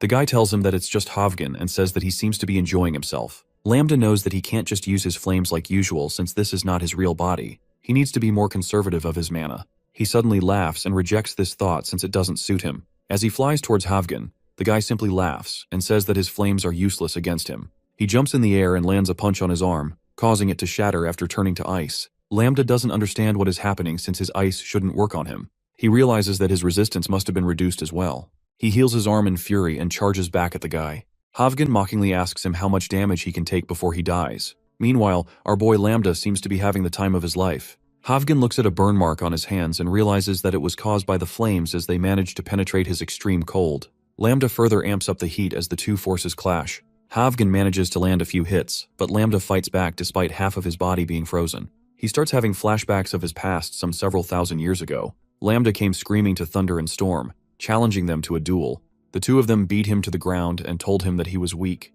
Killim told him to play with spirits from his element since he was born from the King of Red Copper. Lambda didn't want to accept it since those spirits didn't seem strong enough. He said that anyone born from the flames should aim for the top. My man wanted to defeat the strongest spirit and become even hotter than the sun. This made them both laugh, but their laughter was cut short by Frost, the strongest spirit in history. She told them that she saw great potential in the kid. Lambda asked her who she was, and she revealed that she was Frost. In just a second, she turned the entire place into ice. Killim asked her about her fight with Vanquish, and she said that it was a draw since he stole her skill. As she is still talking, Lambda jumps at her and asks her to fight him. Before he even knows it, his entire body shatters like thin ice. She grabs his head and tells him that his straightforward nature is passionate. She suggests becoming her apprentice if he wants to defeat her. She points to Killim and Delta, saying that they also came to her with the same determination. Hearing this, Lambda announced that they were his brothers, without the two of them even agreeing to it. Back in the present time, he tells Havgen that he is a challenger, and he will turn everything to ash with his fists. Havgen realizes that he is going to decide the outcome of their battle with a single strike. He tells him that he doesn't really like the schemes of the admins, and instead, he likes straightforward guys like him. He accepts the challenge, and the two of them decide to go all out. As they both clash, Havgen finally understands that obeying the commands of the admins was making him tired. He wished to be defeated by someone like him, and now his wish was fulfilled. Before dying, he tells him that he had fun. Lambda smiles and says that he also put on a good show. Somewhere else, the guy facing Hirasaka asks him where he ranks in terms of Subaru's teammates. With a smile on his face, Hirasaka claims that he is the strongest, which makes the guy instantly regret his life choices.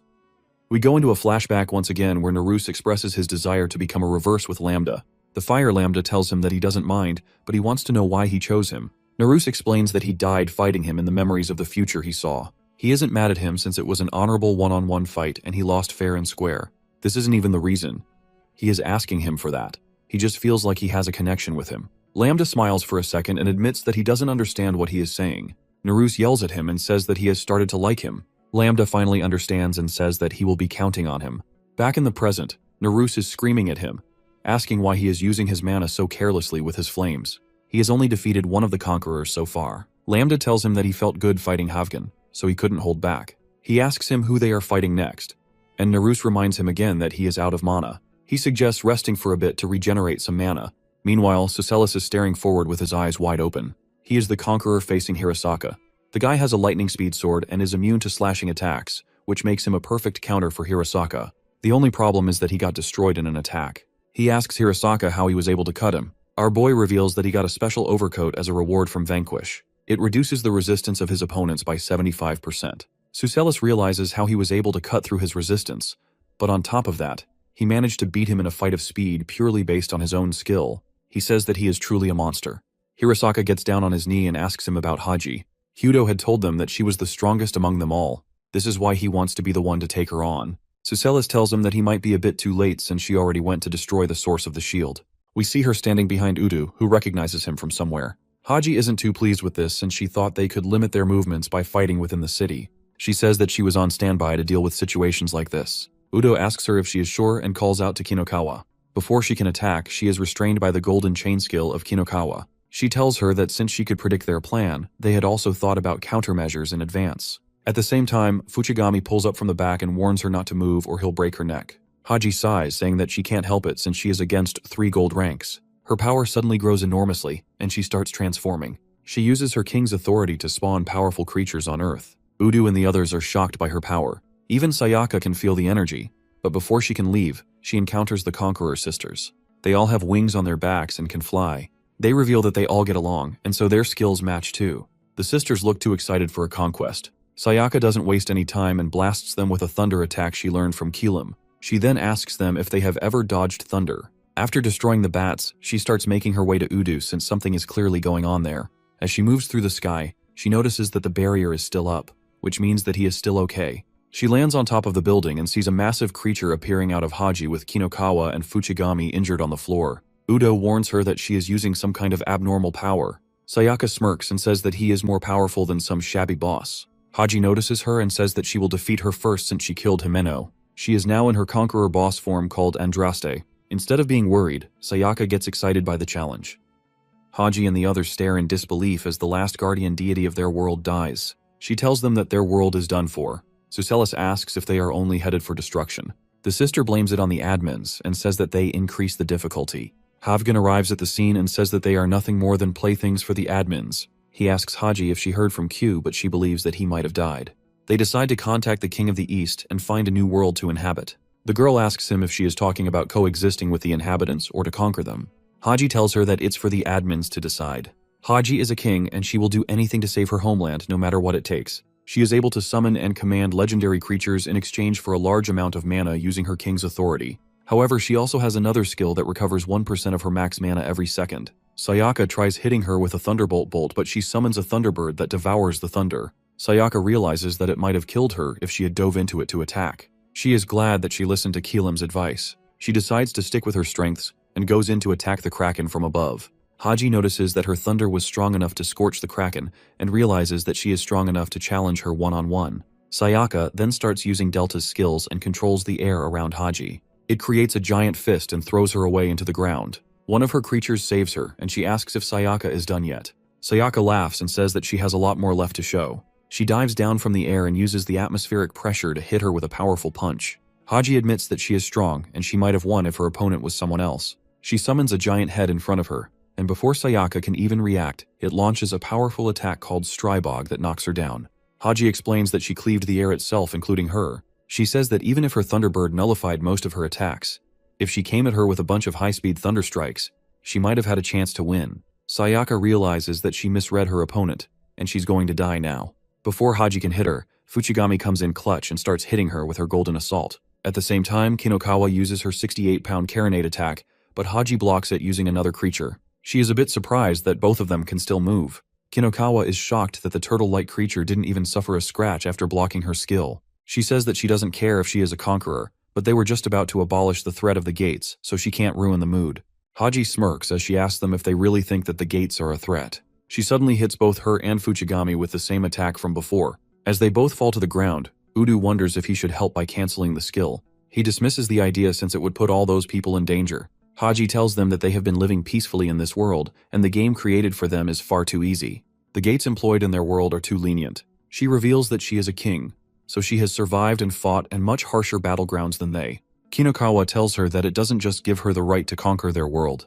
Haji ignores her and demands to surrender this world over to them. Suddenly she notices someone above her, and she gets attacked by the god the war, Mars. Her powerful creature is destroyed in a single attack. She finally recognizes the skill and notices Hudo standing in the distance. Hudo also knows her and calls her by her conqueror's name, which is Andraste. She realizes that he is the reason they were able to track them, and asks if he has joined forces with them. Hudo mentions that he would never team up with weaklings, but someone among them is a bit stronger. Suddenly, she is hit by the Warp Edge skill from Hirasaka, but it does nothing. Hudo reminds him that she has slash resistance, and his item was probably out of range. Hirasaka smiles as he realizes that he can cut her from up close. He asks Hudo if he can leave this to him, but the guy refuses, saying he will handle the boss. I would pack my stuff and leave if I were the conqueror.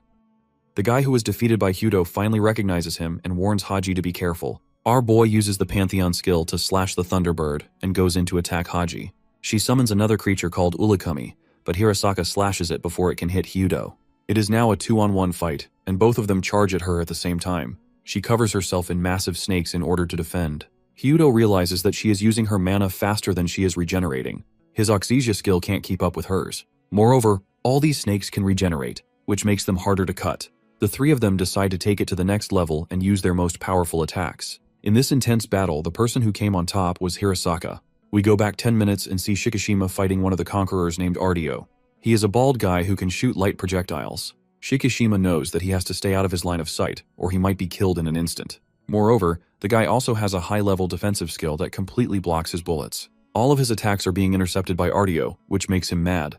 He asks Udo to hurry up, which confuses the guy. He looks at the barrier forming in the sky, and suddenly, he gets hit by a skill called Sulfur Rain. Shikishima mentions that he would have finished him off way earlier if he could attack him from the front. He was planning on this from the very start. As he decides to move to the other targets, he notices someone approaching him at high speed. Before he can hit them back, he is stabbed by another female conqueror. She is surprised that he was able to detect her presence at the last second since she used a stealth skill. She pulls her hand out of his chest and says that he is pretty dangerous. Looking at the hole in his chest, she says that he looks like a celebrity, so she was able to recognize him as soon as she saw him at the station. She asks him why he willingly exposed himself and put his own life at risk. Shikishima smiles and says that it's good for his PR. The girl tells him that being assassinated like this would almost make him a politician. She says her goodbyes and starts to walk away. Meanwhile, Shikishima calls out to the zombie king, Maria, and says that he is leaving it all to her. She switches souls with him, and our boy turns into a girl. The girl is confused upon seeing this since the hole in his chest has vanished. He also looks different, which makes her think that it's a transformation skill. Maria reveals that it's called a reverse. She grabs onto her and blows her smoke straight into her face, saying that she is Ruby Smoke now. The smoke literally causes her face to melt, and she is defeated. The girl doesn't even understand what is happening to her body. Maria's skill is called Zombie Powder. It allows her to produce a chemical within her body that acts as an extremely potent poison or medicine. It can be infused into smoke by lighting the fuse of her cigarette. Shikishima comments that she didn't show any mercy. Maria tells him to toss that mindset aside since the girl was about to kill him. She says that this is an invasion, and they are at war. She then starts moving towards Haji since it seems like an interesting battle. Currently, there are 3 battles going on against the conquerors. The first one is Subaru versus Leon. The second is Hirasaka and Hyudo versus Haji, and the third is Ginga versus Conqueror Hogni. The guy is impressed by Ginga so far. He says that he is the spell sword of all the people from the king's guard. He suddenly blinks forward and slashes at our boy, saying that he is the strongest. Last time I checked, it was someone else. Anyway, the guy starts trash talking and says that Havgen is stronger than him in comparison to ice wielders. While on the ground, Ginga tells him that he is right. He admits that he is the weakest of Subaru's kindred. He got a late start and doesn't have a reverse. Hogni is surprised that he was able to get back up. He guesses that he used ice to protect his body and gets ready for another strike. However, he notices snow falling from the sky.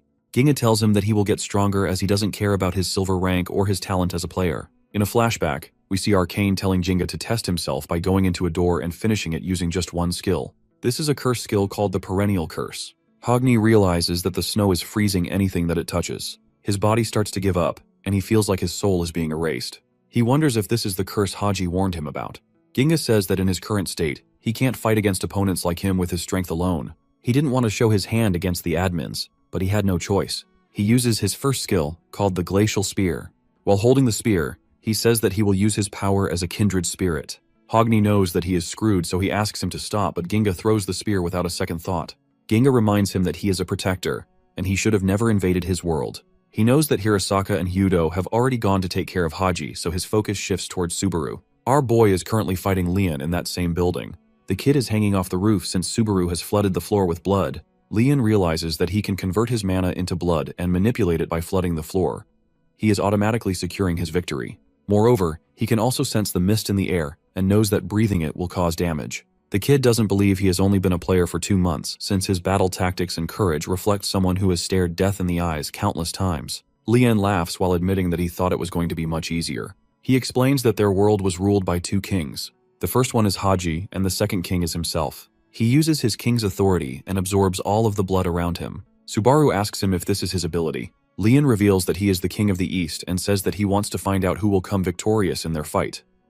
Back in the Sea of Brilliance, Subaru handed over the ring to Vanquish. It's the same ring that was given to him by Terra, and it can sense the location of the admins. He asks Vanquish if he will be going after the admins right away, but the guy tells him that he still needs to make some more preparations. Subaru then casually asks him what a king is. Vanquish yells at him for asking that question now. Subaru explains that after attending the meeting, he realized that these kings are similar to their concept of kings, but different at the same time. Vanquish tells him that in the underworld, kings are determined by the nature and disposition of their souls rather than their actual duties. The first disposition is the sage-like Sybil, and the other is the warrior-like Killam. However, kings are the exceptions, since their souls have a magnetizing effect that allows them to lead others. Moreover, they also possess an exclusive skill called the King's Authority. Vanquish warns him that this skill is powerful, and he should be careful when fighting a king. Subaru looks at Leon's new form and wonders if eternity is the existential meaning within his soul. Leon effortlessly absorbs the cursed blood and punches Subaru away. He realizes that Leon damages his soul directly. Leanne guesses what he is thinking, and tells him that he just became able to use curses thanks to his scepter that absorbed his cursed blood. His signature skill allows him to absorb the skill of his opponent and use it as he pleases. He can store a maximum of 3 skills at a time. Subaru says that he is kind enough to explain his skill. Leanne mocks him by saying that he didn't want him to die without knowing it. Hearing this, the mercy within Subaru's heart faded. The blood he used to flood the floor earlier was a decoy. The blood exited the building and blocked all traces of sunlight entering the building. Subaru released his "Those Who Walk Under the Sun" skill, allowing him to fight at max power. After transforming, he tells Leon that he will show him what he's got, since he also doesn't want him to lose without even knowing it. Back in the battle against Haji, we see her face covered in blood as her creature is cut in half by Hirasaka. She can't believe that he killed her strongest creature in a single strike. However, she thinks that they can't do anything else. Hirasaka has been hit with poison, which is slowly spreading throughout his body. Hyudo is also affected by the poison, but he is still standing, which surprises Haji. She tells him that it doesn't matter since he won't be able to fight soon. She believes that she has won this battle. Hyudo realizes that she used her most powerful attack as a decoy.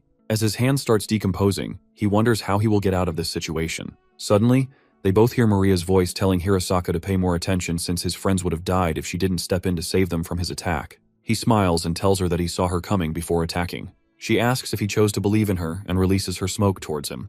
The smoke instantly heals the poison. In the next instant, he notices Haji in front of him about to finish him off. She knew she couldn't afford to let him recover completely, so she chose to attack. Her decision seems logical considering the circumstances, but the result wasn't in her favor. Before she could even reach him, Hyudo attacked her using Mercurius. While bleeding on the ground, she asks him how he was able to move. He reminds her that his skills allow him to manifest the concepts of Greek and Roman mythology, which also includes the god of medicine, so he was able to heal himself. He was just waiting for her to let her guard down, but since he managed to hit her anyway, it doesn't matter now. Haji starts yapping and says that they have done well by gathering 7 people to defeat her. However, as long as Leon is still standing, she believes they will be victorious. Hyudo realizes that she is talking about the guy fighting Subaru and tells her that they have already lost. She doesn't believe it and says that he will never lose to a human, no matter how strong they are. The fight doesn't seem that way, as Subaru is completely overpowering that guy. Leon notices that Subaru has jumped to a completely different league after transforming. Our boy looks him in the eyes and says that if being a king is just a disposition of one's soul, he will simply overpower and defeat him. Leon tries hitting him back and says that it's not just a disposition, and a king also has a duty to uphold.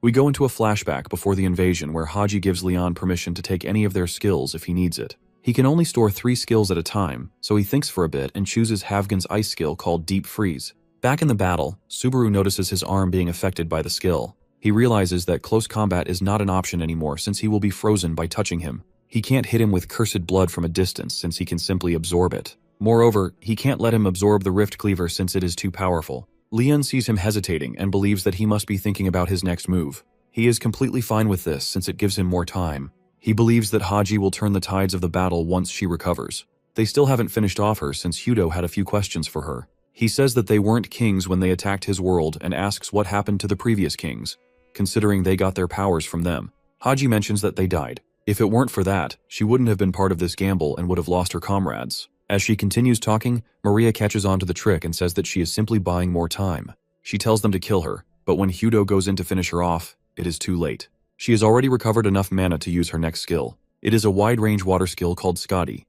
Hirasaka knows that it's not good since she is aiming for Udo. She figured out that he had a special condition for his skill since they were all protecting him. Her aim was not to use the pressure but rather the buoyancy of the water to push him off his spot. She closes her eyes as she thinks to herself that she has finished her mission. The barrier starts to break, and all the buildings and humans are exposed. Back inside, Subaru suddenly teleports behind Leon, which catches him by surprise. Haji's report didn't include a teleportation skill for Subaru. He wonders how he got so strong in such a short amount of time. However, he notices the shield being lifted and thinks to himself that Haji made it in time. Subaru pauses in shock as all the people around them start moving again. They panic as they realize that 2 players are fighting. Taking advantage of the situation, Leon lifts his scepter and prepares to use the final skill he stored. It's a hidden ace that requires strict conditions to be activated. It allows him to summon players from their own world across dimensions for the cost of human souls. In other words, he will kill some humans to teleport his comrades to him. It is the king's authority, which he absorbed from the previous king. Ever since Subaru's battle with the taiga, his strength had been growing exponentially, but Leon severely underestimated him. Now his focus is elsewhere, on a plan he has been carefully preparing from the beginning. The final conditions are met. He stands ready to activate a powerful skill, one that will consume the souls of all humans within a 1-kilometer radius. In return, it will allow him to summon his teammates to this very location. This, in truth, has always been the goal: to sacrifice the people of Shibuya and bring the conquerors into this world.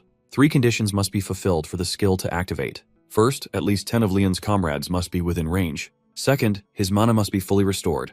And third, his health must drop below 5%. The first requirement is already in place. The second is satisfied after he dispels Deep Freeze with his rain, which restores his mana to full. The final condition is completed when Subaru, in their ongoing battle, lowers his health past the threshold. Everything is in place. Leon prepares to activate King's authority, but he doesn't get the chance. Subaru's katana is already at his throat. At that moment, memories flood Leon's mind. He recalls his former king, Bright, the one who once led them and was struck down by the admin after players tried to escape the game. The admin had sent executors to eliminate her, and she did not survive. Before her death, Bright told Leon that he was worthy of inheriting the throne. Leon had protested, saying he couldn't lead without her. But Bright had only smiled, questioning whether he still believed she was powerless. She handed over King's authority, despite his resistance, and with her final words, urged him to break free from the admin's control. Then came Haji. She arrived soon after, introducing herself as the King of Westiki. Enraged by Bright's death, she had demanded Leon join her. She claimed to have found another world, one similar to theirs. Together, they formed a plan. They would invade this new world and claim it for their people. That was the reason Leon intends to use his summoning skill, to bring their army here and begin the takeover. But Subaru's blade is too fast. It will strike before Leon can act. Then something unexpected happens. Subaru halts his attack. Leon, caught off guard, doesn't understand. Subaru speaks with calm determination. He suggests that it's time to end this. Leon can't comprehend why his opponent, in the middle of the battle, would pull back. Subaru goes on to say that during his fight with the tiger, something changed. He says their hearts are connected, and that he understands why Leon and the others attacked. He believes his own resolve can prevent Leon from continuing down this path. Leon finds himself moved by Subaru's sincerity. Subaru continues, explaining that he knows about the skill Leon intends to use. He warns that once it's activated, there's no undoing the damage. He urges them to stop while there's still time. These unexpected words make Leon falter. That hesitation is all Subaru needs. It is enough time for Uodu to activate his skill again and defend all the civilians, which means he can't use his catastrophe anymore. When Leon realizes what has happened, he's stunned. He's been outmaneuvered. Subaru has used this moment of emotional vulnerability to waste his one and only opportunity. The price they've paid, Haji's sacrifice, the entire plan. It's all unraveling. A scream escapes Leon as regret crashes down on him. He curses himself for believing in Subaru, for letting his guard down. He breaks down, his voice raw with pain. Subaru gently questions why he's crying. He reminds Leon that all he did was ask him to stop the fight. He points out that their real enemy isn't each other, it's the admins. Leon struggles to believe him. He shouts that defeating the admins is impossible, that the admins are something beyond comprehension, a godlike force. Subaru remains calm. He says they can win, but only if they unite. He tells Leon that if they fight together, their chances of success will double. He even invites Leon to read his heart again, to see that he's telling the truth, and reaches out his hand in trust. Leon's mind flashes back to the beginning, when this mission first took shape. He remembers Haji saying they would have to destroy other worlds to save their own. She had only wanted to protect their people from the admin. That's the reason he's come this far. And now, everything stands on the edge of something entirely different. Everyone agrees on the plan, and Havgan stays by Haji's side. Then, unexpectedly, Haji's eyes open. She's fully healed. Maria is the one who restores her. When Haji wonders aloud why she's still alive, Hudo reminds her that he still has questions for her, making it clear that he's not in the mood for games and won't hesitate to act if she doesn't cooperate. Haji, feeling lost, admits that her life no longer holds meaning. Just then, Subaru arrives with Leon. The sight stuns Haji. She panics, questioning whether Leon has betrayed them and joined Subaru, and wonders why he didn't use his ability. Subaru remains composed and explains that all hostilities have been paused for now. Haji immediately turns to Leon, accusing him of abandoning his world. But Leon corrects her. He hasn't abandoned anything. He's made the decision to support Subaru's plan instead. Haji doesn't understand what this plan even is. Meanwhile, Maria quietly steps forward and uses her smoke to heal Subaru's severed hand. Subaru then announces that the admin can overhear their conversation here, so they'll be relocating to the Sea of Brilliance. When they arrive, Vanquish is already waiting for them. He greets the group and gets straight to the point. The topic today is how to defeat the admin. He urges them to first stop believing it's impossible and asks them to simply listen to his plan. As soon as Haji enters the seat, she senses that the admin can no longer see them. There's an overwhelming power radiating from Vanquish, and she quickly understands that if he wanted, he could destroy all of them without effort. She bluntly asks whether he can defeat the admin. His answer is immediate. No, he cannot. That leaves her confused. Why even bring them here? Vanquish responds by tossing a ring in front of her, explaining that the item can track the admin. He plans to use it to visit an old friend. That catches Haji off guard. She realizes what that must mean. One of the admins is connected to him. Vanquish chuckles, admitting that she figured it out even faster than Subaru did. Then he explains, there are 9 admins and 10 brilliant worlds, all governed through 8 zones. Each admin controls a world and harvests its soul energy. The Skyclock system aids in extracting this energy via the game. This is how players are pulled into it. Executors and conquerors are used to handle complications. Vanquish starts to explain further, but Haji asks him to stop. The information is too much to take in all at once. She begins piecing things together.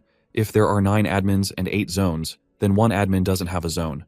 That must be the one Vanquish is referring to, his friend. Subaru is visibly stunned.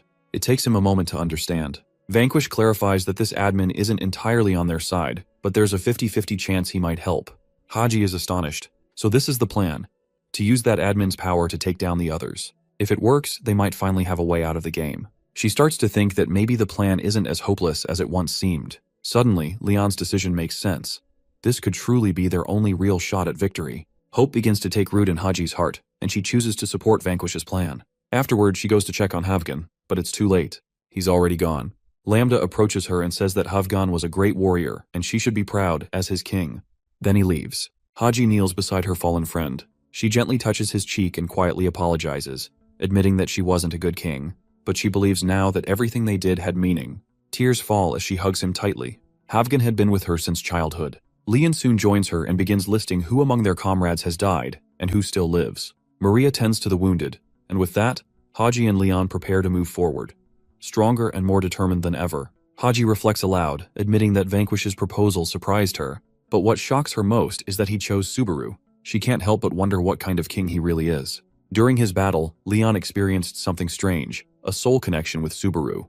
When his awareness touched his soul, he realized it didn't feel like a king's at all. He brings this up to Haji, and she asks what it means. Leon isn't sure. He says he's never seen anything like it. Subaru's soul, to him, feels less like a king's and more like that of a savior.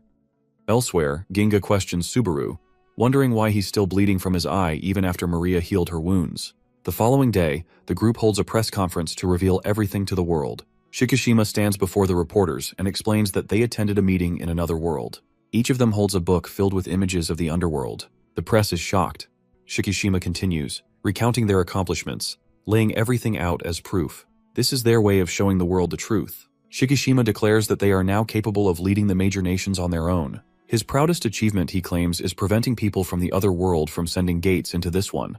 The announcement stuns everyone. He also assures the press that reparations will be made for past damages and that moving forward, they intend to cooperate with other countries. Following his speech, Shikishima begins a Q&A session with reporters. By the end, he's visibly drained.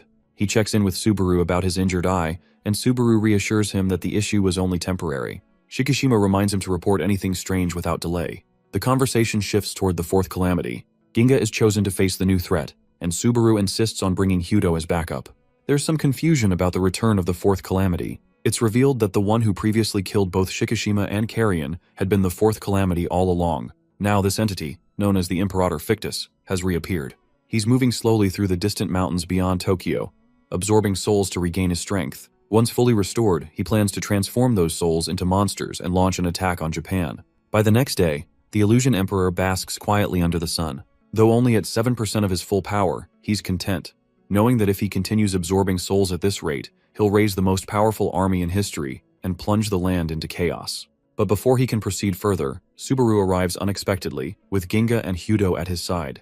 The Emperor turns, startled, just as Ginga steps forward, utters a quiet apology, and activates his skill. The 4th calamity is defeated in an instant. Hyudo, confused, questioned why he was brought along. Subaru explains it was merely a precaution in case something went wrong. With the threat neutralized, the group returns home, and Ginga heads back to his hometown. Now Subaru lives with Hyudo, Haji, and Leon. One evening, while everyone enjoys dinner prepared by Haji, Subaru receives a soul communication from Saya, who mentions that unexpected visitors have arrived. Subaru steps outside and finds players waiting for him. She later explains that their ability to travel through the underworld has become common knowledge, making them targets. The invaders are looking for the key to interworld travel and intend to abduct Subaru and take him to their respective nations. Shikishima warns him to stay alert. They're already en route. Soon, 4 gold-ranked players arrive to capture Subaru. However, Subaru calmly tells Shikishima not to worry, just one of them can handle the attackers. The team stretches briefly and easily defeats the intruders. While Shikishima is still in the middle of informing others about Subaru's refusal to cooperate, the attackers are already lying on the ground, defeated. The American player, who had warned them earlier not to go near Subaru, begins healing the fallen players. Later, the players report back to their president, admitting defeat. They say there's no way to capture Subaru. Each of his allies is a monster in human form. With the situation handled, the group relaxes and finishes their meal in peace. Elsewhere, in the silver country of the underworld, Vanquish reappears and is granted a 15-minute audience. He's come to speak with Sybil and Ruin since she told him that it was an emergency. Sybil informs him that the list of 8 calamities has been rewritten, and the blue-eyed executor will appear in the human world. Ruin seems confused about the mention of blue eyes, prompting Sybil to explain. They're the ones who murdered the previous King of Gold and the Silver King. Abaddon's power doesn't even begin to compare to that of the Blue Eyes. She mentions that they need to take action soon, otherwise a future in which Subaru dies will be sealed. In another world, we see an executor named Mastema talking to an operator. He asks him which operator he is, and since they haven't met, he guesses he is probably angry or balanced. The guy receives a job from the said operator, and he asks why he was chosen. He then calls the president of the organization and tells him that they got a new job. Back at the house, Haji and Leon seem to have adapted well to their new life. Leon enjoys the weather while Haji busies herself cleaning. Hyudo then raises a question, asking what they expect from all of this. Haji doesn't quite grasp what he means. Hyudo clarifies by asking if they think this world will last forever. Just as the question lingers in the air, a small crack appears in the sky. We see Subaru sitting by the window in a restaurant, enjoying his meal. He looks happy as he thinks to himself that he is going to enjoy each moment until the 7th calamity. Suddenly, someone walks to his table and asks if he can sit with him. Subaru is a bit surprised since there are a lot of other empty seats. The guy comments on the weather and says that it's too good. Subaru agrees while smiling and looking outside. He turns back towards the man, only to see him tearing up. He gets up with a worried expression and asks him if he is fine. The guy apologizes and says that the sky is just so beautiful that it made him emotional. He says that it's truly unbearable to destroy such a beautiful world. Subaru doesn't understand what he means, so the guy passes him a card of the company he works for. It is the Blue Eyes Company, and this guy is the president named Asmodeus. With a surprisingly calm demeanor, he tells Subaru that he is one of the executors. Our boy starts firing up his powers, which makes the guy even more excited. He says that this is why the client operator has his eyes on him. Subaru gets even more furious and asks him if he is playing around. The guy apologizes, saying that he would never do that. He mentions that fighting him is useless since this is just a split soul, and destroying it won't achieve anything. Subaru asks him if he came here to declare a war. Asmodeus tells him that he is wrong. The policy of their company is to make sure that their target experiences utter despair, and this is part of that. He further says that Subaru is not their only target, and he has sent his subordinate to all of his kindred as well. Subaru tries using soul communication, but Asmodeus reveals that he has blocked that ability since it is a company secret. Subaru starts to get worried as he realizes how powerful this guy is. He still doesn't understand his true intentions. Back at his house, Hyudo tells the others that no matter how many expectations they have from Subaru, they should not forget that this world is a living hell. Suddenly, the sky cracks open and several different colored rifts start to open. Asmodeus smiles and asks Subaru to take a look at the document in front of him. Hyudo tells them that it's only natural to think about these things. A small crack, called a gate, has opened in the world, and what's filling that crack is a replacement, the administrator of these rifts. These beings must exist, and everyone should feel their presence. They are all living in a cursed world, and there's no way to escape it. The president asks Subaru to look at a document. That same day, rifts appear all over the world, leading to another dimension. The president says the document contains information about Subaru's despair plan. He asks Subaru to sit down and explains that even his own subordinates are sharing this information with their allies, because he wants everyone, Subaru included, to fall into despair together. Meanwhile, another employee from the Blue Eye Company is explaining the plan to Ginga. But Ginga doesn't like what he hears and attacks her. His attack has no effect. She calmly explains that the first part of the plan is simple. The administrators have created a rift, and soon the world will be rewritten into something horrific, something far worse than before. Ginga becomes even more furious. The girl pauses and says that he's annoyingly persistent. She reveals that the Blue Eye Company is made up of the elite among all executors. Each member has power more than 10 times stronger than the Abaddon they saw in the other world. People like Ginga can't even leave a scratch on her. She then asks if she can continue her explanation. Ginga remembers how a sea monster destroyed his home and killed his family. His chest begins to hurt. The girl asks if he's okay. He answers that he's decided not to believe in anything anymore. The peaceful life he thought would last forever was mercilessly taken from him. The girl smiles and says, "That's a good response." She's glad he has tasted despair. But Ginga disagrees. He says he's not in despair, and he doesn't believe anything she says. When he became Subaru's retainer, he swore to protect everything. No matter how strong she is or how good her plan is, it will fail. In Shibuya, another company member meets Naruse. He comments that the sky looks beautiful, but Naruse disagrees and says it looks ugly. The man is surprised and says their tastes are quite different. Naruse tells him he has no interest in talking to an enemy. He only came to offer flowers. Then, with a furious expression, he warns him that he will send him back to the sky. Behind Hirasaka's apartment, Carrion and Saya are also being briefed on the plan. Carrion is angry that they've already picked a date. He asks them who they think they are. Saya agrees and says the plan is unacceptable. The employee looks disappointed and asks why they feel that way. They reply that she has no idea what Subaru has overcome. The employee claims they won't be able to stop the plan this time. Carrion mocks her, saying that the more they underestimate them, the more they'll suffer later. He points out that she looks ready to kill them and asks if she isn't supposed to follow the plan, or if her boss won't be mad at her for failing. Suddenly, the employee begins to explode. Carrion tells her they will stop her plan. He turns to Hirasaka and Sayaka and asks if they agree. They both nod. At the Player Alliance Provisional Headquarters, Shikishima is also visited by another executive from the same company. She explains that the first stage of the plan is the rift. In the second stage, they will completely destroy the retainers, their companions, families, and friends. Lastly, they will make them suffer in front of Subaru's eyes before killing them. The girl confirms that they have over 1,000 years of experience and trust. Their company uses a unique method to deliver inescapable despair. She says he must have seen it already in the other world. Shikishima doesn't fully understand. The girl asks if it's her sister and says that she is a weakling. Shikishima tells her to stop. He says he felt the same way when he first received the prophecy about the disaster. But now, he's glad that this time they can face it together with Subaru from the start. He says he won't let Subaru fight alone. Subaru slams the table and asks if Asmodeus really blocked his telepathy. He asks if he thinks isolating him will make him despair. Then he says not to underestimate his kindred.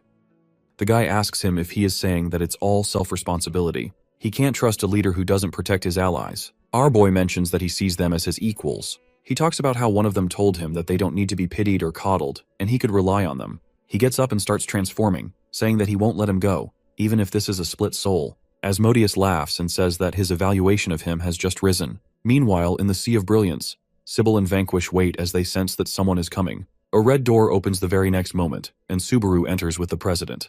The guy laughs and says that he was wondering how he would fight him in the human world, but he never thought that he had a key to a throne. He is impressed to see a microdimension that even the admins cannot track. He asks him if he is really sure about this, since his main body shares consciousness with his split soul.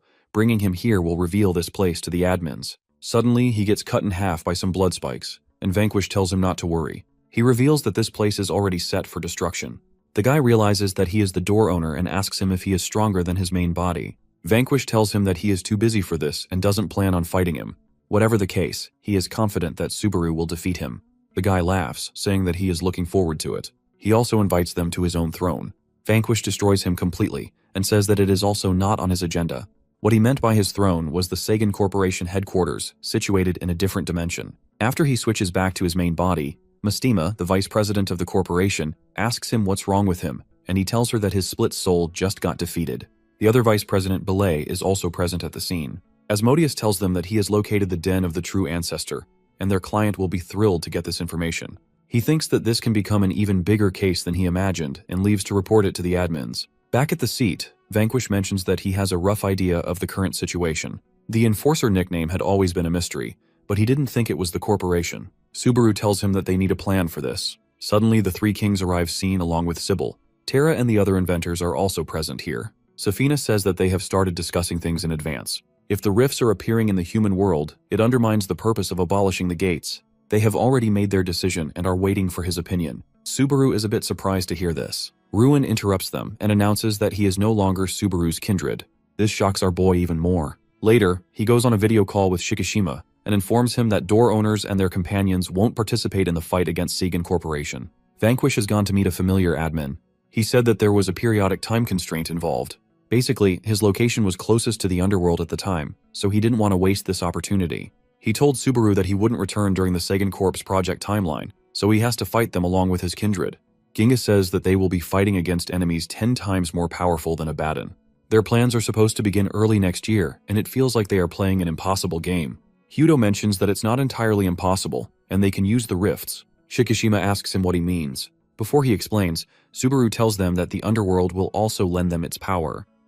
Shikishima is shocked to hear that Safina is offering to become Kinokawa's new doorkeeper. Subaru tells him that right now they are making adjustments so that it becomes possible. These are being handled by Terra and the other inventors. Shikishima realizes that this will allow them to boost their combat capabilities. Sybil shared new information about the future with them yesterday. They don't know anything for sure since executors are involved, but they still need to take some measures. Shikishima suggests discussing this after the press conference. The ally conquerors mention that they are going out for now. Shikishima sighs and says that he is not really thrilled by the entire situation. The news about the rift opening is being broadcast on all channels. News channels start asking the public for their opinion, and most of them seem to be scared.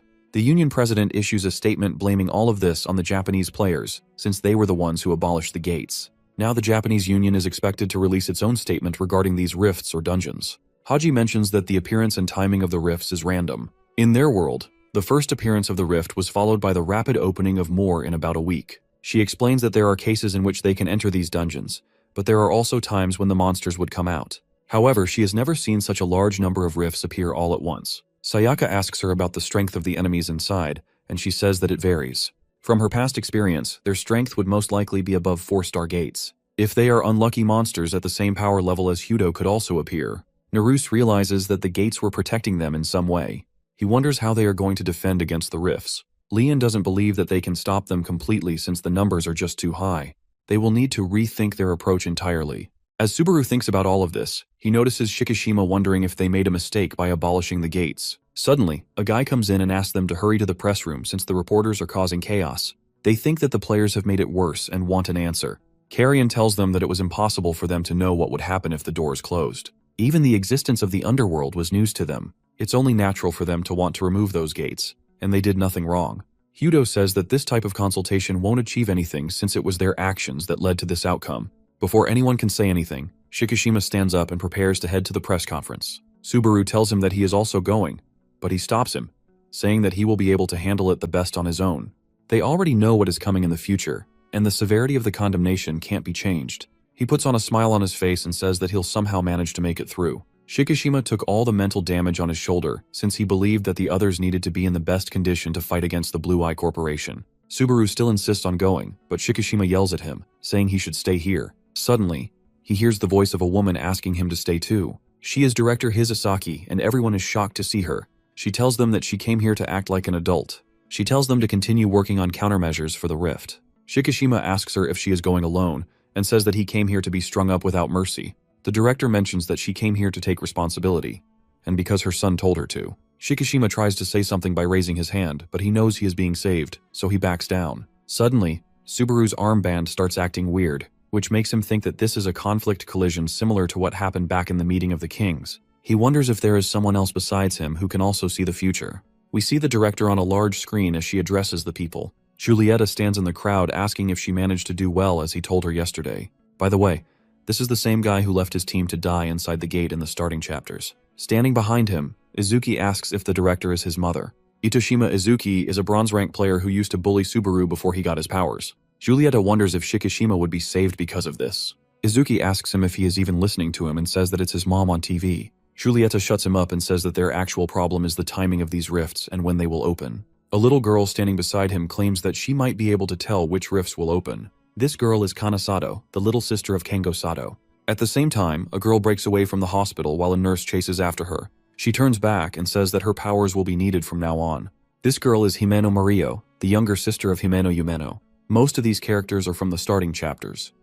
After the second press conference, Julieta brings Kana to the Player Alliance reception room and explains how she can predict the order in which the rifts would open. Subaru and Shikishima are visibly shocked upon hearing this. Shikishima gets up and asks him how he even knows about it. Subaru looks at Kana and remembers when he saved her. He gets a bit emotional as he thinks about her brother who passed away. He also remembers Itoshima. Julieta begins explaining and says that Kana has a skill for premonition that allows her to predict the order in which these dungeons would open. If they know the order in advance, they would be able to take measures proactively. He makes a weird face and says that he doesn't really care about any of this, but Kana didn't want the city to suffer any damage. Subaru realizes that the prediction clash yesterday was because of her skill. Kana mentions that it was about 3 days ago. During the incident with the evil faction, her house was destroyed, and she was about to be killed when Professor Julieta came to save her. She tells them that she is now staying at Itoshima's house. Subaru is shocked to hear that Julieta is a professor. Kana further mentions that a blue door suddenly appeared in the room, and owner of the door was Kamina. the King of Clarity. He told her that his boundary chant couldn't see as far as the King of Aurora, but it was still good for predicting immediate future in detail. Kana believes that it would be perfect for determining the order of the dungeons. As Subaru and Shikishima discuss this possibility, Shikishima still seems a bit hesitant. Julieta asks him what the problem is, and he says that there are thousands of dungeons in this city alone, so completely avoiding damage is not possible. Before he can even finish his sentence, Kana shows him her phone and mentions that someone is arriving soon. The girl finally enters the room, and Kana calls her by the name Reno. Both of them seem to know each other pretty well. The girl introduces herself as Reno Shino and says that she became a player 3 weeks ago. Her master is Lute, one of the 4 young kings we saw in the underworld. She gave her a skill that allows her to monitor the movement of souls in that world. She projects a globe on the roof and explains that the dungeons also emit soul energy, and based on that, she can determine which ones are likely to become active. Kana mentions that Kamina and Lute seem like good friends from the underworld. Shikishima tells her that they are comrades from the same country. Reno mentions that they will both combine their skills and work together. She will mark all the dungeons that seem to become active, and Kana will predict the order in which they will open. If they can combine their skills, they might be able to monitor all the dungeons appearing in the world. Shikishima immediately hires both the girls on site. Kana mentions that she has a demand. Her friend Reno has several scars on her face, which were caused by a skill. She wants to heal those scars. Without hearing another word, Shikishima switches with Maria, and she releases her healing smoke on the girl. Reno initially doesn't believe that she has been healed, but when she takes off the dressing from her scar,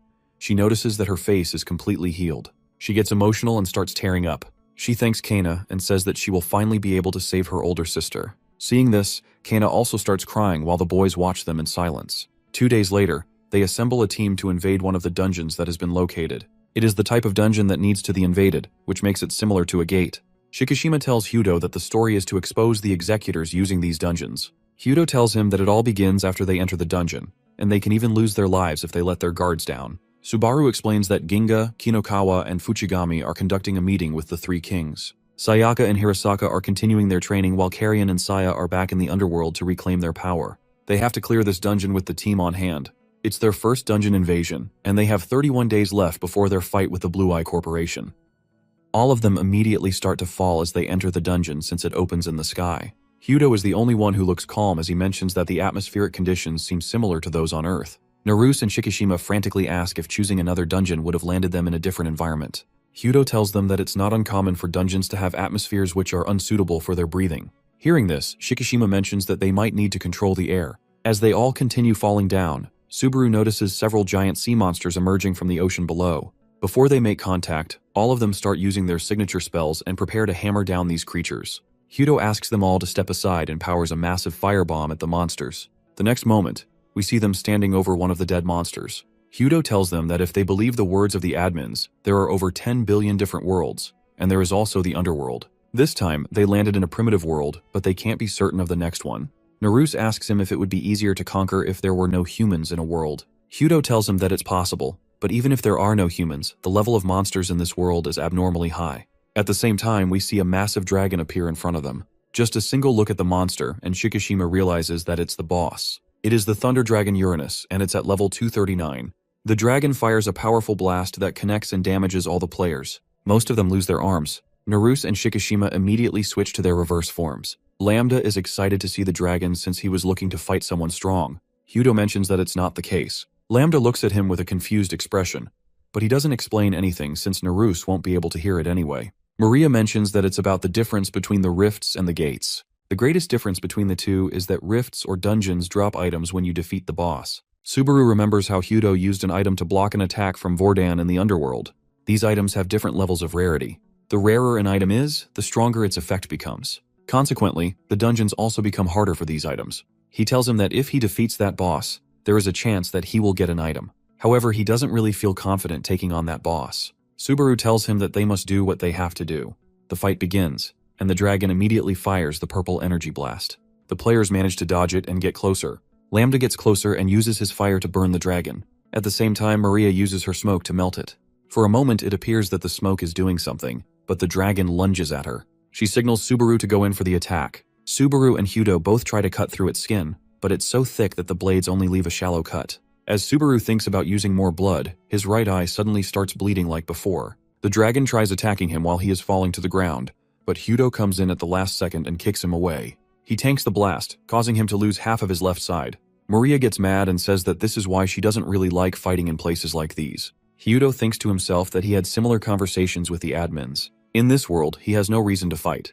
But the decision has already been made for him. He reaches into his inventory and takes out a B-rank elixir. It is an item that increases his skill power by 60 times for the next 3 seconds. Immediately after consuming the elixir, Hyudo summons the God of Thunder and literally melts the boss in a single strike. This is why he believes that items are so essential to save their world, but they are astronomically difficult to obtain. Hyudo mentions that it is a good thing for the sake of his goal, but he still doesn't understand if he is in a fight or a game.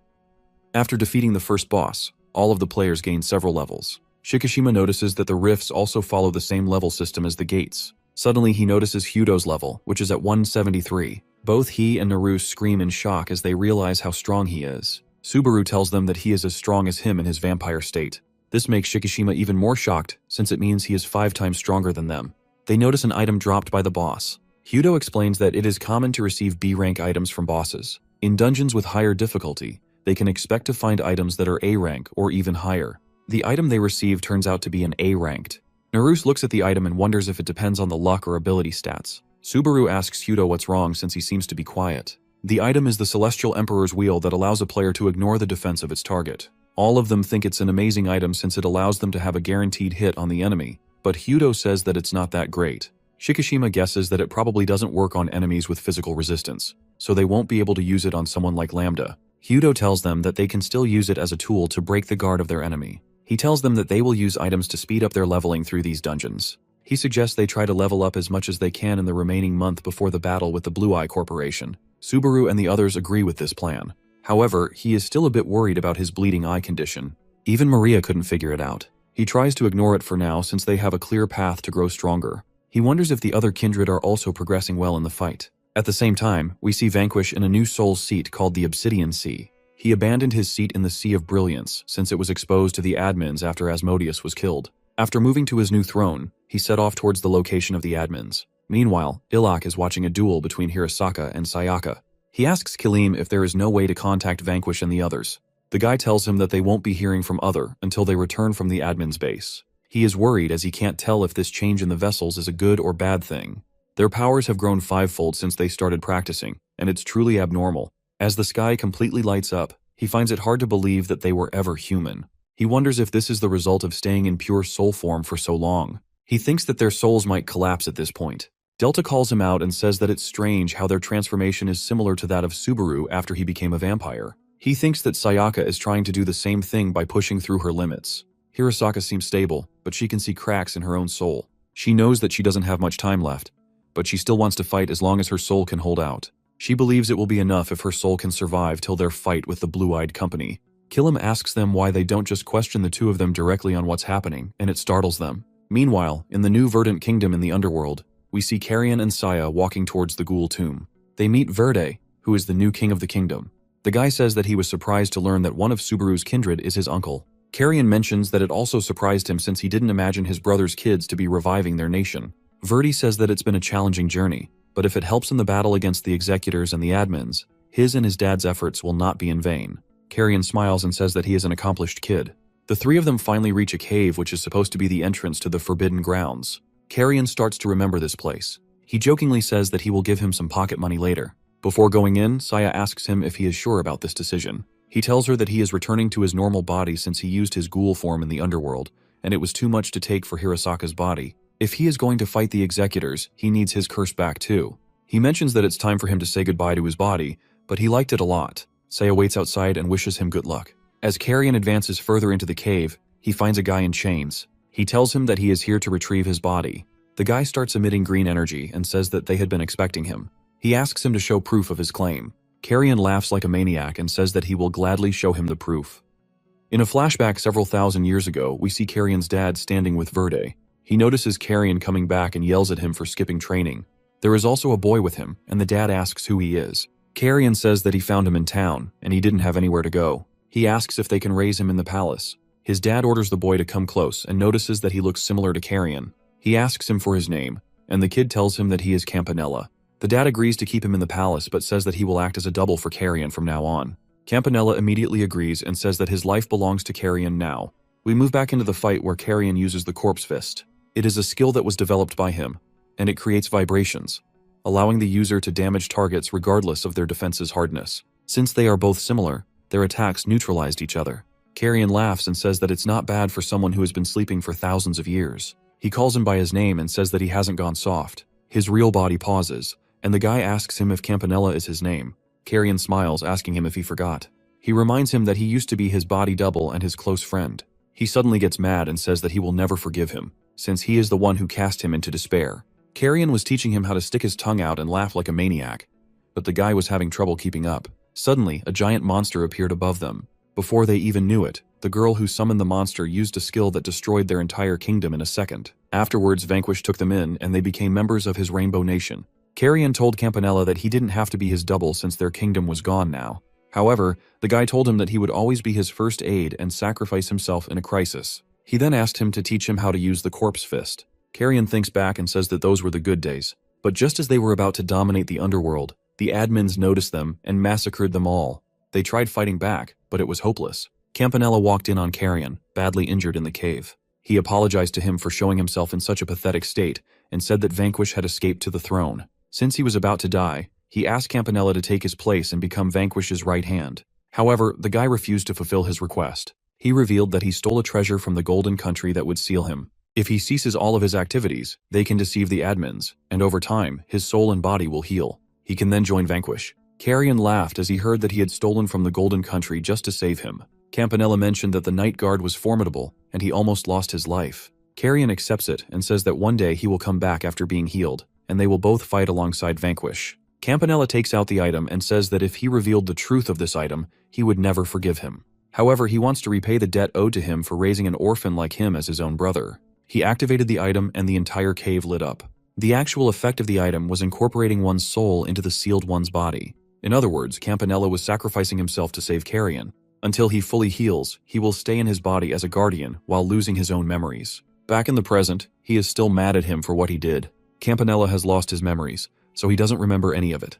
He asks what he is dissatisfied with after being served with such loyalty. Carrion hits him again and asks why he threw away his life for him, since he always wanted to live alongside him. He slowly starts to remember, but Carrion continues punching him.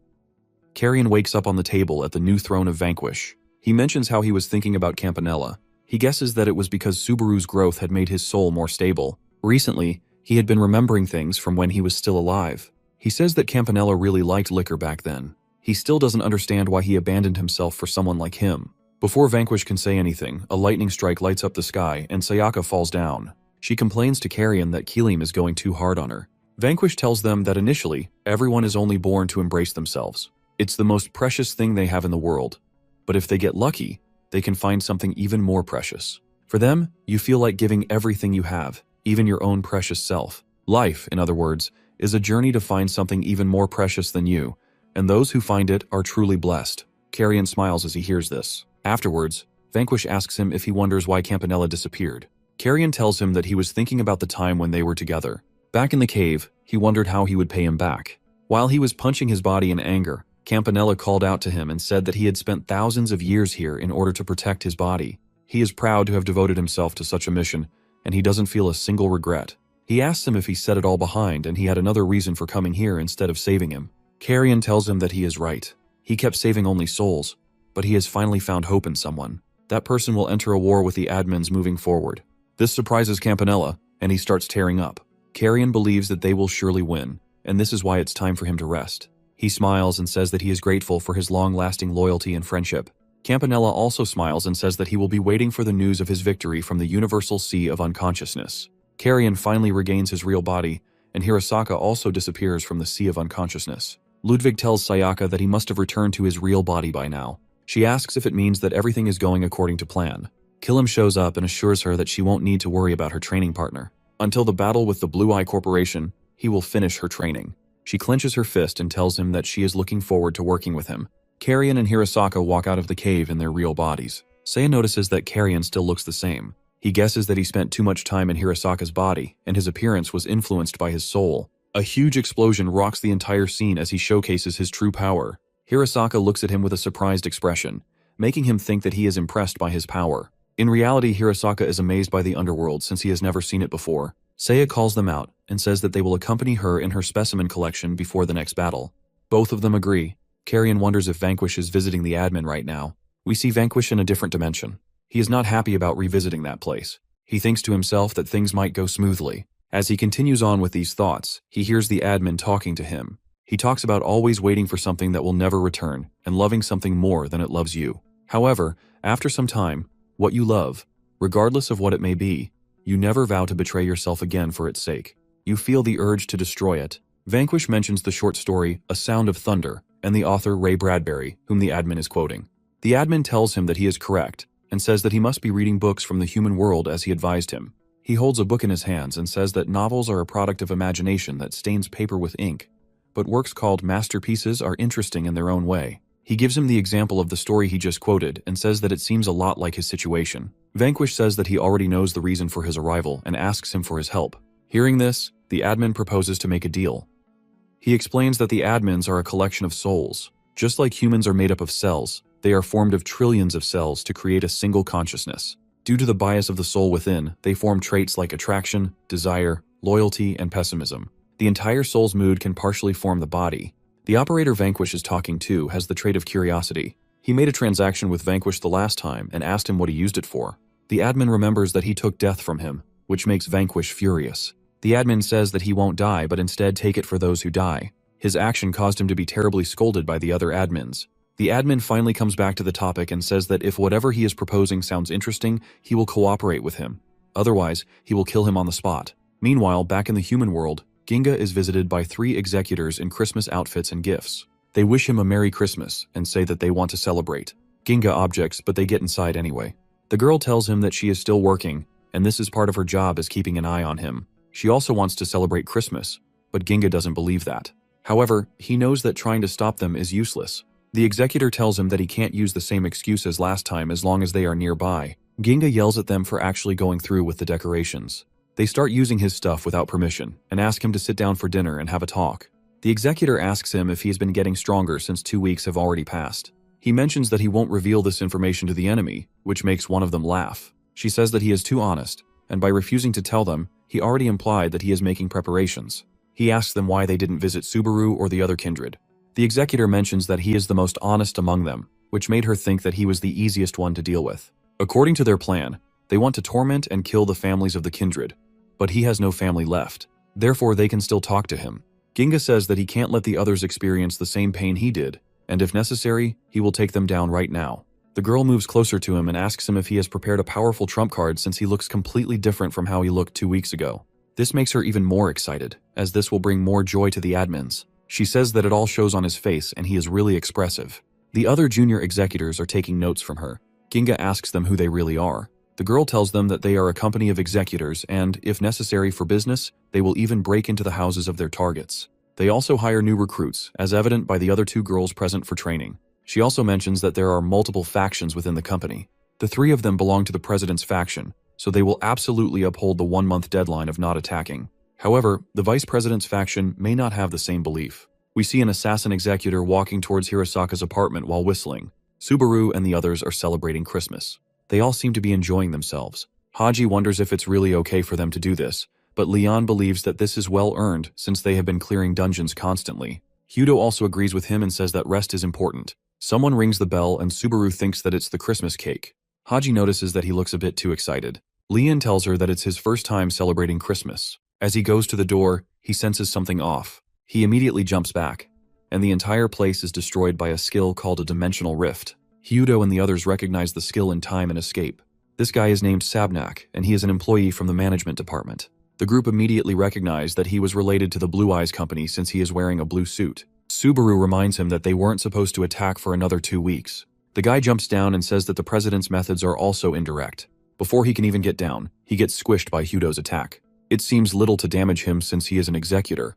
He reminds them that they can't harm him using regular attacks. Suddenly, Leon hits him in the side of his face, which makes him a bit annoyed as he explains again that these attacks don't hurt him. Leon realizes that this is truly an executor since his attack was nullified. Hudo warns the others to be careful of the dimensional fissures since they can't be defended against. The group decides to take the support role while Subaru tries to attack using his curse. Our boy goes into his vampire state and prepares to take this guy down right here. The executor also prepares for the fight and asks them not to underestimate him. We go into a flashback where we see the guy enjoying himself in a pool with a bunch of girls. One of the executors from the vice president's faction tells him that she will see him in court. She mentions that Vice President Bullied was calling him. The guy promises all the girls that he will be back soon and leaves to see the vice president. Each employee of the Blue Eyes Company is granted their own world in which they live as gods. Sabnak uses a gate to leave his made-up world. The girl looks at all the women and says that it's truly gross. The guy asks the vice president why she called him, and he mentions that he had a job for him. He orders him to go over the directions of the president and to kill Subaru.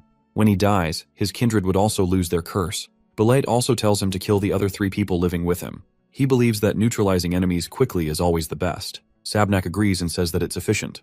Bullied thinks to himself that things would go much more smoothly if he were the president.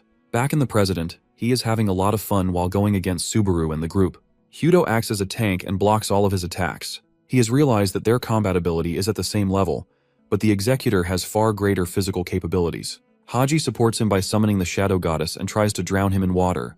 The guy uses his flames to free himself and immediately sees the 9-headed immortal serpent ready to attack him. He asks her if she is trying to use poison now. Sabnak reminds them that the only things effective against him are curses and fractures. He uses his dimensional tear skill to get rid of the summoned creature. While he is distracted, Hudo gets behind him and punches with great force. As the guy is pushed back, he grabs him again and punches him again. Sabnak realizes that it is his absolute growth skill that allows him to adapt completely to attacks he witnessed before. Hudo knows that he can't kill him, but at least he can buy some time. At the same time, Subaru jumps at him, trying to hit him with the curse, but he uses dimensional tear to push them both back. He says that they are too slow, and he has already figured out their strategy. Hudo will tank his attacks, while Haji will use her summons to try and damage him. Finally, Subaru will come in with his curse to finish the job. The only person not included in this plan is Leon. He asks them to take him head-on. Leon clenches his teeth as he realizes that he has figured out their plan. The guy notices his expression and thinks to himself that he is probably acting. He saw the footage from the Shibuya fight and also knows that he has absorbed Subaru's curse. Hudo announced their formation out loud to distract him, and his real target isn't Subaru but Leon. Sabnak thinks that there is a low chance he might also have absorbed the Rift Cleaver, but he is certain that he won't use it here since it would also hurt the civilians. This means that he simply has to kill Subaru. He thinks back to what the vice president said and agrees that he was right. Work gets done quickly when you indulge in irrational desires afterward. He suddenly charges at Hudo and punches him in the face. He knows that he took the punch on purpose to bait an attack. He is now waiting for Leon to strike him. Just as he expected, Leon rushes in and tries to hit him with the cursed blood, but he dodges at the last second. He can also sense Subaru approaching from the back. Sabnak decides to finish Leon off before Subaru can even reach him. He doesn't want to use dimensional tear to finish him off, as he can absorb it, so he uses his physical attack to finish the job. Before he can hit him, Leon raises his staff and cuts off his arms entirely using the dimensional tear skill. The guy looks at him in confusion as he can't understand what just happened. Leon tells him that his research was lacking. His King's Authority skill can absorb others' skills, but he doesn't require the skills to be activated. He can simply absorb them by touching his opponent. The reason Sabnak didn't know about this is that he only used this once in his life when he absorbed the skill from the previous king. The guy realizes that he probably absorbed the skill when he touched him at the beginning of the fight. He tries using Dimensional Rift but gets hit with the cursed blood. Leon reminds him that the blood he used earlier is still in the air. Now he has to learn this lesson at the cost of his life. After badly beating him, Leon turns to Hudo and asks him if he is okay since he was the one who took the punch for them. He tells them that it's no problem since he has already mastered his martial arts technique and can heal with his skills. He too the punch on purpose to create an opening, but it turned out better than expected. Subaru is a bit disappointed that he couldn't do much in the fight and was used as bait, but Leon assures him that it's fine since it was part of the plan. Hudo mentions that they need to get stronger since they struggled in a 4v1 fight. The executor is taking his final breaths, but he is still alive. Leon believes that it's okay since he hit him with the curse. Sabnak yells out that he screwed up the reward from the vice president. We go back into a flashback again, where Vice President Bullied is explaining the project to him. He informs him that the president is hoping to retire after this project. Once that happens, he will offer all the souls collected by their company to the admins and try to join them. This is a betrayal to all of them, and they must stop him. He thinks that if they can kill Subaru before the president and bring his head to the admins, it might solve the problem. Sabnak takes the job and demands 300 beautiful women as a reward. Even while he is dying and he tells them not to look down on him. He had been bullied in his past for being ugly and short. All the girls ignored him, and the men fawned over him. When he finally became an executor, he thought things would be different, but he realized that they still don't love him. After he dies, Leon mentions that he was rambling about something. Hayaduo doesn't care and says that the important issue is where they will spend the night since their house was destroyed. Back in the other dimension, the secretary of the vice president informs him that Sabnak has died. Bullied doesn't seem that concerned and says that they need to find a replacement. The girl asks him if they should send the next assassin, and he agrees. Suddenly, Mastima from the president's faction shows up. She knows about the assassin and tells them that openly opposing the president is crossing the line. She won't hesitate to kill him even if he is the vice president. Bullied says that they will tread carefully now. He then asks her about the client who gave them this project. Mastima doesn't know and says that only the president has met them. Bullied also has no idea and starts to wonder who it might be. Mastima and the others had celebrated Christmas at Ginga's house. After the celebrations, they bid farewell, and Ginga asked them not to come back. This made her laugh, and she told him that it was different this time since the next time they saw each other, it would be to kill. This reminded Ginga of their situation.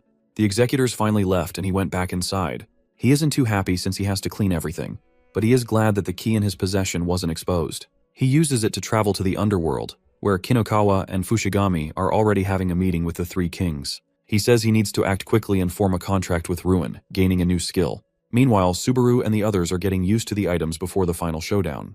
They have collected a lot of them, and it's only 10 days left before the big fight. In the next dungeon, Subaru is up against a boss named the Moon Warrior. The boss is at level 184 while Subaru is at level 133. The rest of the kindred are watching from the sidelines. This is a trial for him since he is going to face the executors soon.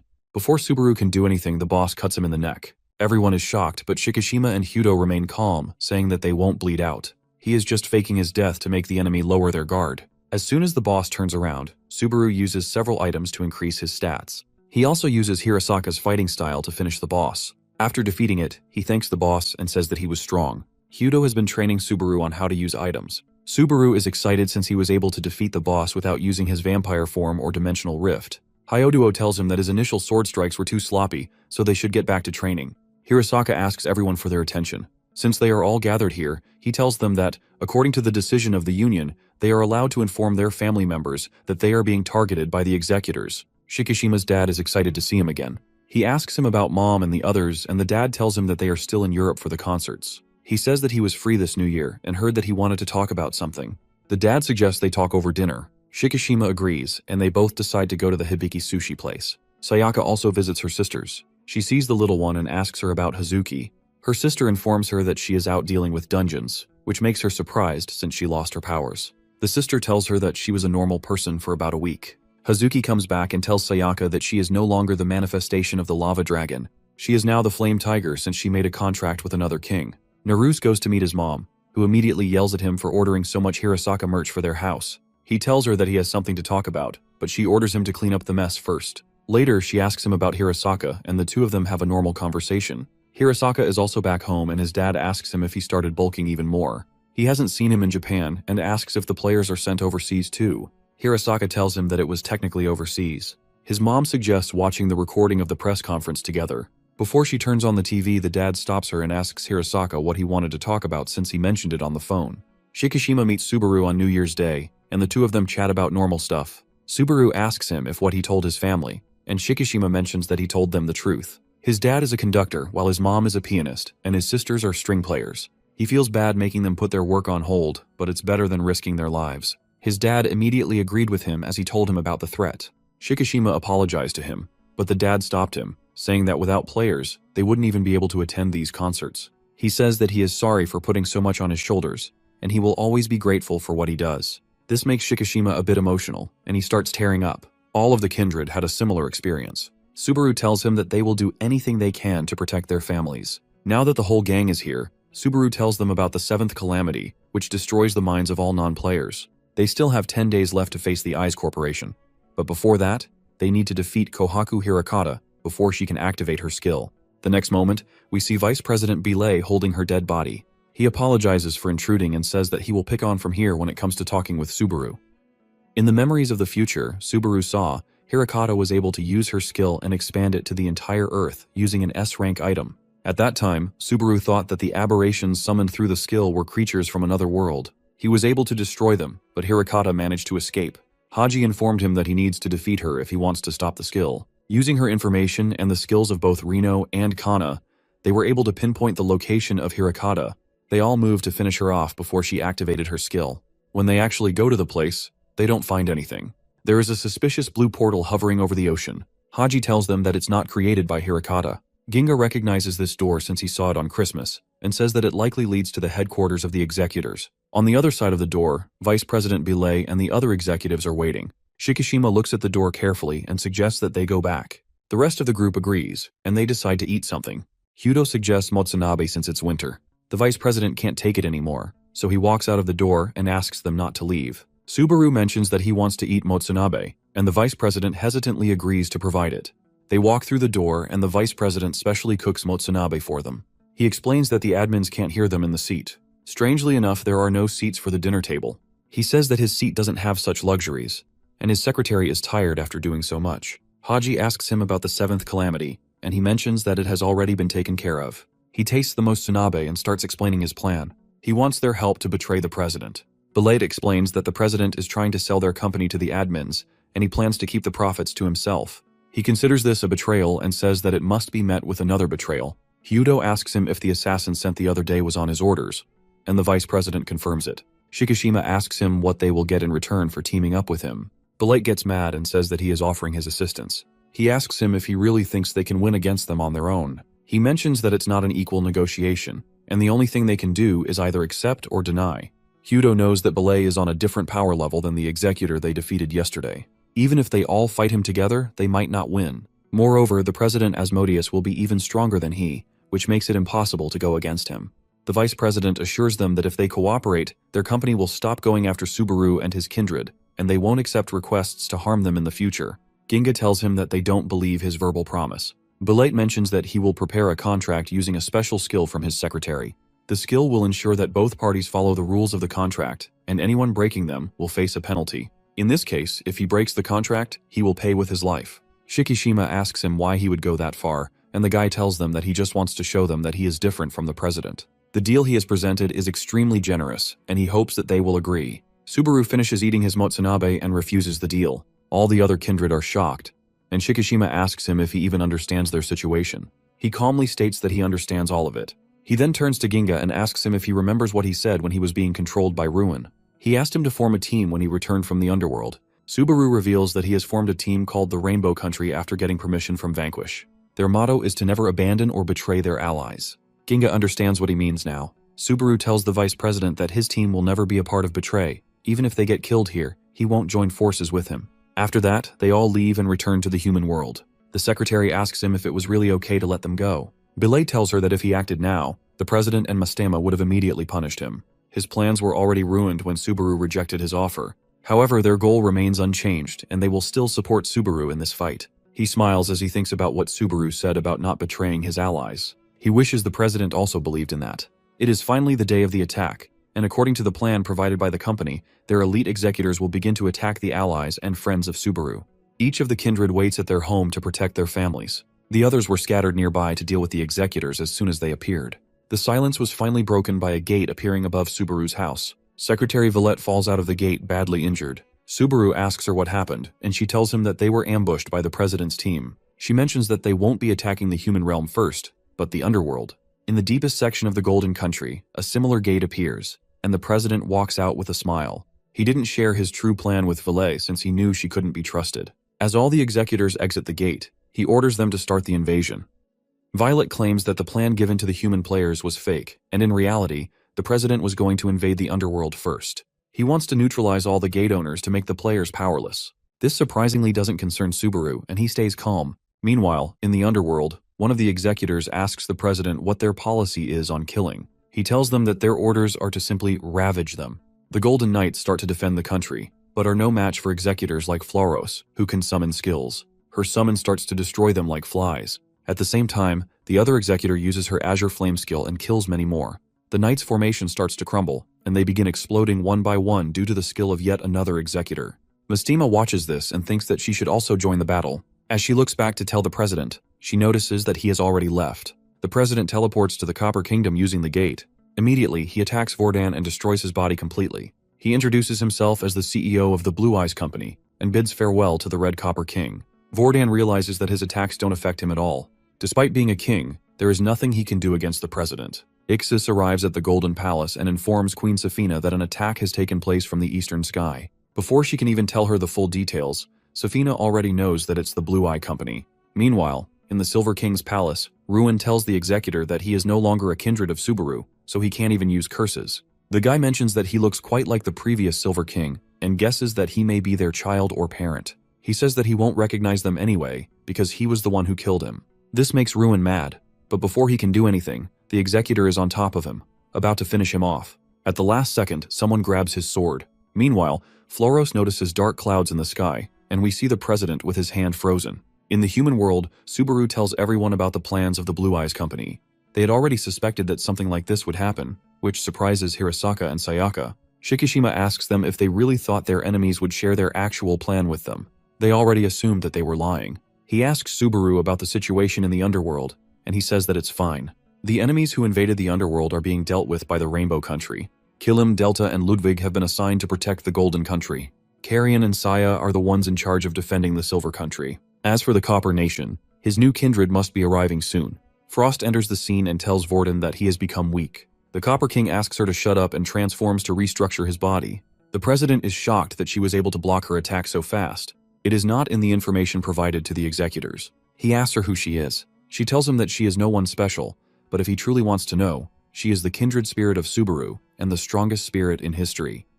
A meeting was held in the Black Sea to discuss the plan of the Blue Eye Company after they shared their document. They knew that the company was going to attack either the human world or the underworld based on circumstances before the invasion. If they saw a large number of players defending the human world, they would attack the underworld. And if there was no defense, they would go for the human world.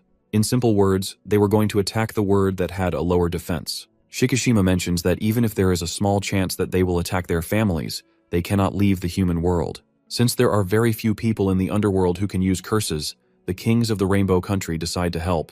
Carrion announces that he will be leaving to get back his body. Hearing this, Vanquish mentions that it's the soul of Campanella. He needed to settle this at some point anyway. When the executors are visiting Ginga, Vanquish and the others are having a meeting in the other dimension. He asks Ludwig and the others to join the meeting too, but Sayaka tells him that she is too tired. Shikishima asks him to leave them alone and says that they have another problem. They have to find someone to fill the gap after Ruin removed himself from the kindred. Subaru's power is now cut completely in half due to the stats boost gone. Safina and Red Copper can't do it either, so Vanquish has to come up with a solution. He tells them that his old fighting partner is stronger than the three kings, which makes the spirits realize that he is talking about Frost. Subaru is confused upon hearing this name, but Ginga tells him that he has already met her in another world before, and she was called the strongest spirit in history by him. Back in the present, Frost stands face to face with the president of the Blue Eyes Company. The guy pulls up her data, and it comes up as the strongest spirit. It doesn't label her as the strongest in that world, but in the 10 billion worlds managed by the admins. Spirits are formed within the limits of nature, which means that they can only grow stronger within those limits. In particular, the Eastern Crystal can only manifest the phenomenon of absolute zero, and is known as the weakest spirit. Frost gets excited and says that this is her first time beating an executor to death.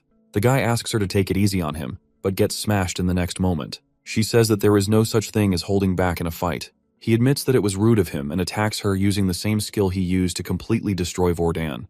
The king warns her to dodge, but she doesn't move an inch and takes the whole attack to her face. It barely leaves a mark on her, which makes Vorden shocked. She tells him that she is just built differently. The president is starting to understand that he is fighting someone truly strong, so he takes it to the next level and begins burning everything around him with the blue flame. In an instant, everything around him turns into a boiling sea of lava. Frost mentions that she is feeling a bit hot and steps down onto the lava.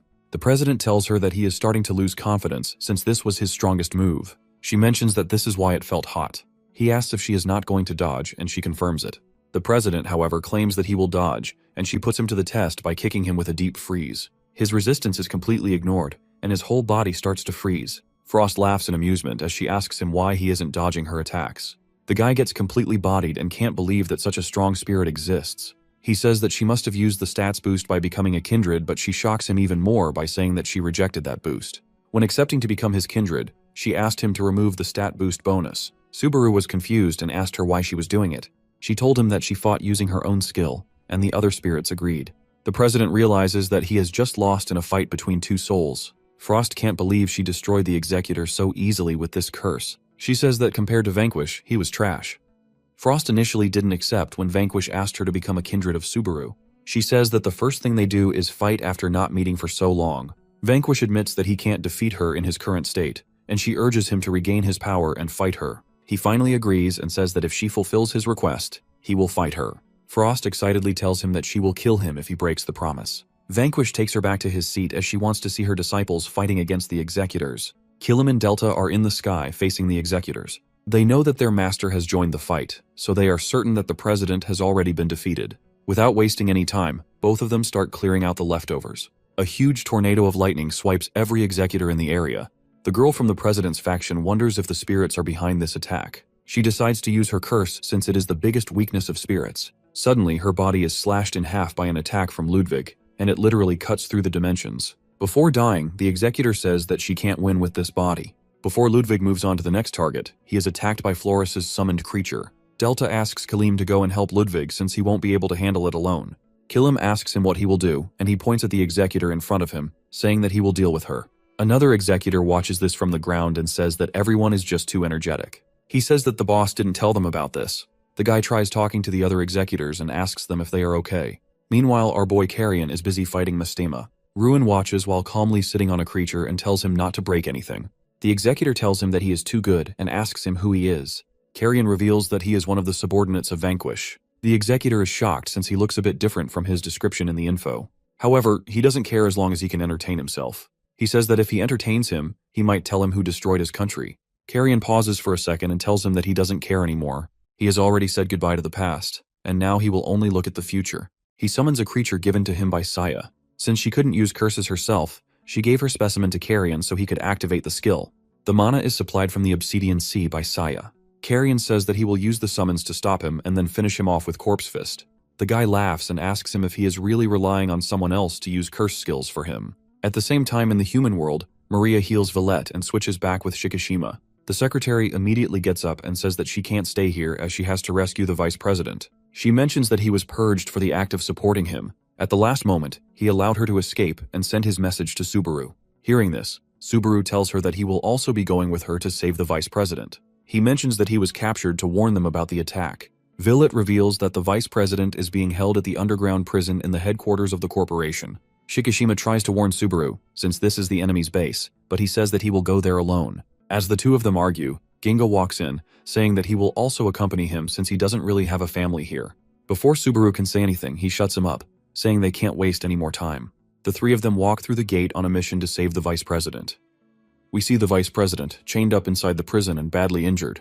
The inside of the headquarters looks just like a normal office building. Villette mentions that it's according to the taste of the president. She doesn't understand it, but he really likes the human corporate structures. Villette tells him that most of the guards would have participated in the raid against the underworld, but she still believes that there may be some left behind to guard this place. As they reach deeper, Subaru asks her how long she has known Belay. She reveals that it has been centuries. After her world was destroyed, he was the one who took her in. Even though she was waiting to die like a dog, he gave her food and a place to live. He treated her like a human. Subaru starts to compare it with the relationship between Carrion and Vanquish. It appears that the vice president is an important person to her, and she can't let him die. As they go down, they strangely don't encounter any guards. This makes her believe that the entire force was sent to the invasion. They finally make it to the prison room where Bailey is chained up. Hearing her voice, he is glad that she is okay. She breaks open the chains and says that she is grateful that he is still alive despite his condition. Belay asks Subaru why he is here. He takes out a sunflower from his inventory and says that he just followed Villette and didn't really do anything.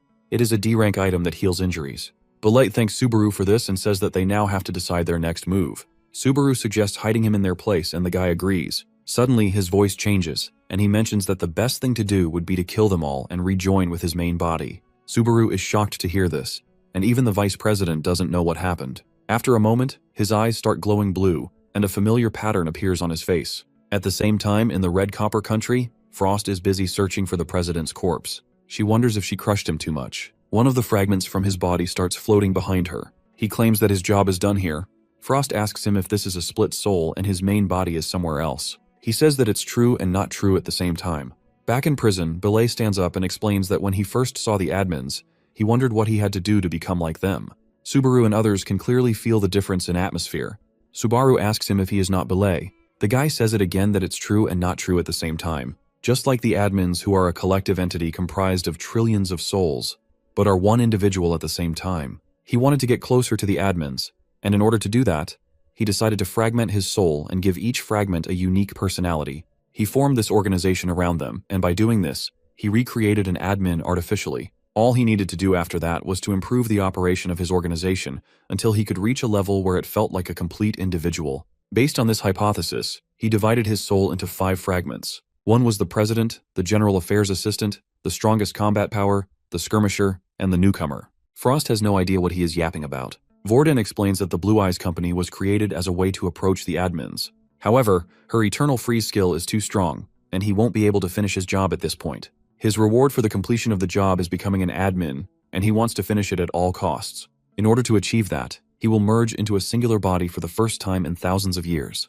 All of this left Subaru and the other two in confusion. As a result, they couldn't respond to Bullied's dimensional tear in time, and were cut into pieces. As all the souls begin to merge, Ruin notices the aura of the Executor changing. The Executor says that he no longer has to fight them since he has returned to being one. The soul launches into the air before Carrion can do anything. Ruin calls out to Carrion and says that he has a report for him. He informs him that Subaru and Ginga are both dead. One by one, all of the Executors start to retreat and combine into a single soul. The aura of this single soul is dreadful, and it makes even the most powerful beings in the underworld fear death. Delta calls out to Keelim and yells that he hasn't even reached his maximum power yet. Frost is excited and says that things are getting more interesting now. She asks the combined spirit for her name, and she mentions that she is the Azure Flame Goetia. Vordan can tell that her power is comparable to Vanquish and Frost. Frost tells her that she will remember her name and challenges her to a fight, but Goetia rejects it, saying that she has no business with her.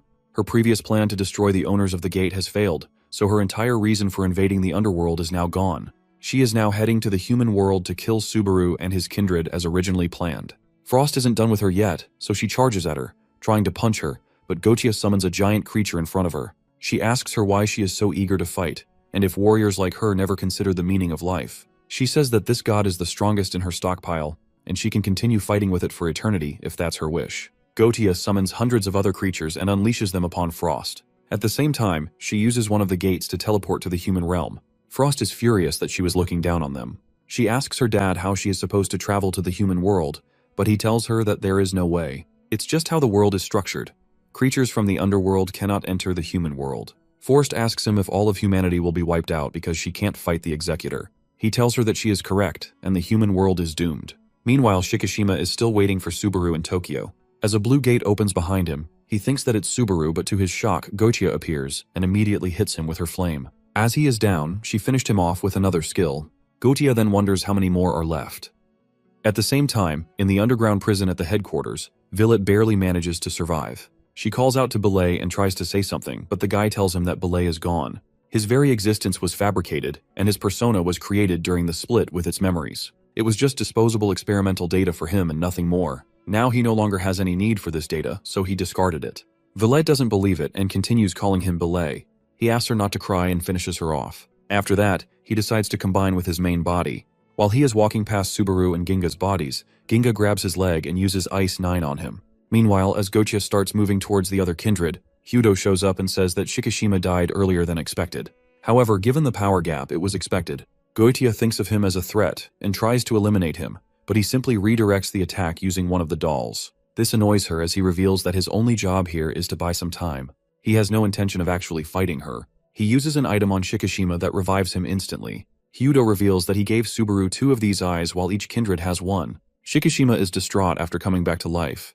Hyudo warns him that if he dies again, he won't come back. Goetia tells him that a resurrection item can only buy them time and asks what they plan to achieve. Hyudo looks at her and says that she may be acting calm, but she is nervous deep down since she can see that he has made thorough preparations. She starts gathering information about him from the other fragments, and realizes that he is a top-tier fighter from world No 16 billion. She guesses that he must know how to properly use items. Hyudo points at her and asks her if she really thinks it's okay for her to keep her eyes on him. A blue gate opens behind her, and she sees Subaru stepping out with his katana. He immediately uses the Dimensional Ripper skill on her. Goetia wonders what happened to Belay. Her questions are answered soon enough as Ginga steps over the gate and reveals that he has been defeated.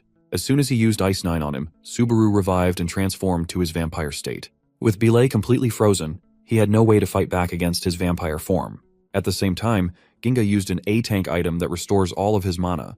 His weakness was the poor efficiency of Ice 9 since it consumed all mana of the player. This is why he had to rely on items. He could further enhance his attack power with a stronger conversion boost. He used a skill called the Gate Exchanger and switched his owner to the Silver King. Back in the Obsidian Sea, Arcane told him about gate conversion. He explained that he will be able to switch from a mass-produced gate to one made exclusively for him. My man actually sat him down in a chair and gave him a lesson on doors. Basically, a player's strength is based on their quality of soul and the quality of their door owner, combined with the quality of the actual door. Subaru and Hudo are also attending the class. Hudo asks why the gates have different levels of performance. Arcane explains that it's because of the strategic differences between the three nations. Gold operates with a small number of high-end products, while Copper took the approach of mass production with lower costs. Silver is somewhere in between the two. He doesn't waste this opportunity to throw some strays at the Silver King. Subaru asks him about the Rainbow Door, and Arcane explains that it's a custom-made door and of the highest quality. Even if he tried, he wouldn't be able to replicate it. Hudo asks him if the only thing that can be modified on the door is the performance, and that's why he is switching to a higher performance door. Arcane explains that they will make two changes to Ginga's new gate. The first one will increase its quality to match that of the gold. Moreover, the number of owners he can contract at the same time will be increased to 2. Ruin smiles and reveals that he is going to be the second owner. Ginga realizes that this is the reason he gave up on being a kindred. Ruin asks him to make good use of his power. Back in the prison, we see our boy transformed into a beast as he flies in the air and uses the 9-star Divine Fire to completely annihilate one of the fragments. Ginga is satisfied since he was able to test both Ice 9 and the switching between gates in actual combat. He notices Subaru trying to resurrect Violet and asks him if he really wants to use his last eye here. Subaru mentions that she is their only way to go back. After reviving her, they ask her to take them back to the human world. Subaru mentions that Getia's real body killed Billet and betrayed him by destroying the person he held most dear. This was the first time Ginga had seen Subaru in this state. It wasn't just momentary rage, it was built-up anger gushing out from the depths of his soul. Subaru asked her to take him back and said that he would defeat the true form of Gotia. Back in the present, Gotia cannot believe that one of her fragments had been defeated. In a moment, Subaru is accompanied by Hirasaka and Saya, and they all tell her they won't forgive her for what she did. They all have a final stare down. Gotia still thinks of them as trash. She notices more players joining the battle, and the possibility of defeat lingers in her mind. This causes her to follow instincts, and she uses the fastest and most certain annihilation technique she has. It is the same technique she used to turn the Copper Nation into molten lava. It is the supreme authority that has supported him from the days when she was a mere raider. It allows him to completely incinerate everything within a 5-kilometer radius. Bro thinks she is Sukuna. She uses the skill, and surprisingly, nothing happens. Turns out our boy Leon was ready to absorb the skill with his scepter. She knows that as long as he is here, she can't use that skill, so she decides to kill him first. Suddenly, she gets stunned by a trap. Kiryu shows up at the scene, and he has already surrounded her with his Stop Flow Crest skill. No matter what her level is, she will stay frozen for exactly 1 second. For high-level players, this can be the difference between victory and defeat. The players don't waste this 1 second and immediately prepare to jump her. Subaru, Sayaka, and Hirasaka all release their skill, those who walk under the sun and unlock their full strength. Once someone becomes a servant to a vampire, they start assimilating with their master over time. Sayaka and Hirasaka have now reached the second stage of vampirization. Their soul experiences an explosive power boost, but it becomes sensitive to the sun. As a countermeasure, they receive a sun-blocking skill in exchange for their combat power. Once this skill is released, their combat power increases tenfold. While frozen in time, Gotia gets hammered by the 3 players. Dozens of attacks hit her per second, but in a battle of this scale, even this level of power is far from the starting line. Kiryu had stopped the time for Goichia for 1 second, and in the eyes of Ginga, it appeared a bit differently. They are so fast that he can't even follow their movements and simply sees explosions in the distance. The players use their Dimensional Rift Cleaver and Lightning Emperor skills in combination with the Radiant Shatter skill of Hirasaka. Shikishima and Hudo are watching all of this from a distance. Shikishima says that they are chasing the enemy and trying to restrict her from making any moves as much as possible. Ginga also watches the fight, but he feels powerless since he can't help them. However, he doesn't understand that if he hadn't killed Billet in the prison, Gotia would have fully recovered after combining with him, and everyone here would have died. Hudo monitors the situation and thinks that it's all going well. They were able to destroy 1/2 of the soul, and Leon blocked her area's ability. Meanwhile, Kiryu is busy setting up traps to stop her in place. Shikishima is sniping her from a distance while he is providing support with items. This formation is close to being ideal. However, there is one problem. If they drag it for too long and Gotia begins to adapt to this situation, it can end badly for them. Therefore, Sayaka decides to go all in. She summons the 8 Thunder Gods and prepares to strike. Her body is at its limit and is breaking apart. The only thing keeping her going is her feelings for her friends. She knows this is her final battle, so she goes all in. She powers up so much that it starts to scare even Goitia. She knows that it's temporary, but she is moving even faster than Frost. She didn't underestimate her, but her attack power was so huge that she couldn't tolerate it. All of her senses started giving her warning signs, and she knew she had to do something. Sayaka is going through a partial thunder god transformation, and her body is turning into pure lightning. She was now moving at the speed of lightning, which made Goitia wonder if she was truly human. Sayaka is using a technique that drains all of her mana in exchange for speed. As she fights Goitia by herself, Subaru and Hirasaka wait with their dimensional rift and curses ready.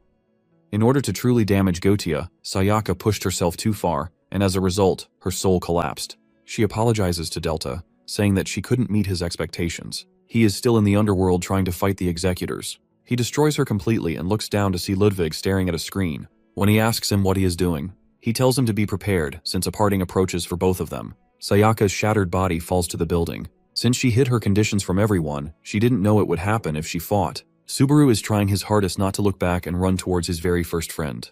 Goitia is rapidly regaining its power at the same time. Sayaka notices the struggle in Subaru's heart and screams at him to move forward.